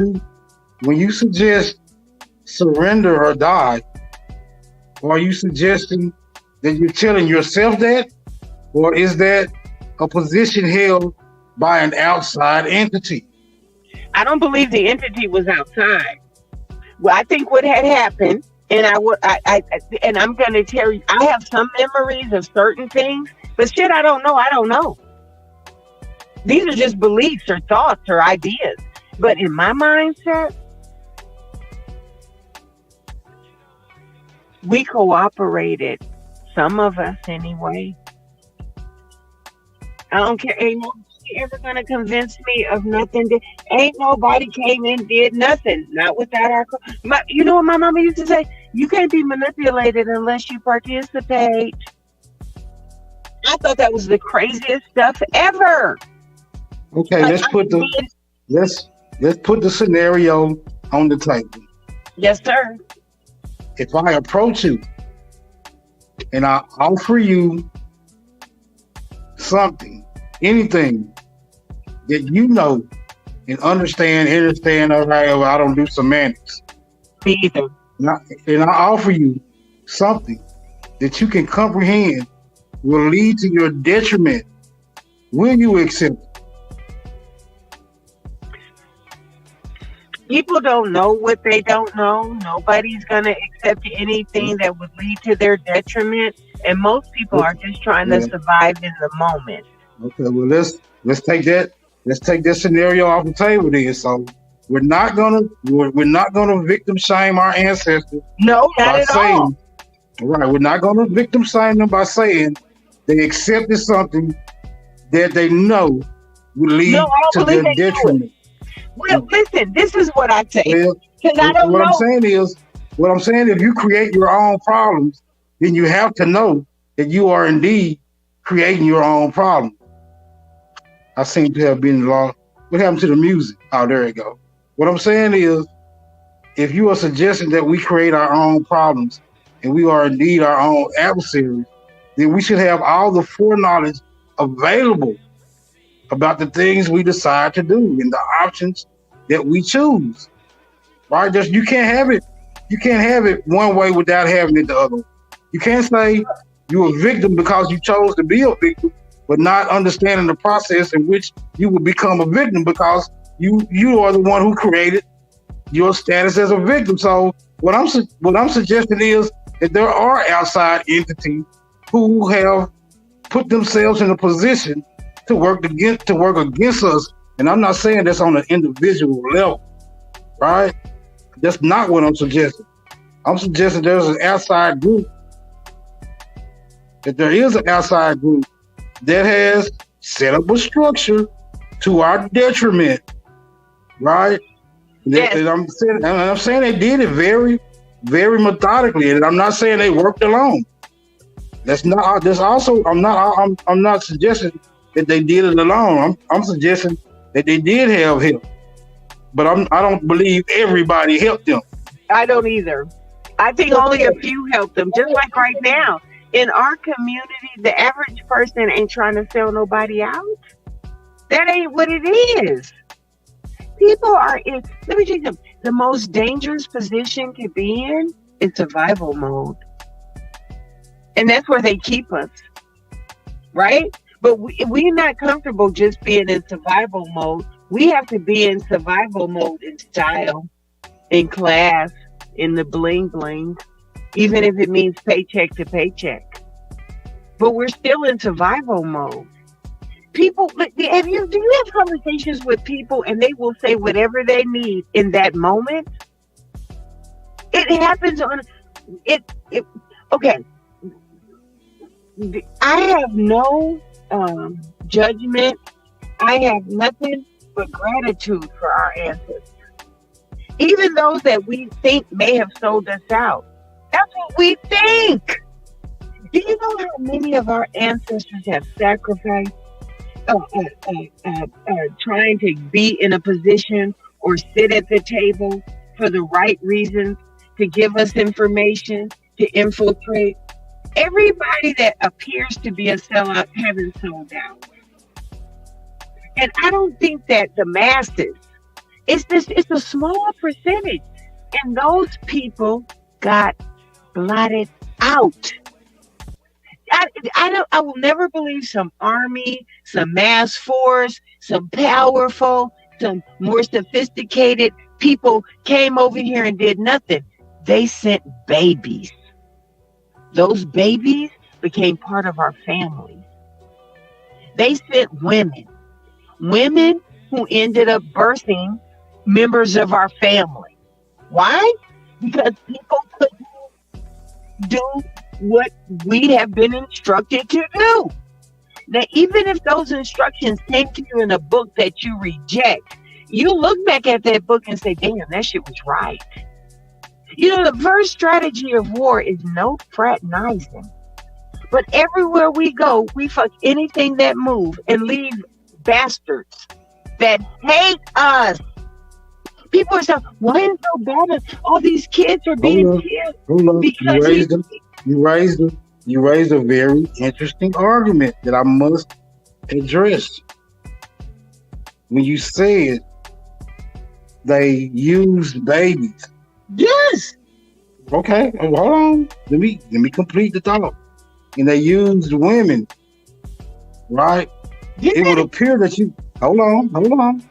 It would appear that you are suggesting that what was utilized against us was our very own sentiment. Would you agree? Well, they studied us, so they knew we were loving. They knew we were nurturing and affecting. Hold on, wait a minute. Hold up. Before you go too far, I just want you to answer that question. Are you suggesting that they used our sentiment against us? Yes, and they're doing it right now, every day, all day, every day. Yes. Right. With this knowledge, would you assert that it's no longer beneficial for us to carry this same sentiment? I got you. Yes, I do. Listen, I hate it. I hate it because I'm not a bigot. I love all the people. I just love my people more, and I don't want us washed out. I want us to be. I don't care. No matter what I want. Alpha and Omega, we got it. It's already on lock. We're impatient. Every generation is, and want the shit to end so they can see the glorious new way things are going to be. It's going to happen. I have no doubts about that. I'm not worried or concerned. I too am impatient. But I've gotten to a point where, real talk, I'm gonna let a sleeping dog lie, partner. If this don't happen, or the spirit don't need me to save nobody. All I need to do is save myself.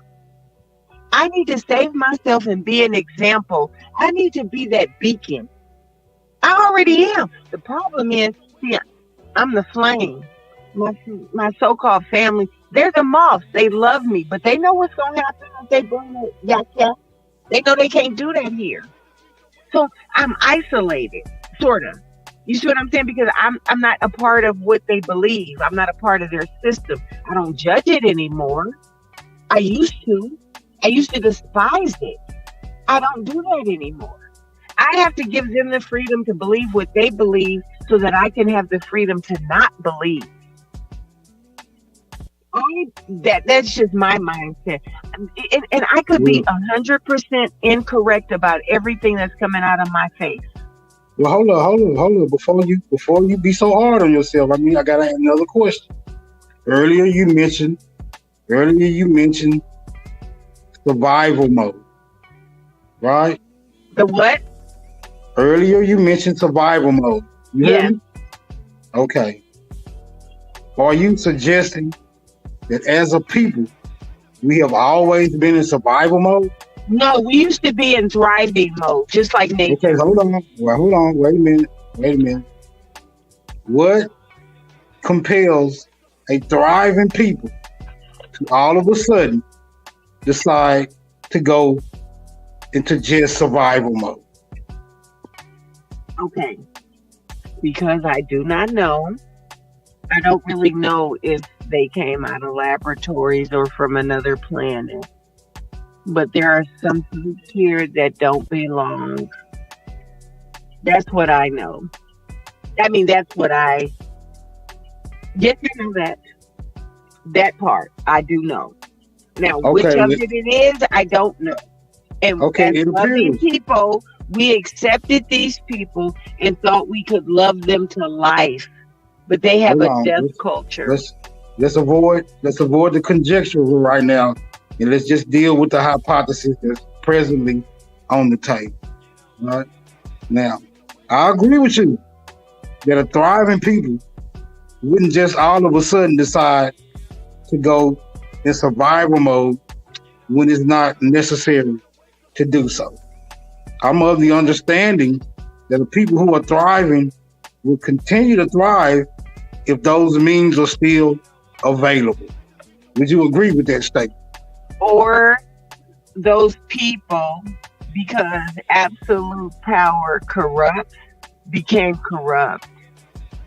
But see, hold on. I think that is a term coined by those who didn't come from such a privileged position, right? That's what I believe. I don't believe that in a land of abundance that all of a sudden someone decided to be corrupt as if though that decision would lead to detriment because of a certain individual wanted to do something, right? I believe it was enough for the people who wanted to be greedy, and still the people who didn't want to be greedy, it was still enough abundance for all of those to exist in the same space. So I'm not going to suggest that we came up with the idea of absolute power corrupts absolutely. I don't believe that's a term coined by our people by any means. I believe it's a term coined by people who wasn't used to anything, right? Well, even if it's not, even if it wasn't a term, we see it. Of course we see it. Of course we see it because we've been introduced, or we've been introduced to a whole different type of culture, right? We've been introduced to a whole different type of culture, a foreign culture, and I don't point our fingers at a foreigner, right?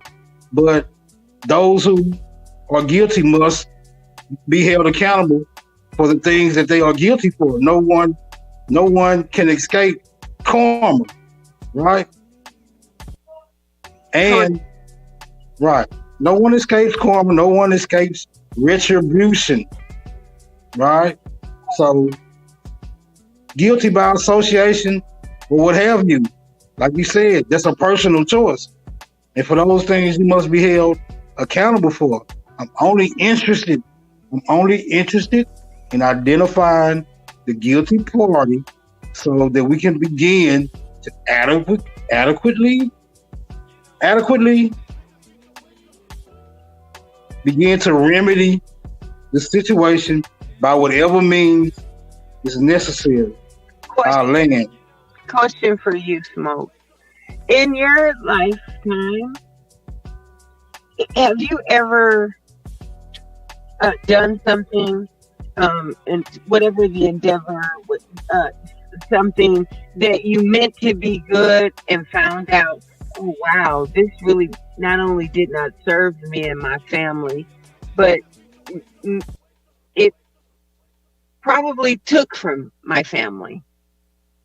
Have you ever had any kind of interaction where that occurred for you personally? Well, to be absolutely transparent about the nature of that question, I will have to say yes. I am part of the criminal element, right? Not because well,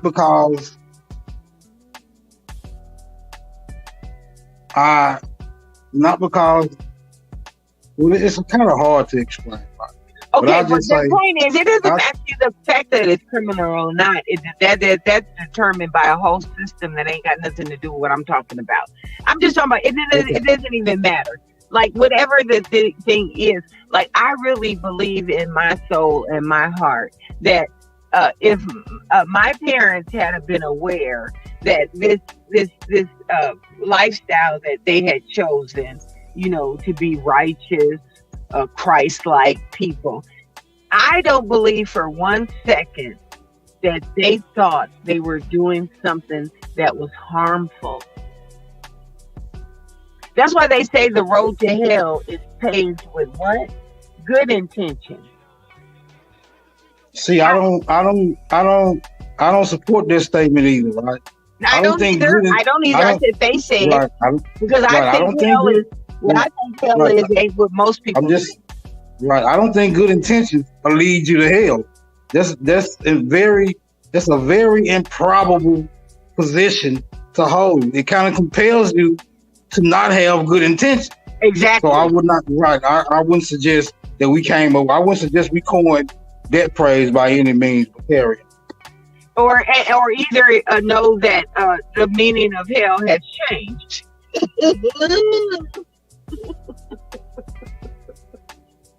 Because they keep changing the words. They keep moving the goalposts. Even in the book, it'll tell you what was once considered good will be considered evil in the last days. You see and I gotta ask you a very pertinent question. Ask me. Who do you consider this very elusive group that has always been titled they? Okay.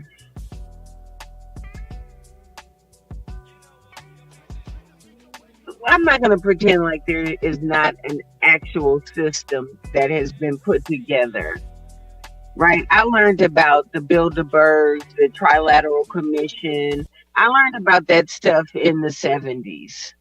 You know, so I'm not going to pretend like that people aren't working 24/7, because when I was screaming it out to the world, they kept telling me you're crazy, because I saw shit happening in real time. Everybody don't have that. Like, everybody don't have foresight. So it's an illusion, right? That is tied to a financial system that they have told us is going to make you live in heaven. See, if you could have all this money, then everything would be okay. I don't believe in they, actually. Not to say that there are not people actually working 24/7, not only for their survival, but for our demise. We supposed to be doing that too. So I feel like we are the they. Like, I don't relinquish my power to nothing. Like, I wouldn't give my power to Jehovah, Jesus, and them. So you know I'm not gonna give it to no two-legged Jews walking away. I'm not. I think, you know what I think? I don't think by asserting that there is an actual group, elusive group that we suggest is a they, I don't think that takes away power. I think that it takes courage. I think it takes courage to be able to say, hey, there is a group out there, because there's no way I would have caused this much harm upon myself just because of happenstance, right? Because we know we learn from lessons.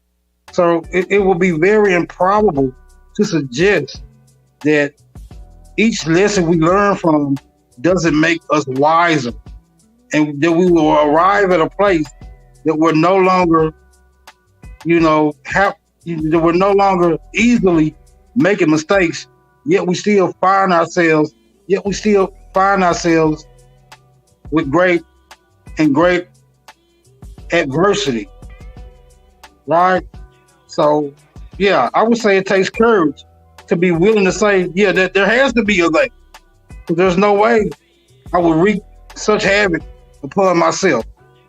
Okay. It's a logical conclusion. Go ahead. Can I address the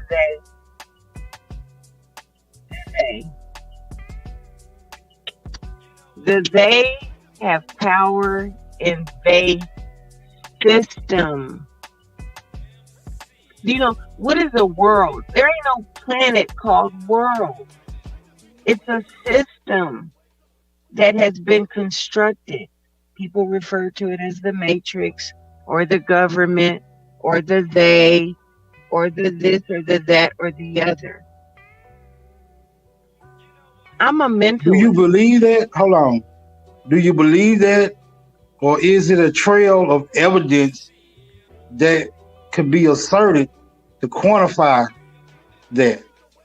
Yes, I believe. Okay. Yes. See, that's what we gotta we've been trained.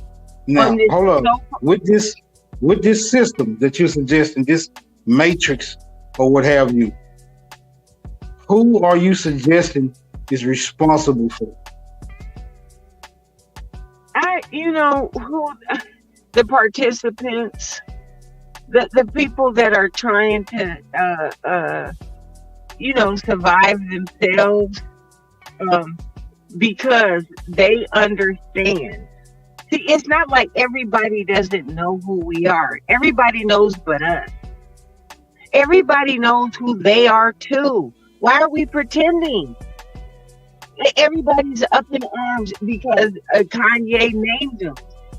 These people have been here doing this stuff ever since I've been here. Well, is it fair to say with a group that has clearly been identified who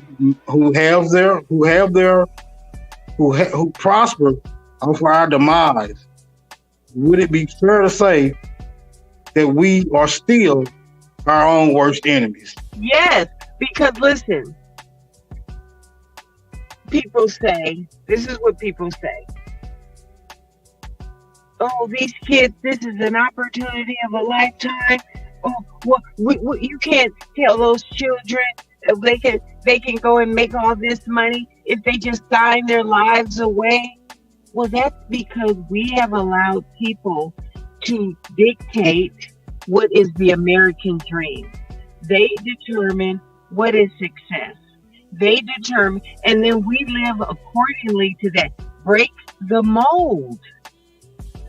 We really are the engine. I'm never going to relinquish my power to nothing or no one. And once we all start thinking like that collectively, yes, there's some warriors that want to fight. And Smoke, I know, I'm so happy we got you. We need a signal. You know, we need to be reeled in.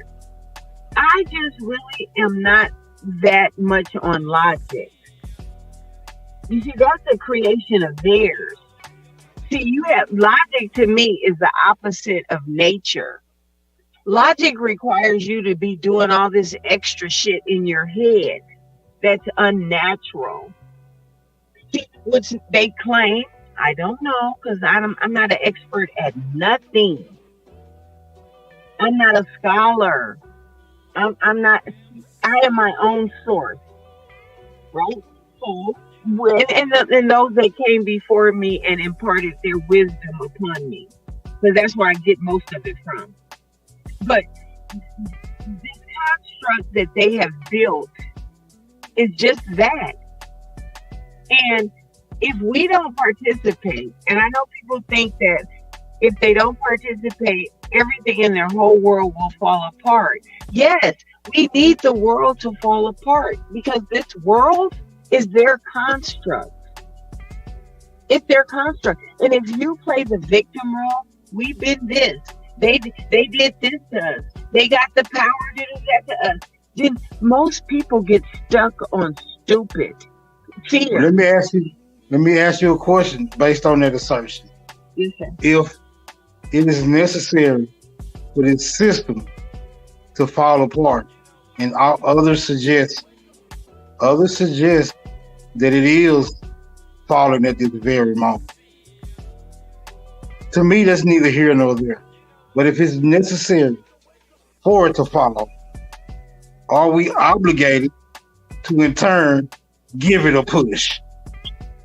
Every chance you get, push. Look at here. You know what? Why are you always pushing the envelope? Why do you always push it? Because I'm trying to get out. Yes, everybody push. But don't push them. Push yourself. Push your loved ones. Push your children. You ain't got to push them. We're wasting energy on the... Look at here. I spent, oh my God, y'all. Right now, think about it. I think about it. I'm not too much. I used to beat myself up about it, but I escaped the rabbit hole. All the time I spent on trying to deconstruct this illusion, what if I had spent that time figuring out who I was in the flesh? I knew who I was in the spirit. That never left me. Nobody couldn't tell me no different. Nobody. I don't care. But in the flesh, this is a new endeavor for me.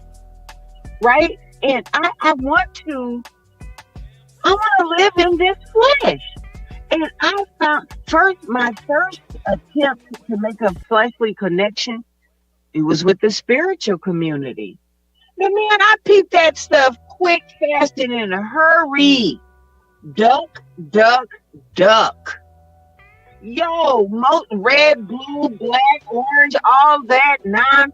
What? I saw that. The reason I saw it is because I was raised in there. I know what you're talking about. Use a pimp. I know a pimp when I see a pimp. Because see, I was pimped by the most pimpers. I was pimped on a spiritual level. I wasn't pimped physically or mentally. I was pimped spiritually. So I can see a pimp when I know a middleman. When I see one, I know a tick, a vampire, a bloodsucker, a copycatter. I see them. I know. I do still have confusion with the zebras. I still wonder if they black with white stripes or white with black stripes. There is still, I work on that every day. But for my protection, I ain't judging people to condemn them. I use my judgment just to protect myself. I'm not aiming at anybody. You know, I don't have an enemy to go defeat. That ain't my battle. We got warriors for that. I'm just trying to protect me and mine. And I really I'm talking to the God. And y'all all know who you are. Y'all know who y'all are. And I want to say to you, don't leave here with some shit you came here to be part. That I want to share. The other thing I want to share is this. We don't need to be fearful. We don't. That's a weakness. And in your humble opinion, what does not being fearful look like to you?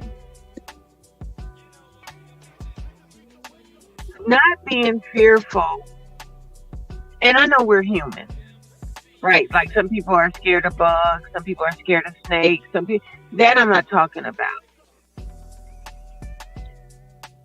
I don't want us to be fearful that somehow victory will elude us.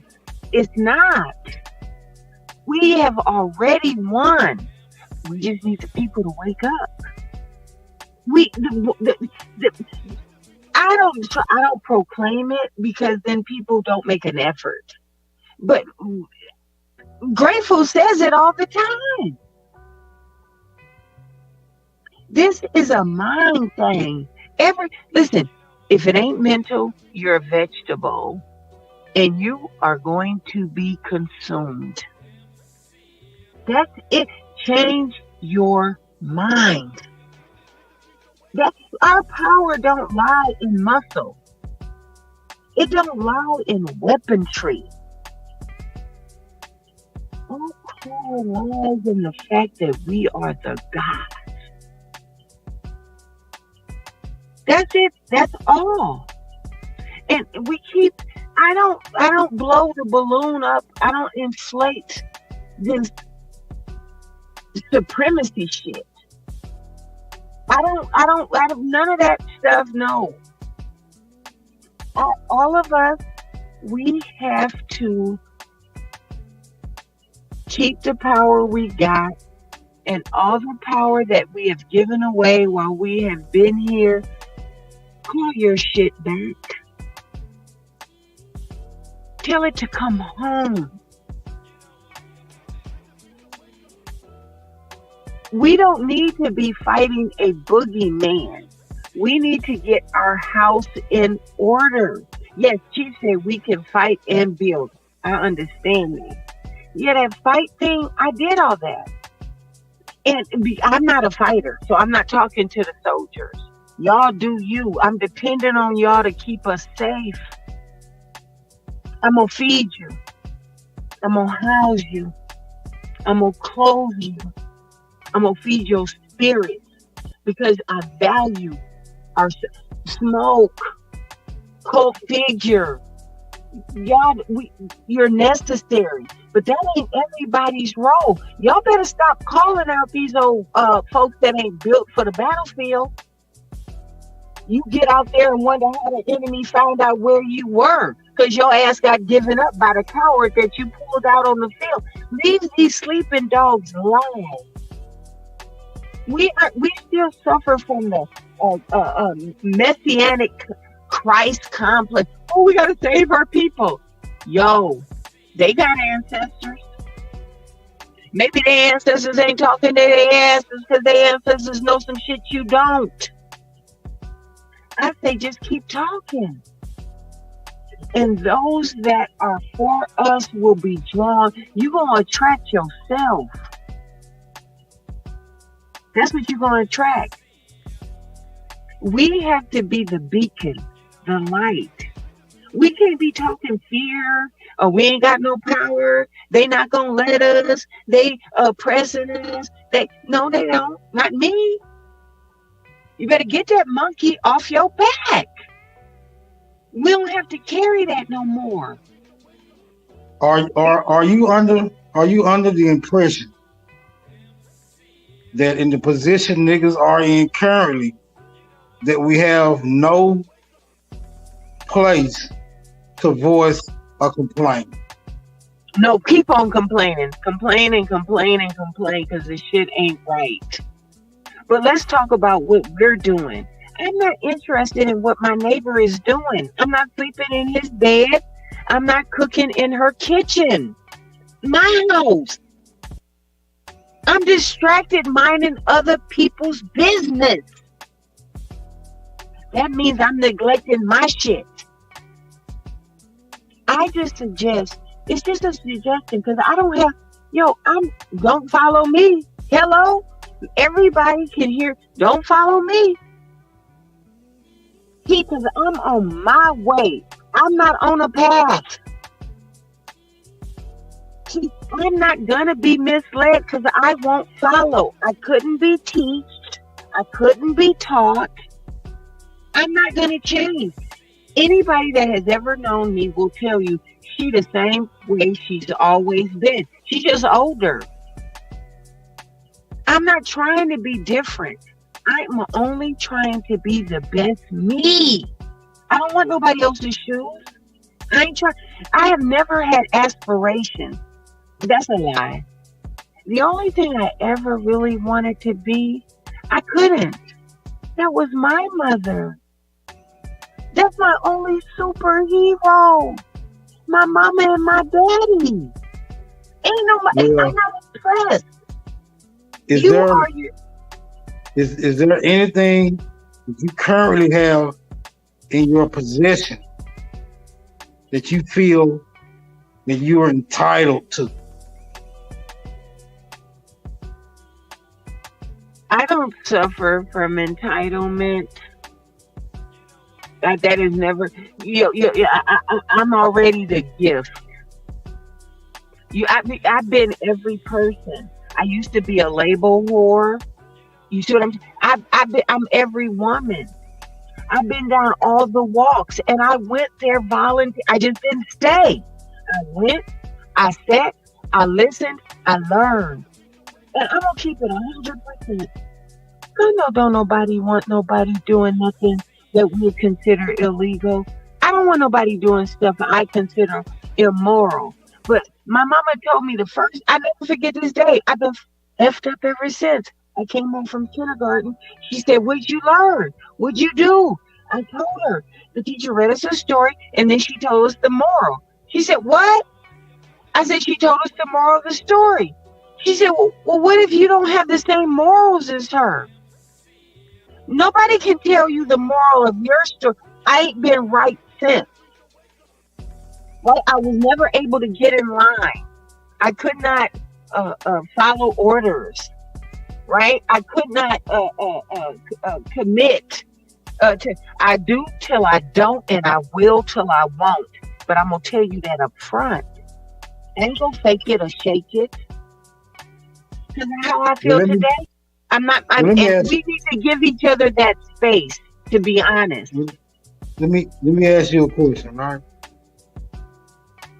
Do you lean toward the Republican side or the Democrat? Okay. So the fool, the imbecile that I behaved as, because I wasn't any of those things, but some of my behavior could be considered foolish, for sure. I was raised that we could not vote, we could not be a part of the system. So the FU to the powers that be, first chance I got, I started voting, and I voted. I missed no election. You see what I'm saying? I'm partially responsible for all the jacked up shit that my people are going through. But I didn't know it at the time. And then as when I got hooked into this thing, that was my thing, politics. I knew every senator. I knew every state representative. I knew all of them up. And I read the bills. I did all of that stuff. But I did it out of spite. See, when we do things for the wrong reason, that stuff is not fulfilling for us. And I got caught up in the political system and found out, girl, all you're doing is competing. Even though you vote against your own interests at almost every turn. But I didn't have that recollection until Obama. His second term. It was his second term. After his second term, I realized, yo, I fought hard. Like, I did the work. I made calls. I hit the street. You know what I'm saying? I'm about it. I'm at the PTA meetings. I do the thing. You know what I'm saying? I thought I was a good citizen. I did everything wrong. Even though I didn't believe in none of it. I did it out of spite. So I would say, what is your motivation? It doesn't matter what you're doing. You know what? There is righteousness in murder. You heard? A whole bunch of motherfuckers should have been flushed. You hear me? A whole bunch of throats should be slashed. You can find righteousness in anything, but how do you want to move? Those are personal decisions based on the mission that you took when you chose to come here. Because I chose to. I used to listen to my brother. I didn't ask you to be born. I didn't ask. You didn't? I did. Every time I did. And I'm going to keep asking. Okay, it appears by what you are certain that you're no longer affiliated with the political process. Can't say that. I will not say that either. The way I move is differently. I no longer have tunnel vision. See, I consider myself a autonomous goddess republicrat, but autonomous goddess first. I'm going to do what I do, which I think serves me and mine the best. And for the most part, that's on the local level. That's I no longer do that, but it was at the school board because I don't miss those meetings because they had my children. I didn't miss PTA. I didn't miss none of that. See, I was in it. I had to protect mine because these people, it's horrible, you guys. And if I had part of the knowledge, experience is the best teacher, so I'm not going to tell anybody not to. You know what I'm saying? I missed a lot of bruises and bumps because I had 6 older siblings. I saw them Negroes bust their head every which way but loose. And they was righteous Christians. I avoided a lot of that. I didn't do that. I just saw you do it. I don't have to bleed to know if I bust my head because I saw you bust yours. But some of us, me included, some things I just had to learn the hard way. Most things.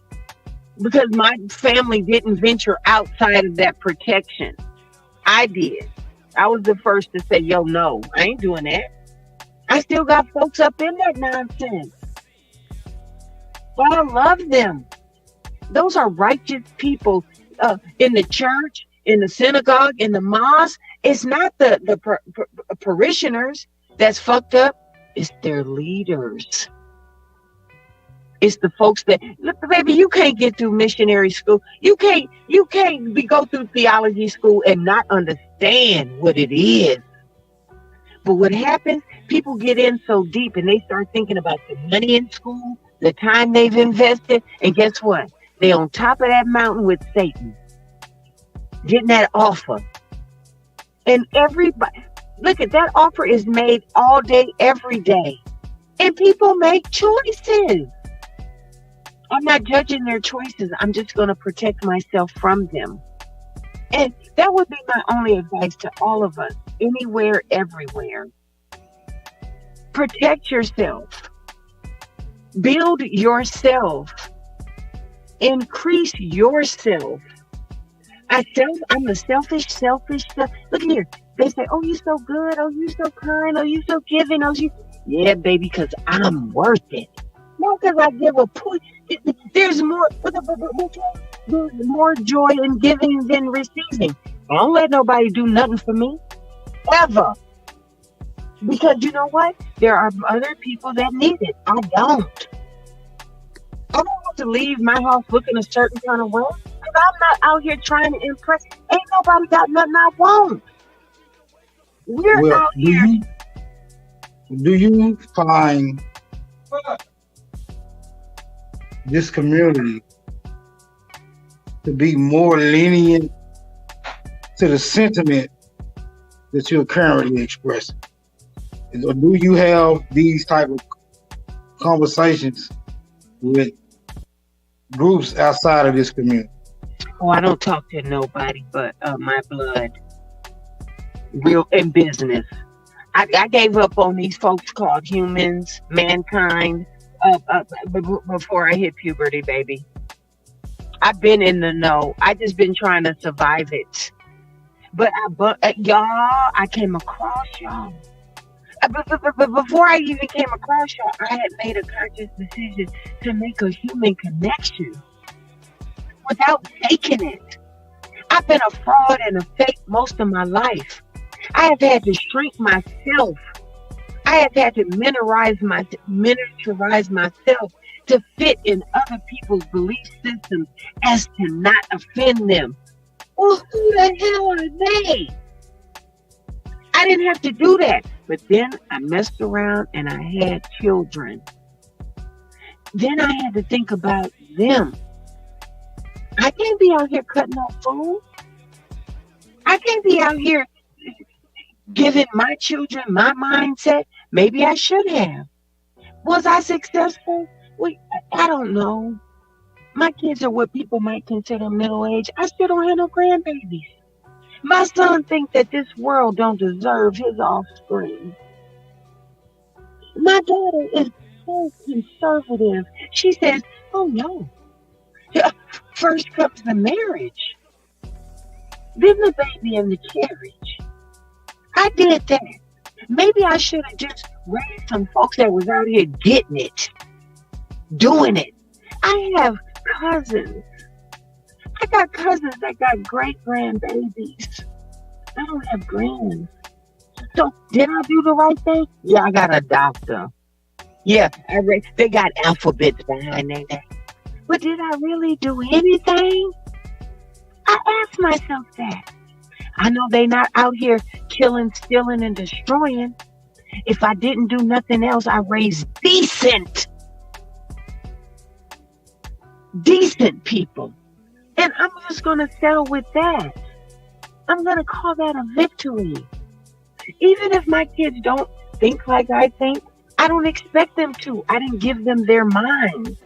I didn't give them no religion. I didn't burden them with that shit. Unfortunately, I did demonstrate politics. From the time they was walking, they went to the polls every time I went. I voted for every election. I ain't missed none. I ain't missed no school. I did what a good citizen was supposed to do because I had children. And I tried to demonstrate. Maybe I should have not. And I want to know to the community, maybe me and my kind we don't want no doctors. We don't want no lawyers. We don't want no engineers? Did all of us sell out? Is that how we're viewed? I don't think so. I think that all of our people can be, with the right information, the power that we need,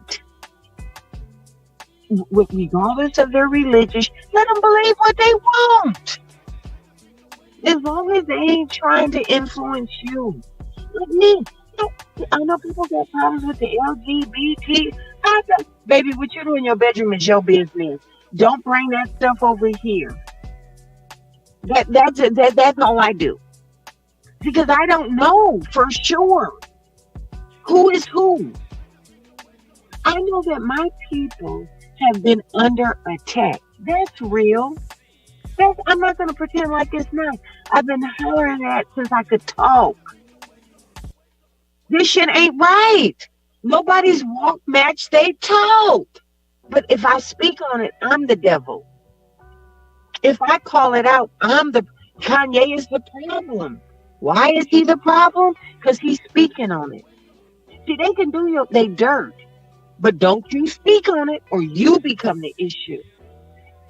It's all the same stuff. It's the same stories because they can't create nothing new. They keep rerunning it, and if it ain't broke, they not trying to fix it. They just change the names. A Christian think it's something different than a Jew. A Jew think it's something different than a Muslim. All them niggas ain't nothing but Catholics. The occult is Catholicism. Period. Point blank. Didn't you do this with your kids? Give them choices so they choose from these three. Let them think they did some shit. Like you made them think it was their idea. That's all that's happened here. This stuff is not complicated. It's elementary. The information is good and wonderful. It's a building. It's encouraging. But then it's time to fucking build individually. Ain't nobody got to build with me if they don't want to. I'm calling all builders in Georgia. I can be found. Yo, the so-called powers that be, they know where I'm at. They been on me. I've been on their radar. And I tell them enjoy it. I'm biting my tongue. I'm free. That's how come I'm not trying to enslave nobody. I can't be free while I enslave others. How you think that's going to work? We have to give the freedom that we want. And then we have to take our freedom. Because we have relinquished it. It ain't went nowhere. It ain't went nowhere. Take your power. All of us, take our power. We can do it in small ways all day, every day. You can change the way you eat. You can change how you spend your money. There's so many ways that we can make this change.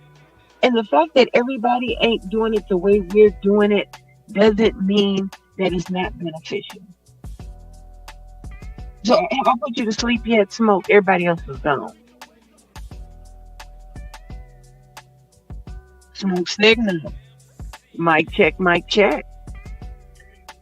Peace and almighty power to the American Aboriginals.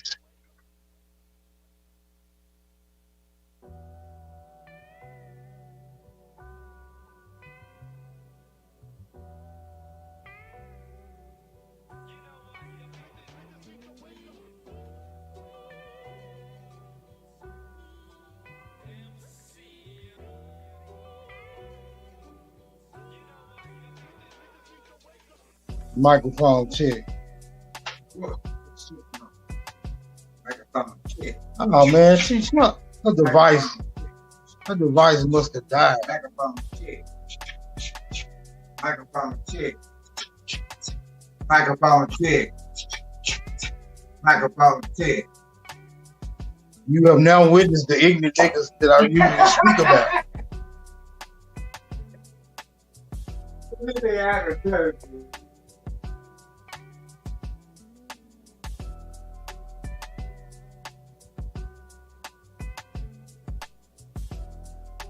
Well, ladies and gentlemen, I think this is going to be the close of this bill. Enjoy the rest of your night, morning, whatever time zone you happen to follow. Salute. I'm out.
Hey, man, peace to everybody, man. Thank you guys for tapping in. Let me see.